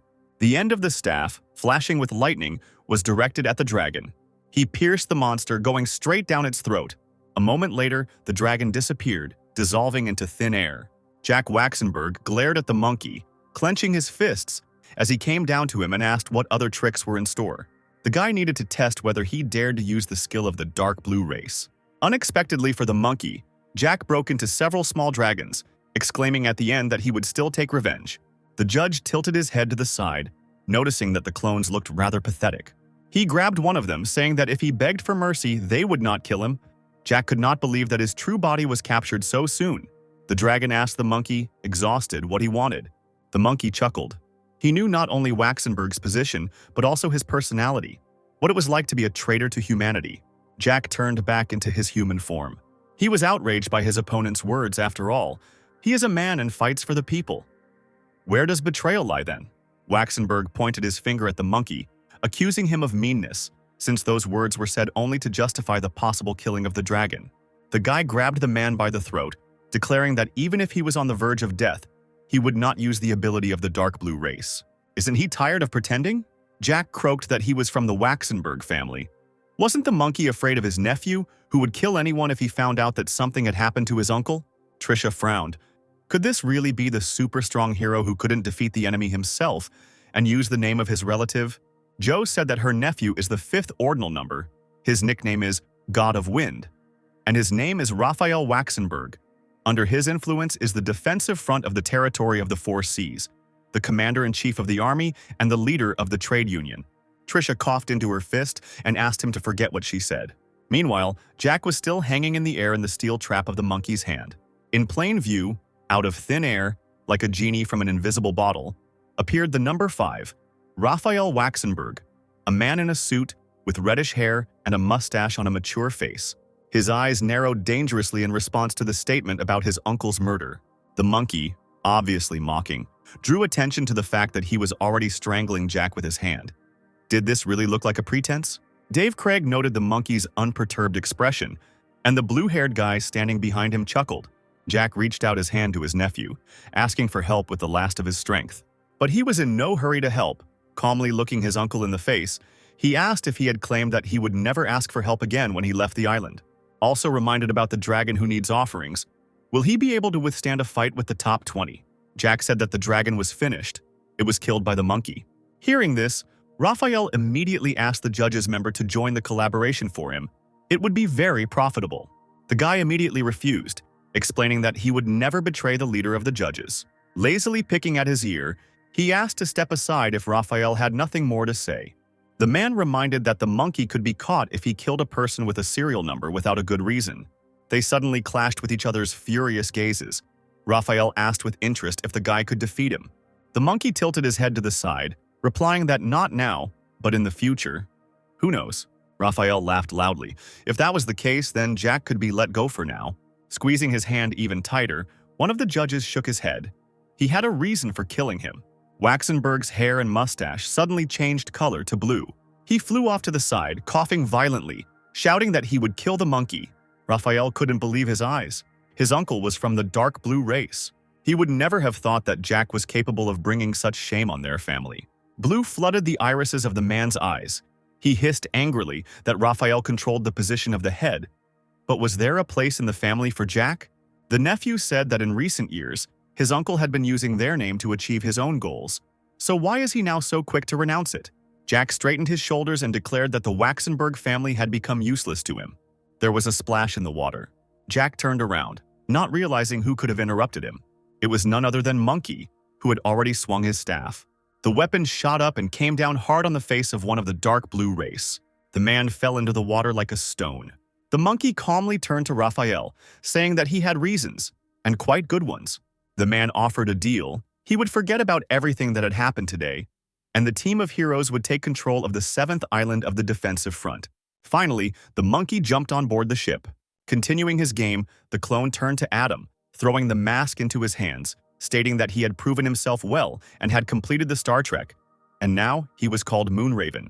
Sinclair found himself holding a mask with a silhouette of a raven on the left side. The monkey, having said goodbye to everyone, left the ship. Trisha and Dave continued waving after him for a long time. Sitting on the cloud, he thought that he would have to find new members because the organization needed to expand in order to further deal with the territory of the 4 Seas. After some time, Adam found himself in the Heavenly Palace. He thought that the organization of judges differs from other forces in that if other associations resemble a traditional market, then the judges are online trading. The sale of the elixir of abilities and the search for new members of the judges remains Adam's responsibility. First, he will try to improve the contract skill to S rank. A bright green pearl appeared on the boy's palm. Ability: Spiritual Contract. Uses spiritual power to distract enemies and contact a person at any distance. Skill 1, Seal, marks a special item, and the one who possesses this thing is recognized as a participant in the contract. Skill 2, Spiritual Space, allows the body to stay in a special dimension for a long time. The pearl illuminated everything around with its glow. With the help of the seal, Adam will be able to create new masks and force all participants to wear them. Then, they will receive the right to enter the heavenly palace. Adam, looking at the white, faceless mask in his hands, decided that the team would have 12 signs of the zodiac and 28 constellations. Later, there would be lower positions. And now, he would use the heavenly spirits. Many masks appeared in the air. The guy controlled them with his hands. He will send them throughout the territory of the four seas. A mask with a scorpion design flew past.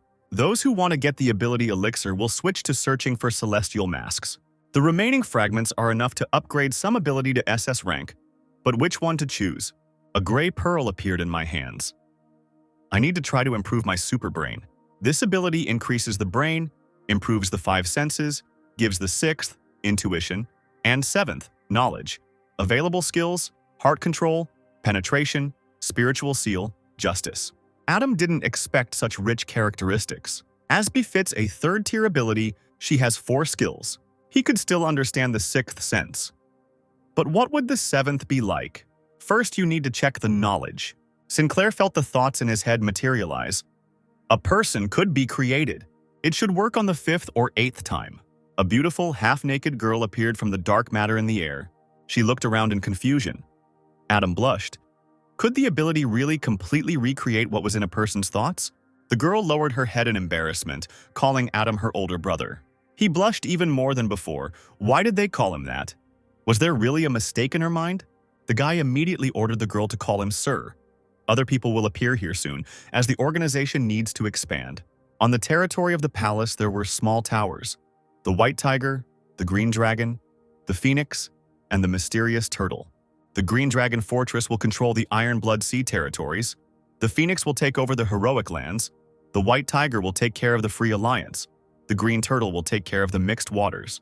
4 fortresses, with 7 constellations in each, where 9 heavenly spirits are temporarily located. Adam asked which fortress the girl wanted to be in. She smiled sweetly, answering that she is a part of the Master, his thoughts are her thoughts, so she chooses to be a Phoenix.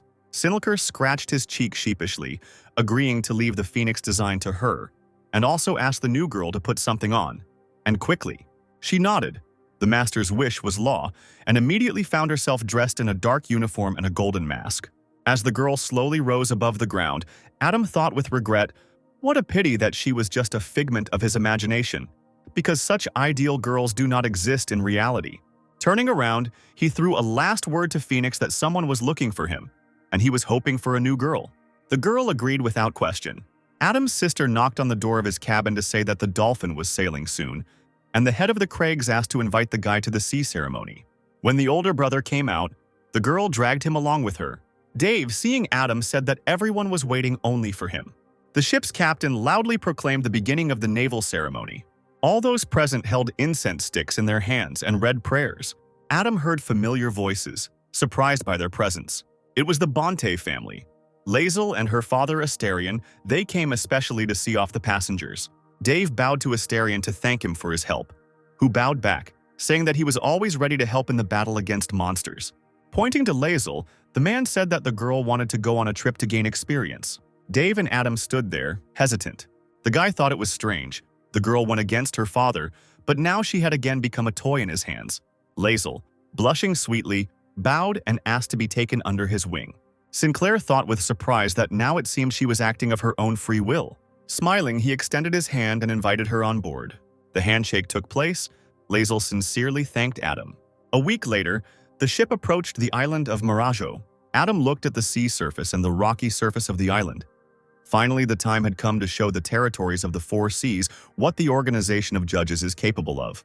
The ship gradually approached the pier. The crowd cheered. They had been waiting for this day. The Craig family had gained strength and was back. As befits their leader, he would always find a way to deal with anything. Dave apologized for the delay and announced the beginning of cooperation with the judges' organization, which means that they have a bright future. Regina and Joe burst into tears from the overwhelming emotion. Finally, the Craig family and their entourage arrived at their estate. Sitting in the living room, Dave poured tea into glasses. Adam next to him said that when a person from the organization arrived on the island, the judges would begin the first stage of the plan. Dave asked who it would be and if the Craig family needed to prepare anything for his arrival. Sinclair thought the best candidate would be Phoenix. She is higher in title than the signs of the zodiac, and even the supreme judges. All the elixirs of abilities are her invention. Adam added that the Craigs needed to find some journalists to make a statement, to give the inhabitants of the Four Seas a chance to become stronger. The guy's glasses sparkled playfully, and he called the idea the plan of the heavenly spirits. Handing him a cup of tea, Dave thanked him for the idea and promised to prepare an incredible press release. There were lively discussions going on in the White Tiger Palace. The location was nice, but the system… Phoenix told Adam that there were 3 types of missions: a regular mission, an intel mission, and a secret mission. The normal mission is to collect daily resources, somewhat like a group of activists fighting monsters. The judges will extract the ability orbs along with the dark energy, then convert 10% of the loot into points and use them to upgrade weapons. Adam's mouth fell open. It sounded impressive. Phoenix smiled modestly, replying that her thoughts were merely a reflection of her master's thoughts. He blushed, coughed into his fist, and asked to continue.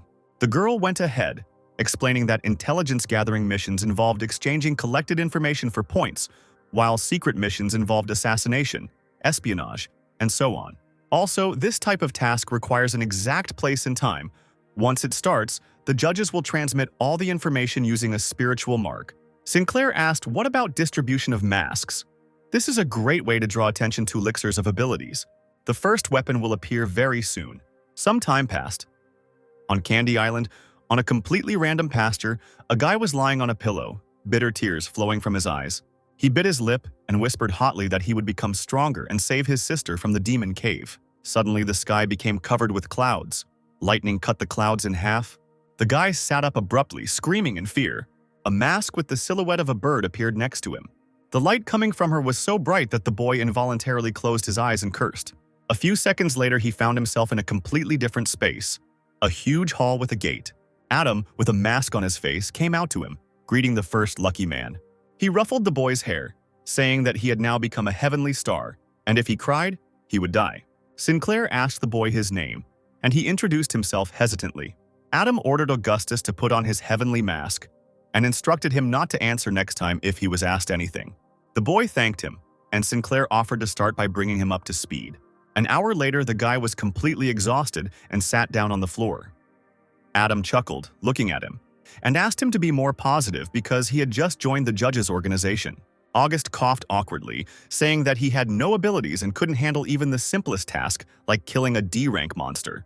Adam scratched his chin, asking Phoenix what she thought. The girl came out to them, answering that the problem could be solved by allowing newbies without abilities to exchange the points they had collected for a C-rank elixir. But they would have to return the points within a month. With C-rank, they would be able to do D-rank missions. If you do the math, he would have to kill 1 D-rank monster per day. Adam continued that this was just the beginning. Wasn't it too unwise to force him to fight? Phoenix grabbed the guy's hand, smiling as she said that she was only voicing his assumptions. Moreover, no one was forcing the guys to fight. They could complete resource-gathering tasks. Sinclair threw up his hands. All he could do was agree. Now it would be a relief loan. Adam began to spin a huge golden wheel and offered Augustus, as the first lucky one, a chance to feel the lottery. Finally, he stopped the wheel with the lever. The arrow pointed to Gray Mist, a C-rank ability. The boy folded his arms across his chest, congratulating Augustus on his victory, and ordered the boy to return. The reward would be delivered to him soon. Not far from the forest peaks, there was a small village house. The rooster crowed loudly and harshly, proclaiming a new day. Ice water poured down on Augustus. A man with a whip in his hands hung over him, shouting that he had sold his sister cheaply, and the boy himself still dared to sleep. August covered himself with his hands and begged them to stop beating him. This only made the man angry. He swung his whip, cursing the boy and his sister, who could not understand words without the whip. Having shouted enough, the man finally left the boy, ordering him to return to work. Picking up his mask from under his pillow, the beaten Augustus did not understand what kind of organization of judges and B-rank elixir he saw. Apparently, he dreamed it all. Suddenly, a white, incredibly bright light poured out of the mask. Phoenix leaned over Augustus like a goddess, calling him Heavenly Star, and extended her ability, asking him to drink. The boy stared at the flask with the green liquid, not believing his eyes. Could this really be happening? He immediately grabbed the flask and drank it all to the last drop. In the house, the man had already started to harass the unfortunate girl. He froze when he heard the front door swing open. Seeing August in a mask, he raised an eyebrow. Did he really want to experience more blows? Or did he think that he would not be recognized in a mask? The man swung his leg and was about to hit the boy in the face with his boot. But Augustus, having the ability, grabbed the man by the ankle, asking who he sold his sister to. He, not expecting such a reception at all, muttered that he was going to the Star Club. The boy pushed the big guy away from him, saying with disgust that because of people like him, the territory of the Four Seas had turned into something incomprehensible. A few minutes later, Augustus was leaving the burning house, carrying a lit torch in his hands. His sister ran after him, begging him to save himself. But the guy replied that he came specifically to save her. A beast-like man in clothes ran out to meet him, the new owner of his sister Anastasia, who would never agree to let go of his property. He grabbed Augustus by the throat, promising to finish him off. The next moment, the beast's face took on a surprised expression. He fell to the floor, a hole in his chest from the shot. The people around were talking in surprise, discussing who was able to kill a B-rank user, a mysterious guy in a mask. It seems they are from the Judge organization. In the White Tiger's palace, Adam watched Augustus carefully. The first advertising tap went off with a bang. At this time, in the cave of the leader of the dark blue race, in front of the man in the dark cloak stood several blue flowers. One of the flowers was quietly humming something to the man. His red eyes sparkled with anger. The death of Jack Waxenberg forced the organization to change its plans for the territory of the Four Seas. Jack, who had turned into a blue flower, smiled. He was not guilty. The man who should have been dead had figured him out. The man shot a red laser straight from his eyes at the flower, angry that it was arguing with him. The flower whined pitifully. Since Jack has lost his body, it is necessary to find a new manager for Moonlight Island, and also to show the power of the sea territory. The flower happily jumped on its thin stem. As long as their plan was going well, they would definitely surprise everyone. The man smiled evilly. A press conference would be held soon, but for now they would continue to monitor the situation. In the White Tiger Palace, Adam lay on a lounger and drank a drink from a straw. He thought that maybe he should ask Arthur about the castle that Trisha saw. The guy used the puppet control ability. He mentally found himself on the island of the third chain, Timor, next to a man in a formal suit, a bowler hat, and a cane. He was surprised to realize that his boss wanted to contact him. Adam asked to report on the current situation. The man said crisply, "He's going to a family dinner." When Sinclair asked who would be there, Arthur replied that his brother Chris Grant, with the serial number 37, and his sister Veronica, an experienced B-rank user. Adam asked to first look at the photo of the castle that he had sent Arthur, and he nodded. 8 people gathered at a long table in the dining room. Arthur froze, mentally answering Adam that he did not know where the creator was, but he would try to find him. He pushed back his chair when his sister entered the room. The girl curtsied, lifting the hem of her dress with her fingertips. Arthur introduced his sister to the boss and asked him to kiss her on the forehead as a courtesy. At first, Sinclair, in the man's body, could not understand where exactly the girl was. When she came close to him and called out, her brother sighed heavily. Then he bent down and lightly kissed her forehead. Adam asked Arthur to talk to his brother while he took the opportunity to study all the guests. Arthur nodded and sat down at the table next to Chris. Sinclair sent an invisible blue glow around the table, gradually studying all the guests. The glow wrapped tightly around Chris. Adam asked Arthur if his brother's power could be higher than the 3rd level. The man didn't have time to think of anything in response when suddenly his brother shrugged his shoulders. It was as if he sensed that someone was using exploration magic. Sinclair asked Arthur to be careful with his brother and said goodbye. The man nodded again cautiously, taking a sip of wine from their glass. In the White Tiger Palace, Adam woke up from oblivion. Phoenix approached him with a folder of documents. Information about a new member of the White Tiger Palace appeared.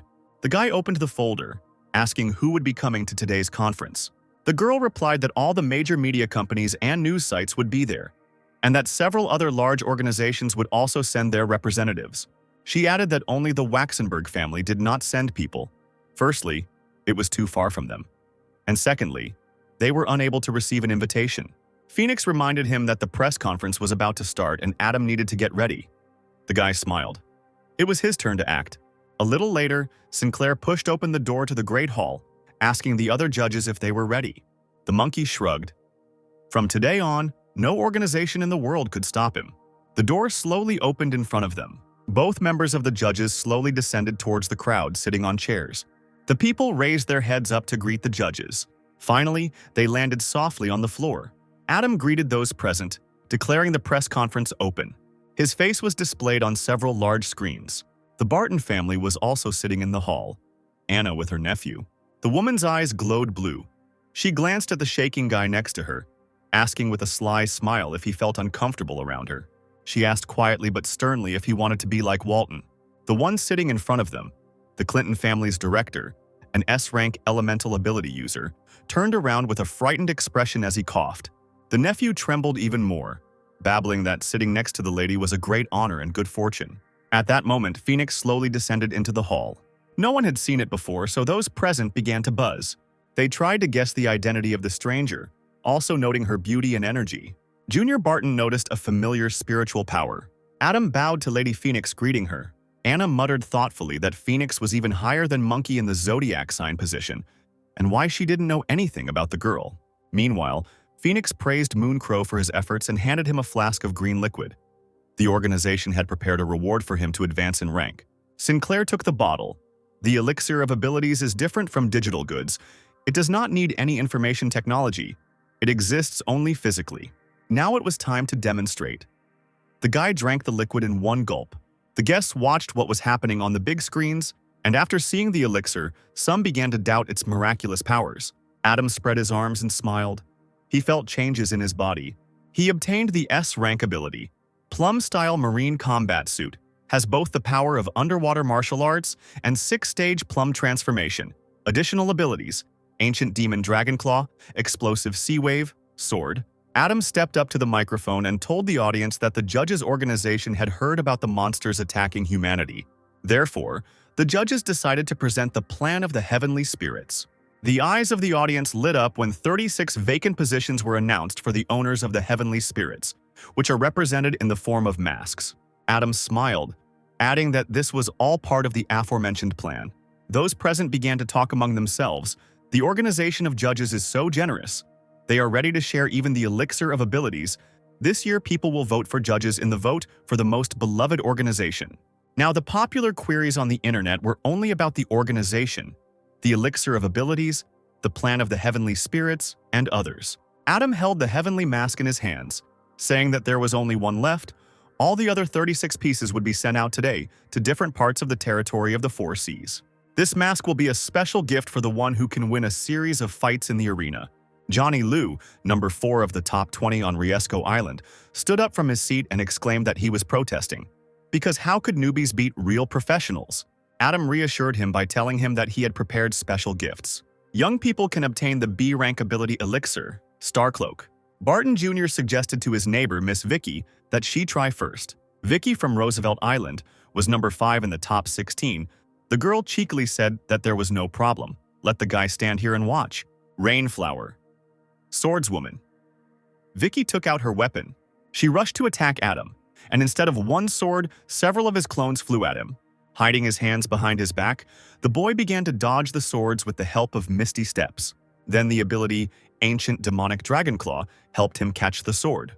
The effect of the ability elixir was simply incomparable. As it turned out, Vicky wasn't done yet. The girl didn't give up at all. She had a few tricks up her sleeve. Swords flew at Adam again, but they did not hurt him in any way. They only trembled as they approached. With the help of his abilities, he was able to rise even higher. Sinclair froze, waiting for the right moment. A few seconds later, he jumped up and raised his left leg over the girl. Vicky frowned. This guy is only in the top 30, but after the elixir, he became so strong. Even if she uses too much force and it takes its toll on her, she still has to try to block his attack. Adam collided with the sword and a loud ringing sound was heard. The audience covered their ears. It was so unbearable. Sinclair jumped right onto the knife blade. Balancing on the weapon with one foot, he bowed to Vicky, thanking her for the duel. An unknown man came up on stage and loudly said that defeating a girl was not a reason to be proud. Smiling, he offered his candidacy for the fight. Vicky chuckled indignantly as she left the stage. A bright lightning bolt appeared in the man's hand. He smiled arrogantly and offered to test his flying fire claw of the lightning god. His nails lengthened. Throwing off lightning bolts, the stranger rushed at Adam. The people in the audience were in awe of the man. Philip Moore usually used his lightning heart attack move to defeat S-rank monsters. Barely holding onto the other's fist, Adam recognized the other's strength and realized that he would need immediate improvement. Philip burst out laughing. Surely the enemy wouldn't be able to withstand it? He added cheekily that he had a lot of energy in his body, and it would easily be enough to defeat Adam. But then something unexpected happened. Sinclair began to absorb energy. Philip was dumbfounded, accusing the guy of hiding his true power. He fell to his knees and screamed in pain. Adam approached Chris Green, asking him to give it a try. The guy replied that he would do everything to win, because his sister Veronica, who was now sitting redder than a poppy, also wanted to feel what it was like to fly. Adam and Chris locked eyes. Sinclair thought that something was wrong here, because Green's spiritual power is above the third stage. During the fight, it is necessary to seal the sphere of abilities into his body in order to track his location. Chris stood up from his seat and assumed a fighting stance. Chris's ability is Bloody Viscount. He is weak against garlic and holy light, so Adam put on 2 gloves of light at once. Now is the time to put the F-rank orb right inside the guy. Chris immediately flew back. Multicolored lights flashed above the stage. Adam breathed heavily. This guy was doing nothing but avoiding him and not attacking. He was definitely weird. Sinclair activated his Blasting Sea Wave ability. Chris's body suddenly turned into an unknown substance as a beam of fire pierced him. People around started running away. The beam accidentally hit ordinary spectators. Chris's body had completely melted by this point and ended up on the floor. After a few seconds, he regained his human form. At this moment, Adam managed to get closer to the enemy. An F-rank sphere penetrated his body. Sinclair cursed. This guy has 3rd-level spiritual power, but he chose to hide his power. Adam was not used to giving in to anyone in terms of acting skills. The glove of light flew straight into Green's face, and he instinctively covered himself with his hands. Adam was pushed back by the blast wave. He managed to stay on his feet and was now breathing heavily, as expected from the strongest in the territory of the 4 seas. Chris convinced him that he was much stronger than the 2 who fought him before. Sinclair admitted his defeat and handed the boy the promised elixir of abilities, asking him to drink it as soon as possible. Chris was completely taken aback by this. He took the bottle and now looked at it in surprise. The guy's eyes darted around, and he offered his sister to try the elixir. Very soon, the technology of the judges' organization will become known throughout the world, and Veronica will be the first person to drink the elixir without being a member of the judges. Multiple screens showed the girl drinking the liquid. Now Veronica had a red cloak on, and the girl flew up in delight she could fly. The spectators began to discuss which was better, the improved elixir of agility or the regular elixir of strength, and they admired the girl for mastering levitation. Adam exclaimed that those present had seen what was happening with their own eyes. Now it was time to continue. Sinclair ceremoniously invited Cassiel of the Gooden family onto the stage. Cassiel flew up to him laughing, saying that he would receive the heavenly mask with a smile. He was interrupted by a gray-haired man who asked that Walton from the Chamber of Commerce come up on stage first to introduce himself. The crowd began to discuss the man who had interrupted Cassiel, that he had the courage to come here, and that ordinary S-rank elixirs were nothing compared to sequence. Adam looked at the stranger with distrust, noting his strangeness. He really did look unusual. A bloodless face, large eyes and gray lips. Anna Vaish decided that with such a stupid expression on his face, the man looked like a puppet. She added that it didn't matter because he was about to die. Cassiel rushed forward, cutting the air with his palm. Now he will show everyone his special move. The strange man fell on his back from the sudden blow. He lay there for a few seconds as if he couldn't get up. Junior Barton froze. This was too ridiculous. He just hit the stranger with his palm. Cassiel straightened up and grinned. But suddenly his eyes widened in surprise. The man not only stood up, but also held 2 maces in his hands, and the same stupid expression did not leave his face. He flew towards the enemy, waving his weapon. As the mace flew dangerously close to Cassiel's face, he didn't even have time to dodge. The man, struck by the steel, sank to one knee, covering his chin with his hand. He immediately, without getting up, took off. Then he pounced on the stranger with blows. 1, 2, 3! He was thrown back, and Cassiel began to taunt his opponent. Suddenly, the stranger let out a truly primal scream. He spread his arms out to the side, and the screens cracked on their own. The man's head began to turn into blue liquid. Cassiel waited, not moving. Now that the stranger had transformed into an unknown consistency, his fist landed right in Cassiel's chest. Blood spurted from the man's mouth, and he managed to notice that his opponent was covered in something blue. People ran away in fear, some clung to their neighbors, unable to stay on their feet. The substance slowly crawled towards the calmly standing phoenix. The girl didn't react at all, as if nothing had happened. As soon as the stranger raised his hand, it was intercepted by the monkey, who appeared in front of the girl with lightning speed. With one hand, the judge member threw the man back. He took out his staff and now held it tightly in the middle. Then he threw the glowing weapon after the substance. The staff immediately pierced the blue figure. Anna Barton's voice was heard. The woman slowly approaching the monkey, laughing loudly. Were the judges capable of anything at all? The monkey froze in surprise. She grimaced. How pathetic. The staff trembled and the man came back together. A huge blue hand squeezed the monkey's entire body in a vice. But he fought desperately, and the substance spread across the floor again. Everything suddenly became illuminated by a bright yellow light.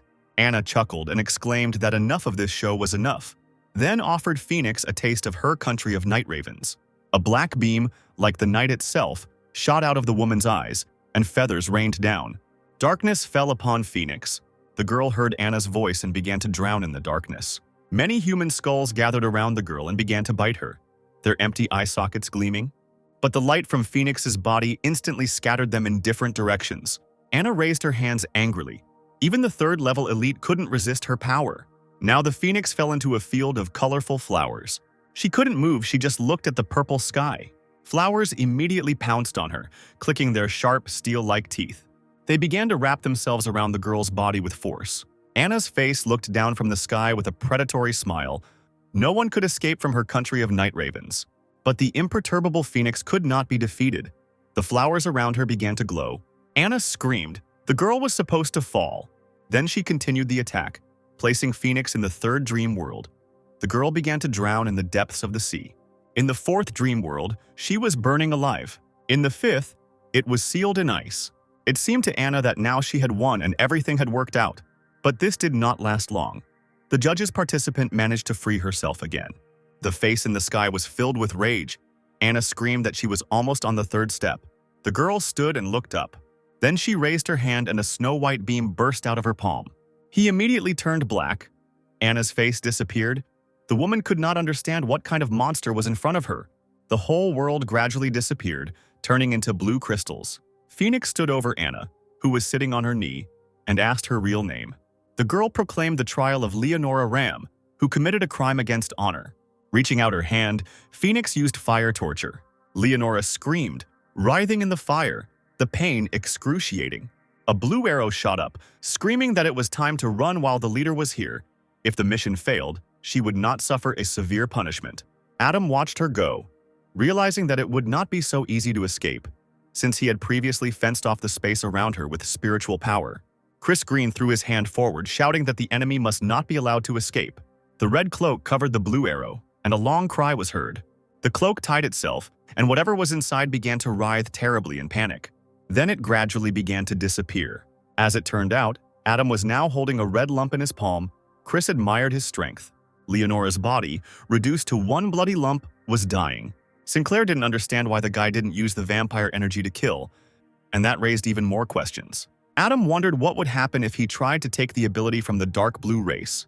It was worth the risk, and he took advantage of the ability theft.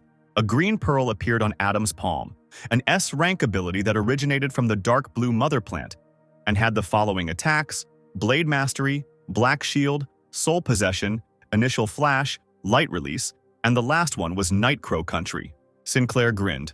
Not bad. This time he got a good catch. Phoenix said in an even tone that the problem was solved, said goodbye, and gradually disappeared into thin air. A monkey jumped out of a hole in the stage.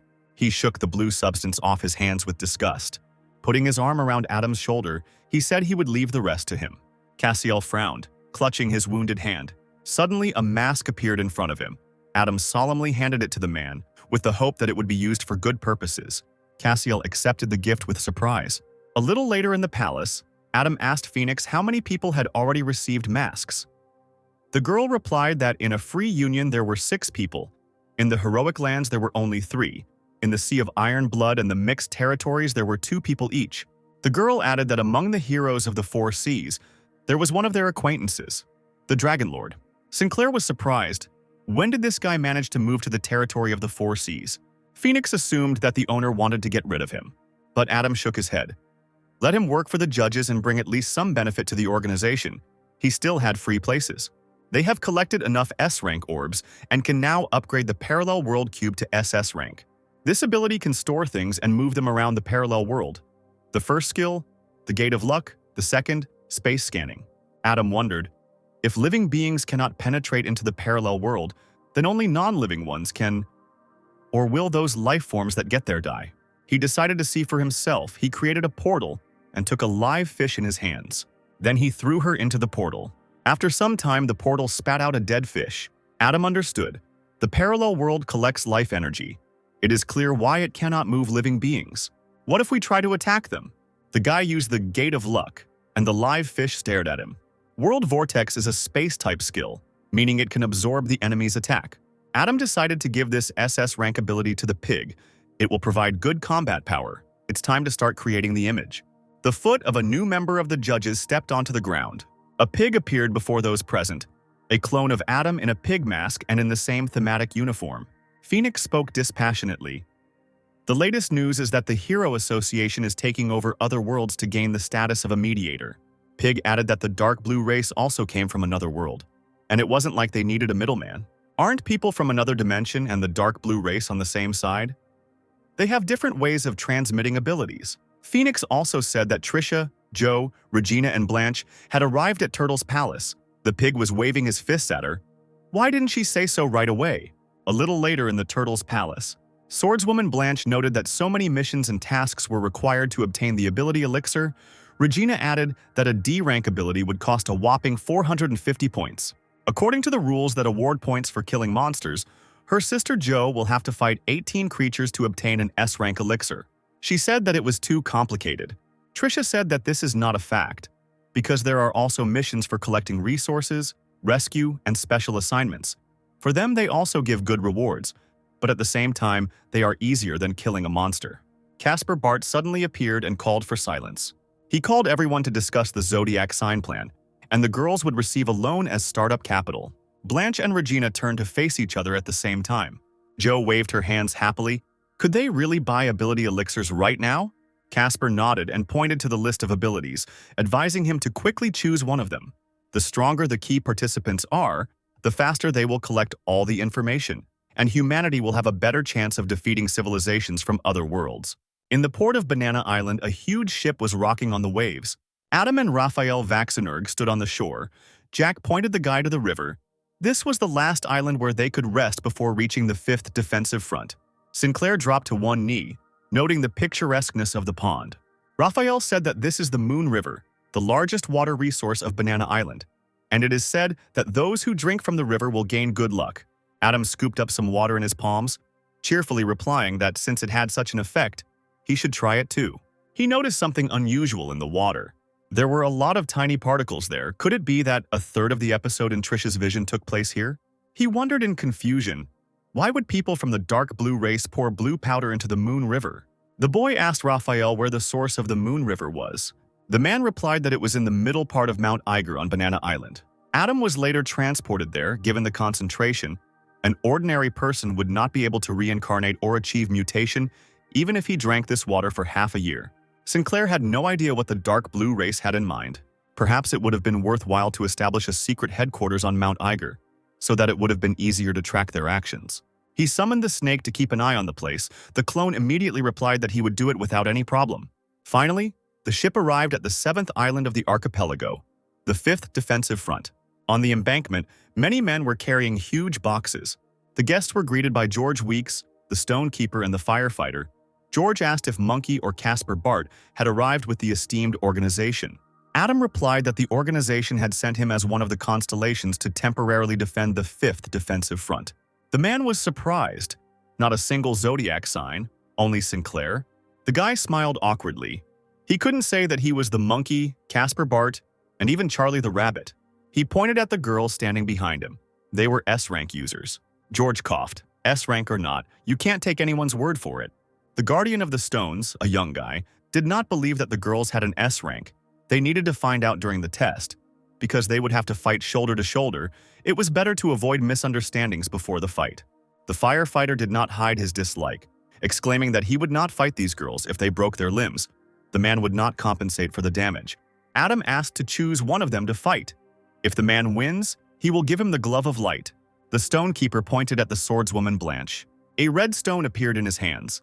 The guy smiled and offered to admit defeat. If Blanche loses, it will be bad. He raised his hands up and a carousel of sharp rocks began to spin in the air. The keeper mockingly said that he would not hit him in the face because he was a real gentleman. The stones headed straight for the girl. Blanche held her sword out in front of her. If this young man knew what she had been through, he would understand. His words had no effect on her. The girl's eyes glittered dangerously in the reflection of the sword. She ran forward, breaking the circle of stones with her weapon. The keeper was surprised but did not show it. He held out a shield of jewels in front of him. It immediately fell to the floor with a clang. The sharp end of the sword appeared right before the guardian's eyes, causing him to jump back. George immediately smiled unctuously at Adam, suggesting that they finish the duel and look into the commander's house. The battle was over and the guests were cordially invited to come forward. Adam thought that in this world one must have strength to negotiate. Meanwhile, the recruits fought hard against the monsters to get their masks. Ethan Wade fearlessly dove into the sea.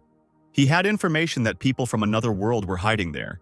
He could earn a lot of points by capturing what they looked like. At the bottom of the sea, there was a huge shell in which sat a beautiful elf. She thought out loud, "What stupid creatures, so much power, and they still rush around with people." If the city authorities hadn't sent someone like the elves to train them, they would have been killed long ago by humans with their own plans and strategies. Shell widened her eyes, replying that thinking about the crystal cave should make her feel better. The elf sighed. She just needed a very transparent crystal. Then she could reach the second rank. The crystal cave needed to be returned to the Osid Plain. Then they could earn incredible wealth. She raised her head. Someone was approaching. She needed to run away.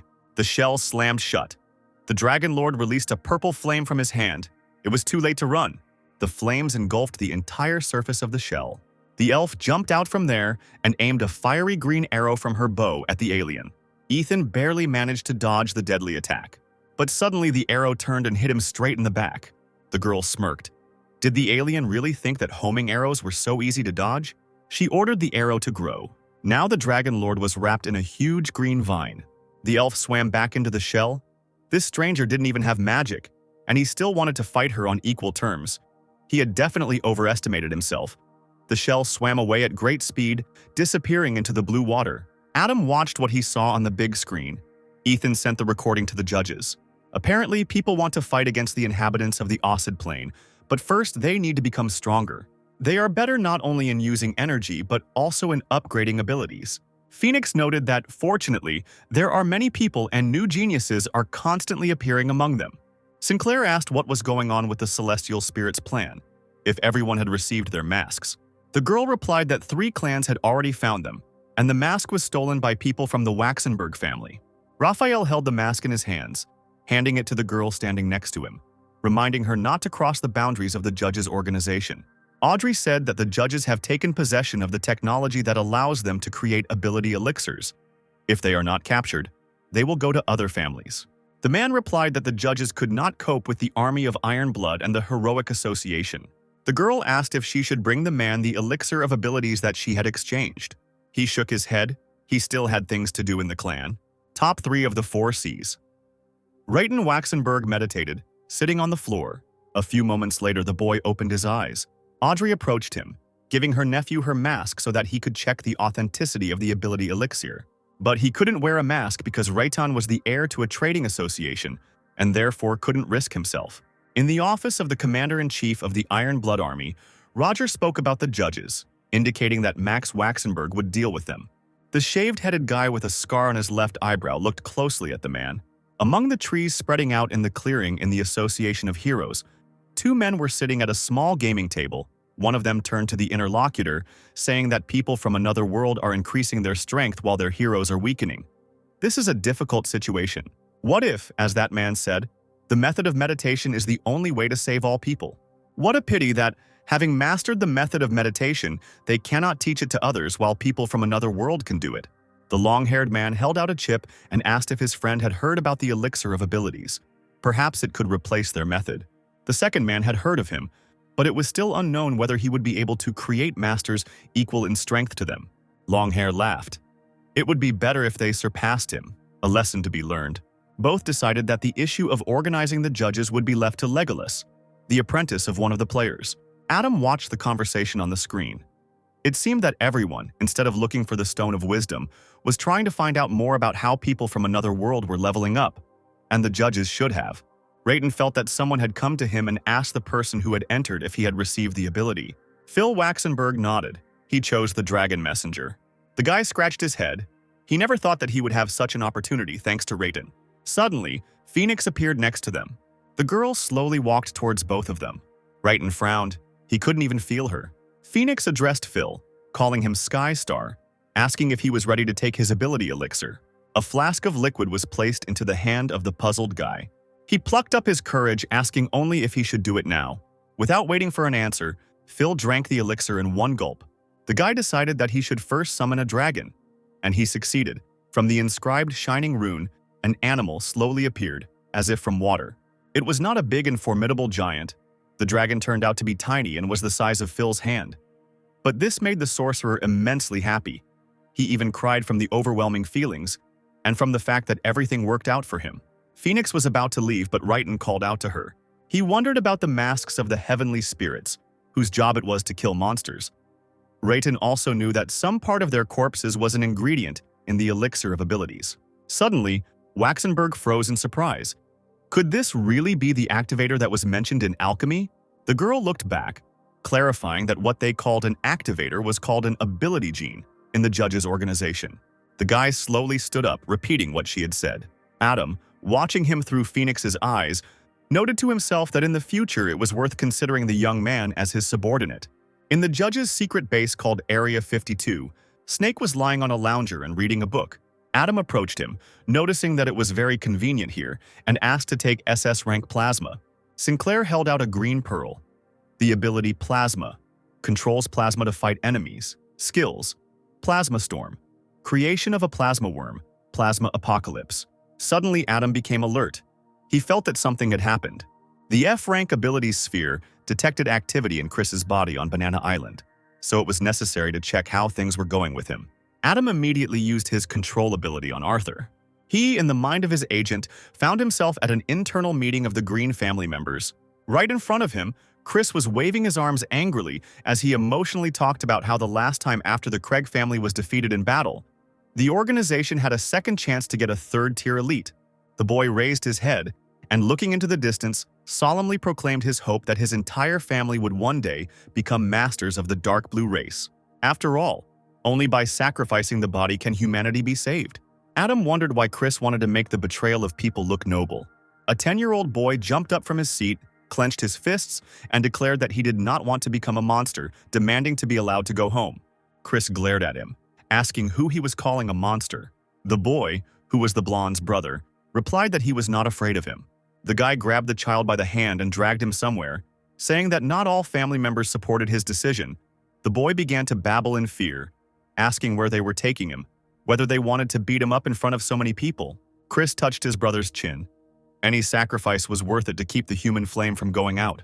His hand suddenly fell on his interlocutor's neck and squeezed it with such force that blood began to flow from his mouth. When the boy fell to the floor, the blonde looked at his relatives with a triumphant look. What would they say about this? Arthur, sweating profusely, said slowly that he would follow him to save civilization, and the rest of the family repeated what he had said in hushed tones. Chris chuckled, incredibly happy about what was happening, then invited everyone to Banana Island to pick seasonal fruits. Adam, in Arthur's mind, found himself in a VIP room on Banana Island. He had 3 hours to spare, but it was still unknown what the dark blue race had planned. Number 68. Derek was tied up on his knees, desperately trying to find out what his captors wanted from him.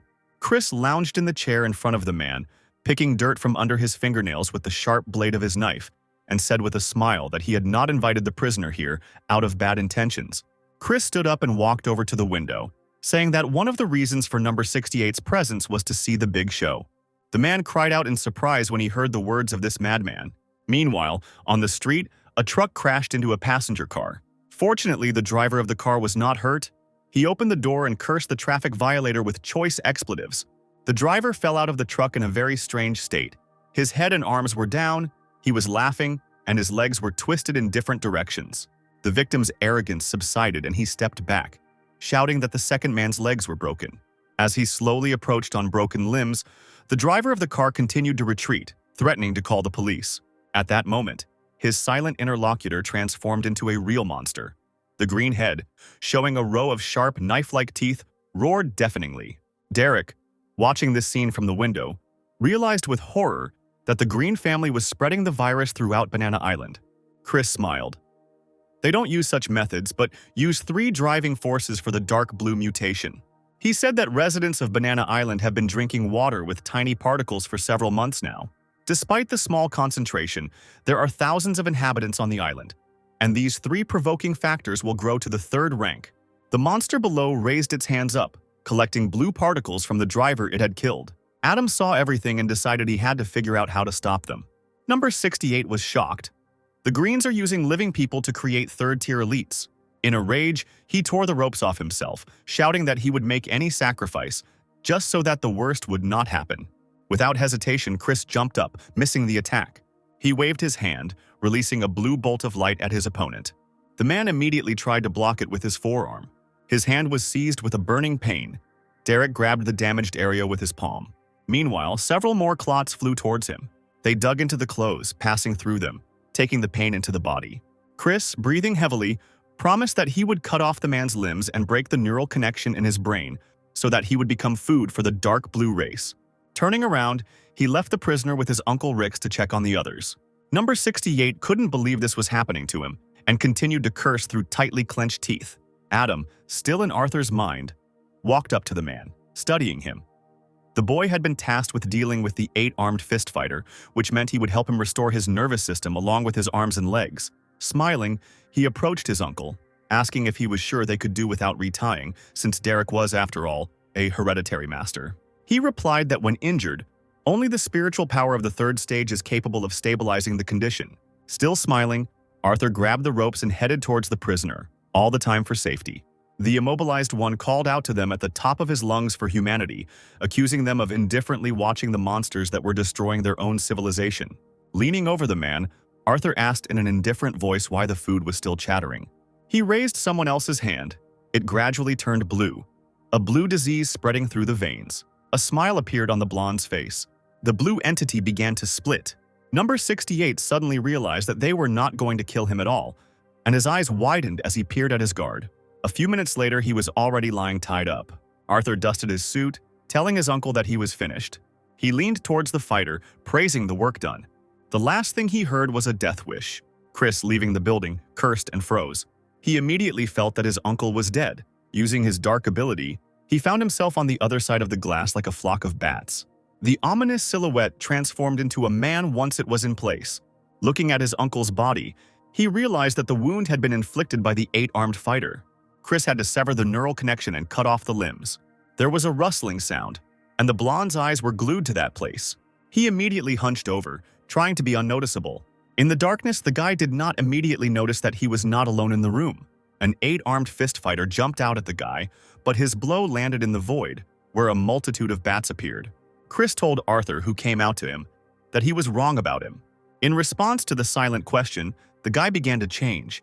He was already feeling the spiritual village of the Phoenix for the 3rd time. His brows furrowed as Chris angrily asked if the island was under the control of the judges when he arrived on the island. Laughing as the blue clot lit up in his hands, the blonde said that the leader wanted to deal with the judges' organization, and the death of one of them would be an important step in that direction. He ran forward with an improvised blue blade in his hands towards the calmly standing Arthur. Adam in his body remembered that the snake was sent to eliminate the 3 causes of mutation. He needs to detain the madman now. He immediately jumped to the side, leaving the puzzled enemy with nothing, stating that if he attacked, Chris's younger brother would die. Chris's face began to be covered in black stripes. He smiled, answering that he would not regret it at all because one must die with honor. Black smoke poured out of his eyes, the ability of the country of night ravens. Phoenix appeared in front of Arthur, raising her hand. She made the blackness dissolve into the air. The 8-armed fist fighter, noticing her, shouted that he was counting on the girl, and in the meantime he would deal with the monsters outside. Chris cheekily asked if she was going to run away. He changed tactics abruptly and jumped out for number 68, not wanting to let it go so quickly. The man understood that he might not have time to escape. Adam, in someone else's body, thought that of those who were capable of dealing with the mutants, only he and Derek remained on Banana Island. A blade appeared in his hands and he knocked the blue essence away from his ally's back. But he himself did not get off so easily. Suddenly, the guy felt a burning pain in his chest and saw blood in front of him. Chris, who had stuck his dagger into him, smiled. Arthur was his main target. On the street, the monster, feeding on someone else's power, grew several times in size, and now slowly walked along the streets, continuing to kill ordinary pedestrians. One boy even decided to broadcast live from his phone. He hid around the corner and pulled out his phone with a shaking hand. Filming the monster, he introduced himself to his subscribers, briefly retelling his version of what was happening. His broadcast was steadily gaining more and more views, and now the monster was faced with an opponent, a man in a cowboy hat. The guy, without stopping filming, announced that his brother, Sheriff Ferrero, was currently fighting the monster and began to beg the eight-fisted fighter to join in quickly. The sheriff, shooting back at the enemy, kept in mind the thought that he only needed to hold off the alien until a fighter appeared who would kill him. The monster dropped to the ground and, on all fours, avoiding the bullets, ran towards the man. He was dumbfounded when he saw that he had not caused any harm to his opponent. Moreover, the monster, sticking out its tongue, ran straight at his brother, somehow miraculously noticing the hiding guy. He screamed, unable to move from horror. The last thing viewers saw was a terrifying green blur. A terrible scream filled the street and the broadcast ended. The boy fell on his back, begging for help. At that moment, 3 arrows whistled through the air. All 3 hit the monster with precision, piercing its head and arms. The guy, not believing in his luck, looked at himself nervously. Towering above him was none other than the snake. He raised his hand and a purple flame blazed in his hand. It fell upon the monster, burning it. The snake went down on one knee to steal the ability. S-rank extracted ability. Dark blue bloodline, with mutation. Mutant of the dark blue race, skills, berserker, movement, and collection of tiny particles, and their extraction. Adam wondered if this ability could rid Trisha's body of the traces of the dark blue race. But in her spiritual self, the sprouts had already taken root, so the situation was not that simple. The fighter from the Craig family has a similar situation. It was worth trying on him. Suddenly, the same guy who was filming what was happening grabbed the snake's legs. He thanked the stranger for saving him and asked him to take him with him. The snake began to shake its leg, trying to get rid of the annoying admirer. Adam, in Arthur's body, was still fighting Chris. He was also incredibly angry because things were not going according to his plan. Phoenix's voice was heard, proclaiming herself the boy's judge. Chris didn't recognize her and began to look around fearfully, searching for the source of the sound. The girl hovered above the ceiling, asking him if he would admit his guilt, because Chris had committed the sin of greed. Chris grabbed his head. A strange feeling came over him. Sweat began to pour into his eyes. Phoenix extended her hand, causing a lightning bolt of torture. The guy's body was pierced by multiple lightning bolts. He screamed and writhed in terrible pain. Even through this torture, he understood that if this continued, he would have to say goodbye to this body. Phoenix flew out through the broken window, wishing Chris a final remorse for his agony. After some time, the guy, exhausted from the lightning, crawled to his unconscious brother. Chris picked him up, rocking him slowly. He didn't understand why he was so angry, but nothing could be fixed. Arthur remained lying on the cold floor, while Chris turned into a flying mouse and flew away. Another monster was ready to attack a group of people. The boy hugged his mother tightly, not taking his eyes off the monster. The spawn, sticking out its blue tongue, growled, ready to attack. An 8-armed fist fighter appeared behind him with lightning speed. The blow of his fist fell straight on the monster's head. Unexpectedly, the huge carcass fell face down onto the asphalt, crushing it. The head sank into the ground, but the monster's body writhed, trying to get out. Derek couldn't hold it for long, which he warned the crowd about. Finally, the alien was able to break free. He suddenly raised his head, the man could not hold on, and flew back. The monster turned around, hoping to grab its prey. But Derek tried to avoid this at all costs. The fighter flew into a neighboring building, breaking through the thickness of the glass. The alien did not hesitate, but walked into the room with wide strides and now growled loudly in search of an enemy. Crouching down on one knee, the man decided that he would have to use that very skill to kill the monster in one go. Activating his power, the fighter literally glowed as he broke through the ceiling of the hospital they found themselves in. Number 68 screamed loudly and harshly, pouring out all his pain, rage, and hatred. The monster that had climbed onto the roof watched as the prey came into his hands. The man, unable to see anything from all-consuming anger, flew up, piercing the alien's carcass right through. The crowd, seeing the battle, rejoiced. This was the best attack of the 8-armed fist fighter. Confrontation! They were saved! The man, trying to catch his breath, still smiled at such a desired victory. But fate decreed otherwise. Turning around, a blue light hit the fighter in the forehead. Chris suddenly moved forward and thrust his alien blade straight into his opponent's forehead.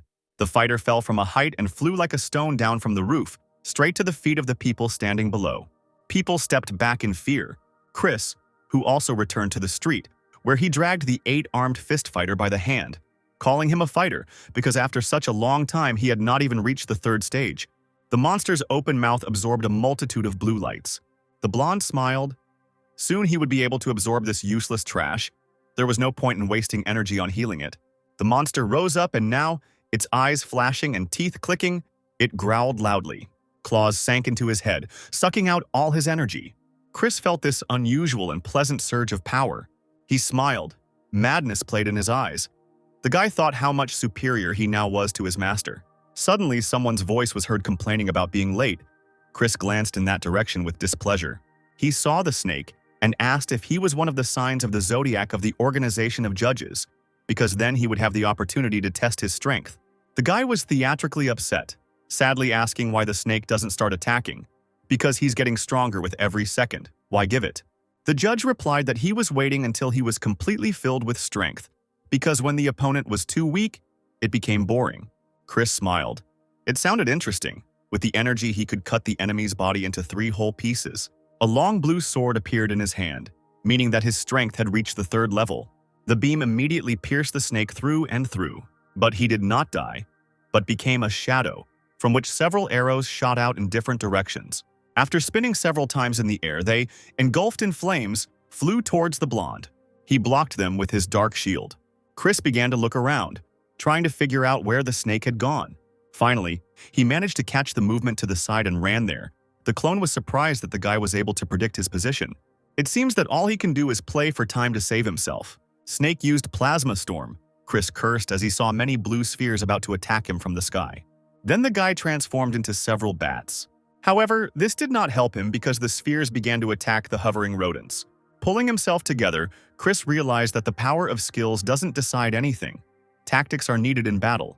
With them, even a weak opponent can defeat a strong one.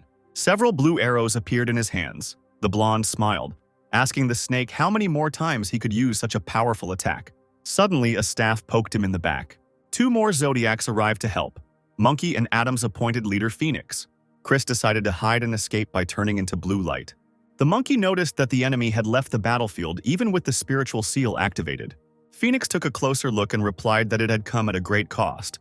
Chris had spent many tiny particles to open a hole in the seal for escape. Both zodiac signs rushed to help people. Phoenix stood in front of Adam, explaining what had happened. After the incident on Banana Island, the organization had become more famous in the 4 seas. This meant that more people wanted to join the judges, but the number of spots for the Heavenly Spirit position was limited to 36, so some switched to the Craig family. Phoenix noted that the ability users who came to this family would definitely send spies for their own purposes. Adam replied that they would handle it themselves. Sinclair was adamant that it was time to return to Louisville. Adam, dressed as a rooster, stood on the roof of a house in Louisville, his arms outstretched to the wind, happy because he had long missed the smell of the city. The guy decided to improve his control ability from S to SS rank. Now he had as many as 36 subordinates. The SS rank gradually became gray. Received SS rank ability, 3rd level, iron control, extends to 30,000 meters, affects weight up to 1 million tons. Skills, divine metal. Sinclair thought that the divine metal would definitely come in handy. The calm atmosphere was interrupted by someone's cries for help. The rooster glanced down. Another monster was breaking through the window and making its way into the house. It opened its huge mouth from which saliva flowed, frightening the owner of the apartment to the point of madness. The night demon fox, an S-rank monster, quickly ran down the windows. From the large drone that was filming everything that was happening, a voice amplified by speakers was heard, warning the residents about the monster, and it also called on heroes of A rank and above to rush into the fight against evil. Real chaos began to happen in the city. People fell from destroyed apartments, miraculously remaining alive. A bright red car suddenly slowed down on the street. The heroes from Berkshire, Lazy Swordsman, and Zachary Wade arrived to help. The swordsman immediately rushed at the huge fox. Zachary transformed into a wolf, ripping his clothes off. The reporters were not asleep. The live broadcast began.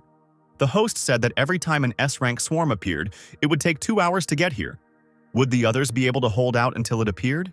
Meanwhile, only 2 heroes stood against a huge demonic fox, from whose mouth a deadly green beam burst forth. The lazy swordsman miraculously managed to jump to the side, dodging him. He turned and called out to Zachary, seeing that he was also in danger. The monster's huge paw almost knocked the werewolf off his feet, but Wade was able to hold it. He hurried the swordsman, buying him some time to counterattack. The man, looking into the alien's burning eyes, swung his sword. The sharp tip of the weapon was dangerously close to the fox. Enraged, she began to beat her tails against the walls and floor with all her might. Her mouth, with sharp, blade-like teeth, could accommodate several heroes at once. A second later, an arrow pierced the monster's eye. This, if it didn't kill him immediately, weakened the alien, and the fox fell to the ground with a crash. Not far from her stood Amelie Lang, clutching an arrow in one hand and holding a bow tightly in the other. Adam saw her and was surprised that the girl's ability had improved to S rank and even reached the second stage. According to the spiritual scan, this happened in a very short time. Very interesting. The host delighted the viewers by saying that everyone on the street where the battle took place was alive. According to eyewitnesses, the mysterious man used a metal attack to help the heroes present. The presenter wondered, a hero who uses metal. Has Casper Bart really returned? People raised their heads, staring at the sky. Strange blue clots were already gathering there, not at all like clouds. It seems that the fox has activated its hidden ability, Night Uprising, and has now become even stronger than before. She howled, and the space was cut by ultrasound, spreading out in waves. Ice Mountain Archer. Amelie was confused, but was still ready to fire the flaming arrow again. The monster deftly jumped along the walls of houses, rising higher and higher. The presenter scratched his chin in confusion. The night demon fox knows how to hide in the dark. She uses the darkness of the night to deftly dodge any attack. Because of this, it is much more difficult for Amelie to aim at her. Meanwhile, the monster was gaining strength and accelerating more and more. Zachary grabbed the fox by the hind legs, trying to hold it back. He tried his best not to let her go so that the Ice Mountain Archer could hit the monster. The girl took aim and released the arrow. She struck the fox's second eye with her fiery power. The alien roared and closed his eyes, in which flame from the arrow splashed. The fox's hind leg pinned the werewolf down, stepping on him. Lying on the ground, he began to sob, upset that he had never met his godfather. Suddenly, someone clearly and loudly called the werewolf an idiot. Shaking like a leaf, Zachary raised himself up on his elbows and asked in a stuttering voice what he had called him. At that moment, a metal plate flew into the fox's forehead. The alien fell to the ground once again, and the rooster, as if from nowhere, descended towards him. Covering his nose with his paw, the werewolf couldn't believe his luck. His godfather, no, his dad, had come here to save him. First, Casper approached Amelie, praising her for her efforts. The girl didn't answer. Bart rose to the sky again. The main news anchor put his hand on Lily Romero's shoulder, saying that today's report on the metal savior was very important for the channel. The girl tried to say goodbye to her annoying colleague, thanking him for the praise and saying that if he didn't need anything from her, she could leave. She had barely left the office when the same colleague called out to her. He began to praise the girl again because she was doing so well. She would probably become the main reporter soon. When Lily thanked him modestly, he smiled, raised an eyebrow, and invited her to dinner. This was better than any thanks. Romero blushed and began to apologize haltingly. At this awkward moment for her, Adam grabbed Lily by the waist, saying that he had already promised his girlfriend a romantic dinner. Lily exhaled, asking why he came. Sinclair replied to pick her up. This touched the girl so much that she almost cried with happiness. The main presenter, clenching his fists, looked after the cooing couple as they left. Lily asked her beloved how long he would stay with her this time. The guy assured her that there was nothing to worry about. They had enough time. Romero wanted to go to the Japanese store, which she had dreamed of going to since it opened. It turned out that Adam had sent his clone to Lily, which the girl, of course, did not know about, so he himself, wearing the rooster mask, watched the girl. This was for her own good, and the good of the city. The door to the judge's office opened hesitantly, and Zachary Wade stood in the doorway, biting his lip. Seeing Casper, he was happy, because he missed him. The head of the organization immediately invited the guy to go with him to the territory of the Four Seas. Bart stood up from his chair to go to the window. Zachary thought about the offer. Casper clarified that all the masters and the elite live there, and it will be an incredible adventure. He glanced at his godson, asking what he thought about it. Zachary suddenly fell to the floor, got up on all fours, and began to bow to the man, thanking his godfather for his concern. Casper picked him up and patted him on the shoulder, assuring him that there was no need to thank him for that. But his current rank could hinder his abilities in becoming Bart then offered to lend his godson some of his points, thereby allowing him to exchange them for an S-rank ability elixir. They were transported to the turtle's castle, where Rooster asked Zachary what S-rank ability he wanted. Having learned from experience, the previously unintelligent boy chose the bloodline of an S-rank werewolf. He decided that quality was more important than quantity, so it was better to develop his existing ability to the very limit. Casper praised his godson. He really acted wisely, then asked if he remembered, in addition to the elixir, the promise he made to his adopted son. Zachary beamed, but his ears did not express their expectations. Could it be that the godfather really wants to become his real father? The rooster laughed and handed his charge a mask with the constellation of the woodwolf. The guy was embarrassed. This was not what he expected. Apparently, they would be able to become father and son only when the judge's organization completed its formation. But he didn't want to seem ungrateful, so he sincerely thanked his godfather. He knew that the day he was so eagerly awaiting would soon come. Casper, of course, caught the sudden change in the guy's mood, and he became interested in what exactly he was thinking about.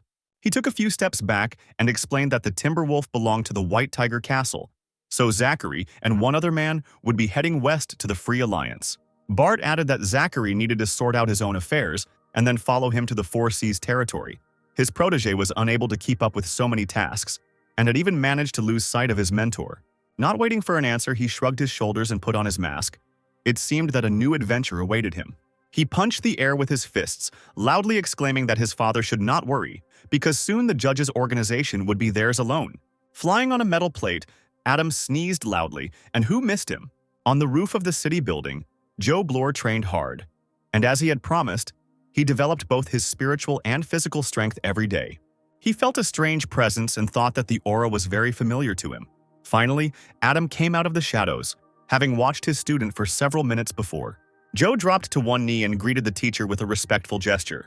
Sinclair nodded approvingly, saying that he had heard about the first place in the competition.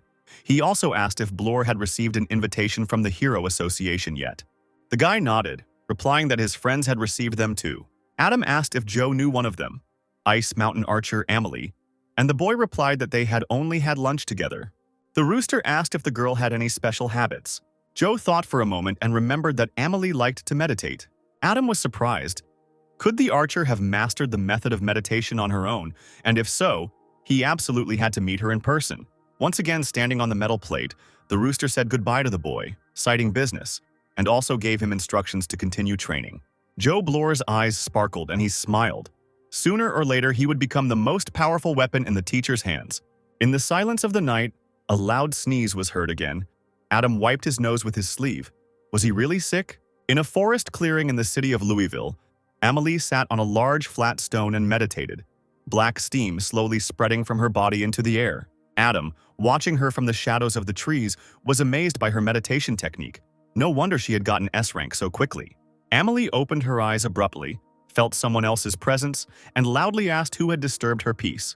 With a sharp, practiced movement, she pulled the bow onto the string, ordering the stranger not to hide but to come out. Adam came out to her with his hands raised, assuring her that he came in peace and simply wanted to offer the archer a deal. Amelie frowned, asking what deal they were talking about. The rooster smiled and said that he knew the secret to her rapid growth in skills. The archer didn't answer, but in a moment of confusion she realized that she had been exposed. Adam offered her a deal to make the girl an SS rank hero.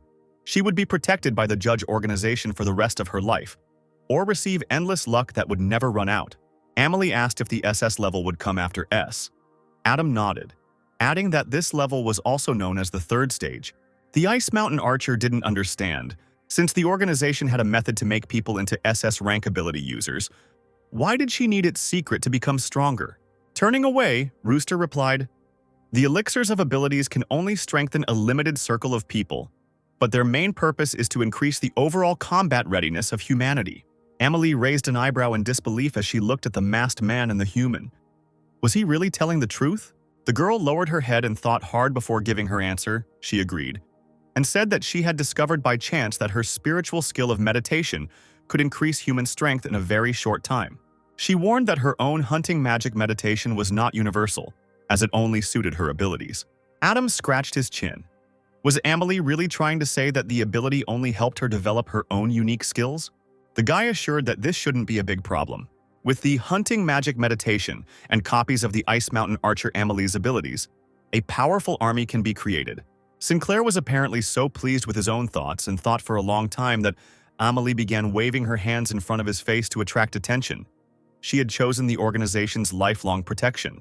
Adam shook his head and handed the girl the mask of the moon deer, the constellation of the Phoenix Castle, promising that in case of danger, Lady Phoenix would save the archer. Amelie accepted the mask, reminding that the meditation method is not universal and only works for its owner. Sinclair replied that all he needed to do was take a sample of her ability gene, turn it into an elixir, then give her the magic hunting bow skill, and the problem would be solved.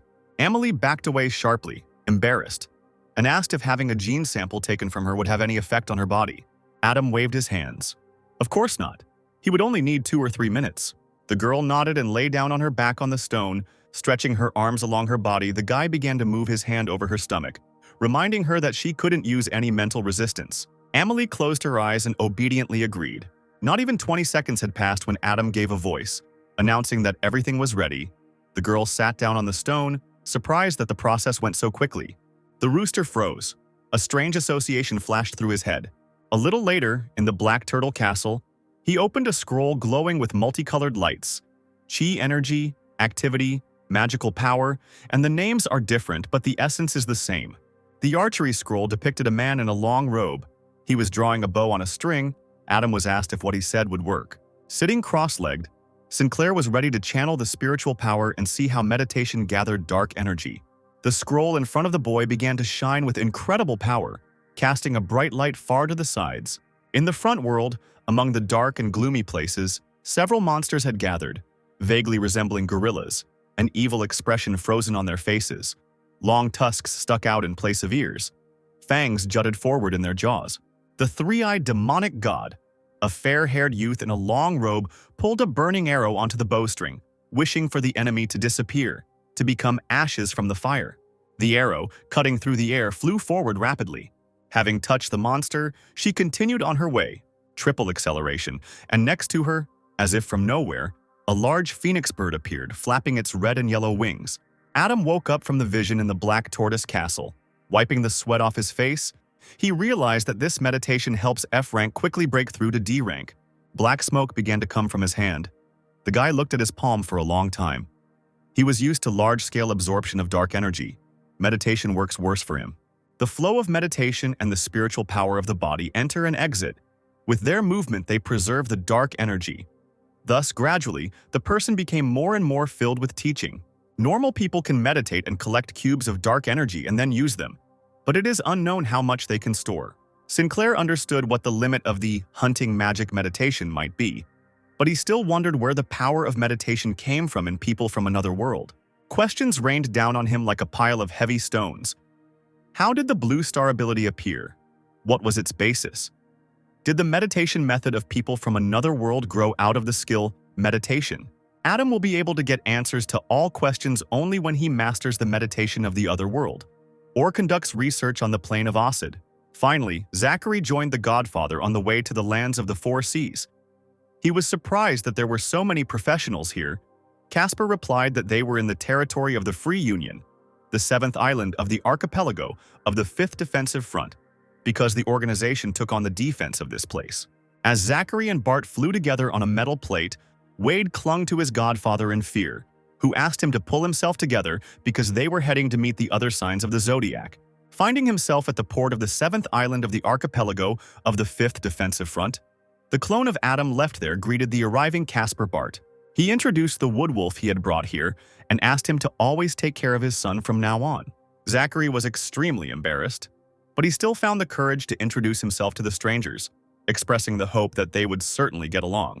Adam's clone spread his arms, welcoming the boy into the Four Seas. Zachary was confused when he realized that a member of the judges had revealed his name, and asked Bart if there was anything wrong with that. But Casper put his hand on his shoulder, reassuring him that he had personally trained Moonraven, and before arriving he had given him some information about the Godson. He also revealed that Mooncrow is in charge of the defense of the 5th Front, so the organization sent Zachary here to learn from Mooncrow. The guy thought that apparently the Godfather is not on the best terms with Moonraven. He is so arrogant because the Godfather cannot control him? Rubbing his chin, Zachary had a hunch as to why his godfather had sent him here. Surely he was afraid that the pawn would get out of control. Smiling, Wade was glad that, as he thought, Rooster trusted only him. Turning to Adam, he assured him not to worry, they would definitely get the territory back.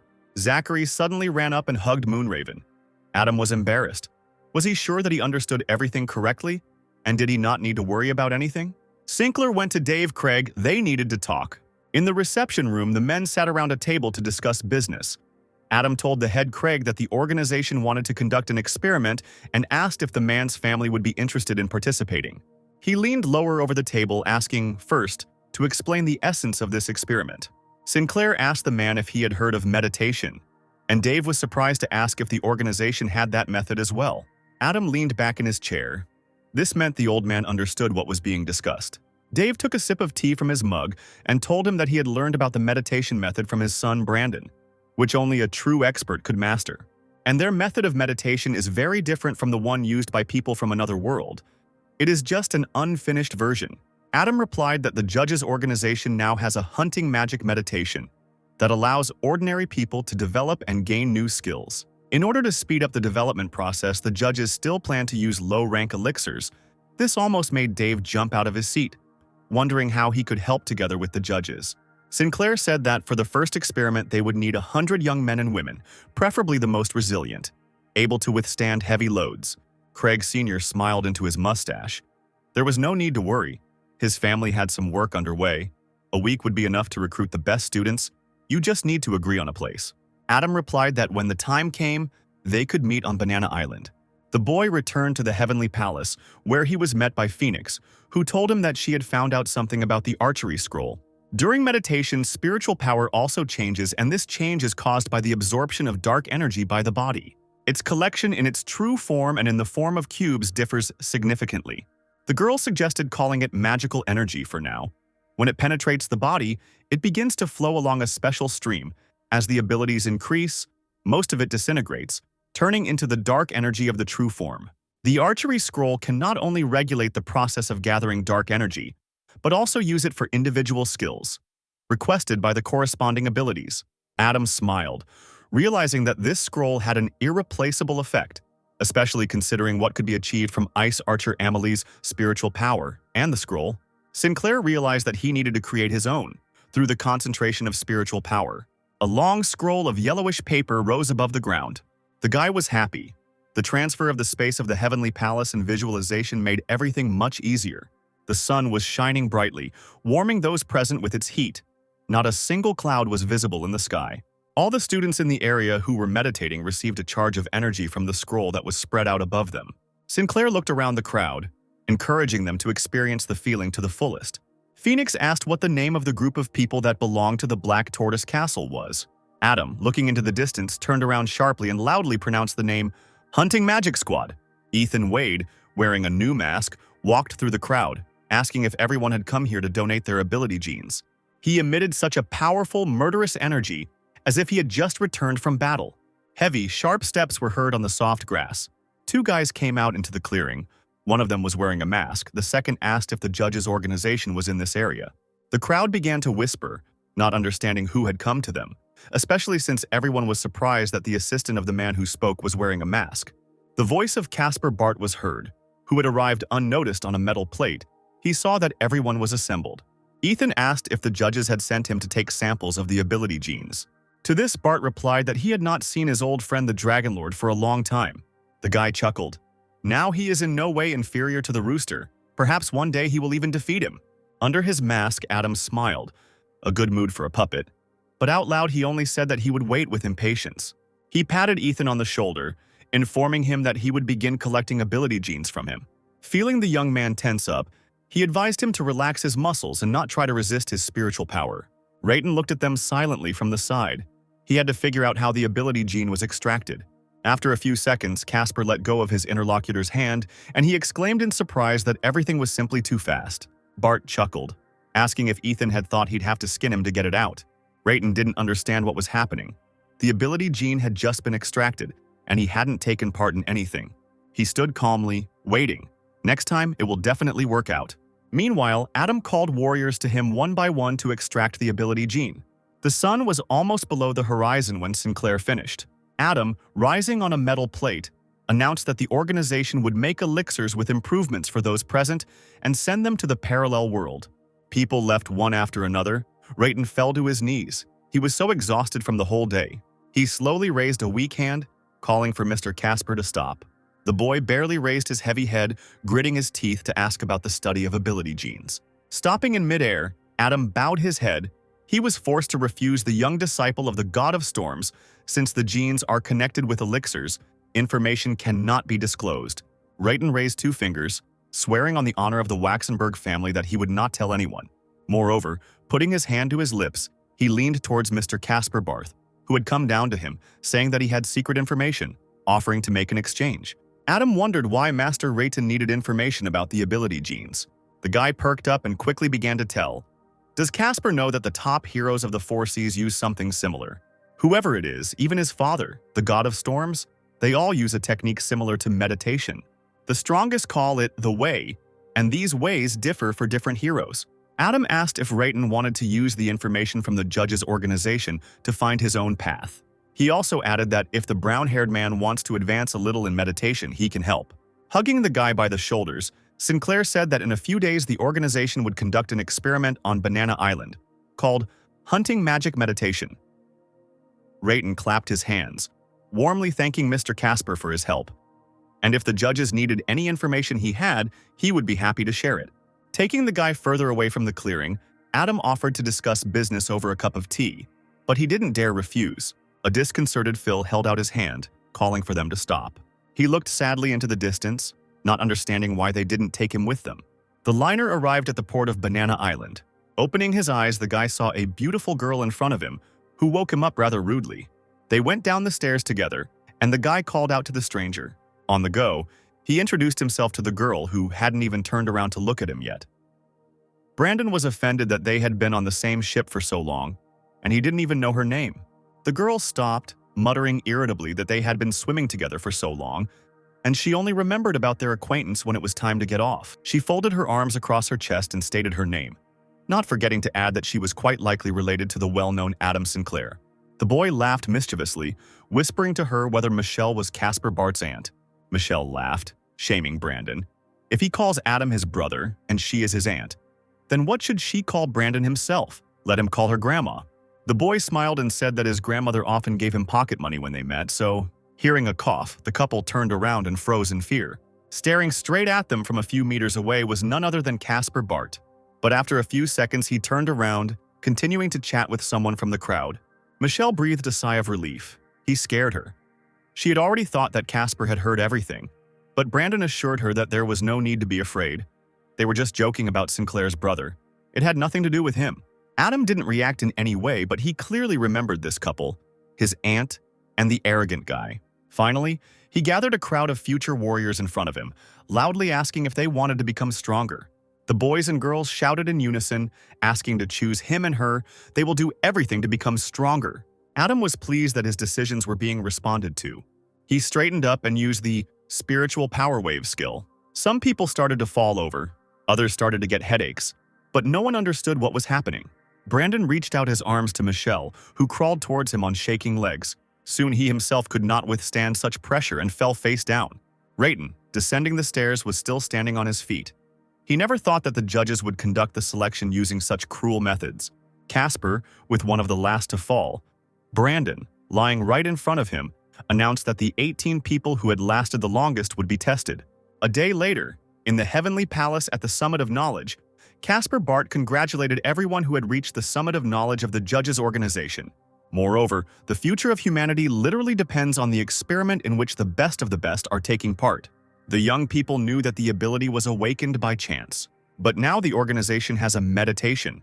It helps to receive and develop abilities. The method that the lucky ones will try to develop is called Hunting Magic Meditation. Brandon asked if this meant that ordinary people would be able to gain superpowers. Several flasks with red liquid appeared in front of Casper, levitating in the air, and he announced that in order to understand how effective meditation is in different conditions, the young people will be divided into teams. 9 people will receive the F-rank ability, Magic Hunting Bow, while others will have to awaken the ability out of thin air. Bart asked those who could cultivate the unknown ability and wanted to practice the hunting magic meditation to step forward. Casper used the mind control ability. With surprised faces, Michelle and Brandon stepped forward, proclaiming that for the sake of the human race they chose meditation. Bart smiled. Everything was going according to plan. It was time to begin. The crowd took the empty seats on the floor and immersed themselves in meditation. The universality of this meditation is too small. If anyone could develop it, the situation would be completely different. Adam felt that the island chain and the southern continent were calling him at the same time. A thought crossed his mind. Hadn't what he was just talking about happened too quickly? Several monsters have gathered in the vast expanses of the four seas. The Moon Raven, behind whom, in addition to the crowd of ordinary people, the swordswoman Blanch, George Winks, and the Guardian of the Stones had gathered, ordered everyone to follow the commands and prepare for battle. There were deafening explosions. The sea raged, agitated by what was happening. Zachary jumped high, ready to pounce on the stone monster. When he extended his fists towards the guy, he grabbed the alien by the arms in his animal form. He swung his arm, spinning the monster around and throwing it into the water, shouting loudly that it had no right to attack a werewolf. Moonraven, watching Zachary's victory, thought that while the battle was going well, it was necessary to choose a suitable animal. A huge, shaggy paw suddenly appeared in front of his face. A large monster with long ears, resembling a bear, attacked the guy completely unexpectedly. Not having time to react in time, he fell straight into the water and sank to the bottom. A huge crocodile caught his eye, and Adam decided that it was an excellent candidate for a fight. An elf swam out of a large pink shell, and Raven quickly hid. She swam up to the crocodile, asking him if he wanted to hide here and rest. Adam chuckled. He had originally planned to pretend to be a being from another world and go to the back front, but he managed to find people from another world. What a lucky guy. Sinclair decided to make the elf his puppet in order to learn meditation. He used the ability Control, which can create illusions for SS rank targets, distract, brainwash SS rank, and below, completely subjugate the target for 50 years, and allows him to inhabit the body of the controlled person for 9 hours a day.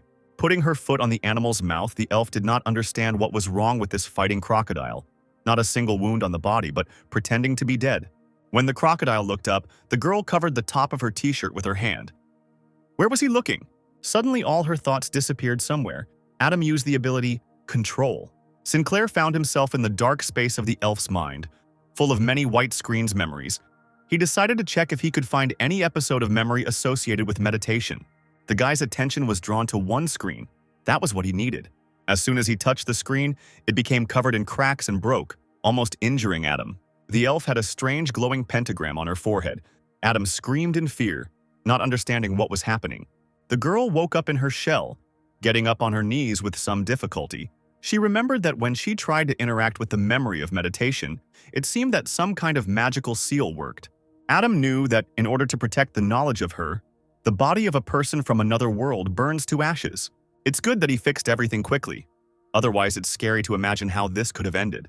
The crowd on the island buzzed with joy, congratulating each other on their victory. The shell, together with the elf, left the coast, cutting through the waves. The girl smiled. She was leaving this place temporarily, so she didn't plan to say goodbye. They arrived at the 9th island of the archipelago, Red Ice. The elf was not wearing shoes. Her foot stepped onto the hard sand. Bones and skulls, washed by salt water, were scattered everywhere. This is what it was like on the captured islands. It was even difficult to breathe here. Apparently, the other world did not restore these territories. They allowed the city to become a gathering place of various creatures. The elf thought sadly that only in the center the guild building had been built. 2 more administration buildings and a military fleet. But this was only a small part of the entire colony of the new continent. The girl came to the building of the Island Guild. Mistress Anastas was greeted by a charming demoness, who asked if she wanted to receive a reward for the mission. The elf nodded affirmatively. Who would refuse something like that? The demoness extended her palms, on which lay 10 purple-colored gamma-rank magic crystals. The girl thought, about 100 units of dark energy, but she had no idea how to reveal all the power, how to use them at all. And so, Anastas refused the reward and left the guild. She would rather find the Stone of Wisdom because she already feels its energy. Shaking her head, the girl rose into the sky. Having flown a little further, Anastas landed at the entrance to the cave. A huge snake's head poked out above the entrance, hissing threateningly at the newcomer. Anastas stared at the reptile for a few seconds. The girl was not frightened by this. She grimaced and ordered the snake to snap shut. The snake suddenly fell silent, hid its long tongue, and slowly crawled away. Adam, still in the elf's mind, thought that if he could figure out how she made the animals from the other world obey, he could easily defeat their army. The girl walked slowly forward across the cold floor. As expected, people have been living here for a long time. But will there be a master daemon inside this mountain cave? Anastas opened the metal doors. The room, decorated in gray, cold tones, looked like an alchemy laboratory. A projection of a tangled labyrinth appeared right from the elf's forehead, frightening and discouraging Anastas. The same drawing of a labyrinth appeared on the wall opposite. The projection and the drawing completely coincided. It seemed like it was a map on which what Anastas was looking for was marked. Having gone a little further, the elf saw either a depression or a separate room without doors, in the middle of which stood a brown box. She approached the box, looking at it with curiosity. Suddenly, out of nowhere, a genie appeared in front of the girl. A fair-haired, bearded man in a vest. He praised the elf since she had already found his gift. The genie asked if Priyat was from the elf family. Surprised that the colonists from the Osid Plain were able to get through the island's defensive front thanks to an alchemical handbook, the man sighed dramatically. What a pity! He had so hoped that the blue star would work a miracle. Adam immediately transformed. Revealing himself to the genie, he found the reference book that Master Daemon had compiled, and the guy also said that he was from the blue star race. Jin burst out laughing, curious about what had happened, and asked the stranger's name. Adam smiled slyly and introduced himself as his godson, Zachary Wade. His godson sneezed loudly. Who remembers him? Daemon demanded to talk to him before his new acquaintance could receive the Stone of Wisdom. Adam thought it was just a projection, but she needed to chat too. Adam decided to agree with the rules of the game and asked what the projection wanted to talk about. Daemon asked to tell how things were going with the Blue Star race. An hour later, Adam was already sitting on the floor, tired of the conversation, and still reminded the master of the purpose of his visit. The Stone of Wisdom. The man asked him not to rush, because in order to get the magic crystal, you need to go through several tests. Daemon raised a finger, assuring that Zachary could handle them. He pointed to the brown box, calling the boy to get ready to see the great wonder of the plane. The box opened slightly and a bright light poured out, illuminating everything around. Daemon began his speech slowly. He is filled with magic, life, constantly changing, not obeying any rules. In the box, on a white pillow, lay an oblong pink-colored stone of wisdom. Adam knelt down in front of the box and slowly reached his right hand towards the stone. And suddenly, he failed to touch the enticing surface. His fingers passed right through the stone. Daemon swam closer and impatiently urged the boy to hurry up and not wait. Sinclair hesitated. It was so strange that he couldn't get the object into his hands. He made another attempt, but unfortunately nothing changed. His fingers still passed through the stone, as if it was woven from the very dreams. The man chuckled. It was a situation in which the stone can be seen but not touched. Just don't say that the Stone of Wisdom itself hates someone. Adam realized in the back of his mind that someone was approaching them, and he urged the projection to quickly hide. But the master stubbornly shook his head. No, he had waited too long for this, and he did not intend to hide. He would not. That's it. Then there was nothing to be done. Adam created doors with the power of thought and closed the space from prying eyes. Daemon's angry and offended face appeared in the doorway. He was shouting that Zachary simply couldn't do this to him. Adam quickly transformed back into an elf. The son of the Lord of the Bright City, Andvari D, was walking quickly towards her, asking Miss Anastas what she was doing here. Sinclair realized that the handsome young man with bright blue hair and an intense gaze was one of the elf suitors, who wanted to marry her because of her noble pedigree. The girl sharply said that it was none of his business. The guy, being much taller than her, came closer. He was hurt by Anastas's words. He said that he had already done a lot for her, and asked how much longer she would turn up her nose. Having cut off the elf's path, he demanded, give up, and become his wife for the sake of procreation. At that moment, two thug guards appeared behind him. The guy transformed into a half-reptile. Horns grew on his head. Huge teeth appeared on his face. A long tail hit the floor with a crash, and the claws on his hands were sharper than a knife. The elf flew up to avoid the tail strike and shot a fire arrow at the unlucky groom. Andvari immediately found himself under a blanket of blazing fire. But, as it turned out, it didn't harm the guy much. The fire simply curled up, as if it were not a raging and dangerous element, but a puddle of sour milk. Andvari looked closely at the bride, asking her to think once, if she gave in, he would be more gentle. The girl screamed that she, Anastas, would not give herself to him even if she died. And with these words, she jumped straight into the fiery pool. The guy couldn't believe his eyes. Why did she jump there? She'll die. He decided that he had to save her and dived after her into the fiery milk. The flames died out as quickly as they had appeared, and Anvari sat on the floor, transformed back into a human, and scolded Anastas. His thugs consoled the boss. What if the elf just ran away? The second guard advised calling important people from the city who could help with the search. But Adam, who had managed to transfer his consciousness into the guy, decided that it was better to come early than to be late, especially since it was much more convenient for him to disguise himself as Anvari than as Anastas. He spread his arms dramatically, ordering the thugs not to waste time and to leave. At the end of the corridor, someone's voice was heard. He was talking about how, unexpectedly, the young gentleman had failed in love affairs and even killed his bride. Anvari replied that this was none of the stranger's business and demanded that he introduce himself. The silhouette in the distance replied that he was an ordinary mercenary. Looking closely at the stranger, Adam realized that, judging by Anvari's memories, this man was a wanted criminal in the Bright City, whose hand his father had cut off. A man came into the light. A man with shoulder-length hair and a scar on his face, armed with 2 knives. He said that the return had come at a very high price for him. He swore to return this pain to Anvari and his father. The thug reminded the boss that when the criminal was hunting the young master's father, he was close to rank 3, and now he was most likely already rank 3. Suddenly there was a loud knock and the man disappeared from sight. Anvari felt movement right next to his face and raised his head to follow it. The man landed nearby and asked in surprise if the guy could see his movements, but he replied without turning around that he had simply predicted them. Everyone present was surprised to realize that the walls and floor around them were shaking. Anvari realized what had happened and cursed silently. Master Damon had broken through the wall and was now rushing towards them, shouting that this alchemical matrix could actually be used. He flew up to Anvari and winked at him. Look, he was giving him a hint.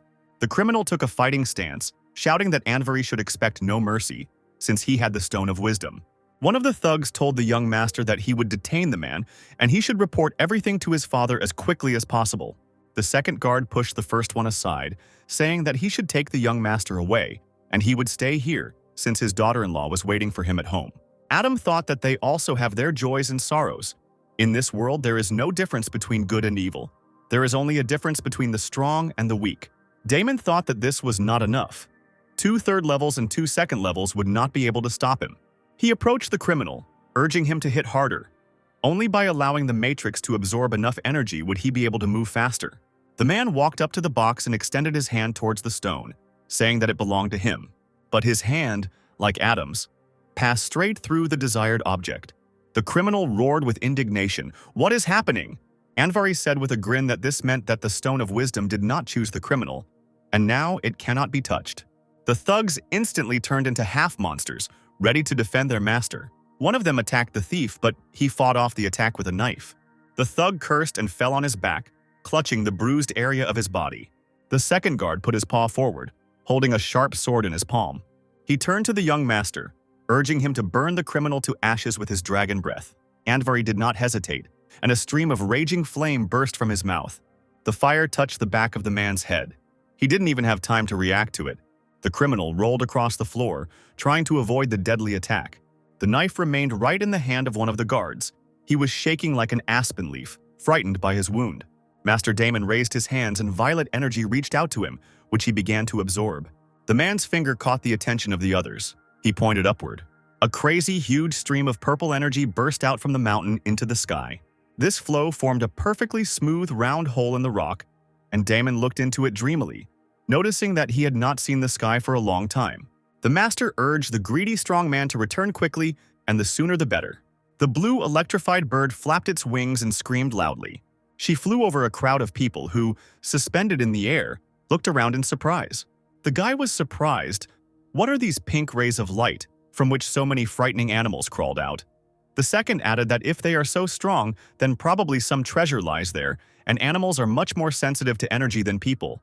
The daemon flew up to Anvari, ordering him to listen carefully, otherwise the man would reveal his true form. Anvari looked at the projection with a grin. That means the Stone of Wisdom is his work. Daimon folded his arms across his chest and was surprised that the man had managed to expose him. But Anvari replied that he could be useful, if only he would tell him what he could do. The man replied that it was simple. You need to make people fight. The more people die, the happier Damon will be. Adam thought that he wanted to use his cursed stone to collect the energy emanating from them during the battle in order to escape later. But the guy was fine with that. The guard who had been injured first, who had transformed back, cleared his throat and told the young master that Mr. Snake would be arriving soon. The assassin with the two-handed dagger would definitely die, because Mr. Snake was almost a fourth-stage expert. The criminal staggered back slowly. This time they were all lucky, but if he stayed alive, he wouldn't leave them alone so easily. The man quickly ran away, saying goodbye as he went. But the light of purple and painful energy did not let him go, forcing him to slow down and scream. The criminal fell down, shocked by the current. Even his hair stood up from the voltage that hit his body. Anvari's guard hesitated, not understanding whether the enemy was dead or not, and asked the owner for permission to come up and check. Adam didn't understand why the stone killed him because it would have been more logical to subjugate it. Something didn't add up. He needed to see how things would go further. But at that moment, the criminal's body went into convulsions, subject to the same purple energy of the stone. He jumped to his feet, swinging his sword, boasting that he had the ability of infinite recovery. Master Diamond winked again at the hesitant Anvari. Meanwhile, the criminal, making a face, threatened Anvari with violence, because he was now immortal and nothing was scary to him. The young master silently pulled the knife out of his guard's hand, causing him to sob. Then he threw the weapon, tossing it into the hole in the ceiling. The knife plunged straight into the chest of a large electric bird, which screamed loudly.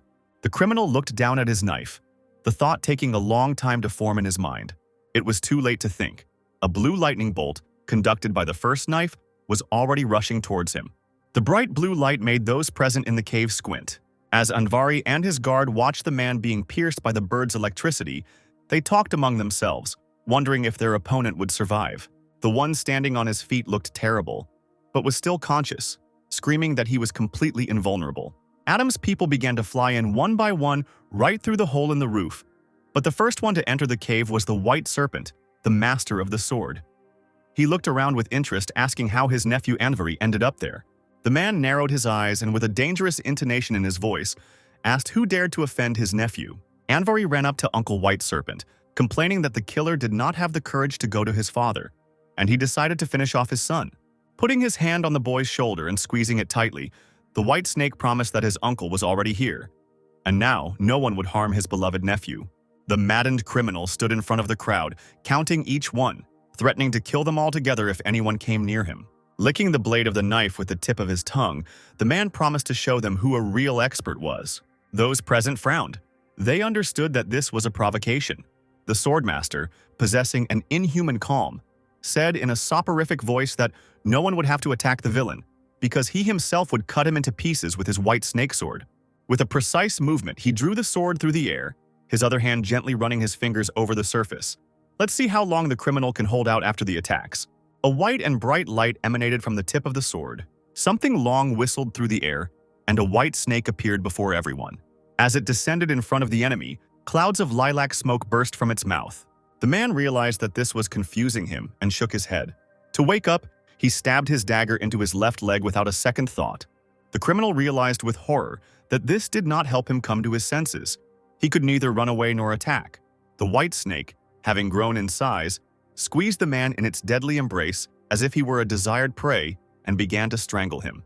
Twirling a lock of hair near his face, the swordmaster asked his nephew if that purple crystal was really the legendary Stone of Wisdom. Anvari shook his head. He didn't know for sure, but be that as it may, he belonged to Uncle White Serpent. The man laughed. The curls around his face shook slightly, and through his laughter he asked Anvari not to worry, because when he had the stone, he would definitely share it with his nephew. Master Damon, watching the battle from around the corner, sighed quietly. This killer with daggers is still useless even after receiving infinite regeneration. Is he really tired of enduring pain? He gave the criminal a chance, but it was all in vain. Now he will have to act on his own. A ray of energy from Master Damon himself entered the man's eyes. The enraged captive, having escaped from the deadly clutches, turned to the snake, furiously ordering it to die. The criminal had 2 daggers in his hands, with which he cut the unfortunate snake into several large pieces. Laughing madly, the man asked if this was all that was in store for him. But the white snake didn't even bat an eyelid. He replied that the enemy was lucky. They would soon show him what a real decisive blow was. The swordmaster threw his weapon up into the air, causing a snake waterfall to appear with a loud cry. The ceiling was illuminated with white light. Everyone present closed their eyes. The flame burned their eyes so much. The snakes multiplied, intertwined their tails into a large ball, and rushed straight at the enemy. One of the warriors, transforming into a were-dog, tried to carefully step over the many small snakes crawling under his feet. He complained that the final attack of the white snake had an uncontrollable radius of action, and the hero had to watch where he hit. People were frightened by the fact that the Swordmaster's snakes were crawling around, and there were an incredible number of them. Moreover, the snakes that remained in the sky wrapped themselves around the limbs of the sky whale, causing the mammal to roar and begin to spin in different directions. The whale opened its mouth and a destructive beam of light burst out. The snakes below were burned by the deadly scorching beam, not having time to crawl away. Anwadri's guards stepped back in fear so that the beam would not hit them. But one was still unlucky. Unfortunately, the beam burned exactly half of his body. A surprised expression froze on the man's face. It remained to hope that his last minutes passed without pain. The surviving thug shouted his partner's name in despair, and Andvari cursed. The guard immediately transformed into a dangerous monster, threatening to kill the one who killed his comrade. Andvari tried to stop him from certain death, promising that he would deal with the blue whale and avenge his friend. The man stopped and was surprised to see that the corpses were beginning to disappear, and a huge, bright yellow alchemical pattern appeared on the floor. The body of some guy lying nearby began to decompose into pink particles. These particles settled on the rest of the warriors, who laughed happily. Noticing that these things seemed to improve their fighting ability, one of them reached the second stage. Adam thought that the death of one makes all the others stronger. That is what cultivating the wisdom stone is. The white snake approached Andvari and urged his nephew to stay close, as the situation was getting a little out of control. It turned out that each dead fighter released energy that strengthened those who were still alive, meaning that the skills of first and second level experts had greatly increased. At the third stage, the strengthening has less effect, which means that if these people are allowed to become stronger, the gap between the snake family and them will decrease with each passing minute. Then it will no longer be clear who has the advantage. Master Damon, eavesdropping from around the corner, chuckled quietly. Now they had no reason to stand aside and not interfere, did they? The warriors stood opposite each other, waiting for someone to die at the hands of another person. The master called for this, to fight and kill each other. The more deaths, the better. A snow-white sword was thrust into the demon's back. Before he could even shout a word, he fell to the ground, with the swordmaster standing over him. They, together with their nephew, managed to wound many, so those who remained decided to save their lives and began to run away screaming in different directions.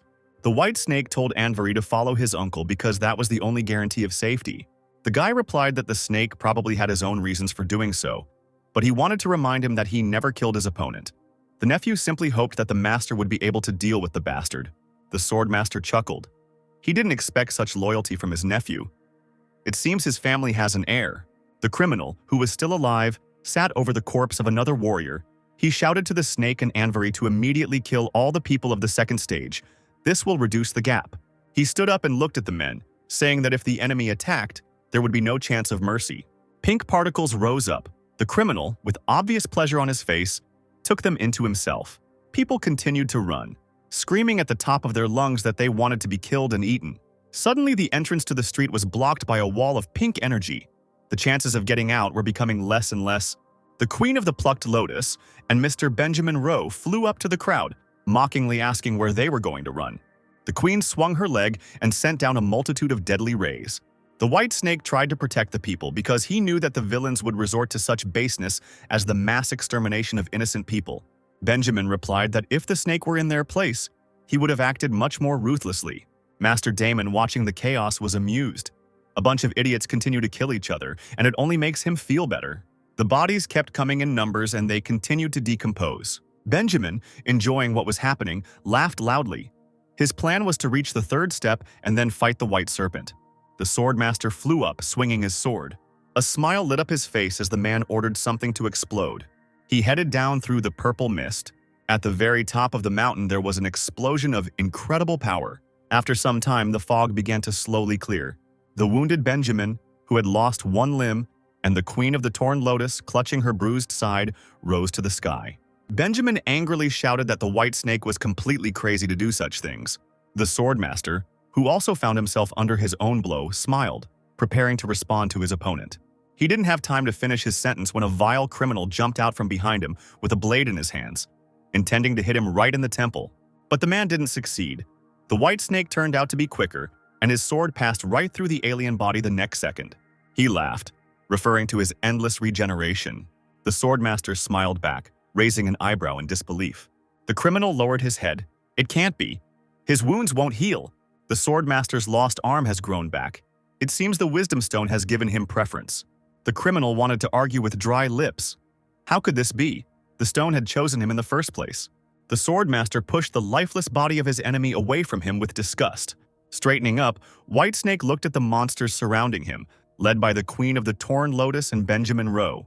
The man exclaimed that although their strength was equal, he was now immortal, and they were no match for him. Pointing at him, Benjamin gave the order to seize the young Master Damon, because the swordsman Whitesnake is on good terms with the head of his family, which means the guy can be taken hostage. The opponents slowly approached the gentleman, intending to put the man's plan into action. Andvari waited calmly, and when they were already close, he smiled faintly. It was time to end this circus. Spreading his arms out to the sides, his face darkened, the boy ordered the monsters to look at him carefully. A few moments later, a huge fire dragon with golden horns and long whiskers appeared in the place of the man. Bendageman's mouth opened in surprise. What he saw was incredible. This man had a third-level ability. Meanwhile, the dragon did not hesitate. He grabbed one of the warriors right across with his mouth and began to swing him from side to side. Another one flew far back, when Andvari's powerful tail descended on the man sharply and suddenly, from somewhere above. The hero with the fire ability was simply torn to pieces by the dragon. Only fiery flashes remained.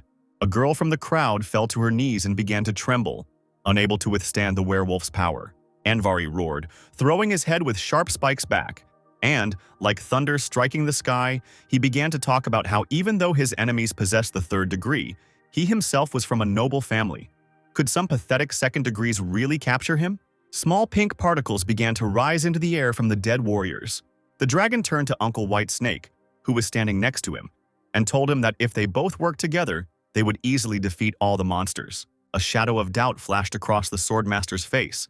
If his nephew had managed to kill 3 third-stage people, he had enough strength to not need help. Maybe, he thought.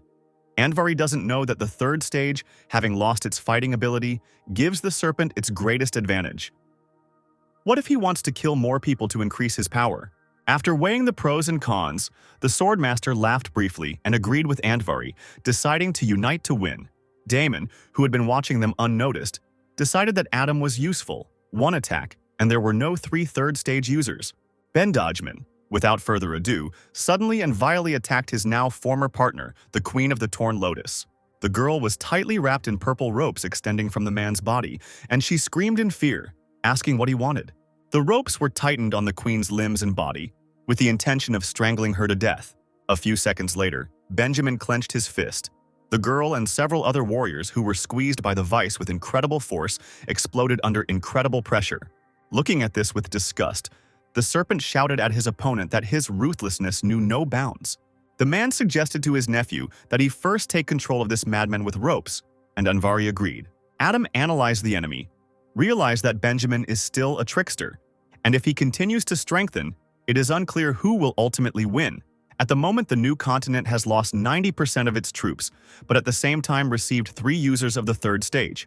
Andvari, in his dragon form, stood up to his full height and heard Benjamin suggest that the white serpent join forces against the 3 remaining living monsters. The dragon knew that the enemy was very cunning and shameless. He would not rely on luck alone in matters of his survival. But the white snake was not going to give in to other people's tricks, he shouted to his nephew, ordering him not to listen to flattering talk, but to attack quickly. Benjamin soared up to where the dangerous sky whale swam, shouting as he went that he had no time for the games of stupid rivals. The snake had not yet made any attempts to defend itself and was watching its opponent. The whale did not wait for the stranger to approach him and released from his mouth, along with a loud roar, a blue cloud of energy. The swordmaster shouted worriedly to his nephew that a 4th-degree enemy had appeared, which increased the level of danger. It turned out that Benjamin didn't expect such a surprise either. He looked in shock at the angry sky whale. At that moment, everything around was illuminated by a bright white light coming straight from the sky. A tall man with a clean-shaven head and wearing a long white robe, the Master of Light Eclipse, slowly and majestically descended onto the battlefield. Both Benjamin and White Snake screamed in unison upon recognizing the newcomer. It was a fourth-stage user from the Alfonso family. They bowed before the newly minted warrior, greeting him respectfully. The man didn't even seem to notice their presence. He said thoughtfully that Damon hadn't lied to him. The Stone of Wisdom had really been found here. Alfonso burst out laughing, tears streaming from his eyes. Finally, he would be able to revive her, his beloved daughter. Having calmed down and wiped the salty moisture from the corners of his eyes with his knuckles, he decided that even if Damon was not satisfied with that plan, he himself would do everything to resurrect his dear daughter, even if because of this the whole world would lose hope. The man slowly extended his hand, which was glowing with white light, towards the wall of stone energy. The projection of Damon, who continued to sit in ambush and watch, narrowed his eyes in suspicion. Why was Alfonso, like Diamond, making people hate him with his smell? The projection's eyes widened in a terrible guess. The body of the fourth stage user possesses absolutely identical energy. It is capable of removing the Damon seal. He laughed as he saw the Light Eclipse Master pass through the wall. Even God was his ally. If he used his full potential, perhaps he could break free. Casually putting his hand in the pockets of his robe, the man from the Alfonso family easily passed through the energy without blinking an eye. The dragon? Anvari's white eyes sparkled as he looked at the man. He was surprised by the power of the fourth stage, and how the man easily passed through the barrier that no one could cross. The crowd of remaining warriors heard a voice that came from nowhere but was heard everywhere. They were offered a triple healing in exchange for attacking the fourth stage Light Eclipse Master. And if they did not obey, the voice would take all the accumulated energy for itself. Anvari, the White Snake, and Benjamin appeared in front of the master, blocking his path. The Sword Master tried to talk to the stranger, cautiously suggesting that he wanted the Stone of Wisdom. Then, rising into the air, he aimed his sword at Alfonso, demanding first that they engage in battle. In response, the Master of Light Eclipse also flew up to the clouds, finding himself on par with the warrior, spreading his arms, suddenly surprised that someone dared to stop him. He turned to the others, raising a thin eyebrow, skeptically asking if they were all on this swordsman's side. Anvari remained silent, remembering that he still had a secret technique, but Adam in his body wanted to feel the full power of the fourth stage. He immediately flew up to his uncle, slightly covering the man with his dragon back, assuring him that he would fight on his side. Unexpectedly, Benjamin, who was standing not far from them, was throwing a clot of energy in his hand, with which he intended to attack the alien. He was smiling slyly, because he also wanted to experience the power of the fourth stage. Alfonso smiled and promised his opponents that he would first do a little warm-up before playing with them. White Snake's hand gripped the hilt of his blade tightly. With this movement, he summoned a huge snow-white snake, which stood like a mountain behind its master, sticking out its long, thin tongue and hissing threateningly. The Light Eclipse Master seemed unimpressed by these moves, narrowing his eyes as he asked if the opposing team was fully aware of their level and still wanted to go against him. Apparently, they don't know the difference between the third and fourth steps, because he only needs one finger to repel all their resistance. Finally, the man fell silent and snapped his fingers lightly. A small white sphere separated from his hand and floated away. The snake, opening its mouth wide, hissed even louder, and the sphere flew into its throat. The mouth snapped shut with a loud click, and the reptile shook its head in bewilderment.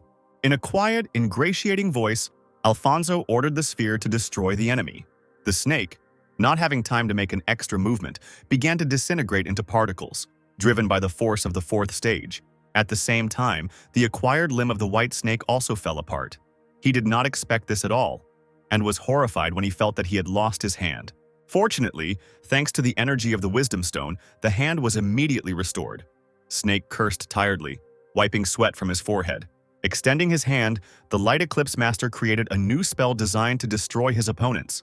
Benjamin screamed desperately as his body was cut in half by the snow-white deadly stream. He cursed, sweating profusely, belatedly realizing that he shouldn't have fought against a fourth-tier master in a team with these fools. Anvari tried to regroup, change position, surprised that the master's ball of light was so scary. As if to confirm his suspicions, the sphere flew closer to his tail and simply destroyed it. Half of his tail was gone in a second. With his arms folded across his chest, Damon's projection calmly watched the battle. Even the trace of the newly arrived master's complete purge could wipe out his opponents. It seemed that only a true fourth-degree fighter could defeat him, stop the complete extermination, and weaken the seal. White Snake began to be covered in white scales, activating his abilities. He couldn't believe that the Light Eclipse Master was stronger than him. Hiding behind a broken rock, half turned into a reptile, he hissed quietly, burning with rage. He began to confidently block the approaching white sphere with his bare hand. Alfonso raised an eyebrow again as he watched the attempts to defeat him. It was entertaining, but the snake still wouldn't succeed. Damon looked up incredulously. Was the Swordmaster about to reach a new level? The man hung in the air, having lost a limb. He clenched his remaining hand into a fist. How much longer can this go on? But suddenly he was overcome by a strange but pleasant feeling, forcing his limbs to recover, and the master himself seemed to be reborn. He turned back into a human, but not only became stronger, but was also able to summon several huge snakes, which immediately rushed to attack after their owner. The Damon projection genuinely cheered for him, urging him to use more strength and break through the seal. The Light Eclipse Master cursed. His opponent had almost leveled up. How could this happen? Damon, having transformed back from the overwhelming weakness, realized that the White Snake Swordsman had reached a new level, and this unstable wave made him feel vulnerable in his ability to steal abilities. Adam, in his mind, was seriously thinking, standing to the side without moving.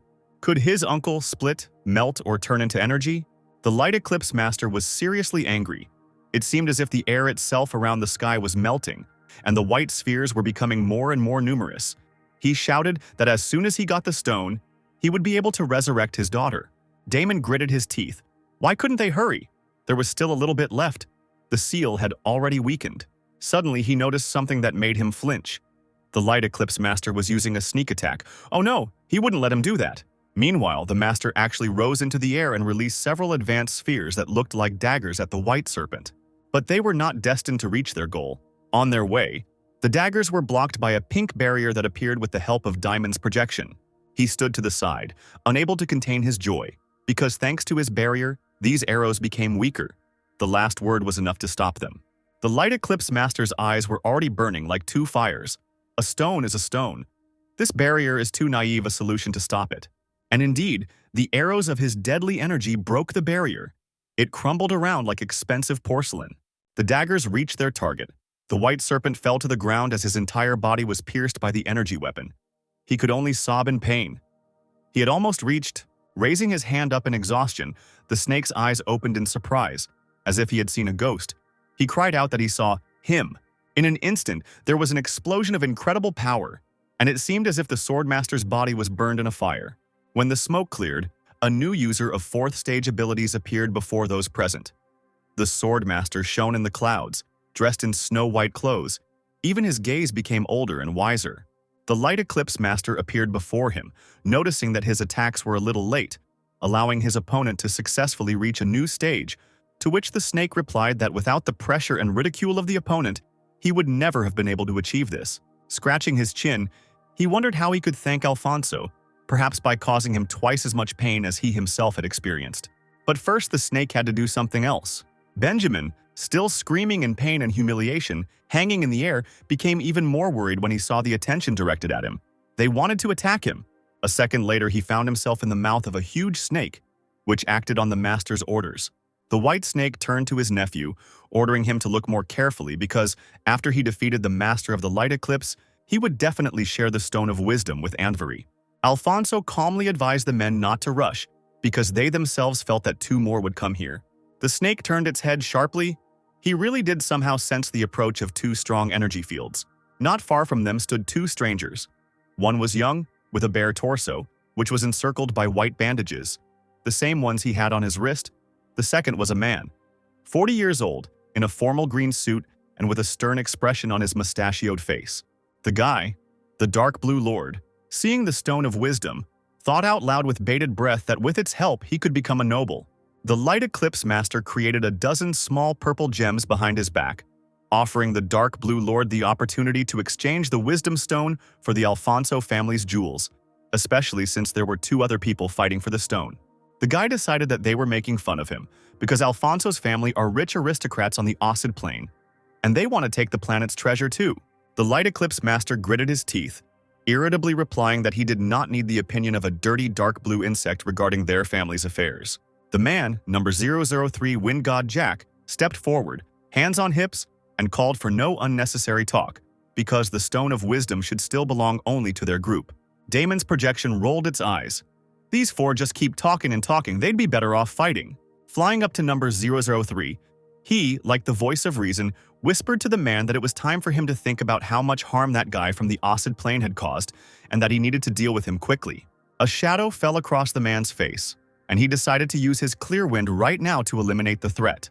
Number 003. Jack suddenly flew up to the white snake, who took a few steps back in surprise. The wind. God thrust his fist forward and was about to strike the swordmaster, but his hand passed through nothingness, and the snake's waist dissolved into thin air. The light eclipse master clenched his fists and chuckled briefly as he flew closer.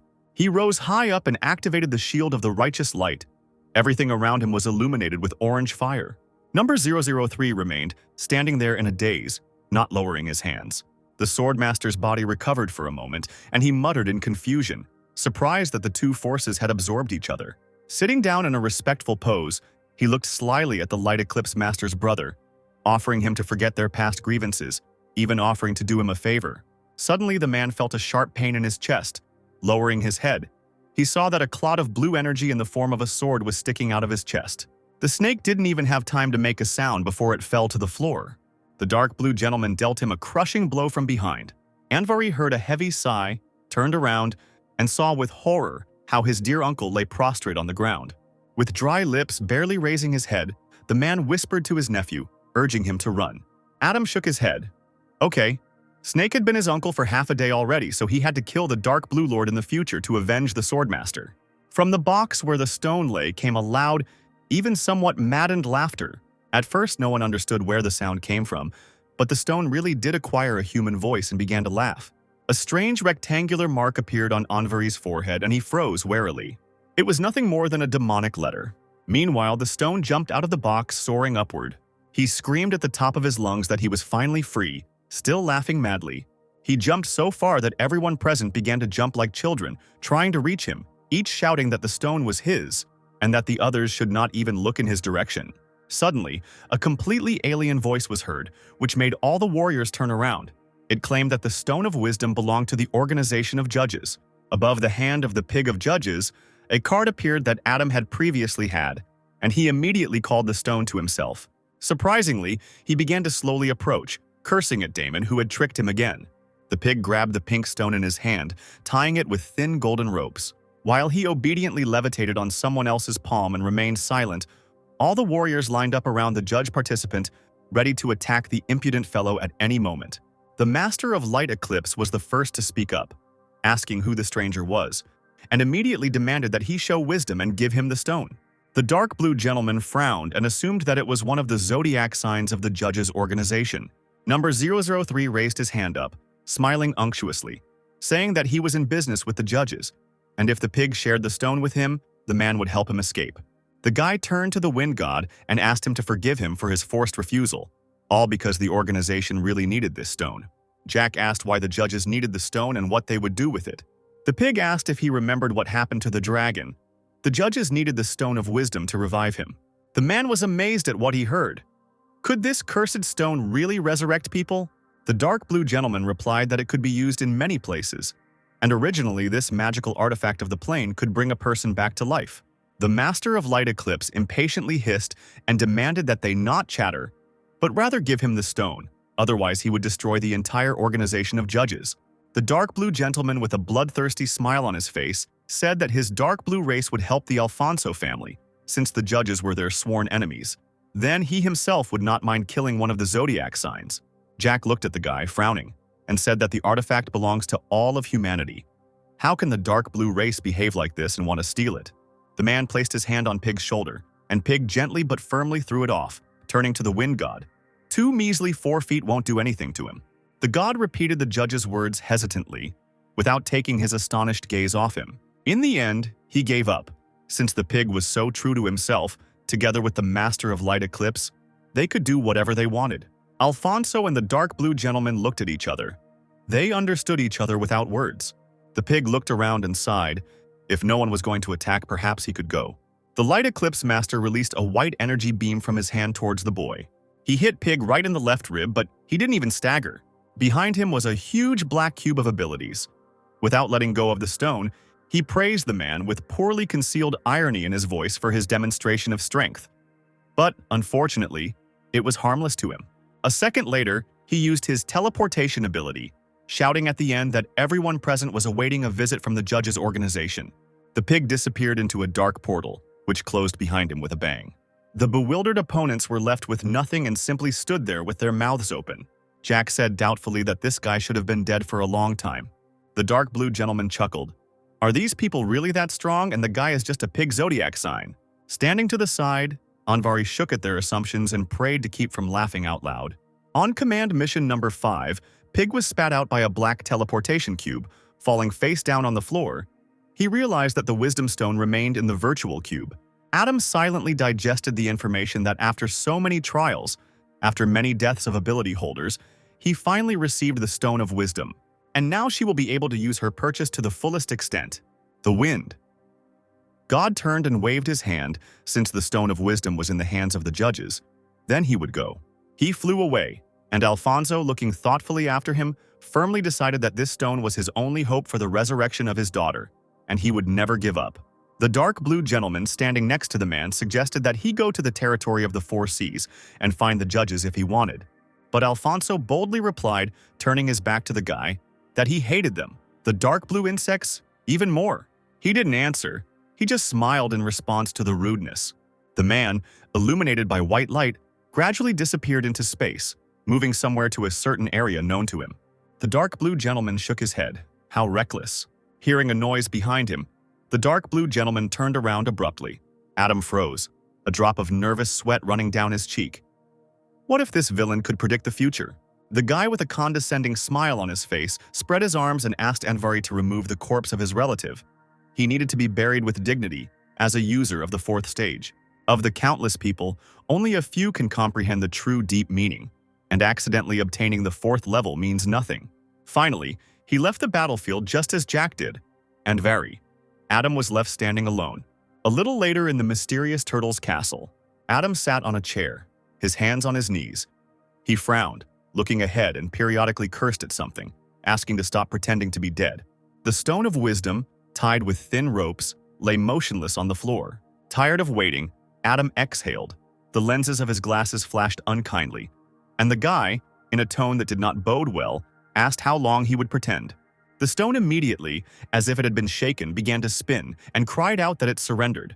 It also asked to be untied, otherwise it could be strangled to death. The next moment, Master Damon appeared in the same place, holding his head. He collected that energy mainly for the regeneration of bodies, and only a small part became the source of energy. Sinclair became serious and asked what the power source was needed for. The old man flew closer to his interlocutor and hoarsely asked him to give him access to oxygen in exchange for information. He said that he turned into a magic stone because he was filled with all kinds of energy and turned them into internal sources. And the source of energy allows one to fulfill wishes to some extent. Seeing Adam's puzzled look, the master said that the previous owner of this body used 1/3 of the stone's resource, receiving incredible magical power. Sinclair could also receive the same amount of energy to fulfill wishes, but in exchange, he must let go of the stone. Adam scratched his chin, slyly agreeing to the condition, but only if the stone did what he wanted. The projection straightened up proudly, saying that there were no problems. Whether the magic boost would decrease or the learning speed would increase, he would help with everything. The guy paused and said that he wanted to become the strongest on the plane. The master's expression changed noticeably in a split second. Then Sinclair, raising his finger, demanded the second option. Change Osid so that no one could get to the Azure plane. Damon froze, not saying a word. What was that guy even asking him for? Adam began to offer other wishes, to which the projection did not react in any way, due to the impossibility of fulfillment, peace throughout the world, the strongest in the Azure plane. After several hours of tormenting the stone, Adam sighed, saying that he just wanted to make fun of it, but now it was time to actually fulfill his request. Otherwise, the consequences could be fatal. The guy sternly told the stone that if it disobeyed, he would grind it into powder and then brew tea from it. A few minutes later, a puzzled Trisha came out to the noise. Adam immediately ordered the projection to turn his younger sister into a normal person. Damon gave a thumbs up and winked. No problem. The girl was engulfed in a magical flame. A stream of air that came out of nowhere was ready to lift her up. Trisha fearfully called her brother for help, but he smiled, calling her to calm down. she would soon return to normal. The sister soared into the air, engulfed in bright flames. Adam watched her tensely, clenching his fists. This time he really had to make sure that nothing bad would happen. Soon the girl landed softly on the floor, unsteadily on her feet. Her eyes, which had become different colors as a result of the influence of the blue race, now shone with their native green color. Her hair had changed from dark black to the color of the sun. The girl looked at herself in surprise, unable to believe what she saw. Then, overcome with emotion and fatigue, she lost consciousness, but Adam managed to pick her up in his arms, screaming in fright to Damon, asking what had happened to his sister. The old man calmly replied that there was no need to worry. It was just that the process of getting rid of the dark blue particles was draining the energy. She was sleeping and would soon come to her senses. The guy smiled happily, looking tenderly at Trisha. Her brother's dream had finally come true. He carefully laid the girl on the bed, let her wait. There was still a lot ahead. The dark blue race, the people from the Osid plane. If Adam did not kill them, they would not leave humanity alone. The master's voice rang out. He coughed, reminding that he had already used 1/3 of his power, returning Sinclair's sister to human form. It was time to let him go. Adam turned around in surprise, asking with disbelief in his voice if Damon had really used that much of his energy. Stone folded his arms across his chest, seriously stating that they, unlike humans, never lie. And Adam should know how strong the dark blue race's shoots were and how hard it was to eradicate them. Suddenly, the projection opened its eyes and felt a painful jolt.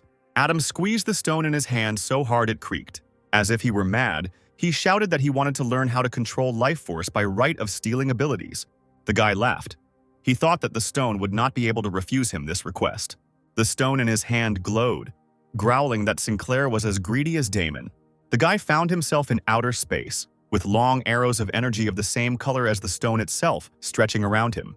He, blinded by the radiance of the stars, extended his hand, and everywhere the voice of the stone was heard, shouting out the abilities given to Adam. The right of preservation, the right of rupture, the right of energy. Sinclair felt how these 3 paths were filled with different types of energy from 0% to 5, which meant that he would open another path and would be an expert of the 4th stage. With dry lips, he whispered that he wanted. Suddenly, his body was filled with burning energy. Adam screamed desperately at the top of his lungs, unable to bear this pain. The stone, which was still clutched in his hand, gradually became transparent. A pink wall appeared in front of the guy. He cautiously extended his hand, realizing that the way of stealing abilities is the law of grip. Adam lost consciousness, lost in his own thoughts, his face illuminated by a bright white color. He was lying in his bed, carefully covered with a blanket. Trisha was kneeling at the head of the bed, worried sick about her brother. Sinclair's eyes slowly opened. Painfully reacting to the bright light, the girl carefully called his name. The guy sat up abruptly in bed, touching the back of his head. He asked inappropriately what his sister was doing in his room, and his mother made breakfast for him. Trisha looked at her older brother affectionately, carefully suggesting that he finally return home. Adam said with sadness in his eyes that he was no longer the same as he had been before, that he could no longer just eat, sleep, and sit at home all day long. After all, he was now the leader of the judge's organization, a 4th-level expert. Trisha's eyes filled with tears and the boy gently ruffled his sister's hair, telling her not to cry. As he had only fallen asleep for a short time, Adam also asked how she felt after returning to her human form. The girl, smiling through her tears, joked that she felt as if her appearance had suffered greatly since her return. The elder brother flicked her forehead. What a heartless girl. Does she know that she was turned into a human by the treasure that all the 4th stage experts are hunting for? Trisha asked seriously if this meant that her brother had also reached the 4th stage. He thought, rubbing his chin. It wasn't quite like that. The ability-stealing skill didn't take away the string sphere that would have helped him develop to the 4th stage. Then the sister asked how the 3rd step differed from the 4th. Sinclair explained that abilities are equal in power, with ranks 1 through 3 only able to use them, and rank 4 beginning to comprehend the process of creating them. This artificially developed move is similar to the right of self-study. In other words, rank 3 cannot defeat rank 4, who has it. Trisha smiled gratefully. Now she understood everything. She drew his attention to an object lying on the floor near the bed. His stone. It became completely transparent. A quiet voice came from there, cursing at Adam, saying that their conversation was not over. Sinclair stood up from the bed and folded his arms over his chest, hovering over the stone. Now that they were alone, they could finally sort everything out. The physical body suddenly emerged from the stone, shaking its arms. Little brat Adam had sucked out all the power from his relatives. He must prepare for death. Adam fearlessly poked his finger into the old man's forehead, advising him to transfer his consciousness if he did not want to disappear. Because if the guy was alive, the stone would live too. The part of the forehead where Adam's finger was began to shine, and the man instantly fell silent. Changes were taking place in the semi-ghostly body of the projection. Consciousness was gradually being freed. The stone itself cracked the next moment, breaking into several pieces. The moment has come. The legendary Stone of Wisdom has been destroyed. The men found themselves in a square in the space of the organization of judges. Adam said that he transferred the consciousness of the stone to this world. Now he can live a free life. The old man looked around nervously, not understanding how this could have happened. Sinclair pointed to the tall towers with the signs of the zodiac, suggesting that he choose any association. The guy would find a way to give the stone a normal body. The master, his voice trembling with excitement, asked if everything was really happening in reality. Adam replied seriously that he was talking to him now as the head of the organization, and he had absolutely no reason to joke. Stone stared blankly at the boy who was old enough to be his grandson, asking again what kind of leader of the organization he had been. At that moment, Adam seemed to become taller, showing his majesty to the stone, thereby confirming his words. The old man thought, with this guy's cunning, deceit, and many tricks, he will definitely have great success. Perhaps it is worth following him. He folded his hands behind his back and turned around as if he was still pondering Adam's words, saying that from that moment on, there would no longer be a stone of wisdom in the world. Pointing his finger at one of the towers, the former stone shouted out that he chose the black turtle. Sinclair hid his smile behind his hand. It was finally time for the turtle to return to his place. The old man, having acquired a new body, suit, and mask, rose into the air laughing. Adam watched him fly away and thought he could finally get down to business. The white serpent's body continued to lie on the plain. The boy remembered this. He returned there, bent over the man, respectfully asking him if he would mind if his body was used for scientific research. After all, it is for the good of humanity. Perhaps the swordmaster can help many. Sinclair is sure that his selfless spirit will agree. Of course, the deceased could not answer anything, so if there were no objections, Adam would assume that he agreed. He used the ability to cleanse by running his hand over the body. An unusual transparent gray pearl appeared on the palm of his hand, and it didn't look like a fourth-level power vessel. Adam was shocked to realize that the vessel of imprisonment contained the power of the white serpent, and it was capable of weakening other skills. It was somewhat reminiscent of a genetic chain. I had to try to absorb it. Sinclair gritted his teeth as he did what he planned. All the knowledge stored in the chain would pass to him. To absorb it would be to force himself to accept an experience beyond human knowledge. Clutching his heart, Adam admitted that it wasn't that easy to absorb the power of the fourth level. Maybe we should try splitting it and see what happens. Sinclair extended his hand, clenched his fist, and disintegration occurred. The chain, resistant to dark energy, split apart, although it should have been divided into parts. Adam immediately began to absorb the fragments. His eyes widened at the sudden, previously unfamiliar sensations. He felt like he was getting closer to understanding the world, and it felt just incredible. After training in the Void Cube, Adam grabbed the gray pearl, which now cast lightning. The last time he used copying was in front of the Light Eaters. He had to first bring the copy to level 4. And now that the guy realized what the power of emptiness represented, could he really try to transform the very realm of emptiness? Adam looked at the black pearl, from which a white glow emanated. He needed to test what this world was capable of. He was hovering over a dark gray space. Everything was completely different here, and the guy felt an unknown power. Is she trying to tear him apart, greedily absorbing the life energy because of this? All living things cannot exist here? Luckily, the law of the void realm protects him. Otherwise, the guy would have been dead long ago. Sinclair thought it was too empty here, as if something was missing. He, as if wound up, enthusiastically began to build and construct something. Finally, after many hours, Adam shook the dust off his hands, looking around with satisfaction. In the deafening darkness, a palace of incredible beauty towered on a mountain cliff. Adam lay on the ground, his hands behind his head, and admired his creation. It was the safest place in the world. What a pity that only he could enjoy the rights of the Void Realm. Ordinary people can't even breathe in this space. So lonely. Sinclair jumped up, struck by a realization. If a strong ability user were placed here, the highest level of mastery could be achieved. We need to find someone to check this urgently. Meanwhile, on the random island of the Mixed Seas, in the salt water, The A-rank North Sea toad creature croaked loudly and shot a purple stream of dangerous liquid upward from its mouth. The attack was aimed at the red-haired girl in the black and white mask, the warrior Mateo. The girl protected herself from the attack with a combat shield, and the purple liquid spread over the entire surface of the shield. Falling to one knee, Mateo was breathing heavily, covered in slime. This creature was so stubborn, if this continued, the warrior's energy would be completely depleted. She decided it was time to finish off the monster and made a big jump towards the enemy. Her fist flew straight into the toad's stomach, and it croaked loudly and sharply. But the long tongue that stuck out, with a suction cup on the end, turned out to be more agile. The toad tied this weapon around Mateo's waist, trapping her in a strong trap. The girl cursed in surprise. The toad began to twirl its tongue like a whip in different directions. When the monster once again swung its head, throwing the girl high above the water, she, exhausted by the attacks, exhaled heavily, asking herself, would her end come soon? The toad squeezed Mateo's body. She clenched her teeth. Perhaps this was destined to happen. I wonder who would get her mask. When she was almost unconscious, a black portal of emptiness appeared high in the sky. The girl perked up, feeling someone else's energy. A pig emerged from the portal, turning to Mateo, praising her for her efforts, and asking her to leave the rest to him.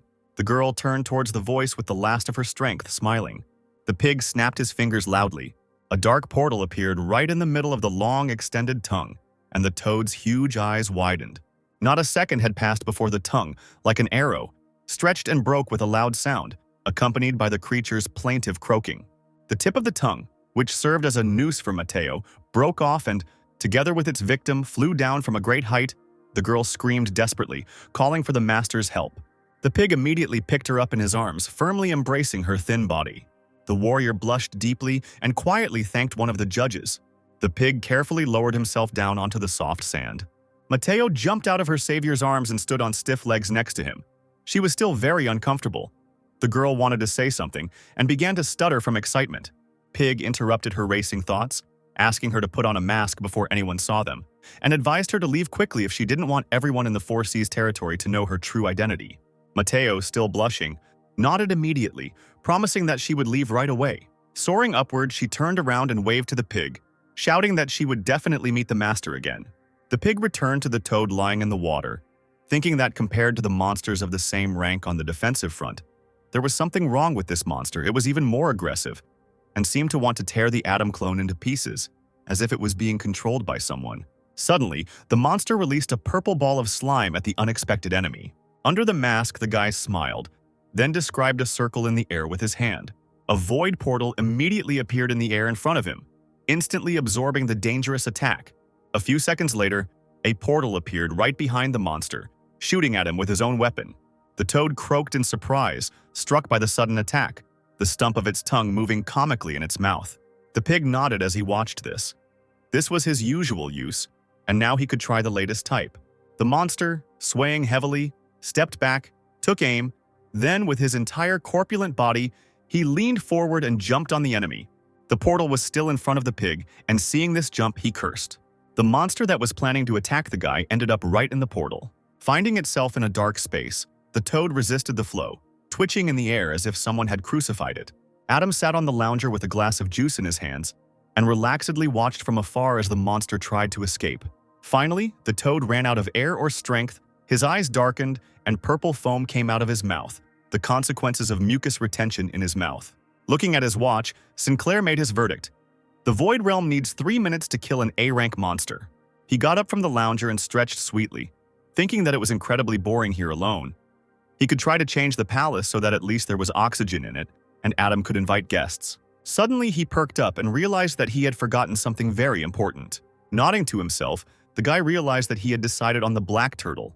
It was time to help him find a physical body. Joe Bloor, dressed in a tracksuit, walked down the hallway and looked around. Unexpectedly for himself, he came across a male figure in a similar uniform. The boy did not immediately realize that it was Casper Bart. But a few seconds later, recognizing the teacher, Joe bowed respectfully. The mentor smiled at the boy, asking if he had gotten used to life in the territory of the Four Seas. Blurred and scratching the back of his head, Bloor admitted that not quite, adding that he and Milana Broach were planning to settle down here. Casper replied with a smile that he knew about their relationship in general terms, and asked where Joe's girlfriend was and if he could give her to him for a while. Blore stared at the teacher, looking shocked. Bart suddenly realized what he had said and waved his hands. He hadn't meant anything like that. He just needed to extract the ability gene from her body. Clearing his throat, he added that Joe shouldn't worry, because it wouldn't harm Milana at all. The boy bowed, promising to call Broach here. A few minutes later, Milana arrived at the meeting place in a university uniform, asking if Casper Bart was looking for her. Looking in surprise at Adam, whom she had never seen without the rooster mask, the girl asked Joe in surprise who this man was. Adam smiled as he greeted Milana, introducing himself as Joe Blore's teacher. The girl kept looking at the guy in surprise, asking if he was the head of the organization Joe was a part of. But Blore apologized, saying that he could not divulge such information. Adam said that the boy could tell everything, but they just needed to go to a quieter place to talk.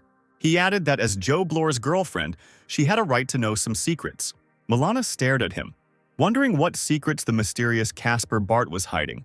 Adam moved the entire company to the Void Realm with a low survival threshold. Milana asked what Joe Blore's secret was. The boy smiled awkwardly, apologizing to her, saying that he had been hiding something from his girlfriend. Broach jumped up, screaming that this couldn't be. She paused, looking at the boys, who even looked similar to each other. Joe froze, the smile never leaving his lips. He only hoped that Milana wouldn't misunderstand them.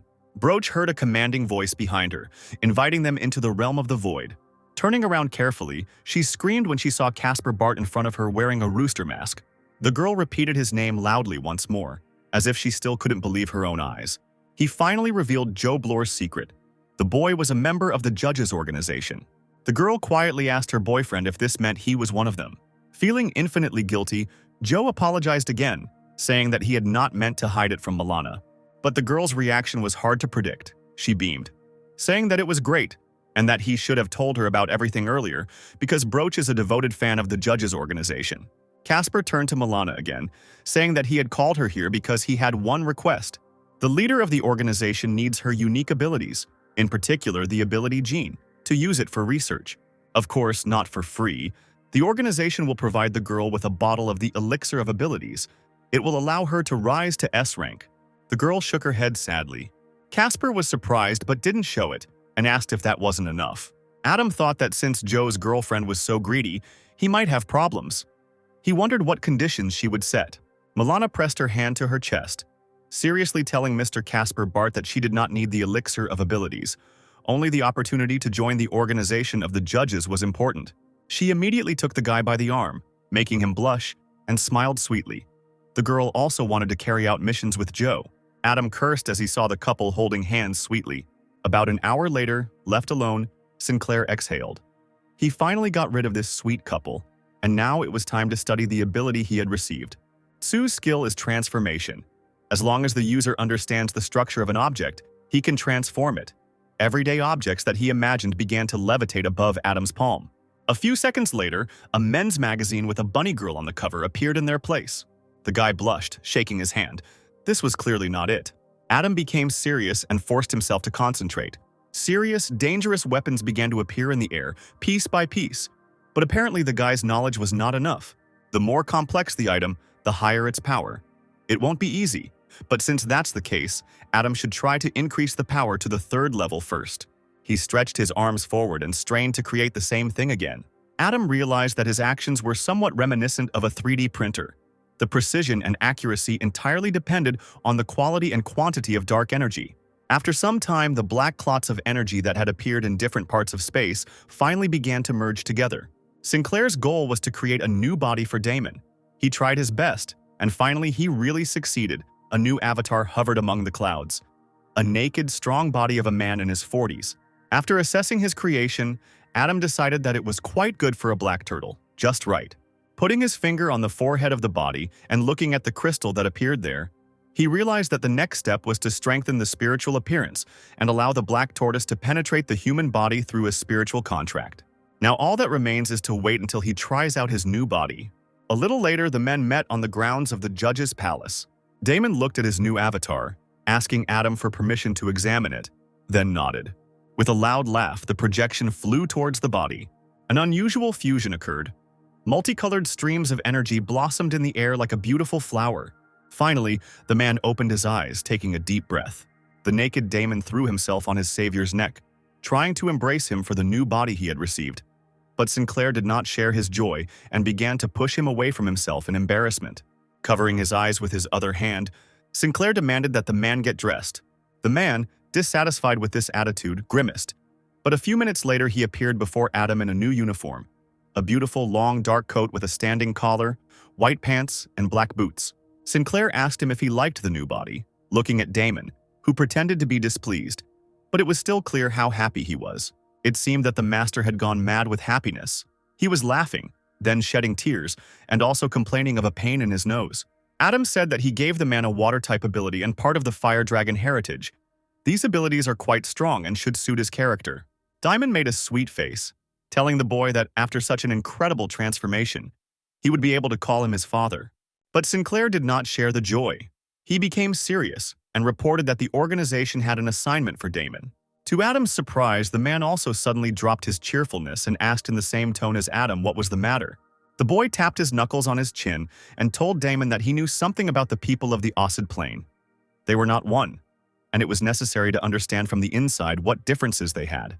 Handing Turtle a black and white mask with a snake design, Adam said that the organization was going to use this opportunity to invest in the development of the 72 Earth Dragons. He also tossed the man a black hooded cape, ordering him to head to the Mixed Seas territory as Star Deku, to later begin promoting Project Deku. Star Deku makes waves in the Mixed Sea.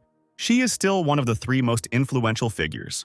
The guy smiled, continuing to tell that this was enough to make the outside world even more confused about the division of the ruling forces. It turned out that Diamond was only half listening to him, asking with a half-hearted interest if the head of the organization wanted him to go to the territory of the Mixed Seas. The man himself, meanwhile, had hidden himself from Adam behind a fashion magazine. Sinclair asked in surprise what was wrong, afraid that the new member of the judges would not agree. But Damon swore that he would carry out his assignment, hearts dancing in his eyes, because he learned from the magazine that the local girls were very beautiful. The dark-haired man's neck was wrapped in strange hands that would cause his death in a few seconds. The Master of Light Eclipse dealt with those he didn't like in the Free Union territory by simply killing them. Another lifeless body fell into a pile of similar ones. The dead people were immediately attacked by various monsters that Alfonso had summoned. In the military headquarters meeting room, Jack Waxenberg watched the action on the big screen. He couldn't believe his eyes. He never thought that a master would do this. Jack was approached by Audrey, who informed him that the 22nd front line had fallen when a huge horde of monsters invaded the settlements. Many were wounded or dead. The man clenched his fists. The master was a 4th-level user. An ordinary hero would not be able to deal with him. Fortunately, it became known in general terms where he was heading. The girl asked if the 22nd front line was his target, but Jack replied that Alfonso was aiming for the 5th Defensive Front and the judges' organization. Meanwhile, other events were taking place in the Heavenly Palace. Adam lay on the lounger and listened to Phoenix's answer. According to the rules of reincarnation, if a participant is on the verge of death, he can request power that will cost 100,000 points. The guy asked if there were cheaper options. The girl replied that the participant could send his spiritual body directly to the Heavenly Palace, and it would cost 90,000 points. A small screen appeared in the air, clearly showing what had happened to the black tortoise. Phoenix pointed at it and began to explain what happened when one wanted to be reborn. One's spiritual power had to reach at least the 2nd stage. Sinclair leaned back on his lounger and said in a relaxed tone that it was no big deal. The lower-level members wouldn't need it anyway. Let them behave nicely and obey their elders by doing chores around the house. In confirmation of his words, small clots of energy began to wipe the stairs in the palace with redoubled force and carry buckets of water. Adam chuckled, saying that he could let them gradually accumulate points. Maybe he could find a way to strengthen their spiritual body in the future. Phoenix asked if there would be any further amendments to the reincarnation provision. Adam became serious and quietly said the most important thing. The agenda was the resurrection of the dragon. The rooster, cutting through the air on his metal plate, thought about resurrecting the dragon. New information needed to be spread. Such things were best left to the Craig family. They could handle it best. With these thoughts, the guy flew on, leaving behind the plains and mountains surrounded by green trees. On the Banana Island, there is a training center for the team of mage hunters. Michelle and Brandon were meditating there with the others. Casper watched them closely and unnoticed. These two had succeeded in such a short time. They even managed to surpass those who used ability spheres. The guy decided that, after all, Talent plays the main role in the advancement of abilities. He noticed Dave Craig and greeted him. The old man was casually watering the flowers in the front garden of his house. Seeing Casper, he almost jumped up in surprise and immediately, greeting him in return, invited him into the house. The man, pouring hot tea into glasses, asked if Casper had come here for anything specific. Adam, clutching his glass of drink with his left hand, admitted that he had come to visit because he needed help from the head of the Craig family. The old man smiled and replied that there was no problem, and that she would be happy to help the judges in any way she could. Sinclair, without further ado, announced that the organization was going to resurrect one of the signs of the zodiac, the dragon. Dave spat out the tea he was about to swallow in surprise. He stood up from his seat, suddenly approaching Mr. Casper Bart, suspecting that he was joking, because how could one resurrect someone who had died long ago? Adam calmly replied that this task had been key for the judges for the past few days, because the dragon had been chosen as the heir. Dave trembled at the news. Was it really true? And was it really possible to bring people back to life?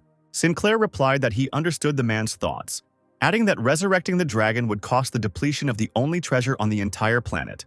Sitting down in a soft chair, the old man muttered that he had been rude, of course. Only those who were truly lucky could return. He promised Casper Bart that he would definitely tell everyone about it. The next morning, the internet was flooded with news about the situation with the Sutty. People were vying with each other to discuss it, without getting out of their mobile phones. The charming waitress served the guest his order, hot and aromatic coffee with milk, wishing him a bon appetit. The master of light eclipse immediately tried the drink, praising its taste. The calm atmosphere was interrupted by the scream of a stranger. He was running away somewhere screaming, escaping from the monsters that had suddenly appeared. The watermelon warrior, a huge living watermelon waving a dagger, charged at the crowd with a mad laugh.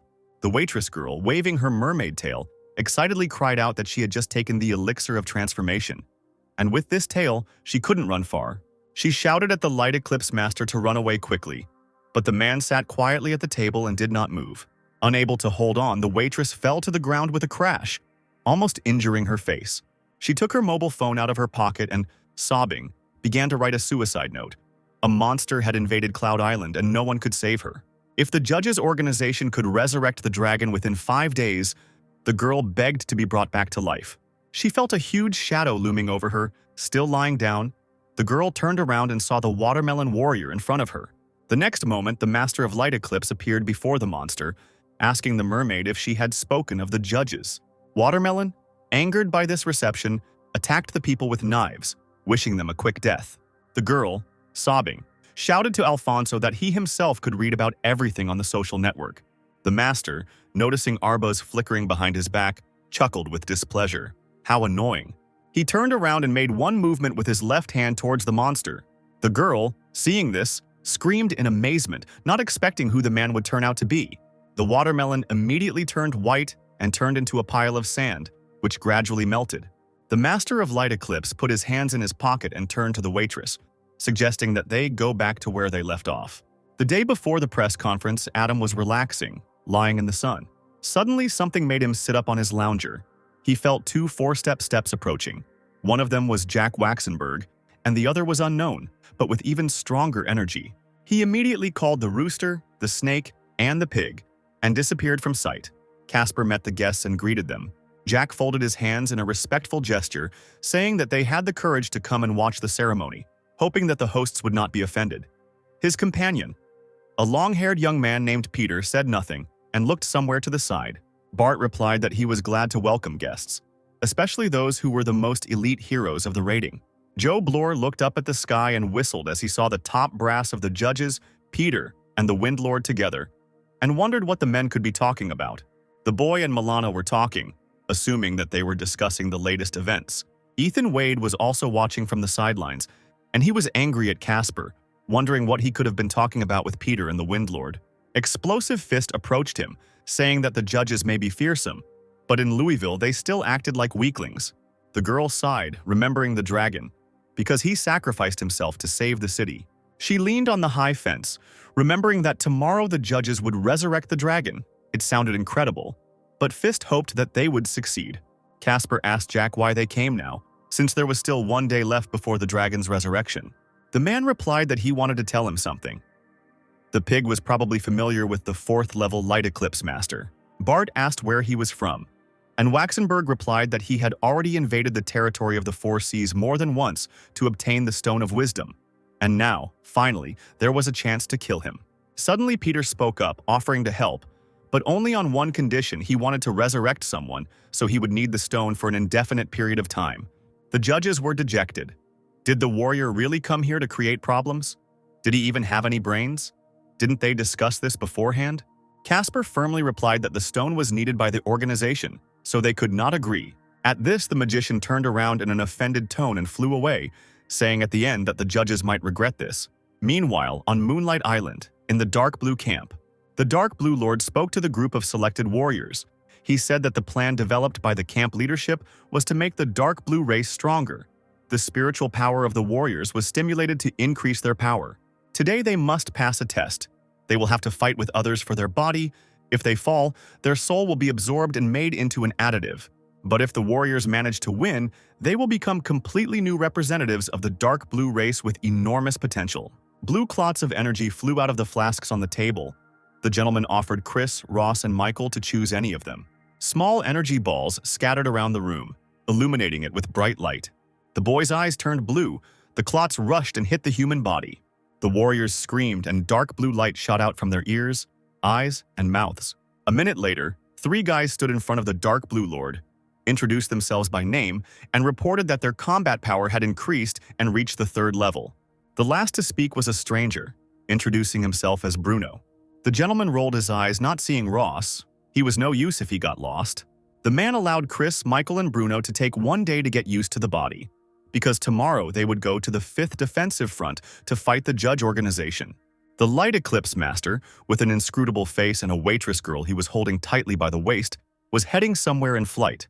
She did not take her eyes off the mobile phone in her hand, and suddenly loudly warned her companion that they needed to turn a little to the right, a little more, and they would arrive at the judge's press conference. The master sped up upon hearing her words, and they flew even faster. All the action and press conferences took place on a huge resurrection stage in front of a huge crowd. Regina Crane, in a charming dress, fearlessly spoke to the audience, calling on everyone to listen to her attentively. The Heavenly Spirit's plan has gained great popularity. The judges have decided to launch another program, the Earth Devil's Plan. Today, 5 Earth Devil masks will find their owners, B ranks, A ranks, 4 C's ranks, and ordinal numbers. Each of them can get a mask by defeating all representatives of their group. And for the additional group, you don't need to fight with anyone, just win the prize draw. Regina took out a card with the number 4396. This number will become the first lucky owner of the mask. A purple-haired girl named Angela jumped up from her seat and raised her hand. She was the winner. The girl burst into tears from the overwhelming emotions, turning to her brother. She whispered that she had finally received this mask. Regina continued, "Next comes the B rank battle. You just need to hold on to victory for 3 fights in a row. The mask can also be obtained automatically if no one else decides to challenge the participant." Anastasia Green stood up from her seat in the auditorium and decided to throw down the gauntlet first. The audience began to whisper, "This is a girl from the Green family. It seems she received the ability thanks to the elixir." Michael, standing next to her brother Chris, turned to him, asking if he thought his sister could win. Bruno was surprised to learn that this beautiful creature was Chris's younger sister. A red-haired giant with an axe over his shoulder came out in front of the girl. He smiled confidently and said that she would lose. Anastasia clenched her fists and gritted her teeth. She fervently begged herself not to cry. Because she had no older brothers who could protect her, she had to be strong. Chris, whose face was hidden by a hood, watched her carefully.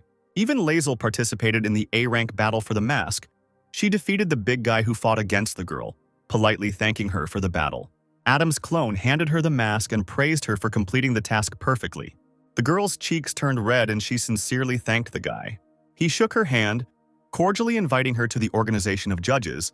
Lazel replied that she would try. Her father, watching his daughter, thought out loud. Maybe he should have supported her, but in such a way that she would not find out. Jack supported him, because the future belongs to the young. Jack felt Peter's energy and turned around sharply. He couldn't believe that this bastard actually dared to come. The magician sat on a cloud and looked closely at those present. He said that if the judges agreed to give him the Stone of Wisdom, then he would help them. In response to this, the rooster informed the others that it was better to conserve their strength. The Light Eclipse Master was only at a pathetic 4th level, and could be dealt with without difficulty. Finally, The one everyone was talking about appeared in the clouds along with the red-haired waitress. He dropped to the ground right in front of the pig, challenging him to a fight. The rest of the judges, along with Jack, immediately lined up behind the guy, but the pig flatly refused to accept help. They called only him. He had to go. Jack cracked his knuckles, got into a fighting stance, and challenged him to a race. The men simultaneously approached their enemy, who was calmly waiting for them. Alfonso stood motionless and did nothing. The pig said that they had already dealt with this on the island during the battle for the Stone of Wisdom. Why did Alfonso come to the Four Seas? Wasn't he afraid of dying? The man continued to stubbornly repeat that he would do everything to resurrect his daughter. Jack, who was immediately engulfed in the flames of his ability, shouted that if Alfonso was eager to fight, let him come forward. Today would be his end. The young warriors looked up at the energy streams and began to chatter excitedly. Experts would be fighting today. How lucky they were. But the power of their energy was such that their heads were aching from just one wave. Peter gave a skeptical laugh. The Sword of Immortality, enlarged several times, appeared above him. The magician said that it can change infinitely, but it is very convenient for killing. But now he uses it to save people. Peter made a special movement with his hands. The shadows from the sword scattered in all directions like burning flames. The light eclipse master kept his gaze on the guy, deciding that he was probably an expert too. A red shield, the result of the shadows from the sword, stretched out above the people standing below. Alfonso hissed. A level 4 expert decided to protect a bunch of bugs. How funny. Jack, looking at this, sighed heavily. If only the warriors would join the battle, it would be much easier, but the pig advised to look at it from the other side. Now they can fight without worrying about anything.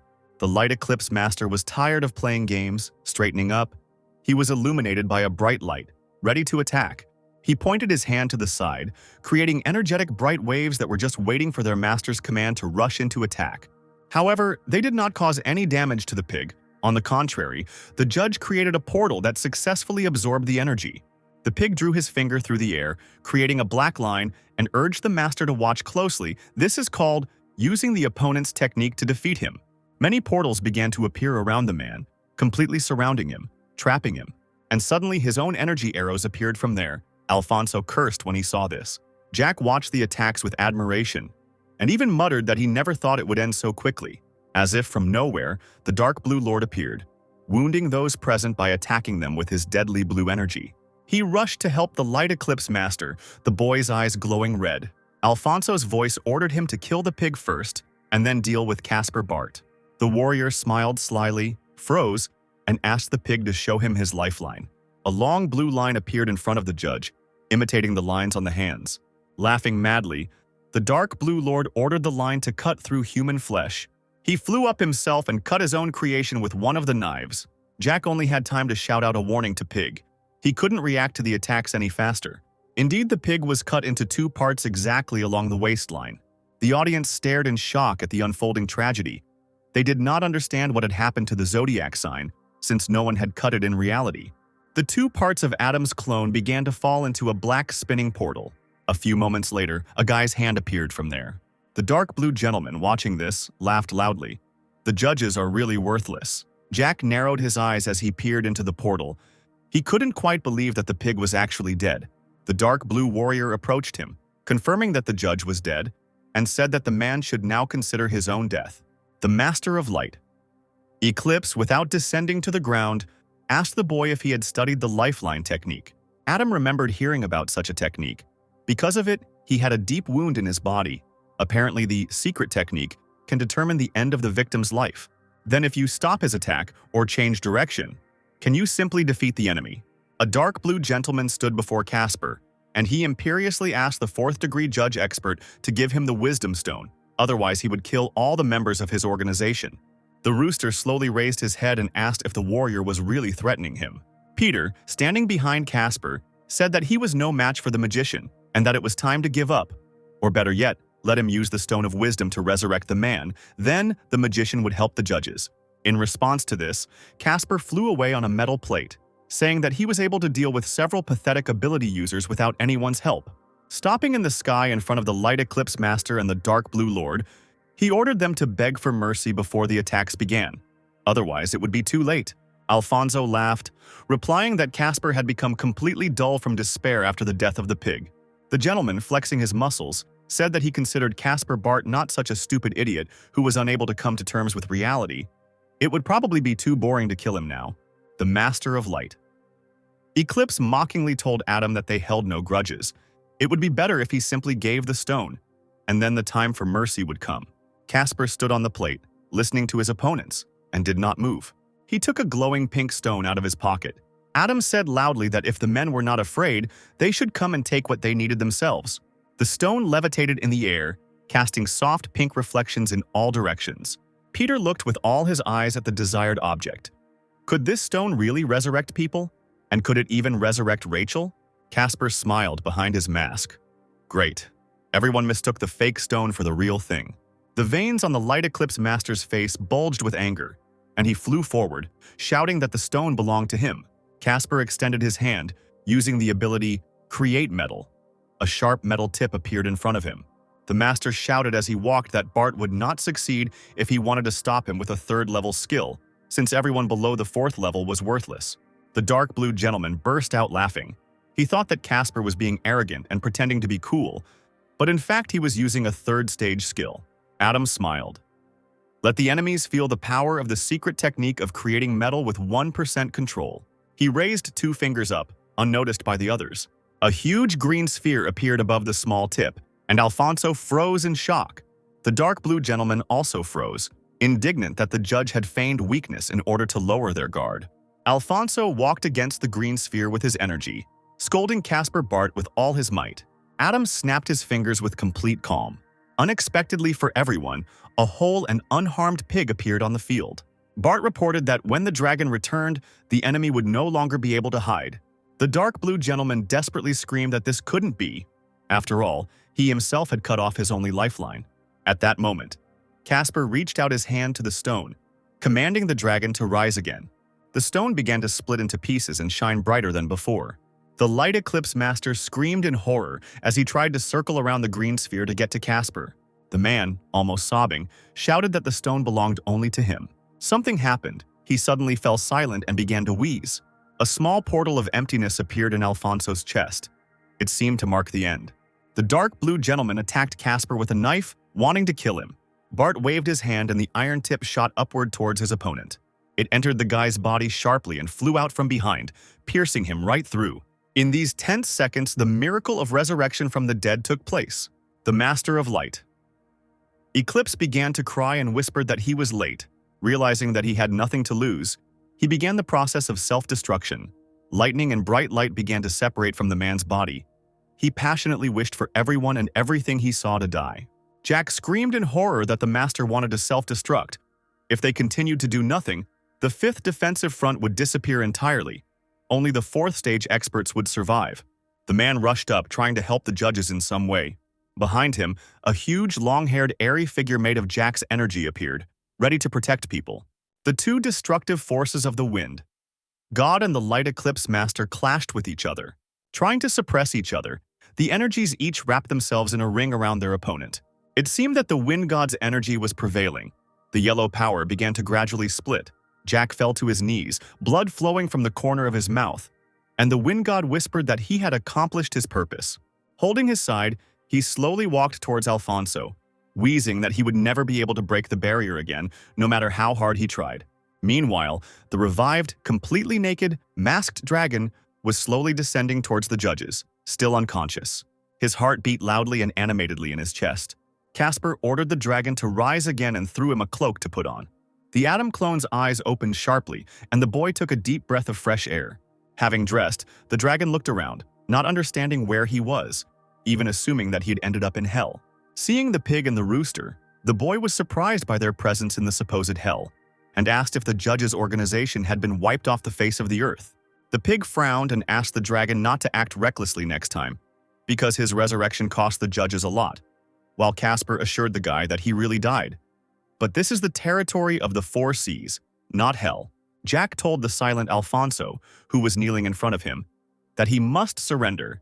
Then he would be sent to the Supreme Court to serve the punishment he deserved. The man didn't answer, but looked at the revived dragon with pain, whispering that the judge had indeed used the stone, killed his last hope.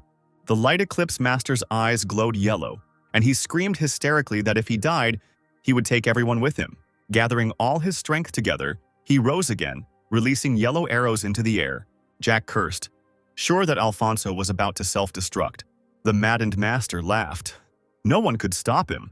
Peter summoned a huge sword, determined to kill Alfonso before he could do it himself.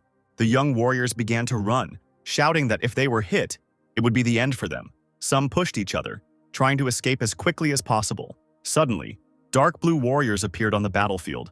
Chris began to vilely attack the running people, wounding them in the back. The guy heard unfamiliar sounds behind him. His sister Anastasia walked slowly behind the huge hero, an animal in a formal suit. Chris turned around and spat out mockingly that these people were useless trash. Seeing the hero, he was surprised that the old man was still alive. Anastasia threw herself on her brother's neck, sobbing that he had finally returned, and everyone had missed him very much, and she was very tired. Chris took her by the chin and looked her over, mockingly saying that she had confused him with someone else. The girl cried, looking into the guy's eyes, and said that she would recognize him among 1,000. She didn't notice at all what her brother was about to do, and only a few seconds later she felt a burning pain in her stomach. Chris pierced her with a dagger. Even the guy's palm ended up in the girl's stomach. She froze and asked with her lips why he did it. The boy approached his sister's ear, whispering that in this world you can only trust one person, yourself, and let her remember this. Anastasia fell flat on the floor, face down. Chris walked up to the hero and plunged a dagger into his neck. He fell to his knees, badly wounded, his arms hanging at his sides, the animal unable to move. Anastasia was dying. Bitter tears were flowing from her eyes, and the girl did not understand why her older brother had treated her like that. The Master of Light Eclipse was ready to commit suicide and take everyone's lives. His energy light copy, magnified several times, collided with Peter's sword. Casper realized that with their help, he had learned the true purpose and could now obtain the golden substance from Alfonso's blood. And now the eyes are like electron microscopes. This golden substance laid out all the cards that Bart had in front of him. He pointed his finger at the man and firmly said that it was time to finish. Then he lowered his finger into the middle of the glowing portal. The energy that the Master had spread over the earth returned to him. The Master of Light Eclipse looked at his hands, wondering what had happened to him. Peter thought. He had mastered the true idea. In this world, energy was worth nothing compared to him. Alfonso desperately asked Casper what kind of monster he was, but he kindly replied that he was just an ordinary man. The man sighed heavily, saying that he took his words back. If Casper managed to free himself from the shackles of the blue planet, then rumors about him would spread throughout the plains. He stood up straight, spreading his arms, saying that he was no match for the leader of the judges. The energy particles around him began to dissipate. Finally, the Master's body flew down. Jack, looking at him, thoughtfully asked, "Does this mean that the expert of the Osid Plane simply fell on the blue planet?" Alfonso caught Adam's metal shield. He extended his hand, using Ability Steal. This is a 4th-level ability sphere. It needs to be delivered intact and studied thoroughly. A strange hand fell on his shoulder, asking for the opportunity to take the body of a person from another world, because it was valuable for research. Adam agreed, because he had to repay the Windlord for his service, and he also asked Jack to keep an eye on his organization in the Free Union territory. Casper had already extracted the sphere of abilities. Why did he need a body? It would be better if someone was in his debt. Jack suddenly happily grabbed him by the shoulders, saying that since they had fought shoulder to shoulder, and the age difference between them was not that big, could they call each other brothers? Bart agreed, immediately calling the man brother. He approached the motionless Anastasia. Finally, after some time, Casper arrived at the palace in the Void Realm. He sank heavily onto the lounger in front of the palace. The door behind him swung open, and Anastasia ran out, holding her side and calling his name.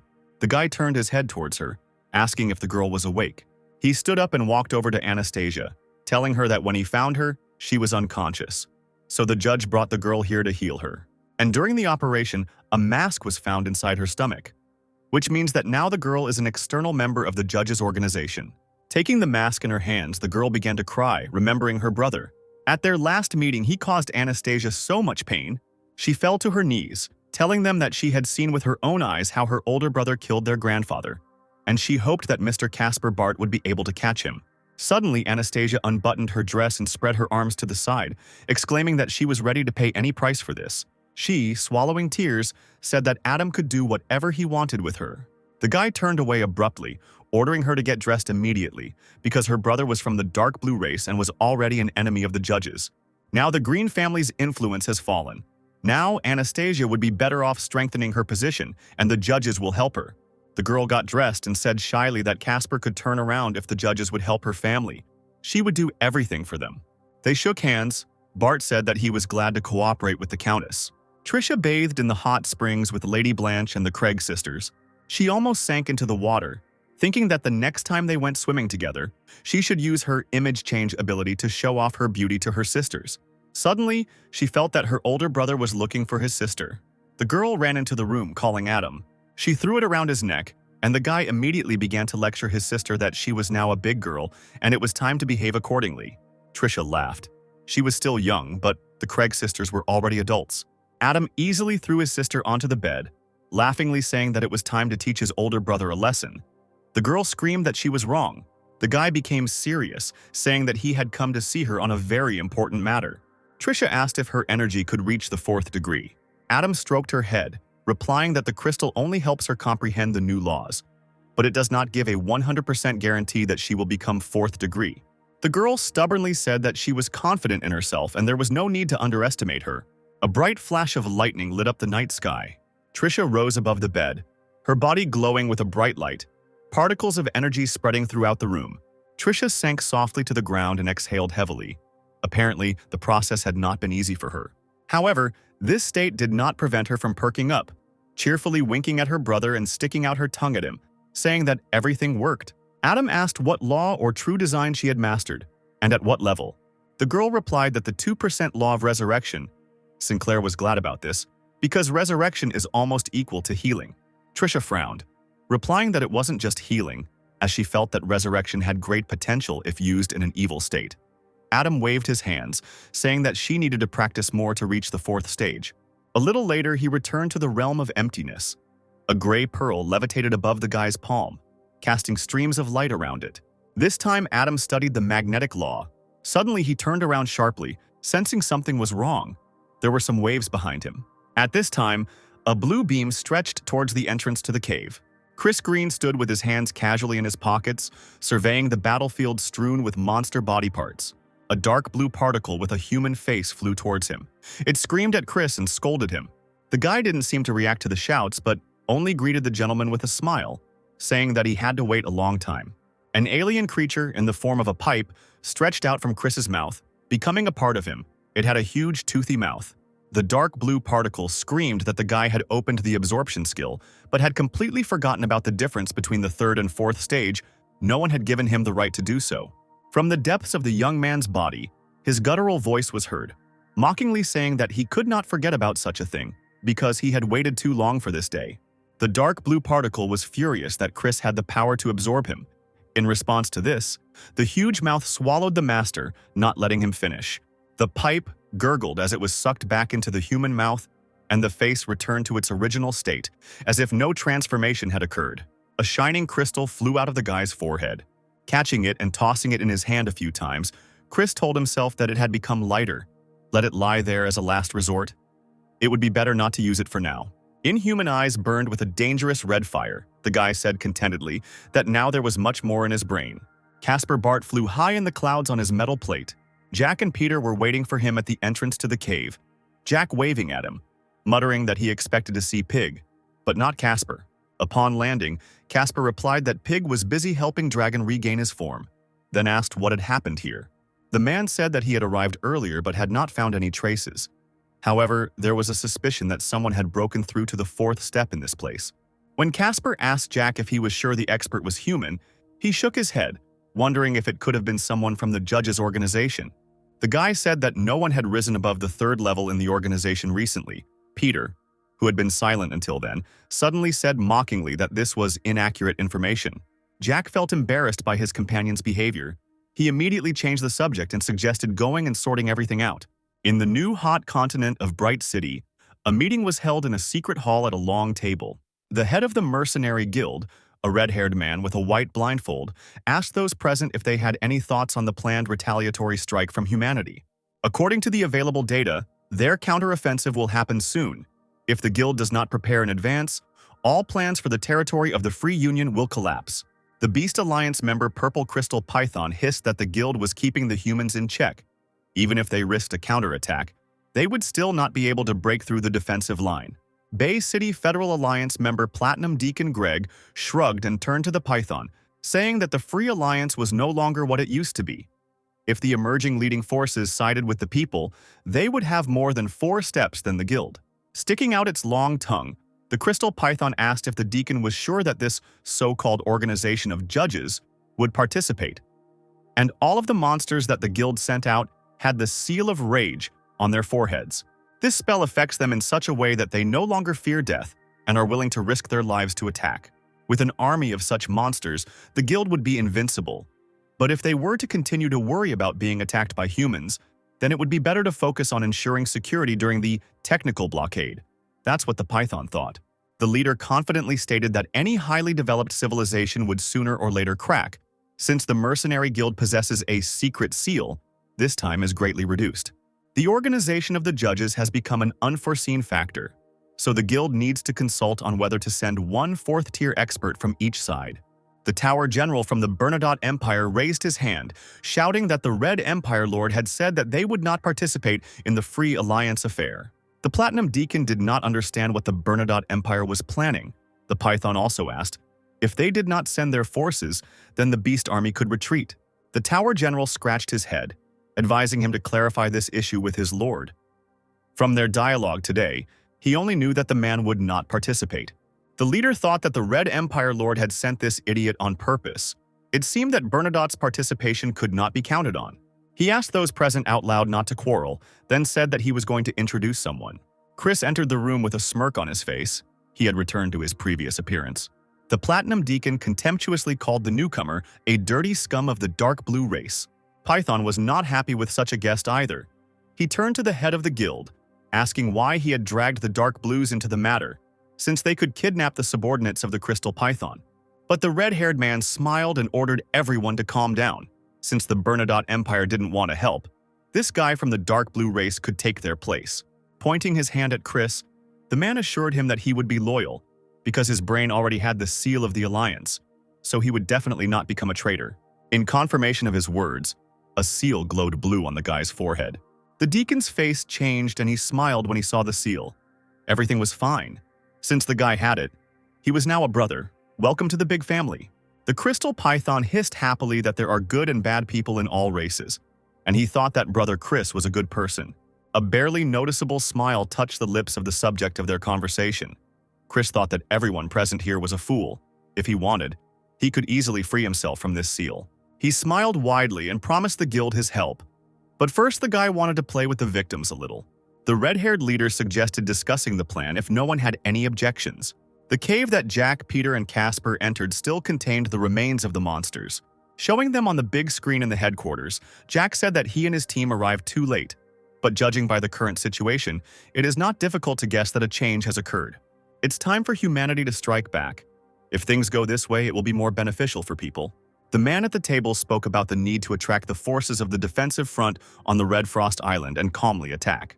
The one following him loudly announced that more people were needed and that the island was to be used as a breakthrough point to defeat the forces of other worlds. The first man approached him, accusing him of placing a risk on all of humanity by offering this option. His opponent stood up from the table, emotionally responding that even though they didn't know the enemy in detail, it was really better to stand still and wait for them to attack, and do nothing. Jack shook his head and said that all the problems were because they didn't understand people from another world well enough.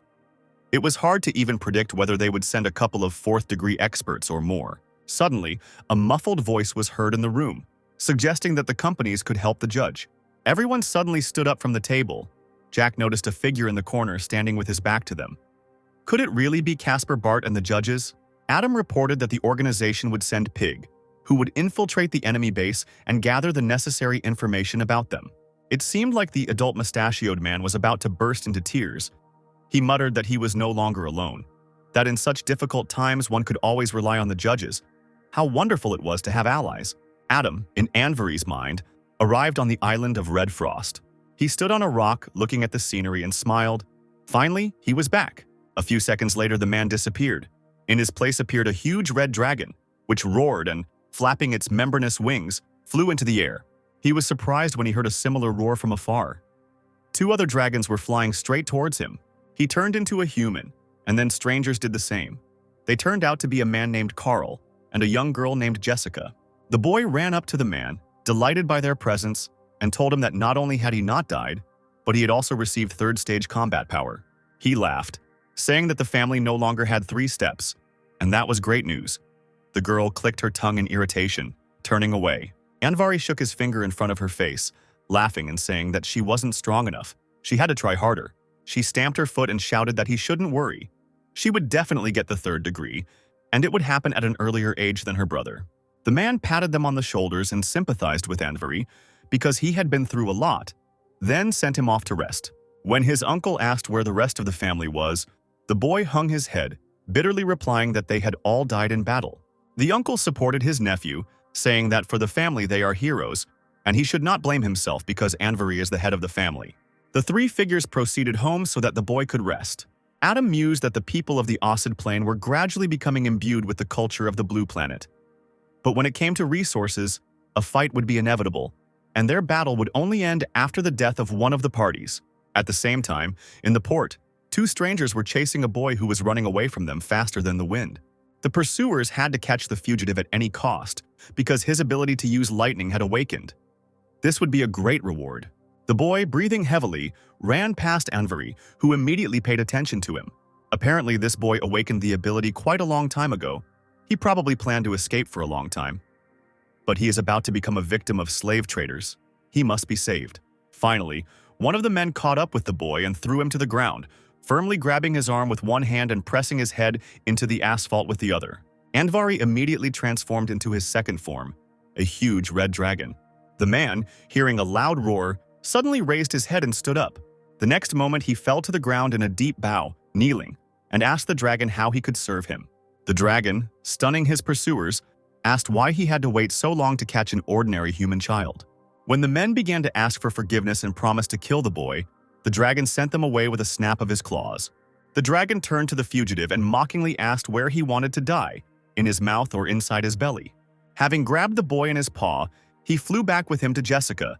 The girl asked with displeasure how much longer she could wait for him, and ordered that the fugitive be finished off as quickly as possible.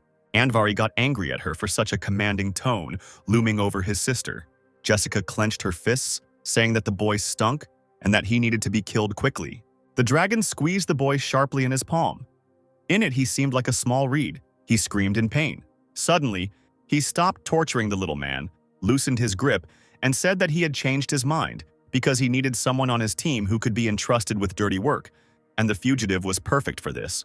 Having turned into a man and entered the room, Anvari came across a crowd of girls who surrounded him like a flock of birds, each one clinging to his shirt, asking if he was bored. He, not paying attention to the girls, turned to a boy standing nearby, asking his name. He remained steadfastly silent, as if he had forgotten his name out of fear. Anvari hovered over the boy, sternly telling him that he should think more about the consequences of his actions. If he wanted to go against him, then he should try not to die, because the boys still had to save their family. At these words, the fugitive immediately began to speak, saying that his name was Boris. Leaning towards Boris, Anvari said with a smile that since he was under his power, he should work hard. Perhaps if the boy liked him, he could be free. Anvari was interrupted by the butler Humphrey, who called the young master to a meeting with the patriarch. Tramp Keith listened silently to the boy as he told him how the battle had gone. Anvari finished his story with information about Uncle White Snake, who had died due to an attack by the 4th stage holders. He handed the snake scale to the patriarch, saying that his father and uncle were inextricably linked to each other, which is why he brought this. The man raised the scale to his eyes, looking at it thoughtfully. He said that when he first met the White Serpent, they were convinced that they would both become 4th stage experts. He looked at the guy seriously, measuring him with his gaze. The man emphasized that the most important thing for the family now is the position of the head of Bright City. Not long ago, a meeting of 4 associations took place in Bright City. The next one to take this post will be the commander-in-chief of the forces of the new coalition, and he will have access to all key processes. It is imperative to take this position. Adam grinned. He had been thinking about how to get the information, but he didn't expect it to fall into his hands so quickly. The patriarch frowned and said that Jessica had complained to him that Anvari had brought the prisoner here specifically to irritate her. He objected to his father because he had misunderstood everything. Anvari only saw talent in the boy, and this had nothing to do with Jessica. The man turned his back to his son, asking him not to upset his sister and to kill the boy. Then she would be happy, because this fugitive was just a slave. Andvari muttered the man's last words quietly and angrily. He clenched his fists angrily, so much so that his palms began to hurt from the nails digging into them. At this time, Jessica was having fun with one of the servants in her bedroom. She was feeding the guy cherries from her hands. The door slammed, the girl saw unexpected guests in the doorway, and became terribly angry, screaming that they were making fun of her again. Andvari stood in the doorway. He smiled, greeting his sister because he did not think of offending her. The girl herself complained to her father. The guy had a sword in his hands. Behind him stood the butler and Boris. Covering herself with a sheet, Jessica replied irritably that she was only telling the truth. Andvari turned sharply to Boris, exclaiming that now his father wanted him to make his sister happy by killing Boris, and the tip of the sword ended up right at the boy's neck. Jessica's eyes lit up, and she enthusiastically asked to kill him finally. And then she could tell her uncle that the matter was settled. Andvari bowed his head and said that for the sake of his dear cousin, he would kill the boy right now.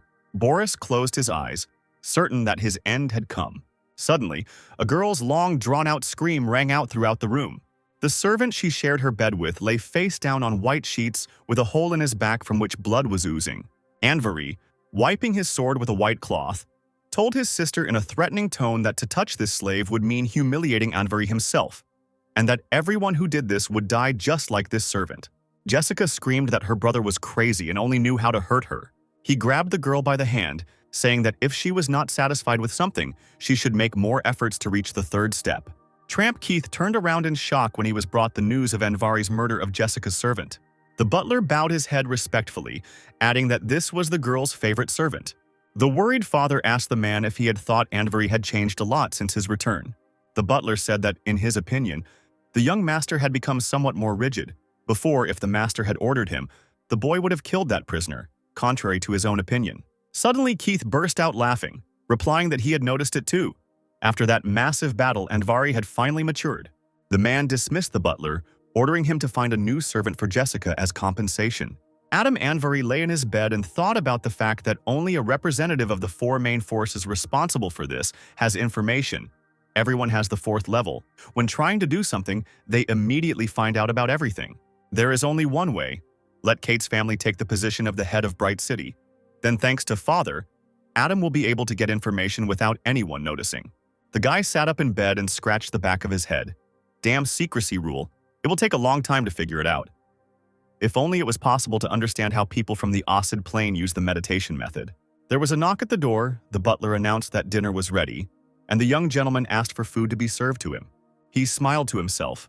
This Humphrey really is very quick. The guy opened the doors, and the butler entered the room with a cart, asking if he needed to call someone else for dinner. Adam used his control ability on the man at that moment. Sinclair found himself in the dark room of the man's memories, looking at the large screens of his thoughts. The pictures quickly replaced each other, and finally the guy found what he was looking for. The patriarch looked at the crystal in front of him, saying that this was the moment when the family bestowed upon Humphrey the Milo Ali Dragon meditation method. During the ceremony, they gave the man a magical crystal with gold engravings, called the Ancestral Stone. It has images of maps, circulating currents, and meditation poses, and is different from the hunting magic meditation method that Adam received. He looked skeptically at the stone's markings on the screen, folding his arms across his chest. Was that really all? But the patriarch continued. He handed the butler a bottle of blood essence left by the founder of the Kate family, and promised to give the servant 1 drop. The man dipped his finger in the blood and made a dot on Humphrey's forehead. Adam was surprised to see how the people of the Osid plane were passing on the method of meditation, for it was the key to everything. According to the memories, the distant ancestor of the Kate family created 433 pieces of essences. Humphrey alone killed many more people. Sinclair began to quickly scroll through the memory screens, searching for another way to restore the spiritual flow in the human body. Finally, what he was looking for appeared in front of him. The method of activating the magic crystal. First, you need to stimulate the body with crystals. Then, there will be a chance to get the same safe effect as from the blood essence. The higher the quality of the magic crystal, the better the effect. And if it is an alpha rank crystal, then it is easy to restore the spiritual flows in the body. This is very important knowledge. For the people of the Blue Planet, it is a necessary step in order to unlock the knowledge of the inhabitants of Osid. Adam thought that perhaps he could create a method of meditation by making a deal with the 3 forces. And then the day would come closer when the judges would take over the entire blue planet. Suddenly, he realized that the hereditary stone could not be bought on the new hot continent.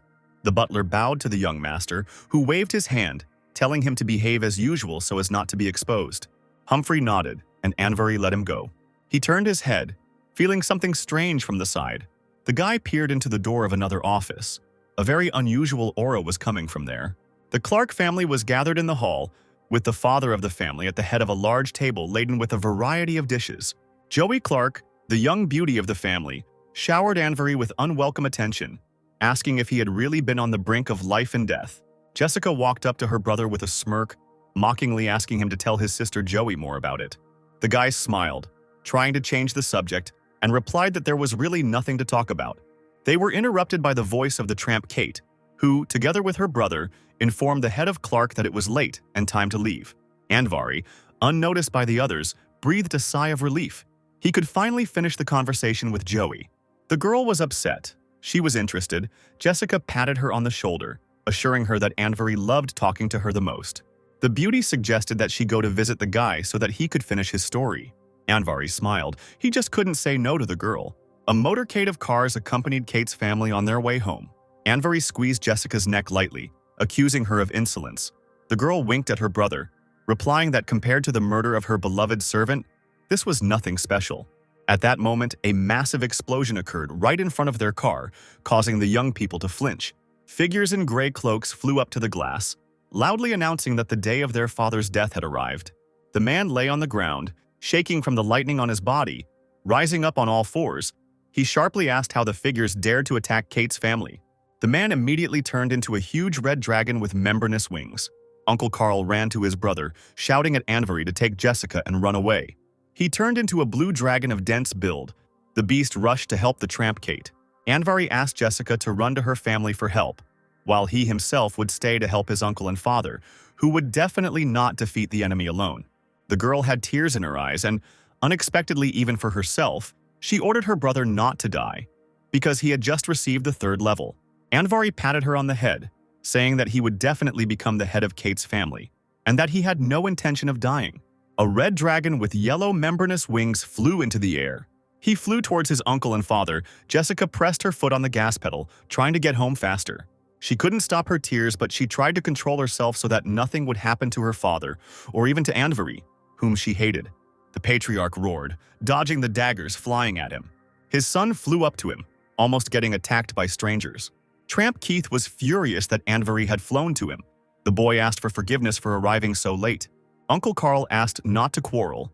Now is not the time for squabbles, and if Anvari had not arrived, the situation would have been much worse. The elder dragon said that he was wrong. He didn't think that the cloaked figures would be crazy enough to attack right in the city. He didn't know who it was, but he knew for sure that the families that sent out the 3rd and 4th level experts were very strong. Carl guessed that they were the protectors of Bright City. But Keith objected, because the Murphys family, Gerald, and even Clark could have betrayed their family. Otherwise, how could they have chosen the right moment for a surprise attack? He noticed movement out of the corner of his eye and immediately warned his son. The father released a column of fire on the enemies, trying to protect Anvari. He roared loudly, shouting that if they wanted to kill his father, they should first ask his son's permission. The red dragon roared again, fireworks flying from its body. His father and uncle looked at each other in surprise. Had Anvari really moved to a new level? The dragon showed his steel-like teeth. He was forced to do it. Daggers flew from one of the figures towards the dragons. Anvari could not be left alive. He had to be killed. He was immediately surrounded by all the figures, and each one attacked with countless daggers and pillars of fire. Adam smiled. It was time to move on to the next act. Soon the enemies would see the birth of the fire super dragon. The forces of earth, ice, and fire simultaneously fell upon the dragons. The brothers stood back to back, attacking the enemies together. The patriarch shouted at his son to leave the battlefield. But a crowd of cloaked figures was already about to attack Anvari. They were advancing from above, not allowing him to fly away. But he was not going to.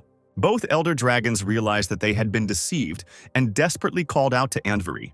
Tramp Kate angrily shouted that they would have to fight with all their might, and most likely they would not be able to escape alive, while the cheerful Carl laughed and also hurried to help his nephew. The figure urged his comrades to ignore the old men and focus on Anvari. Now he was surrounded by figures again. urging him to prepare for death. The air around the young dragon became electrified. He cheerfully called on his father and uncle to look at him, because now he was invincible.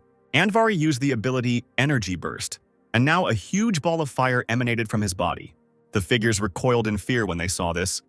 Could it be a fire super dragon? One of them decided that they needed to retreat. Now Andvari couldn't be killed. Fortunately, at least their identities remained a secret, especially since people from Kate's family would come here soon. They would definitely be punished. Meanwhile, Andvari detransformed, falling heavily to the ground. He noticed his father and uncle slowly approaching him, and he did not know at all how to explain his sudden breakthrough.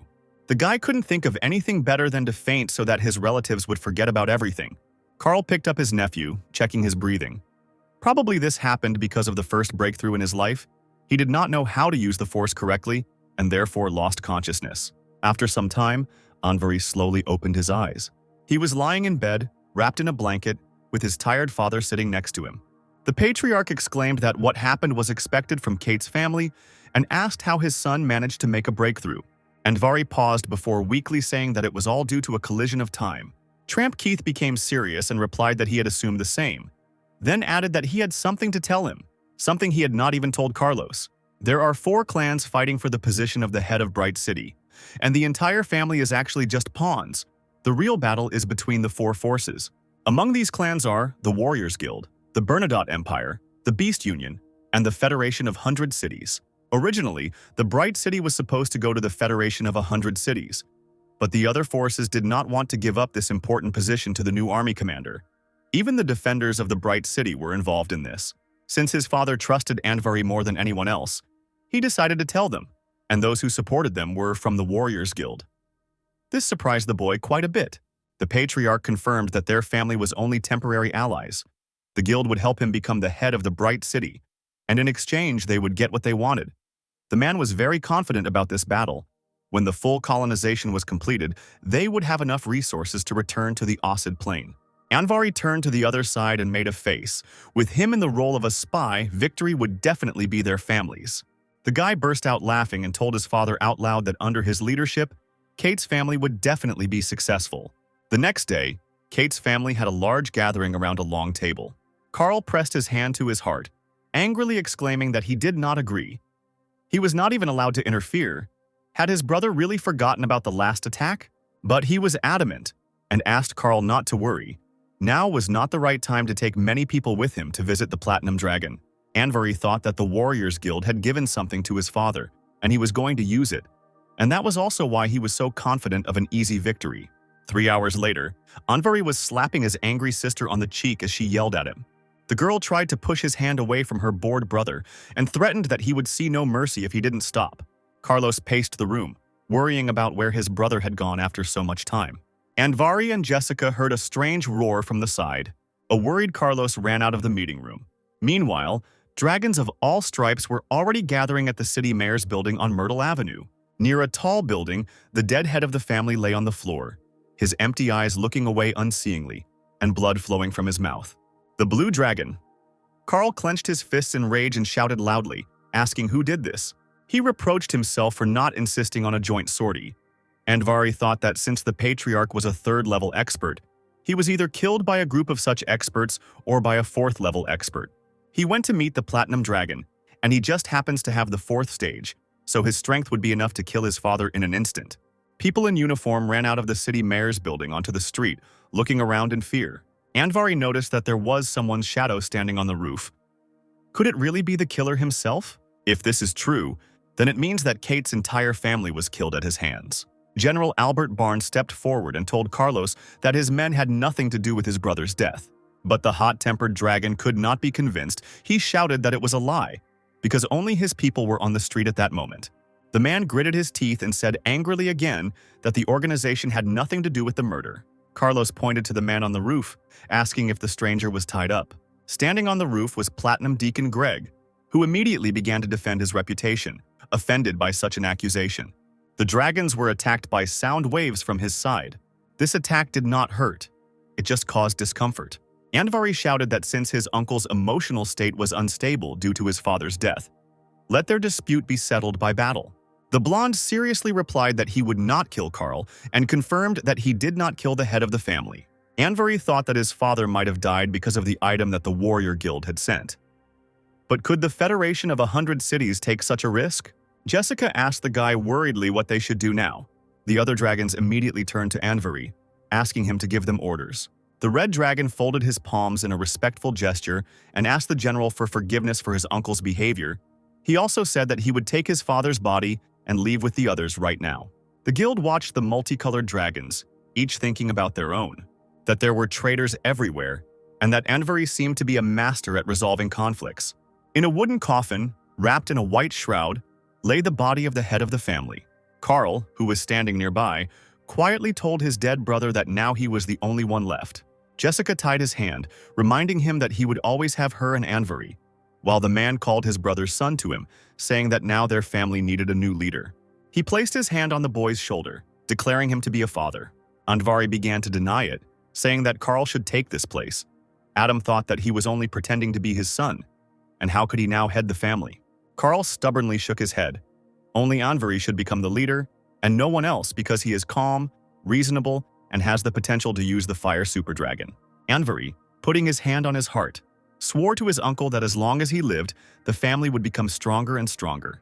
The uncle was delighted by his words, hitting his nephew on the chest. Excellent. This is in the spirit of their family. Jessica frowned artificially. And what, now she was calling Anvari her brother chief, somehow strange. Carlos led the boy down the corridor, saying that he would take him to his ancestors. The company ended up in the temple of the ancestors of Kate's family. Carl said that throughout the entire existence of the family, thousands of warriors gave their lives.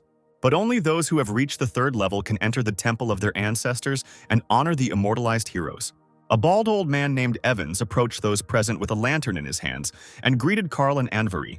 Carl introduced Evans to Anvari, saying that he was the personal butler of the previous head and is now in charge of the ancestral temple. Uncle said that he and Evans were the only ones who knew the location of the ancestral stone and the blood essence, so he brought Anvari here in advance just in case. The old man asked if Carl felt anything strange. He replied that it seemed like Kate's family had become the target of some powerful force. They could only plan ahead.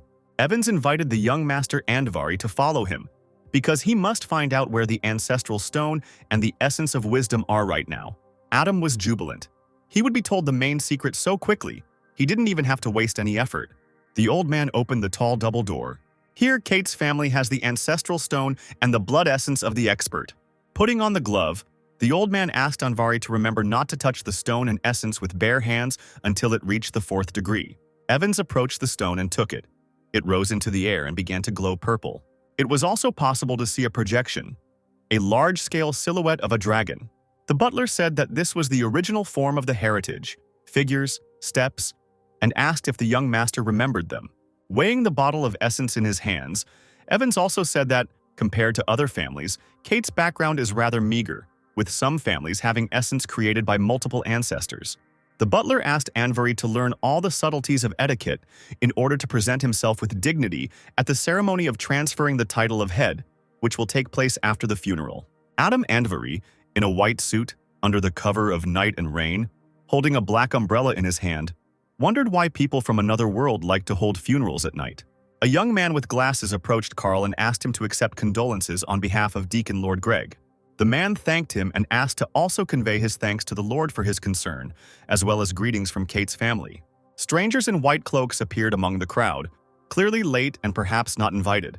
Anvari watched their leader from afar. That secretive guest was up to something. 4 major forces had arrived here, and all 4 were closer to Kate's family than her heir. The man in the white suit and wide-brimmed hat looked very familiar. Finally, Adam remembered where he had seen him. It was General Albert Barn. He also assured that he had nothing to do with the death of Tramp Kate. Maybe he came for that very thing. And the aura is familiar, the Warriors Guild. And the second person is probably a member of the Beast Union, or the Bernadotte Empire. Jessica approached the guy, catching him off guard.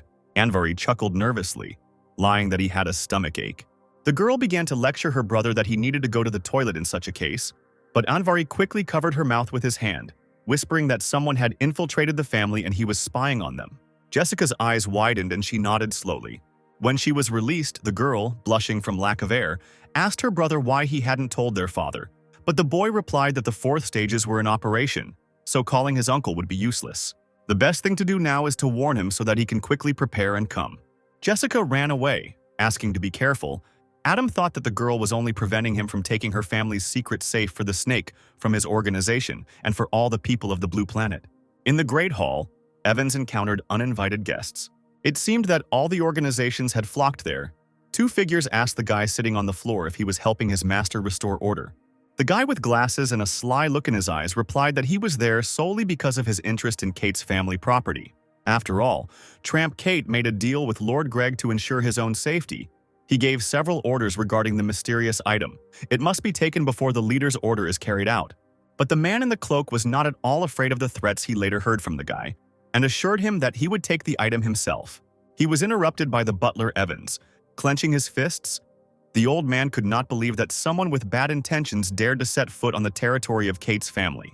He was immediately attacked by one of the unexpected guests, illuminating everything around with a purple light. The old man froze for a moment, his eyes glowing a bright blue. The next moment, instead of the decrepit man, a huge blue dragon appeared. Cursing, the figure extended its hand and cast a spell, clothed in blue. The guy with glasses exclaimed that the enemy could compress the lightning element to his own size. The dragon did not move, defended the door to the special room, and waited to see what the enemy would do. The man in the cloak pointed his hand with the compressed lightning and sent it straight into the dragon's chest. And how surprised the figure in the cloak was when his attack began to be countered by a stream of fire. The opposing elements were trapped in a black sphere to avoid an explosion. Anvari, who had appeared suddenly, calmly shamed the uninvited guests for attacking the elderly man in 3, while Evans, who had transformed back, was already standing next to him, surprised by the appearance of the young master no less than the others. The guy with glasses, on behalf of Greg, was amazed at how it was possible to gain such great power in such a short time, even if this guy had great talent. Anvari asked the butler to hide the things, and he would take care of the rest himself. The guy went to his opponents with outstretched arms, saying that for him there was nothing more important than his family. If they promised not to touch his relatives, they would be allowed to search the secret safe. The guy with glasses burst out laughing.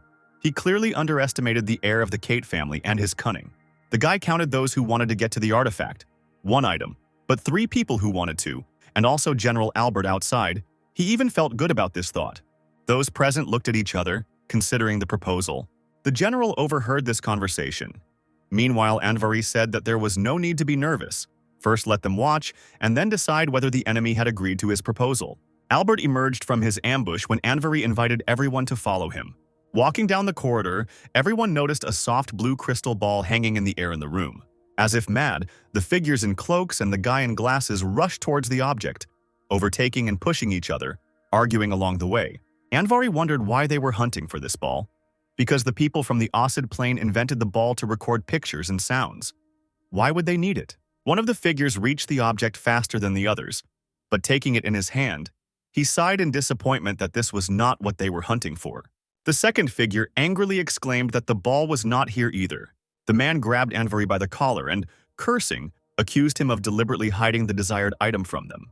The guy raised an eyebrow, saying that he had already opened his family's safe for the aliens, being too kind, and in return received suspicion. The guy with glasses immediately asked the young master for forgiveness, as he had forgotten himself due to his desire to possess the crystal ball. The figures began to leave one after another because they had only come to test the loot, and since Kate's family did not have the necessary item, there was nothing to do here. But the butler quietly told Anvari that these people would definitely not abandon their goal, no matter what they said. Anvari replied that the final word rests with force, and that the most important thing for the family now is to survive these events. He asked Evans if he knew where his father had placed the item, but the man replied that he had no such information, but that it was definitely not in a secret room. Adam thought that these 4 would definitely not leave the island. The man from the Warriors Guild headed to the office, but changed his mind and followed the others. In one of the offices of the house, on a stand, stood the armor of a warrior who was holding the very same ball in his hands. The cloaked figure extended his hand towards the artifact, whispering contentedly that he had finally found it. The man from Lord Greg, who appeared at the door, caught the figure off guard, saying that, as he thought, the Warriors Guild was covering for the Patriarch. The guy asked to give him the artifact in a good way, or else he would face death if Mr. Greg got angry. But the figure said that now that she had the item, she would make a deal with the master and he would kill the guy and he would not be able to refuse it. On either side of the figure, two chimeras emerged from the shadows, clearly hostile to their opponent. Another figure threw off his cloak, revealing toxic shooter Harvey, a warlike centaur who was about to attack the enemy with poisonous arrows. The arrow flew into the chimera, essentially making a large hole with its poisonous tip. The centaur laughed loudly, confident of his victory. However, he didn't expect that his hooves would be trapped by black ropes. The man was completely stuck. The crystal ball slipped from his hands and rolled in the other direction. He was immediately picked up, not allowing him to get lost or fall into enemy hands. Anvari looked at those present with a smile and even mockingly apologized to them, saying that he was taking the ball. The centaur, cursing, tried to get to the guy to take the artifact, but he completely forgot what position he was in and fell at Anvari's feet, who triumphantly put his right foot on his head, throwing the ball in his hand. He became interested in what kind of artifact they wanted to steal from him. He placed the ball on the table, and a projection appeared from there, broadcasting the platinum deacon Greg with a knife in his hands. His knife ended up in the chest of the man in the suit. The blonde did it to another man without regret. The ball then showed him moving further, stepping on another man who was crawling away from him with a look of horror on his face. Before he could even blink, the blade pierced his stomach, spraying drops of blood across his face. With an impassive face, the deacon put the stolen artifacts in a bag and left the room. Anvari shrugged. Had so many fighters really fought for a pathetic video?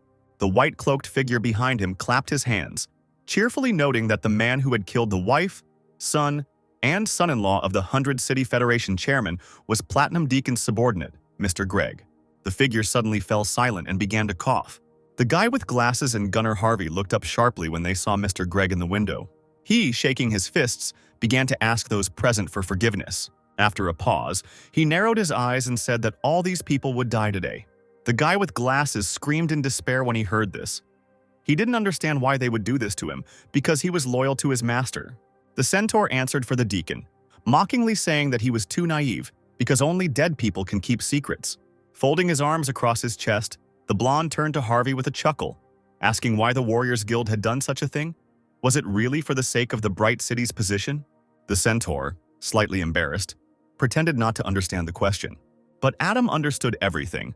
The Warriors Guild wanted to see the deacon's reaction after watching the video, if they could make him their doll. But it would be worth it.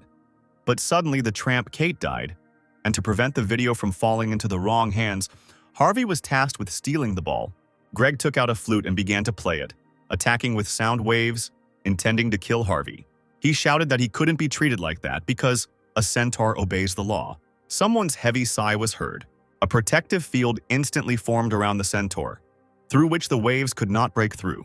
The head of the mercenary guild told Greg that he was too cruel, Harvey lied, and the crystal ball was the business of the Warriors Guild. It was the boss himself who told Kate to make a deal with the blonde. The boy turned to the man, asking what he meant. The guild leader asked Greg if he killed the leader of the Seven, Kate, but the boy objected to this accusation. His killer is probably a 4th-level fighter. There aren't many fighters like him in Bright City, so the circle of suspects is greatly reduced. Chris joined the conversation and asked right away if he was suspected, but since the guy works for the Warriors Guild, he has no motive to kill the patriarch. Adam was surprised how the guy managed to become the owner of the 4th level, and what he was doing in Bright City. The head of the Mercenary Guild confirmed that Chris would not kill the man. Greg had said earlier that the killer could have been the Amethyst Python, or the Iron Tower. The head also offered a deal. No one would know about the orb. His spies would infiltrate the Federation of 100 cities and take such high positions. But Greg didn't agree, only offering 10 extremely valuable pieces of information, nothing more. The guild leader smiled and agreed to this deal. Suddenly, someone's fiery fist flashed in front of the men. A golden-haired man appeared in front of them, the chairman of the Federation of 100 Cities, Norton, who asked Greg if he had killed his son. The guy bowed down before the chairman, asking for the opportunity to listen to him. But Norton had tears in his eyes and swore that he would kill this 4th-level possessor because his son's father would avenge him so that he could rest in peace. The man created several fists of fire and rushed towards Greg with them, screaming. One of the fists hit the blonde right in the stomach, and he coughed in pain.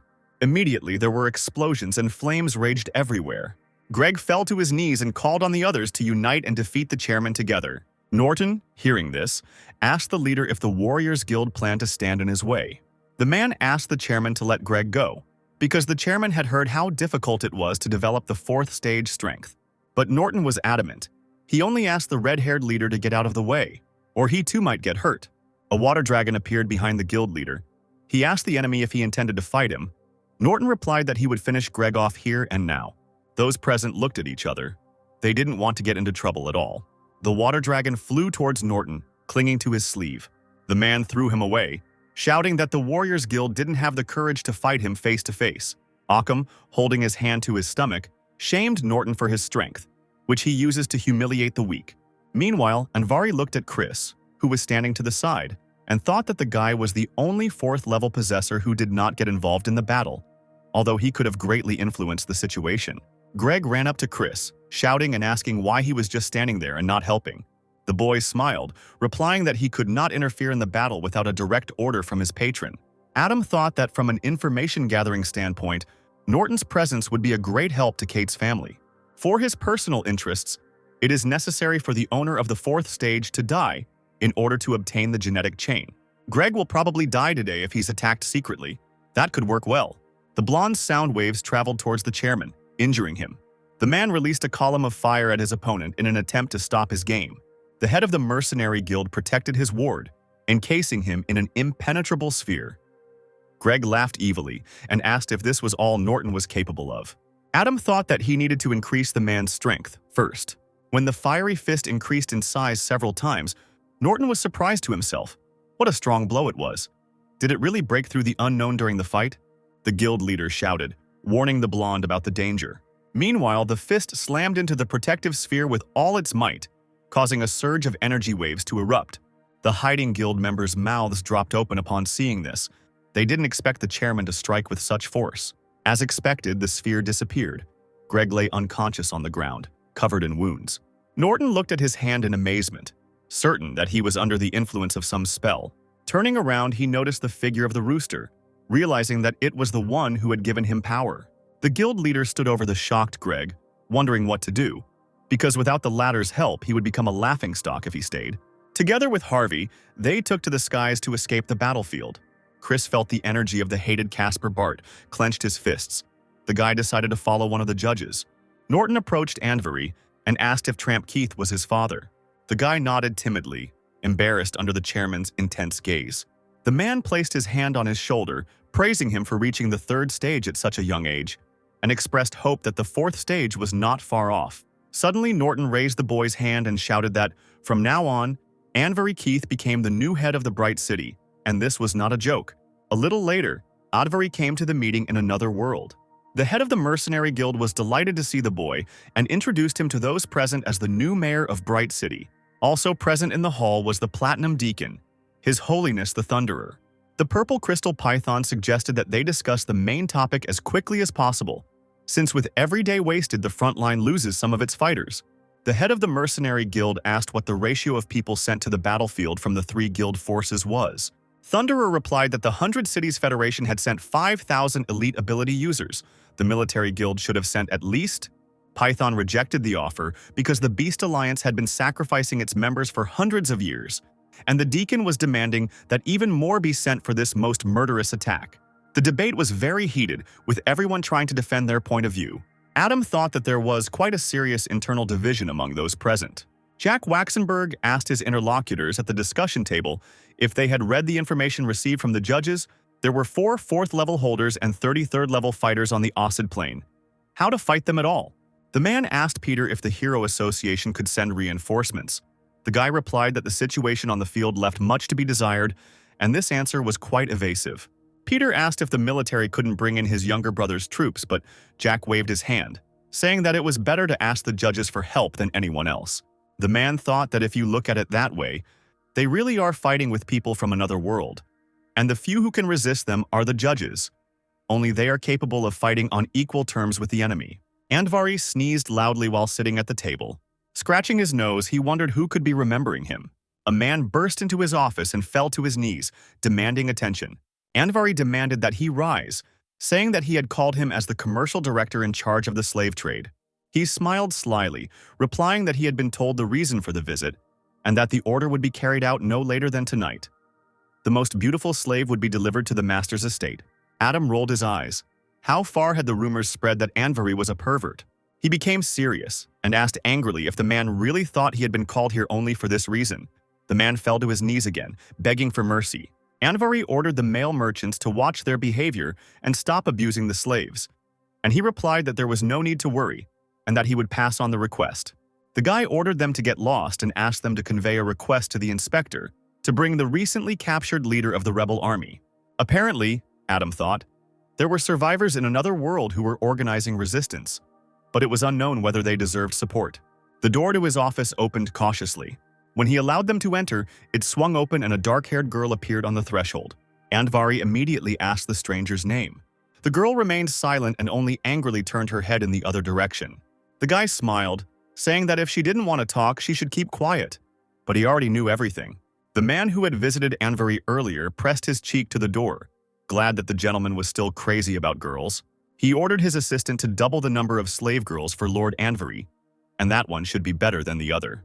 Meanwhile, Andvari invited Jane to sit down, noting that she had been tortured, and it was because of that that one of her legs did not work. The girl sat down on a chair and irritably asked the guy what he was trying to achieve. Andvari handed her a glass of water, saying that he knew not only her name, but also the location of her rebel army, its number of fighters and resources. Jane slammed her fist on the table. This is impossible. Adam thought that the girl was very young. He needed to continue testing her loyalty to his army. Andvari replied that nothing was impossible, and if the girl did not believe, he could tell her everything. Jane's pure and bright rebel army is hiding in the Gamma 59 Mile, which has been abandoned for many years. It is 50 miles from Bright City. The total number of participants is 678.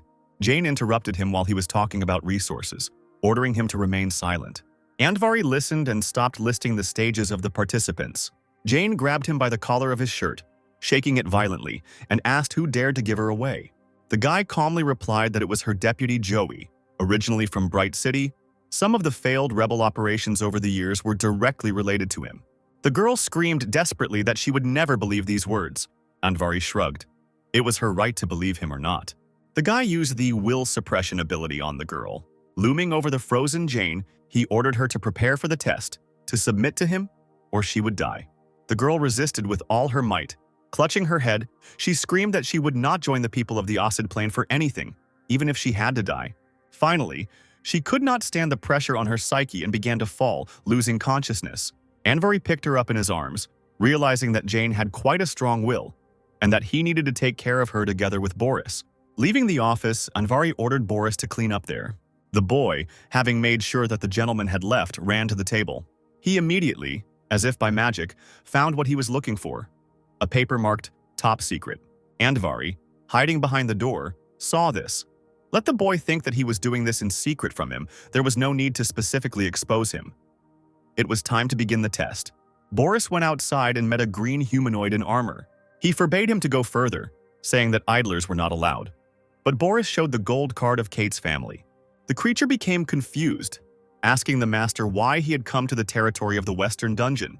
He, having gone further, replied that he had come for a girl for the head. The humanoid immediately offered to take the boy.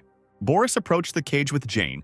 He was warned that this girl, although she had the second level, but while she was wearing a collar, she would not be able to do anything. Boris said that the chief asked to bring the key to the collar and hurried the guard. He slowed down, saying that after Jane was freed, she could fight at full strength. Boris shouted at the guard, asking if he really thought the gentleman was afraid of the second step. The humanoid handed over the key, asking the boy how Gabriel from the Kate family, who was a friend of the boss, was doing. Releasing the girl, and without thinking about what he was saying, Boris replied that he was busy, but he would convey his best wishes to the man.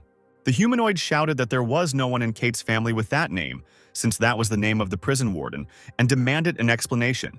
Without waiting, Boris pulled Jane along with him to escape from prison. Holding her hand tightly, the boy shouted that if they could get into the secret passage, they could escape from the guards. The girl was silent in surprise and for the first time asked if the guy was really not from Kate's family. The guy irritably shouted that no, and asked them not to ask any questions at all. He would answer everything when they escaped. Suddenly, Jane pulled her hand away and demanded that he stop. Their way was blocked by the boss, a huge fat man. He was laughing, shouting that he hadn't practiced for a long time and would just play with the guys. Jane then released a stream of flying blades at him, but they simply shattered against the big guy's body and he laughed, calling Jane a weakling. The girl screamed at Boris, ordering him to run forward. He said sheepishly that he only had the first level and any guard would stop him, let her run alone. The girl still had hope for a successful escape if she found a secret passage. Jane replied that she was from the rebel army and therefore was not used to abandoning her partners. The boss chuckled again, mockingly saying that it was very touching and that he shouldn't worry. He would turn the two of them into the perfect meatball. He ran up to deal a crushing blow to his opponents. Pig appeared behind Jane and Boris and laughed quietly. The boss, noticing him, stopped and angrily asked who he was and what he was doing here. The guy raised his hand, demanding that the annoying guard shut up. The man was immediately sucked into the portal of emptiness. He didn't have time to say a word. Boris's mouth opened in shock as he watched this, and blood splashed in his direction. Jane turned around asking Pig who he was. The judge remained silent and motionless, looking at the girl. Jane turned around irritably, snapping that if he remained silent, they would leave. Having generated flying daggers in her hands, the girl asked Boris where she needed to hit to find the secret passage. The boy pointed with his hand where exactly. The daggers flew in the indicated direction and an explosion was heard. But it turned out that there was only a stone, slightly cracked wall, and no passage. Boris glanced nervously at the secret document. He couldn't read it wrong. Here it was. The secret passage, marked on the map. Jane looked at the paper, assuming that the map was a fake. The document fell from the guy's shaking hands. He realized that the paper was fake from the very beginning. Of course, there were too many coincidences today. Jane supported Boris. She put her hand on his shoulder, telling him not to blame himself, because the boy was still young. And this would be a lesson to him, not to worry. Jane would take him from here. Adam, watching the boys, thought that he had done everything possible to organize this operation and test Boris. He never had secrets. The boy has great potential in courage and acting skills, which are necessary for a permanent member of the judges. But he is young and careless. The pig approached Boris and Jane, calling them. Both of them were suddenly sucked into a portal of emptiness before they could even squeak. A portal opened on the other side of the night sky. The couple fell to the floor with a dull sound, right next to the huge palace. They stood up and looked around. Boris asked the girl if they had managed to escape. Gritting her teeth, Jane was indignant. What if so? The bright and pure rebel army is just a toy for the city mayor, which he can break and throw away at any moment. Looking sadly into the distance, the girl whispered that there was no point in living without principles. The pig's voice was heard. He asked those present if they had rested. Jane, exhausted, once again asked who the man was and why he saved them. The pig introduced himself, saying that he came from the territory of the Four Seas. Boris interrupted him, exclaiming that their defensive front was now winning. Pig replied that they had managed to gain an advantage. He had secretly penetrated this continent to gather information for a counterattack. Adam asked if the two wanted the rebel army to join the rest of the occupied territories. Jane interrupted him by exclaiming that even if she did not dream of it, it was impossible to achieve. The pig quietly asked what would happen if he could do it.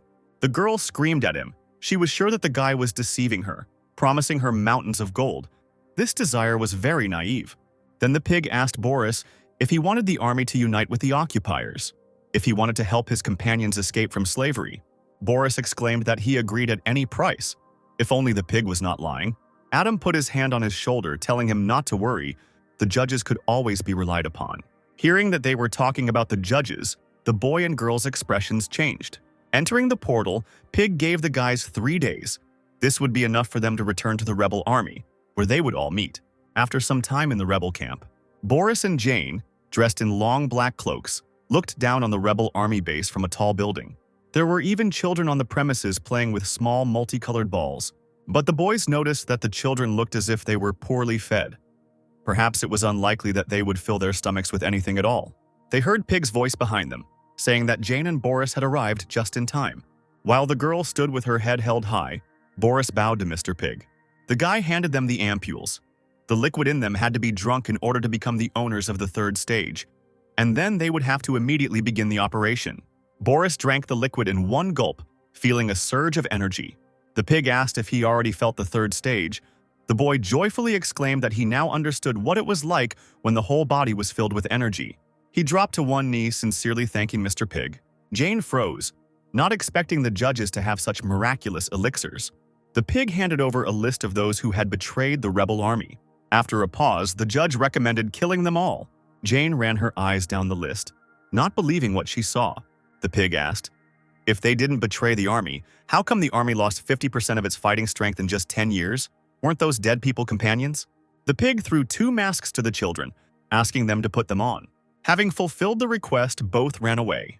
Jane attacked the first opponent, punching him in the chest. Boris created concentrated lightning in his hand. It shone brightly in his hand, casting a purple color around it.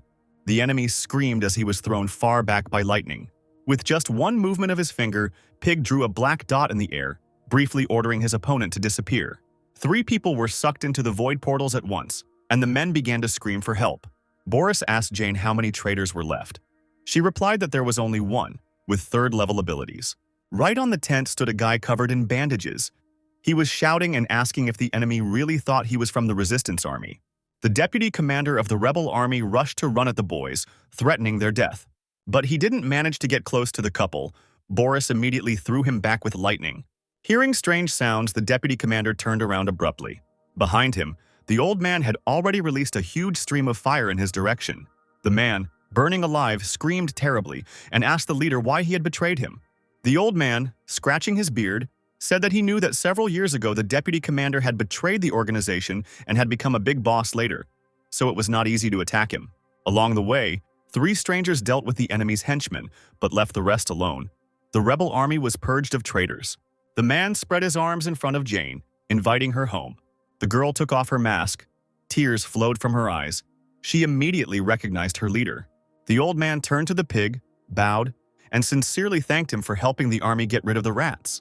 The pig, when asked what the army could give in return, replied that the best solution would be to hand over his post to him. The army members became alarmed, shouting that they respected only the old man and recognized his leadership. But he burst out laughing as if he had heard the best joke of his life and immediately agreed to step down as leader. "But not for myself, but for him," said the man, and pointed at the puzzled Boris. The pig asked Boris to take off his mask of the judge's organization. The boy obeyed and slowly removed the mask, pressing it to his chest without saying a word. People could not contain their anger. Everyone protested, shouting that they were ready to fight. The leader immediately ordered everyone to be silent, because their young organization needed an equally young and energetic leader. From now on, none other than Boris will lead the rebel army, and Jane is appointed his deputy, replacing Joey. The men from the organization looked at each other, deciding what to do. Finally, the crowd roared with joy, applauding their new leader. The pig drew attention to himself by saying that they would definitely need food. He created a void portal from which various boxes of food began to fall out. He called on those present to quickly take them. There were so many boxes that they were passed from hand to hand by the joyful participants. The pig approached Boris, saying that this food and water would be enough to support an army for 3 months. He hoped that the people would use it wisely. Boris asked Mr. Pig what was next on the agenda. He replied that it was time for him to return to the 4 Seas, because there had been such a long preparation for the war, and it was about to begin. At this time on Banana Island, Dave Craig looked at the alchemical matrix through a magnifying glass, pleased that it lay just perfectly. Casper asked the man if he could take it off, and he replied that Bart had too much of an opinion of the head of the Craig family. In addition to the fact that it is necessary to control a significant number of alchemical matrices simultaneously, the work is further complicated by their small size. The rooster asked if there were any other abilities. Dave said that such a discovery could be announced and alchemists from all over the world could be invited to conduct joint research, but it would probably be a secret matter. Casper exclaimed that the judges' organization had never thought about the consequences, so they should do as Chief Craig advised and call the best alchemists from all 4 seas. Let everyone who wants to work on the creation of the people from the Ossid Plain come. Bart handed the ancestral stone to a puzzled Dave, asking him to find out how it worked. The man beamed and said it was incredible, then asked what kind of stone it was. Casper replied that it was an alchemical artifact that was found in the occupied territory of the southern continent. The man couldn't believe his ears. The guy added that the ancestral stone is one of the greatest achievements of the Yossidian civilization. One could say that it contains the technological gap between ordinary people. Dave asked if it was worth announcing this to everyone, since with these 2 artifacts, it was entirely possible to become the owners of the world. Casper left the matter to the man's discretion. Jack Waxenberg's assistant came into his office to report on the invitation letter from the judges' organization. Jack muttered thoughtfully that war was coming, and the judges had another new idea. Peter grimaced, saying that there was clearly nothing good about this idea. Jack asked him not to blab too much because without the support of the judges, the probability of winning would drop by 30%. After reading the note, Jack could not contain his emotions. He praised Mr. Pig for his excellent espionage because he incredibly quickly found out about the meditation method. Thanks to the organization of the judges, the gap between humans and the inhabitants of the Osid plane can be reduced by 100 years. Peter, as always, questioning other people's words, skeptically suggested that the judges were bluffing, since Jack had not seen the artifacts with his own eyes. Jack abruptly handed Peter the letter, saying that it was about the invasion and was an official appeal from the judges to the Hero Association, the Trade Union, and the Iron Blood Army, asking them to come to a common agreement on the method of meditation. And anyway, Jack added, the judges' organization is more far-sighted than they are. Peter was puzzled. He never thought that the judges would go so far as to resort to something like this. 3 days later, Peter, Jack, and Bart were sitting at the same table. Casper said a decision had been made to make the information obtained from the people of the Osid plane publicly available, but on one condition. Jack drew the boy's attention to the fact that he was not a stranger and asked him to tell him what he wanted. Rooster replied that the organization wanted to settle in the territory of the Mixed Sea. Jack froze, not knowing how to react to this statement. Peter smirked, noting that the organization had quite a large appetite if they wanted to take over another sea. Jack coughed and told Bart that his business association was prepared to hand over 15 islands that he owned to the judges. Everyone turned their attention to the woman with piercing green eyes, Mary Jane, who had joined the company. She had agreed to temporarily hand over control of the Mixed Sea. But the time of the judges' dominance in this territory must certainly be limited. Otherwise, it will take years, which will undoubtedly be a huge loss for the entire race. Casper asked how much time she thought needed to be set aside. Peter did not let the woman speak, and himself said that 1 year could be set aside. With this Lord of Chaos, it would be difficult for the judges to take possession of the Mixed Sea. Such a person does not care about saving people. He is more concerned with girls, wealth, and entertainment. Peter added that according to the gentleman, humanity will never defeat the people from the Osid plane, and he is not in danger of death because he is on the 4th level, which means he must take everything from life. Mary Jane smirked. Sure, there were some really strong people, but look at what the Mixed Sea had become under his leadership. Casper asked if the countdown had started, but Jack said that it was too rash to start now, and that it would be better to wait until the battle was over. Mary Jane seriously suggested that it might drag on forever. Bart laughed, saying that a year would be too long, and half would be enough for the judges. Peter added angrily that 1 year is 1 year. It would be better to start counting after the War of the 4th Stages. Mary Jane agreed that the Lord of Chaos was not so easy to deal with, so it was time to discuss payment. Casper introduced to those present the blood essence of a strong ability user that Pig brought from the southern continent. It can help master the meditation method at the initial stage. Bart added that there was a possibility of sending everyone a drop of essence as a sample when the company suddenly rose from the table. Rooster also suggested telling how to develop a method of meditation. This is quite fair.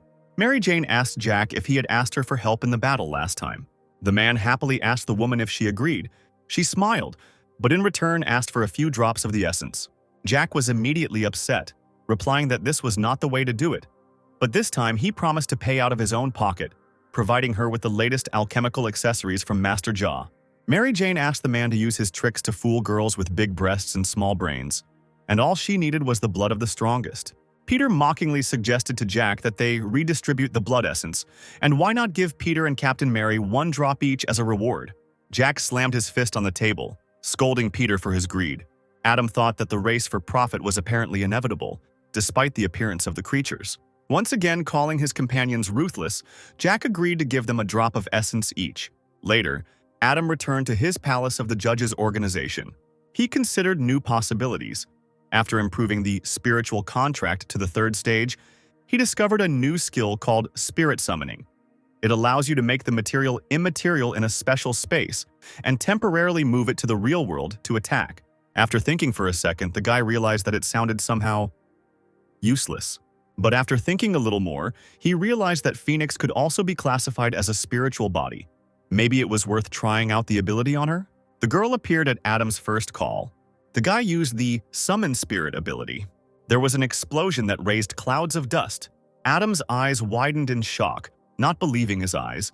In front of him sat Phoenix, or rather, her smaller copy.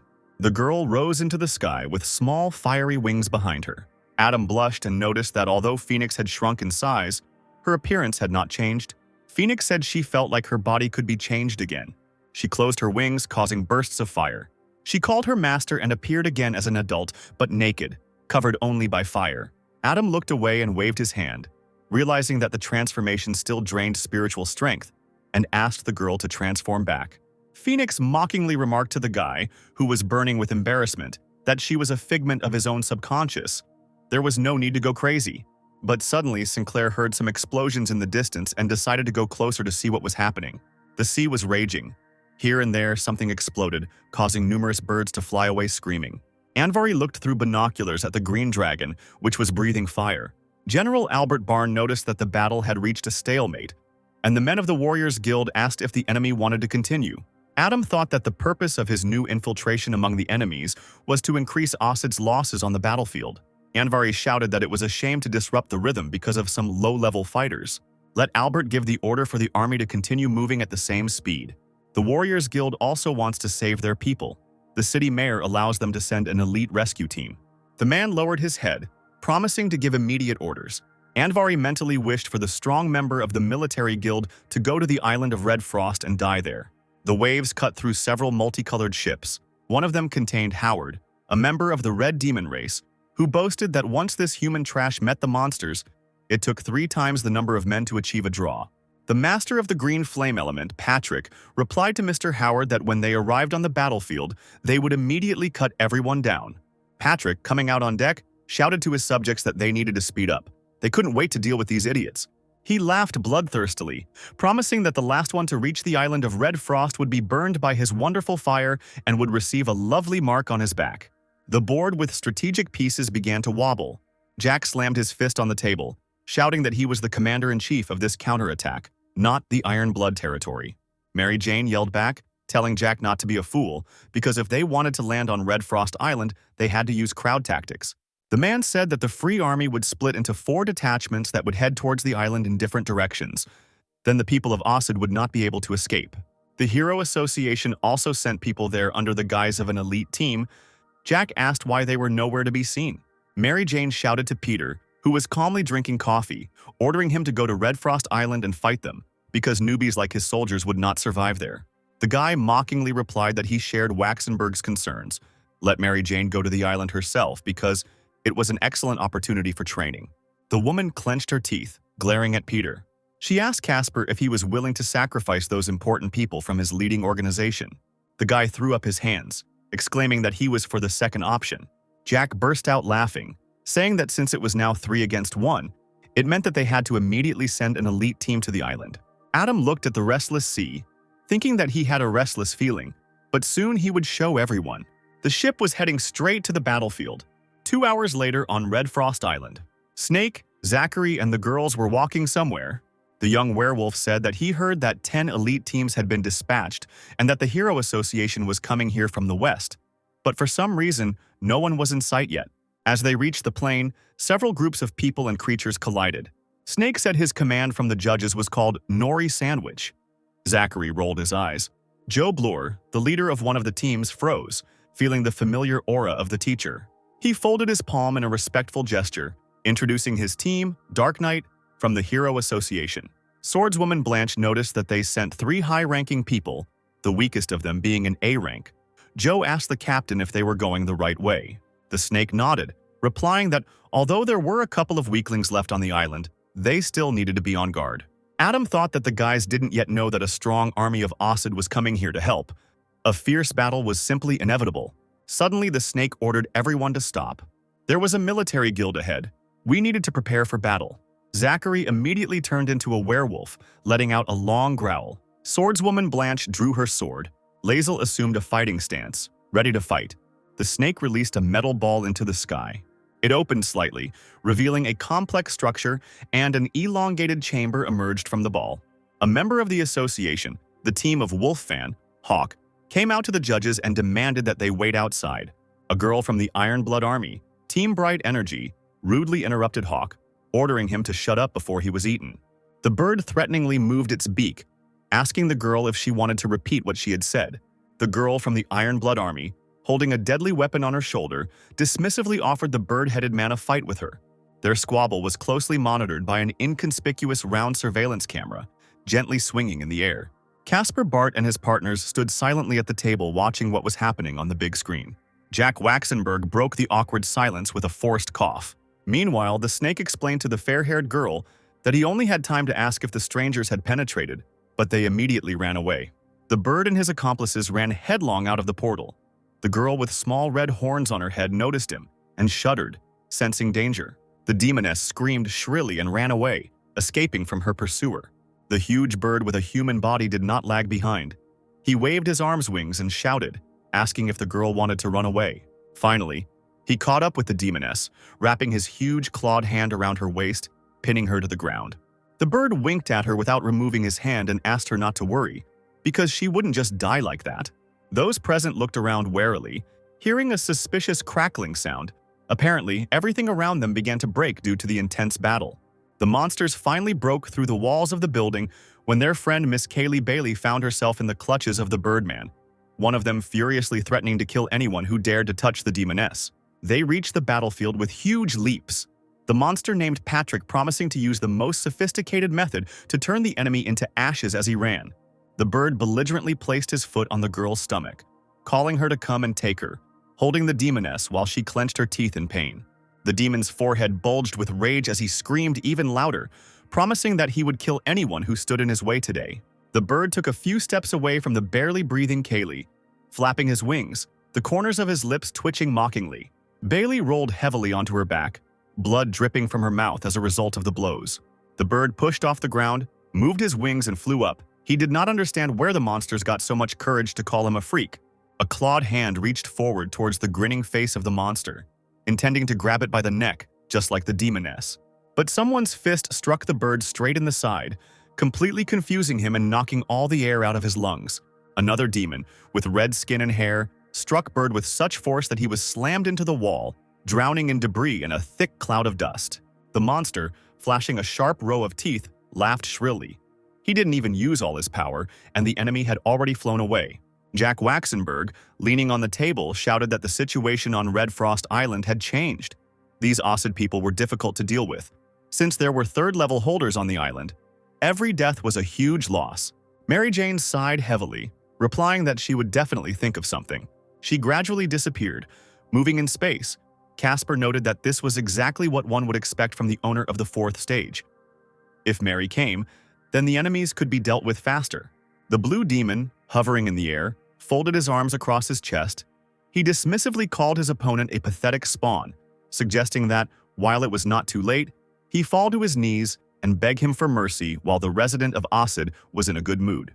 The bird, who had been humiliated in front of everyone and beaten, opened its beak wide and flew forward with a powerful jerk, cursing the demon. In an instant, he fired a fiery beam into the blue monster's chest and flew on, leaving him blinking his eyes in bewilderment. The red demon laughed at Patrick. He was beaten by an incomprehensible creature. What a weakling!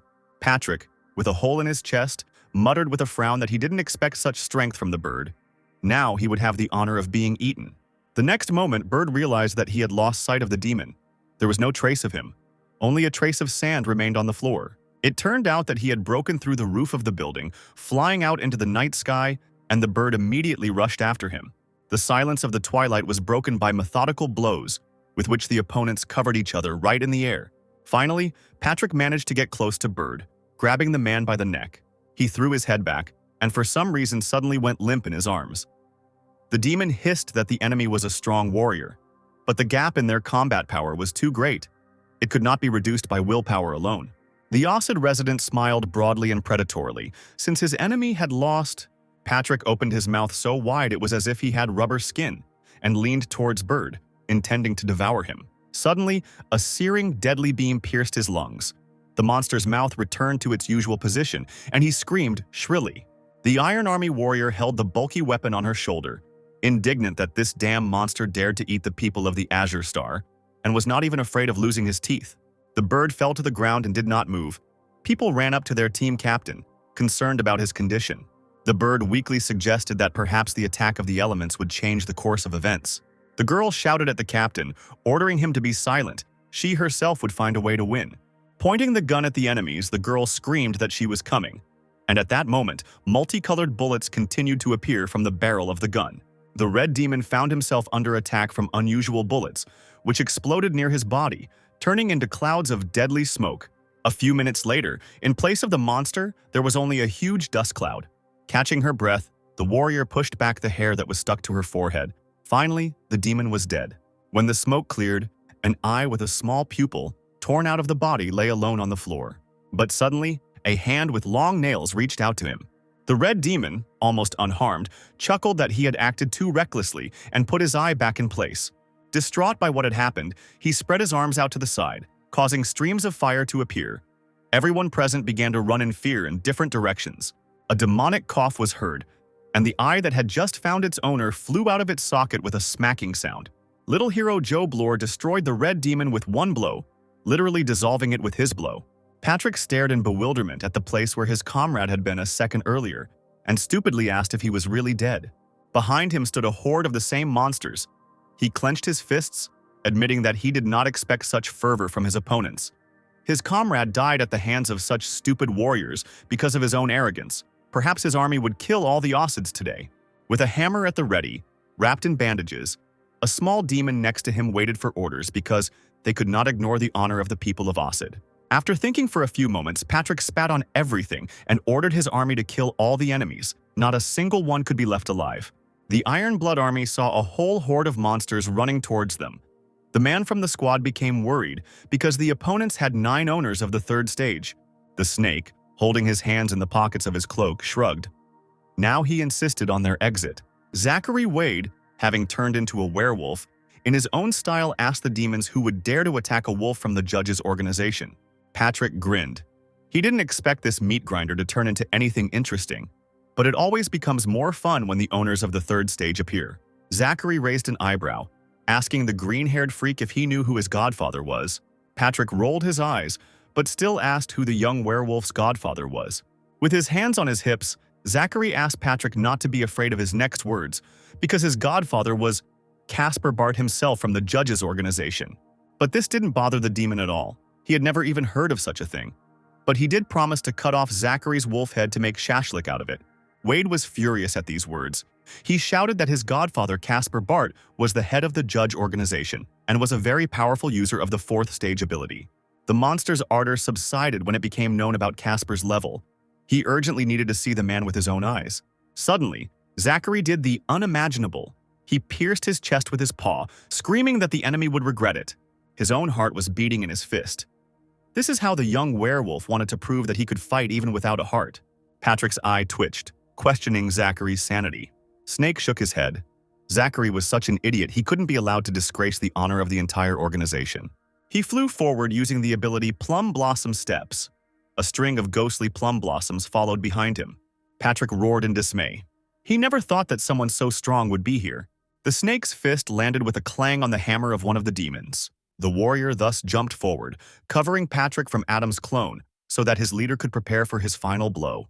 The demon nodded and silently took a fighting stance, creating a green flame in his palm. The snake turned sharply to the side, ordering his men to prevent the preparations from being completed. Joe Craig, sweating from nerves, began to generate ghostly threads with his palms.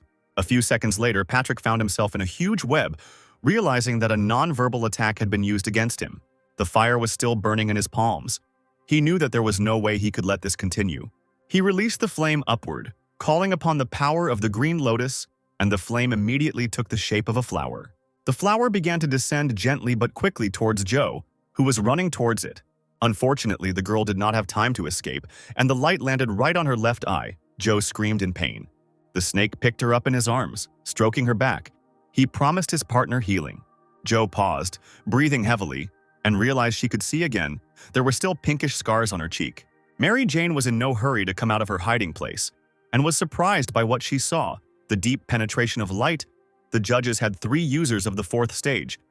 She clearly underestimated their mysterious organization.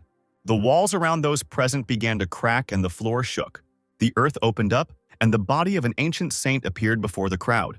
A huge blue avatar, led by a short boy. Joe Bloor, his clothes torn but his eyes warlike, was literally ablaze in blue flames. The snake looked at him with wide eyes. He could not even imagine that this boy would grow up like this. Patrick, standing on the burning lotus flower, shook his head. What a shame. If the boy had not been his enemy, he would have pardoned him, making him his guard. But now he will be the first one the demon kills. This will be the reward for bravery. Let Joe remember who exactly killed him. Blore pushed off the ground, ready to strike at the one who talked too much. Using his abilities, he jumped high into the air, flying straight up towards the burning lily. The entire building instantly collapsed. The dome shattered into small pieces. Patrick roared, "This couldn't have happened. How did the boy manage to block his blow?" He loudly wished him death, then began waving his arms, causing the petals of the fire flower to lengthen.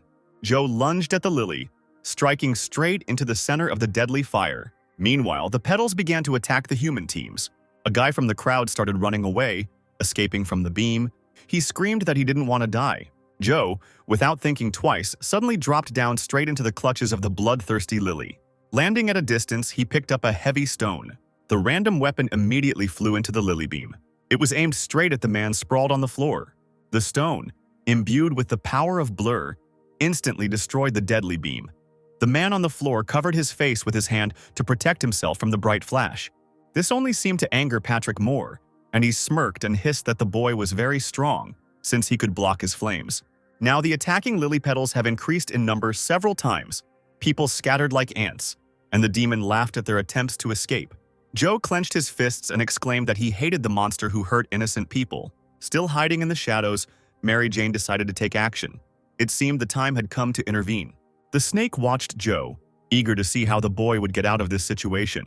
Joe, after thinking for a few seconds, rushed forward towards the monster to teach it a lesson. Zachary howled with delight, shouting that it was a great job and it was time to finally teach that lotus a lesson. But the snake replied that it wasn't that simple. From the outside, it might seem that the lotus was not surrounded by anything, but in fact there was a dense fire defense around it. The faster the enemy moves, the stronger it is. Wade asked, confused, if Blore was going to his death. But Snake said he trusted the boy's decisions. Suddenly, the boy's body was engulfed in a green fire, similar in color to the flame of a lotus. Patrick chuckled. The judges were just ordinary, stupid children. They had little combat experience, they were so naive and stupid. Suddenly, the monster's expression changed dramatically.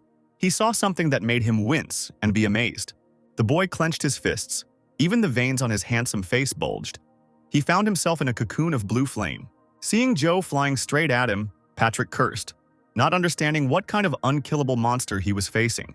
When the boy rushed at the alien, he released a lotus at him. He shouted that although the advantage was on the enemy's side, he still would not be able to reach Patrick. The monster laughed, flashing his sharp teeth, egging Blore on, asking what he would do now. But the boy did not give up and did not pay attention to the evil words, but continued to rush forward, surprising the enemy. Another explosion was heard inside the tower, sending clouds of dust and debris into the air. When the dust settled, Joe was standing calmly on the floor, with Patrick lying weakened on the floor in front of him. Blore silently looked at his defeated opponent. It seemed as if the boy had matured by several years in a couple of hours. Patrick, barely moving his lips, whispered that he recognized Joe as the strongest warrior, the owner of an extraordinary ability, and being defeated by him was not a shame. The monster, with his last breath, asked Miss Kaylee Bailey for forgiveness. They lay close, but they were so weak, Patrick regretted that he was never able to thank the demoness. Fate has always been known for its cruelty. Joe straightened up and ordered his team to move forward to kill all the enemies. The demons were not going to give up. The remaining leader also drove his warriors, ordering them to hold on, because when reinforcements arrived, they would have a chance to return. On the endless plain, powerful forces tried to crush her. The so-called good and evil, truth and lies come to different results if they choose opposite guidelines. Mary Jane ran as fast as she could. She couldn't believe that the fourth-tier Osid plane holders could stand by and watch as hundreds of their people died.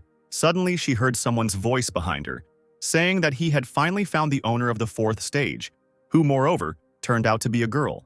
Releasing green wings from behind her back, Mary flew into the air, seeing a red-haired man with a blindfold on his eyes. When she asked who he was, the man only noted that the stranger had light-type abilities. The head of the mercenary guild smirked, said the word explosion, and snapped his fingers. The ground opened up and streams of energy shot into the air, one of the pillars hitting Mary Jane. The second one hit the girl straight, the enormous force pushing her away, causing her to cry out in pain. But it wasn't just her that got it. Other people were also attacked. They were simply scattered around the clearing. Swordswoman Blanch fell on her stomach, her left leg cut off by the current. The girl, clenching her teeth, turned over on her back, Lazel and the snake ran up to her, who promised the girl healing. He began to move his hand along her leg, a soft glow emanating from his palm. Blanch thanked him, and a few seconds later the snake turned to Lazel, asking her to watch over the wounded woman while he looked for Zachary. Adam's clone found only the severed head of his godson in the rubble. The head, however, had not lost its ardor, and was now loudly complaining, demanding to be pulled out, not understanding where the rest of the body was. The snake mockingly asked how he could help if Wade didn't even have hands, but he began to demand help even louder. A few moments later, the werewolf's body began to recover. He jumped up, twirling for now, only the stump of his torso. The snake grabbed his godson by the left arm, telling him that a fourth-degree enemy had attacked Mistress Mary Jane, so they needed to retreat now, to avoid being drawn into a battle they might not get out of alive. Holding her injured arm, Mary called the guild leader a vile rat who could only use dirty tricks. But the man was not affected at all. He replied with a smile that he simply attacked first. If the girl had been in his position, her attack would have been more ruthless. Mary raised her head proudly, demanding that the stranger introduce himself so that she could kill him. He just laughed at the girl. Did she really think that the leader came alone? Turning away, he flew sharply past Mary. She didn't even have time to react. The red-haired man snapped his fingers again. When countless bubbles with demons sitting in them appeared behind him, he burst out laughing and promised the stranger a quick meeting. She couldn't let him escape. That couldn't be allowed under any circumstances. The guild leader shouted at the monsters with all his might to stop waiting and attack. Unexpectedly, the aliens flew in the opposite direction from Mary Jane. She did not expect this. The redhead turned, saluting her, shouting that he had managed to deceive them and would allow the strangers to remain on the island for 3 more days. Mary Jane dropped to the ground in anger. Clenching her fists, she realized that she had been deceived, and there was not a single fourth step nearby. Jack, Casper, and Peter flew up to her. He asked what to do, let the leader escape or go after him. Jack replied that he shouldn't do that. He should act carefully. There might be an ambush hidden here. Jane told about the plan to surrender the island for 3 days. But doesn't that mean they will attack again only after some time has passed? Jack suggested that the aliens could have lied, but they still needed to be fully prepared. Casper added that they couldn't be distracted by the enemy's words. Bart saw Zachary cut in half and asked what happened to him. The werewolf lowered his eyes, replying that he had been deceived by the owner of the 4th stage, and immediately asked his godfather for forgiveness for letting him down. He replied that everything was fine, because being defeated by a 4th-degree holder was not considered something bad. Let the godson try. He had potential and talent. These words brought genuine tears to Wade's eyes. He hugged Casper's legs, sobbing loudly, and assured that he would bring glory to Casper Barth's group in the judges' organization, even if it cost him his life. Adam, in his usual clothes, sat relaxed on the seashore. Joe Craig approached the guy and asked if he had slept that night. He replied that he could not sleep, so he came to the shore and asked the girl what she was doing there. She could not sleep either, and Joe did not expect to meet Adam on the shore. Sinclair praised Chief Craig's granddaughter for helping him fight the fire monster from the Ossid Plain. But Joe suddenly burst into tears, whispering through her tears that she had never saved anyone. Even the swordswoman Blanch had suffered, and the girl had not been able to help her. Adam put his arm around the girl's shoulders. She shuddered from the unexpected touch. The guy told her important words, that Blanch fought with the owner of the 4th stage, and no one could help her. Joe was very embarrassed and jumped up from her knees, muttering in a strangled voice that her clothes were still dirty, while Adam, smiling, replied that he would wash her clothes in the washing machine later. Joe blushed like a poppy. Sinclair stood up, asking worriedly if the girl was okay. Craig, extremely embarrassed, ran as fast as she could, shouting as she went that everything was fine and that they would see each other tomorrow. Suddenly, Adam heard the crunch of sand under his feet. Turning around, the guy saw Lazel standing nearby. There were tears in the girl's eyes. She turned around abruptly, just as Joe had done before, and ran away. A little later, Adam found himself in Anvary's mind. The guy thought distantly that it was hard to be handsome. The secretary came into his office, informing the commander-in-chief that high-ranking guests wished to meet him in the roof garden. Anvary thought that this meeting was too unexpected. Could it really be somehow connected with the suddenly returned member of the judges? On the roof of the building, members of the guild sat on thrones. Andvari stood straight in front of them and immediately greeted the 4 gentlemen. The head of the mercenary guild said that on the island of Red Frost he encountered the owner of the 4th stage. The platinum deacon clarified what kind of girl this was. The red-haired man replied that he was lucky. The stranger had the element of light. In battle it turned out to be quite weak, and as for the other 3 and 4 steps, he was only able to see them from afar. but they should also be feared. Adam thought that the guild leader had fled like a coward, but he decided to embellish his experience. The man added that the pig Chris had told him about never showed up. Crystal Python asked if there was any need to worry. Even if they had 4th tier holders, they would never surpass the guild in understanding the deep meaning. The leader replied that they should attack in 2 days and target the leaders, killing the 4th tier fighters. The Platinum Deacon shouted that this was wonderful, as it would allow him to capture even more enemies. Chris, who had been silent until now, grinned at these words. Casper was thinking about cloning, which opened up many prospects for obtaining information. After all, the number of enemies, the strategy, and the timing all depended on him. But the human race on the blue planet was not in the best position. On the Ossid plane, there were forces that surpassed even the 4th stage. There are more advanced power structures, for example, the 5th level heavenly position, from the point of view of the Ossidians.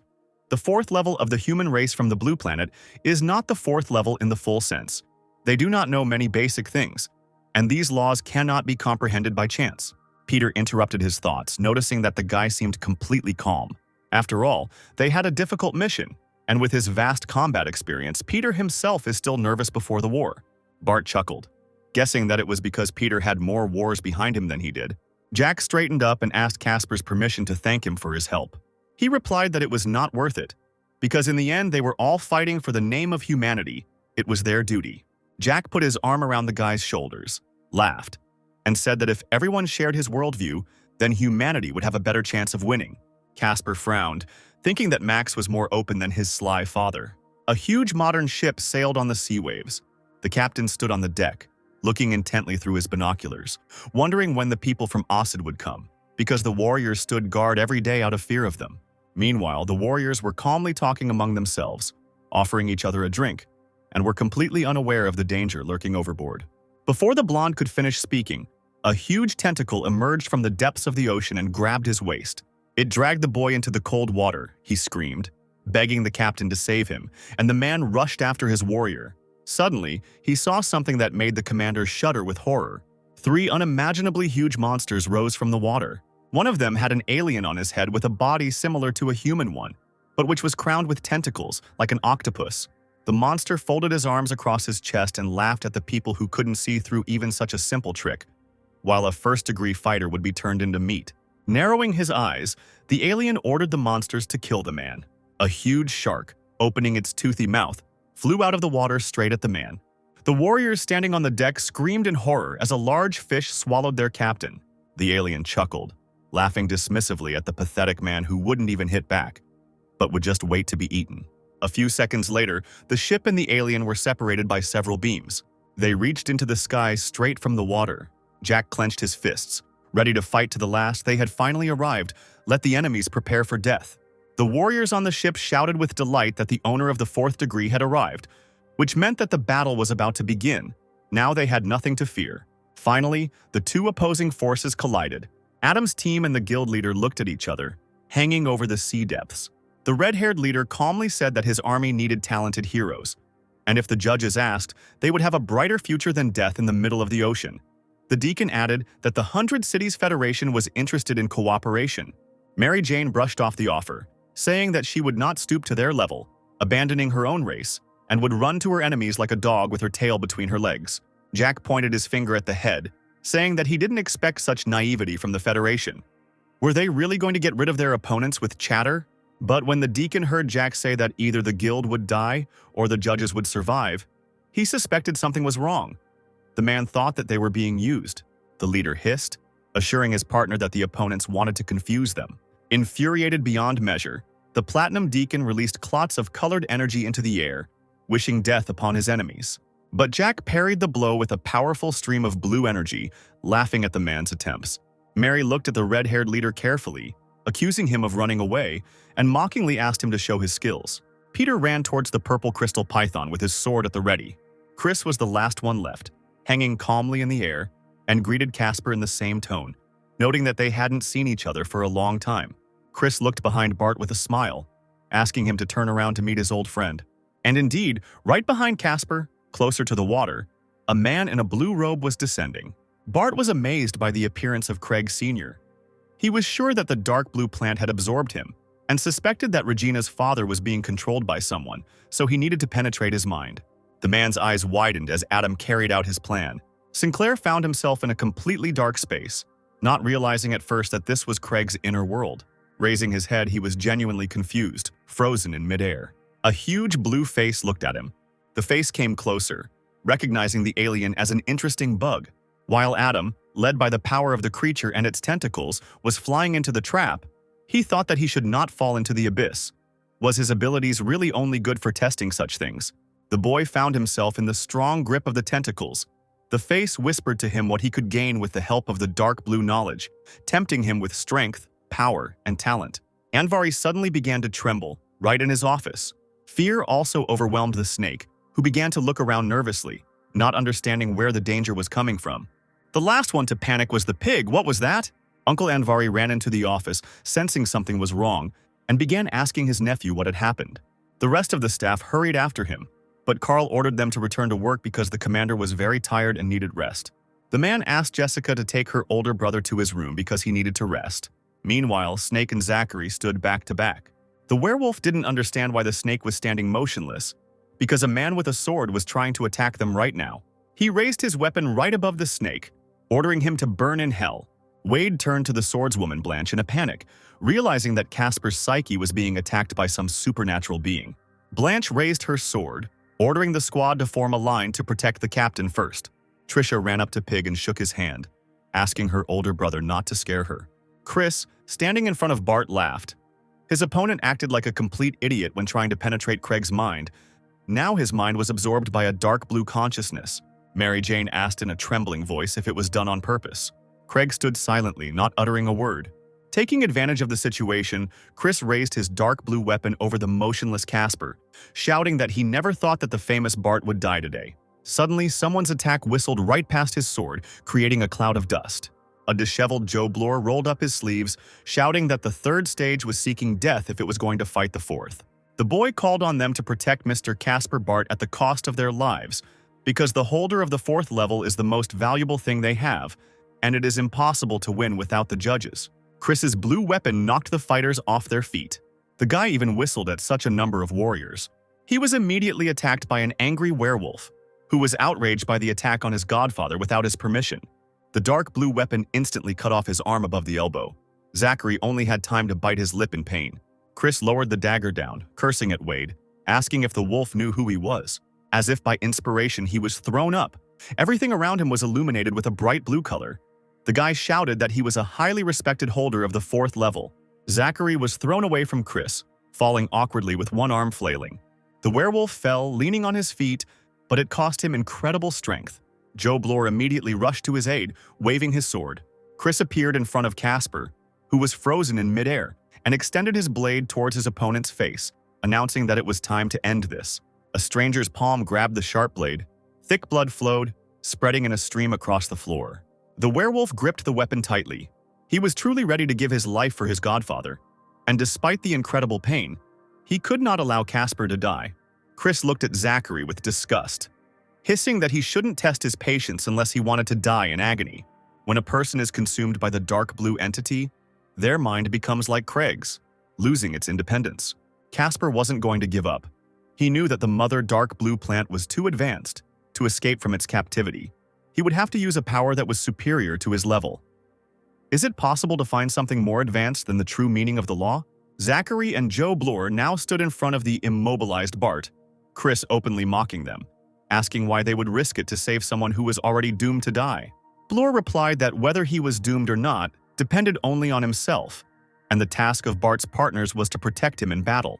Zachary confirmed his words, shouting that this bastard would only be able to touch the godfather over his dead body. Chris, fed up with the senseless verbal altercation, promised to fulfill the werewolf's wish. He immediately ran straight towards Zachary. A sly smile appeared on the guy's face. He seemed to have decided to deal with Joe first, but suddenly changed his direction, shouting that he would finish off this pathetic wolf. Wade shouted that he should not be underestimated, and with a powerful kick of his right leg, he repelled the attack of the dark blue pawn.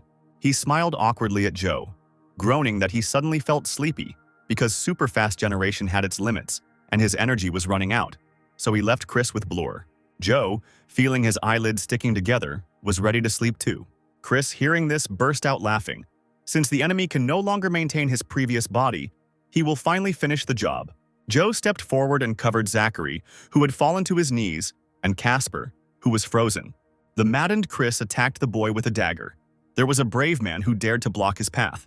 Suddenly he realized that something had gone wrong, and his thin eyebrows drew together questioningly. Casper Bart was no longer trapped in his own mind, and with one sharp movement of his leg he pierced the blonde through and through. Shaking off his coat, Bart apologized to the happy boys for being late. Chris looked at his opponent with wide eyes, swearing. He asked how he escaped from the influence of the dark blue entity. Casper shrugged. He could thank the enemy, but if he hadn't relaxed, most likely nothing would have worked out. The guy put his hand on the confused Joe's shoulder, asking him to take a good rest. At that moment, the guild leader's loud cry was heard. He ordered Chris to finally kill this impudent masked man. But the blonde was completely taken aback. He had never felt a flow of such power before. Chris spread his hands in front of Adam, admitting that he was not his opponent and was surrendering for the good of the human race, causing the red-haired leader to cry out indignantly. The man screamed that he didn't expect such betrayal. He thought that the dark blue insect would stay on his side much longer. Mary Jane immediately flew up to him, urging him not to be distracted from the fight with her. Was he really reading that the girl was good for nothing? She closed her eyes and crossed her arms over her chest, saying that light is not only a wave but also a stream of particles. And today, she will perform a baptism of light. Mary lowered her hands and directed an explosion of destructive particles at the head in the form of a bright light beam. The man immediately created a barely visible protective dome around himself, simply by raising one hand up. But despite this, a deafening explosion was heard, which even threw its creator back several meters. When the thick smoke cleared, the guild leader was surprised to find himself without the lower half of his torso. Mary Jane grinned, so the people of Osid were quite tenacious. It seemed to only anger her. The red-haired man only responded to this. He didn't care at all about losing his body.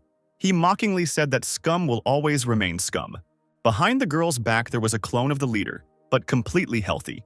He mockingly said that no matter how effective her decisive blow was, it would only work if it hit the target. The girl did not expect such a maneuver at all. She did not even have time to turn around to see the enemy. She was beside herself, not believing that this was possible because she herself had used spiritual power many times and attacked the flesh itself. The guild leader chuckled, asking if it had ever occurred to Mary that he himself was not real, since water could refract light. Mary was already gathering small flashes of power in her palm, narrowing her eyes. She glanced at the figure of the red-haired man, saying that she did not believe him. In Casper's hand, a dark crystal from a black cube levitated. The guy turned to Chris, saying that they had known each other for a long time, and he acted so generously towards Bart. It would be very rude not to reciprocate. He added that the attack seriously injured the leader Chris. Now let him show how much stronger he himself has become. With these words, a dark crystal suddenly flew at the guy. The blonde barely had time to react. Spreading his arms, he created a large shield, not expecting what he would have to face. Gasping for breath, he continued to ask Adam what he was doing, because the guy was pierced even through the thick surface of the shield by a long spear made of crystal. The next moment, Bart turned to Craig, who still hadn't moved, tossing the crystal in his hands. He warned that he was giving the man one last chance. If he surrendered now, he would be guaranteed mercy. But Craig was not a man of easy compliance. The dark blue entity had taken possession of him, and now the blue clot in his hands was ready to attack the judge. Jack and Mary suddenly realized that they were under the influence of a dark blue force. They could not move. The small blue tendrils took advantage of the moment and instantly slipped into the open mouths of the people. The guild leader laughed. He was happy that his ally from the dark blue race would be another person. The man called his fighters into battle and told the girl that he would kill her instantly. She would not even feel pain. The guild fighters, seeing that their leader was about to attack with his signature whirlwind hell, began to discuss what was happening with admiration, because such a technique makes the victim feel terrible pain. And this is the master's favorite thing, torturing beautiful girls. Warriors with Mary Jane's wings flew to her aid, ready to do anything for their commander. But the girl, who was still being attacked by the dark blue parasite, turned with difficulty to her army and ordered them not to come closer, because she did not need senseless self-sacrifices. The guild leader, smiling broadly, was somewhat envious of Mary's loyal subordinates, and before he killed her, the man wanted to get to the dessert. Tears of helplessness flowed from the corners of Jane's eyes, and with her last breath she cursed and demanded that he attack her if he had the courage. Two deadly streams of energy gushed from the hands of the red-haired leader. They headed straight towards his victim's subordinates. One of the fairies froze in disbelief. She understood what the power of the fourth stage was. The girl could not resist. In the last seconds, when she was sure of her death, a black portal appeared right in front of the warrior. Everyone was familiar with this distinctive sign of one of the strongest participants of the judges. The hero himself appeared in front of those present and immediately headed towards the head of the guild. He shamed the red-haired man by saying that he mocked those who were weaker than him. When the man mockingly and questioningly pronounced the name of this clone of Adam, he waved it off. There was no one else with that name except him, and extended his hand. A huge portal appeared behind the head, which immediately sucked the man's energy flows into itself, and after a few seconds ejected them, launching them straight into the owner. He, realizing that he could be attacked with his own weapon, began to fly away, screaming loudly. Having flown further away, the man turned around sharply and, laughing, attacked the pig with the force of a whirlwind hell. Unfortunately, he was too careless to see a strange hand reaching out to him from behind, straight from the black portal. The pig immediately appeared in front of the guild leader, grabbed him by the throat, and said that he was checking the man out of boredom. A chuckle was heard from under the mask. So that's what the leader's methods are. It's really hard to resist them. Turning around, Pig noticed another figure of a red-haired man in a dense energy cocoon. As it turned out, this coward had another clone. Of course, the head of the guild was pretty tired of these games. He ordered Craig to kill the opponents, but he suddenly asked to wait. The right time had not yet come. Suddenly, the dark blue parasite's tail snapped off right in Mary Jane's mouth. A few seconds later, the same characteristic sound was heard. Craig rose even higher, spreading his arms to the sides. He felt a new strength. It was coming from his palms. Meanwhile, the Platinum Deacon raised his hand to attack Jack Waxenberg, pathetically saying goodbye to such a weakling. The man lowered his head and whispered that he himself never thought that he would ever find himself in such a situation. It was the first time he felt helpless after becoming strong. Suddenly, he sat up straight. Blue light pouring from his eyes, Jack ordered the deacon to prepare to experience the full force of his wrath on himself. An endless number of blows fell on the Platinum Deacon. He did not have time to count them, and was amazed at how Jack's attacks became stronger after the seal was applied. Waxenberg growled like a beast driven by an unknown force. He promised to release all his anger, even if it would cost him a lot. Deacon barely managed to escape from the flow of attack, using his energy to fly away from Jack, threatening him as he went. The man approached Adam and Pig, suggesting that they team up to kill Craig. Casper doubted this decision. Their opponent was an excellent resource for quickly obtaining energy. Jack was burning with impatience and hurried his allies. There was very little time left. Bart calmed him down, asked him not to panic. There were other ways to defeat the enemies. With these words, a green sphere appeared on his palm. Jack coughed, calling Casper aside. The guy's artifact was probably very expensive, but the man had spent his entire fortune on this battle.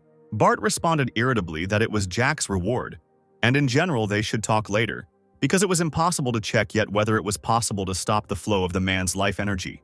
Waxenberg sat in the lotus position, and Adam's green sphere flew up and froze above him.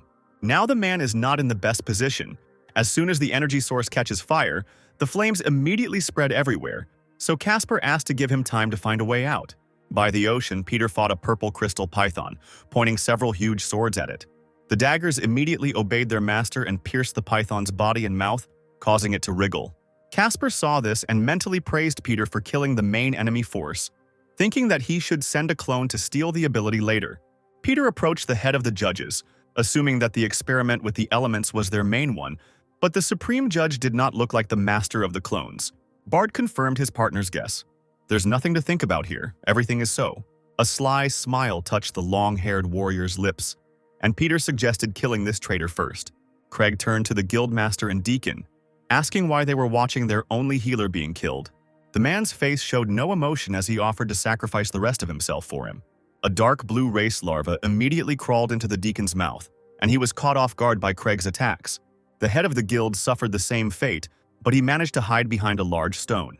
Jack, watching the events from the sidelines, did not expect that Craig would be able to find the main body. According to Casper's calculations, the judge should have been in another place at this time. The red-haired man stood in the ocean on a platform, holding his throat as the larva tried to penetrate his body. Adam frowned. The more he looked, the more it seemed like the chapter was fake. Craig smiled, The stupid and arrogant people of Osid had not yet been honored with the dark blue race participating in their schemes. Casper's team surrounded Craig.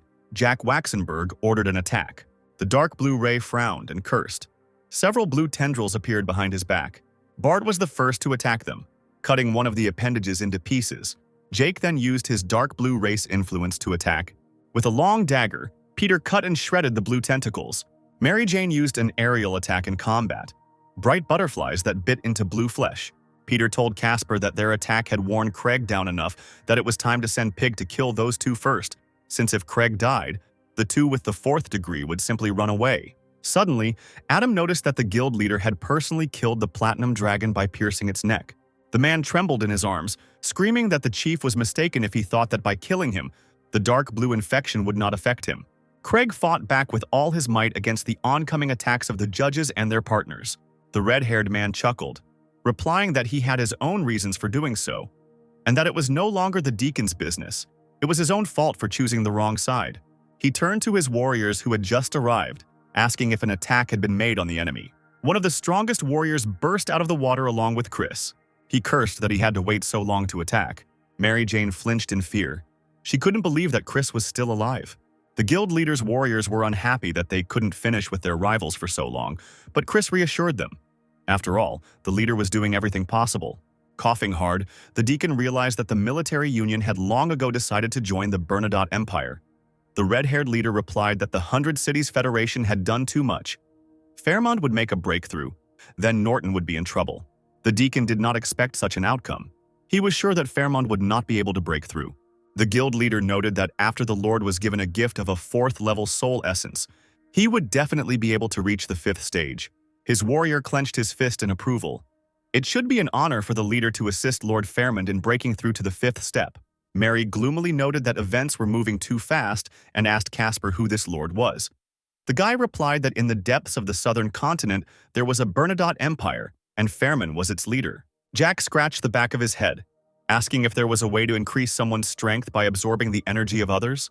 Bart coughed, saying that he had probably figured out some of the true laws that made it possible to collect souls. What an amazing idea. Jack rose up, calling on everyone to take their positions, even if they had to die, but they must not give up their energy. Mary Jane spread her green wings, ready for battle. Craig looked at her, asking what she had used to awaken her power. Didn't the girl know what the consequences would be if this continued? The girl interrupted him mid-sentence, ordering him to remain silent. Does he really think she can't use her energy properly? The man shook his head, threatening his accomplices with leaving if they pressured him. But Chris replied with a smile that with the help of the guild general, they would definitely come to victory. Chris became seriously angry and rushed at Craig with his sword, intending to absorb his energy in order to control his own destiny. His partner also generated destructive energy by rolling it between his fingers. Craig, panicking, immediately shouted that he could be useful to the warriors. But the Platinum Deacon could not be stopped. He attacked the man with his fists, screaming, even though the man did not dream of mercy, because first they would deal with him, and then with the others. Chris smirked. Craig shouldn't expect them all to unite against him and attack. It seemed like people hated Craig the most. Mad with rage, Mary Jane directed energy at Chris from behind his back, accompanying it with screams of death wishes. One of the warriors of the guild leader's army shouted loudly, and a black shadow stretched upward. The red-haired man and Chris seemed to be under the protection of a huge dark figure. Peter and Adam were surprised by this. Sinilker assumed that this entity was created to isolate the judges. The guild leader rolled his eyes under his blindfold. There were so many 4th-degree people here, how could anyone survive? A fist flew into Craig's chest, knocking the wind out of him and causing a strangled, muffled cry. It was Chris. He mockingly thanked his uncle for collecting so much energy for him with his hard work. It was finally time to use it. Streams of blood ran down the man's chin, and he asked, barely moving his lips, if Chris wasn't afraid of getting infected with a dark blue infection after eating him. The guy winked at Craig, replying that he had his own ways, and that there was no need to worry at all. Chris advised his partner to turn away, as the sight ahead was not a pleasant one, but he only grinned, muttering that he himself would have tormented Chris long ago, if not for the order of the Red Emperor. Chris grabbed his hostage by the throat, squeezing with such force that he couldn't even utter a word. When it seemed that luck was in the bag, the ill-fated dark crystal of the judge's participant appeared in front of the guy's face. He flew so close that he made Chris let go of Craig, and the guy cursed loudly. Seeing that the freed Craig had dived into the gap that led to fresh air, Chris called his accomplice for help. The man flew out of the gray entity, happy with this outcome of events. Although it took most of his energy, thanks to Chris, his consciousness was not completely infected with the dark blue infection. He immediately dived down to find Peter, and when he caught his silhouette, he immediately went on the attack. Casper tried to stop him, shouting that Uncle Craig seemed to be conscious again. Mary didn't believe what she heard. She demanded that Peter stop, but the guy protested, "Does returning to consciousness really cancel all the deeds committed?" Craig, falling on his back, trembled, looking at the sharp blade in front of his face. He begged to wait and pay for all his mistakes at the end of the war. The sword immediately flew into the owner's sheath. Peter chuckled. He was interested to know what the man had achieved by abandoning the human race. Craig looked down and sighed sadly. He was ready to give all of himself for the atonement of sins. Now Chris found himself in the crosshairs of Peter's swords. As the weapons were aimed at the dark blue slave, he was promised retribution for betraying humanity. But Chris wasn't going to give up just like that. He rushed at Peter, bypassing the swords, offering to get to know his fists. How would he defend himself with his sword from a melee attack? Something went wrong with Chris's plan. He stopped and coughed hard, feeling a strong pain in his stomach. Peter's fist passed completely through Chris's body. He quietly asked why he thought that Peter fought only with a sword. Because from the enemies that these fists killed, an entire army could be created. The second fist flew straight into Chris's stunned face. Peter screamed and sent his opponent into a total knockout. The blow was so strong that the dark blue henchman fell unconscious like a stone. The dark-haired warrior who helped Chris turned out to be a loner. He knew that the dark blues couldn't be trusted. If he wanted to fulfill the Red Emperor's mission, he had to rely only on himself. The guy was enveloped in dark matter, from which he emerged completely transformed, with a new, beautiful face. This was his true form. The warrior swung his fist as he saw Jack flying towards him. He was in his defensive state. The attack power in that form was not comparable to the current one. At first, Jake mocked the warrior, but quickly regretted it when he tore his shirt with one blow and hit him in the chest so hard that he simply pierced his ribcage. The guy laughed. His enemies were just pathetic trash, but they wouldn't understand it because a warrior could easily defeat them with his bare hands. Raising an eyebrow, he turned to Mary Jane, offering to test her strength. The girl shouted at the Iron Tower general, asking if he had even a drop of dignity as a fourth-level leader. But the general was unstoppable. He bragged about his strength, adding that he had heard about the light superpowers of people like Jane, and that she had excellent skin, because he himself had never seen the fourth-level light element. Jack turned to the girl, cursed, and ordered her to fly away from the battlefield as quickly as possible. Mary Jane hung her head, resigned to her fate. She told her brother Jack that she was, first of all, a warrior who represented the army of Ironblood, and only then a woman. The army never runs away when confronted with the enemy. They have been humiliated for decades, and now a major victory is needed. Mary Jane let out a battle cry, vowing that she would never back down, even if it cost her her life. Humanity must win. Suddenly, a huge and very bright flash blossomed on the horizon. Craig covered his eyes with his hand, unable to bear the sight. Jack was stunned. He wiped the bloody trail from his chin with the back of his hand, noticing that he saw Jane fly straight in that direction. It seemed that now they had lost two holders of the fourth degree. Casper clenched his fists, exclaiming that he did not believe the girl was dead. It turns out there was nothing to think about because at that moment Craig self-destructed. He was in the air in front of Mary, who was encased in a cocoon that gave her safety. The man wished her luck, saying that meeting her was the best thing that ever happened in his life. Hot tears flowed from Craig's eyes. He asked for forgiveness for the fact that last time he failed to stay with the girl until the end. And now too. The man began to fade, his body disintegrating into tiny pieces before the final words of farewell could be spoken. Mary screamed hoarsely. The girl's hoarse voice resounded in the heavens. She pounded her fists on the protective sphere, unable to see anything in front of her because of her tears, and begged Craig not to leave her. A few seconds later, the sphere disappeared. Mary caught the ashes that remained from Craig. With her fingertips lowering her head, she groaned that she herself should apologize to the man for dragging him into this war. A chuckle came from the young warrior, general of the Iron Tower. He seemed to have restored Mary's composure, wiping away her tears, and she screamed that she would kill the general and then definitely find her dear Craig. Jack couldn't stand by and watch this battle. He knew he had to help Mary, so he asked Casper to take care of his son if he died. Bart cut him off briefly, saying that he wasn't promising anything, and that the man would be better off taking care of himself. A disheartened Waxenberg heard from his partner that Max was not someone to take care of. The man flared up, shouting that Max didn't need anyone else's help. He himself could protect all of humanity. The Iron Army general appeared before them, holding an unusual item in his hands. The keys of cruelty that the alchemist had created, and the Red Emperor had given it to him to deal with his opponents. Suddenly, he squeezed the key in his fingers and it shattered into many pieces. These pieces immediately flew straight into the general's mouth, and he swallowed them all to the last one. The head of the mercenary guild screamed in horror that the general had done something bad, because under the influence of the key, he would no longer be able to distinguish between allies and enemies. Casper sighed. Why is he so unlucky to constantly encounter enemies who use third-party items to gain strength? And indeed, the general's face darkened, and his eyes lit up with a strange red color. Dark tentacles wrapped around his body. The key took over his mind. The guy screamed at the top of his lungs that he wanted to kill everyone around him. The general rushed down to where Casper was. Bart put his hand forward, creating a cube of dark energy with green edges in front of him. But the enemy's strength exceeded even Casper's, so the punch shattered the cube into many particles. Adam didn't give up. He stepped on one of the fragments with the toe of his boot. Quickly getting his bearings, he generated the crystal again and launched it at the general. The warrior's hands moved in the air with incredible force under the influence of the key. He screamed and chopped with them right and left. One particularly hard blow landed squarely in Casper's chest, causing him to cough. The warriors who watched the battle from the ground were surprised that just a couple of minutes ago, the general could hardly compare with Mr. Casper Bart. But now he defeated him in 3 seconds. Meanwhile, Bart, spitting blood, fell straight into the dark waters. This piercing attack can be scary as hell, and what's even more terrifying is that it combines both offense and defense. Casper slowly sank into the water until something glowed in the darkness just behind him. Charlie the rabbit swam up to him. The guy barely audibly asked if she was his sister, and the girl asked not to scare her. Trisha was especially worried about the huge wound in her brother's stomach.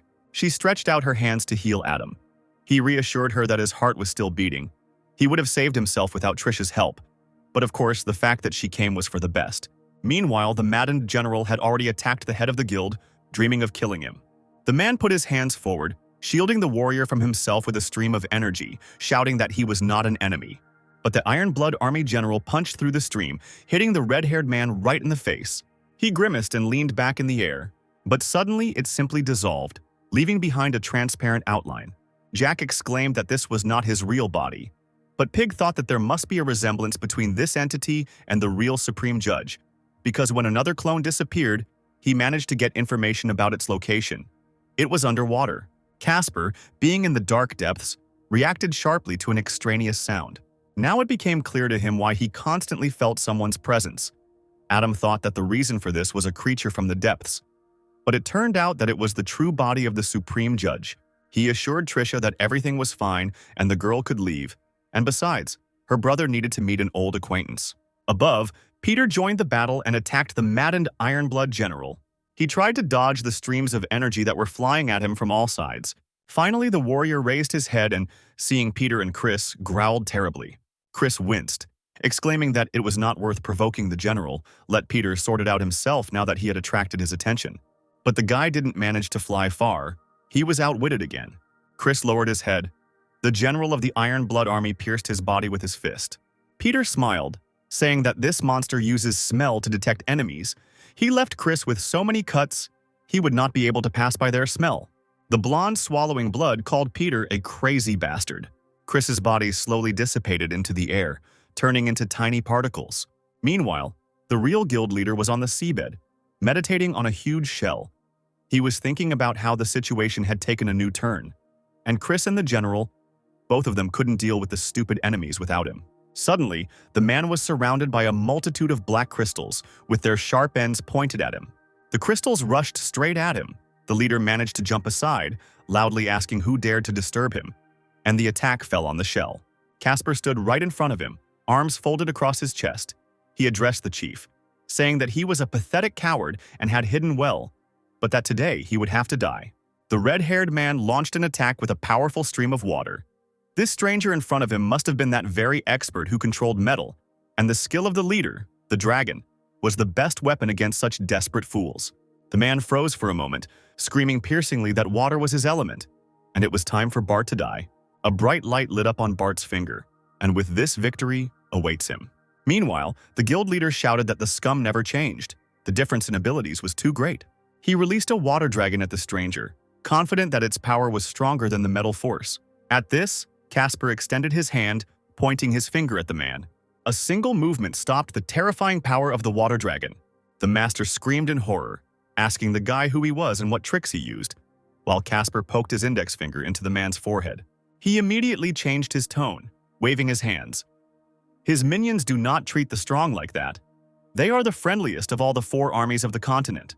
The frightened leader folded his hands in a respectful gesture in front of Casper, who promised not to touch him, but in return to tell him about the method of printing used.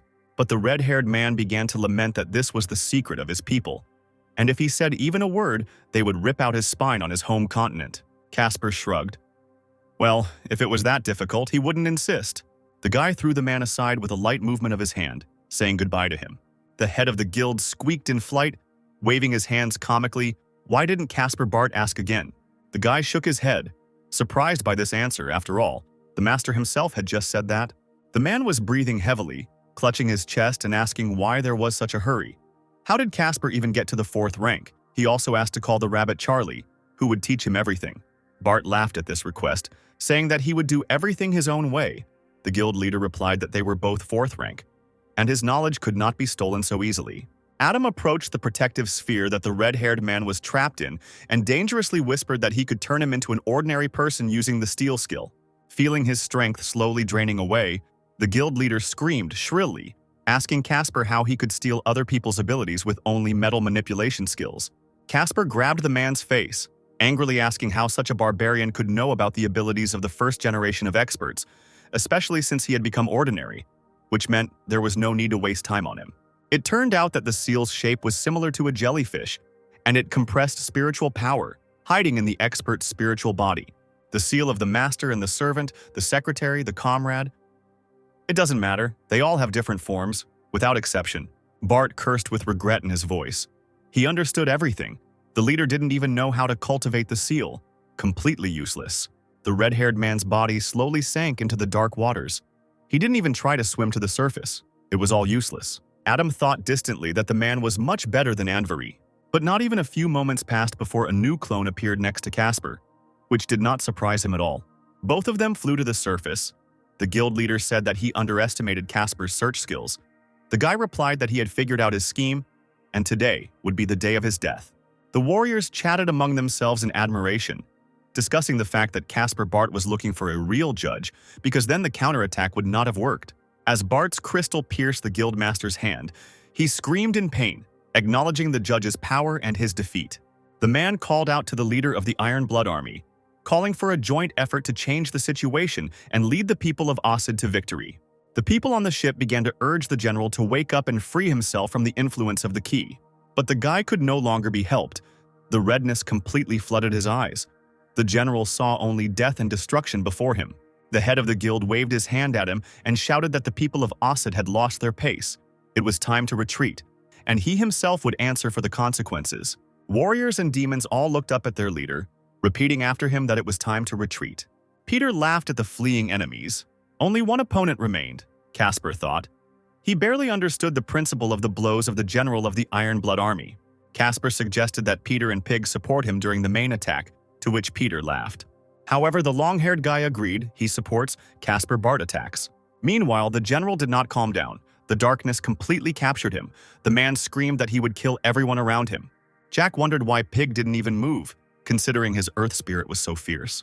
Mary guessed that, given the flexibility of the Void Realm's secrets, it would be easy for the pig to escape.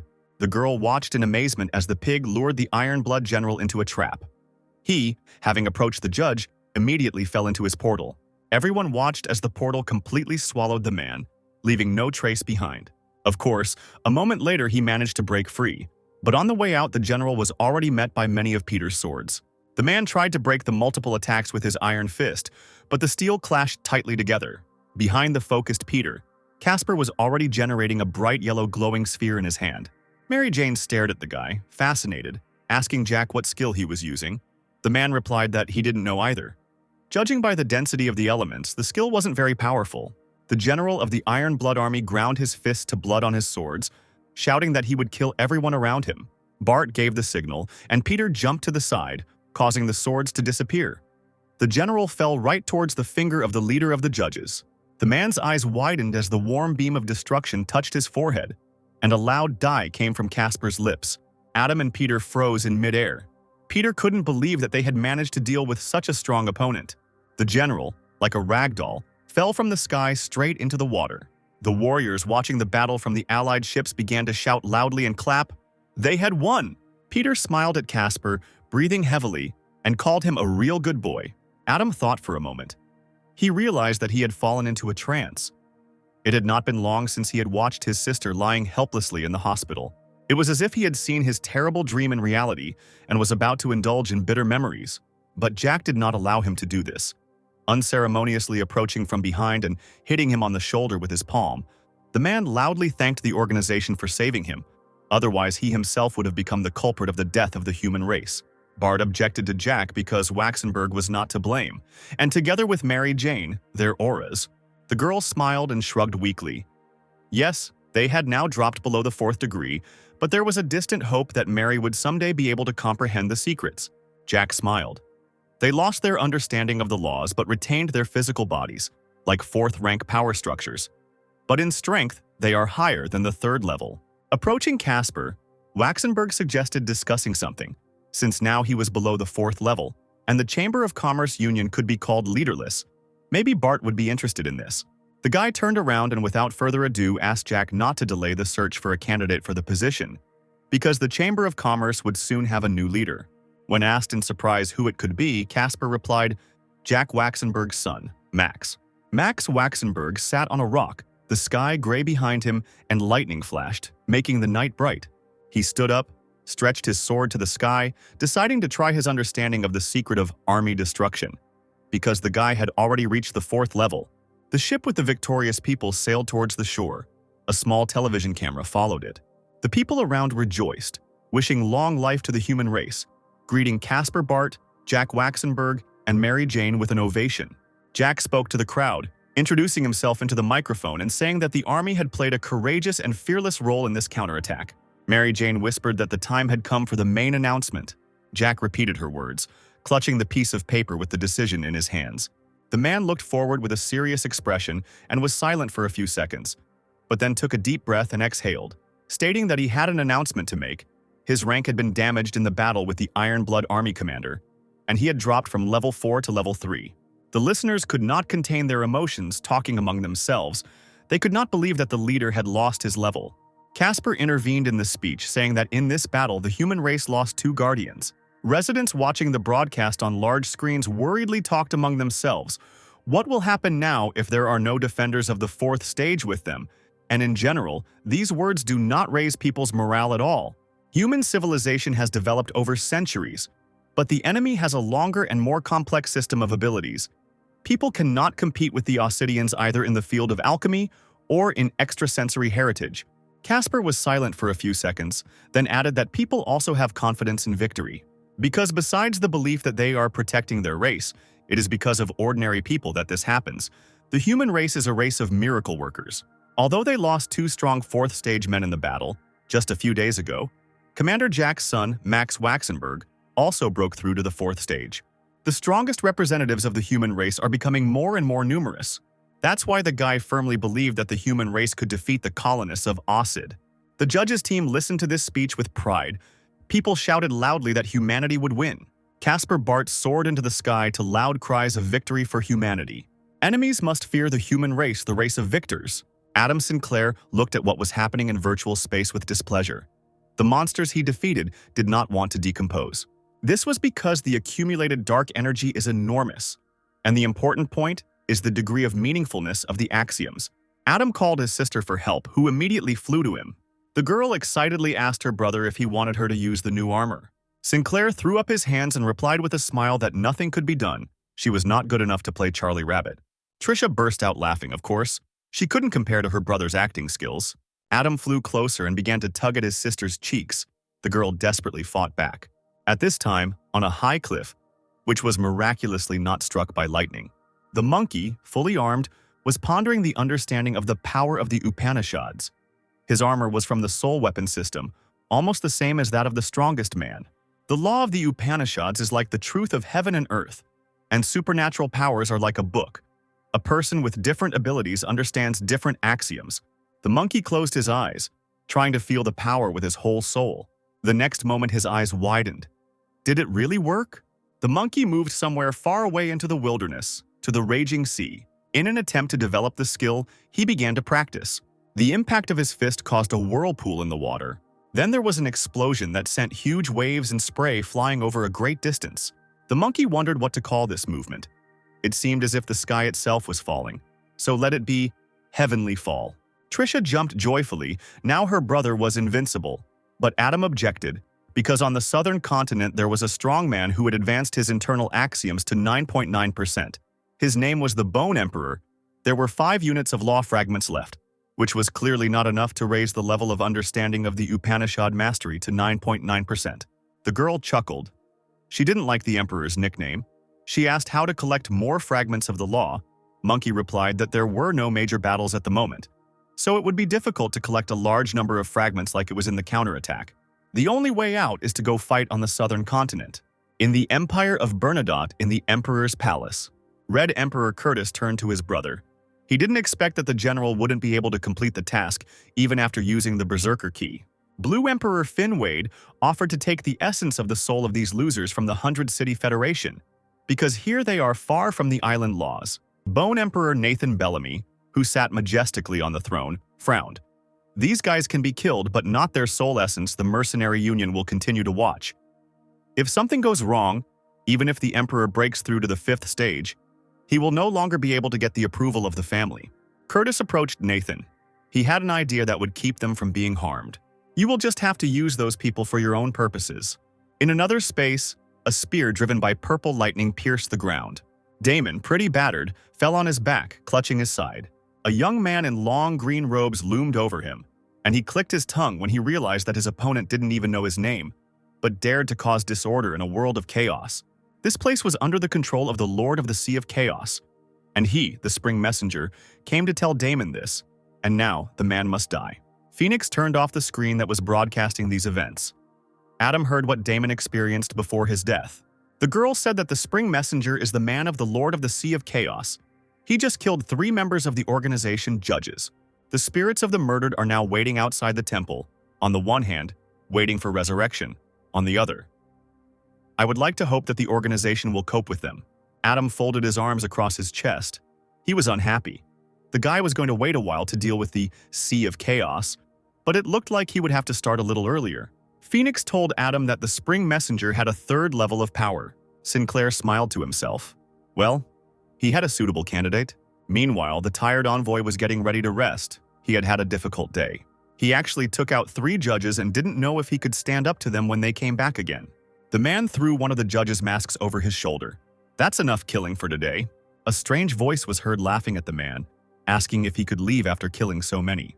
The Spring Messenger, angered by such treatment, turned around sharply. Who is tired of living? The monkey pulled his sword out of its sheath, saying that he was very sorry. But according to the scenario the organization gave him, his opponent must die on this island. The man was sad that he was unable to rest, but he answered the monkey, asking if he really didn't know who he was talking to. The judge member moved quickly towards the man, folding his arms across his chest, assuring him that he was well aware. The Spring Envoy to the Lord of the Sea of Chaos asked defiantly if the monkey was afraid that by killing him, he would anger the 4th most powerful state. The judge scratched his ear and replied that he was not afraid at all. Throwing up his throw, the Spring Messenger tried to calmly talk to the stranger, offering to simply leave him alive, but he did not give in to persuasion. Finally, this made the man quite angry, and he began to curse at the stubborn monkey. Does he really think that the messenger is afraid of him? The judge loomed over the man, mockingly telling him that he would beat him until he was truly afraid. Thunder rumbled and purple lightning flashed across the sky. The second bestial form of the Spring Messenger appeared before the monkey. Now the man was several times bigger and stronger than him. The beast tried to attack with its whole body but ran into an energy barrier. A huge clawed paw almost crushed the judge, but he deftly intercepted it with his hand. The monkey grabbed the paw and began to circle the animal in the air like a soft toy. Finally, he released the messenger, who flew into the building with all his might, ending up in clouds of dust from the shrapnel. The spring messenger in human form realized that the monkey was of the fourth stage, and if he lingered a little longer, the man would definitely die. The messenger asked how many people would die in the Sea of Chaos if the judges entered the war, but the monkey objected to this. The spring envoy smiled. With the threat from the Ossids looming, they must be united in the fight against the enemy. But the monkey grimly replied that the war between the judges and the Lord of the Sea of Chaos would only be a one-sided massacre. Meanwhile, on one of the islands in the Sea of Chaos, a man stood in a lonely boat looking at something in the depths of the sea. But a blue ray of heaven that hit him right in the head interrupted the man's calm plans. He immediately went overboard and fell into the water. The man laughed joyfully. Finally, he was back again.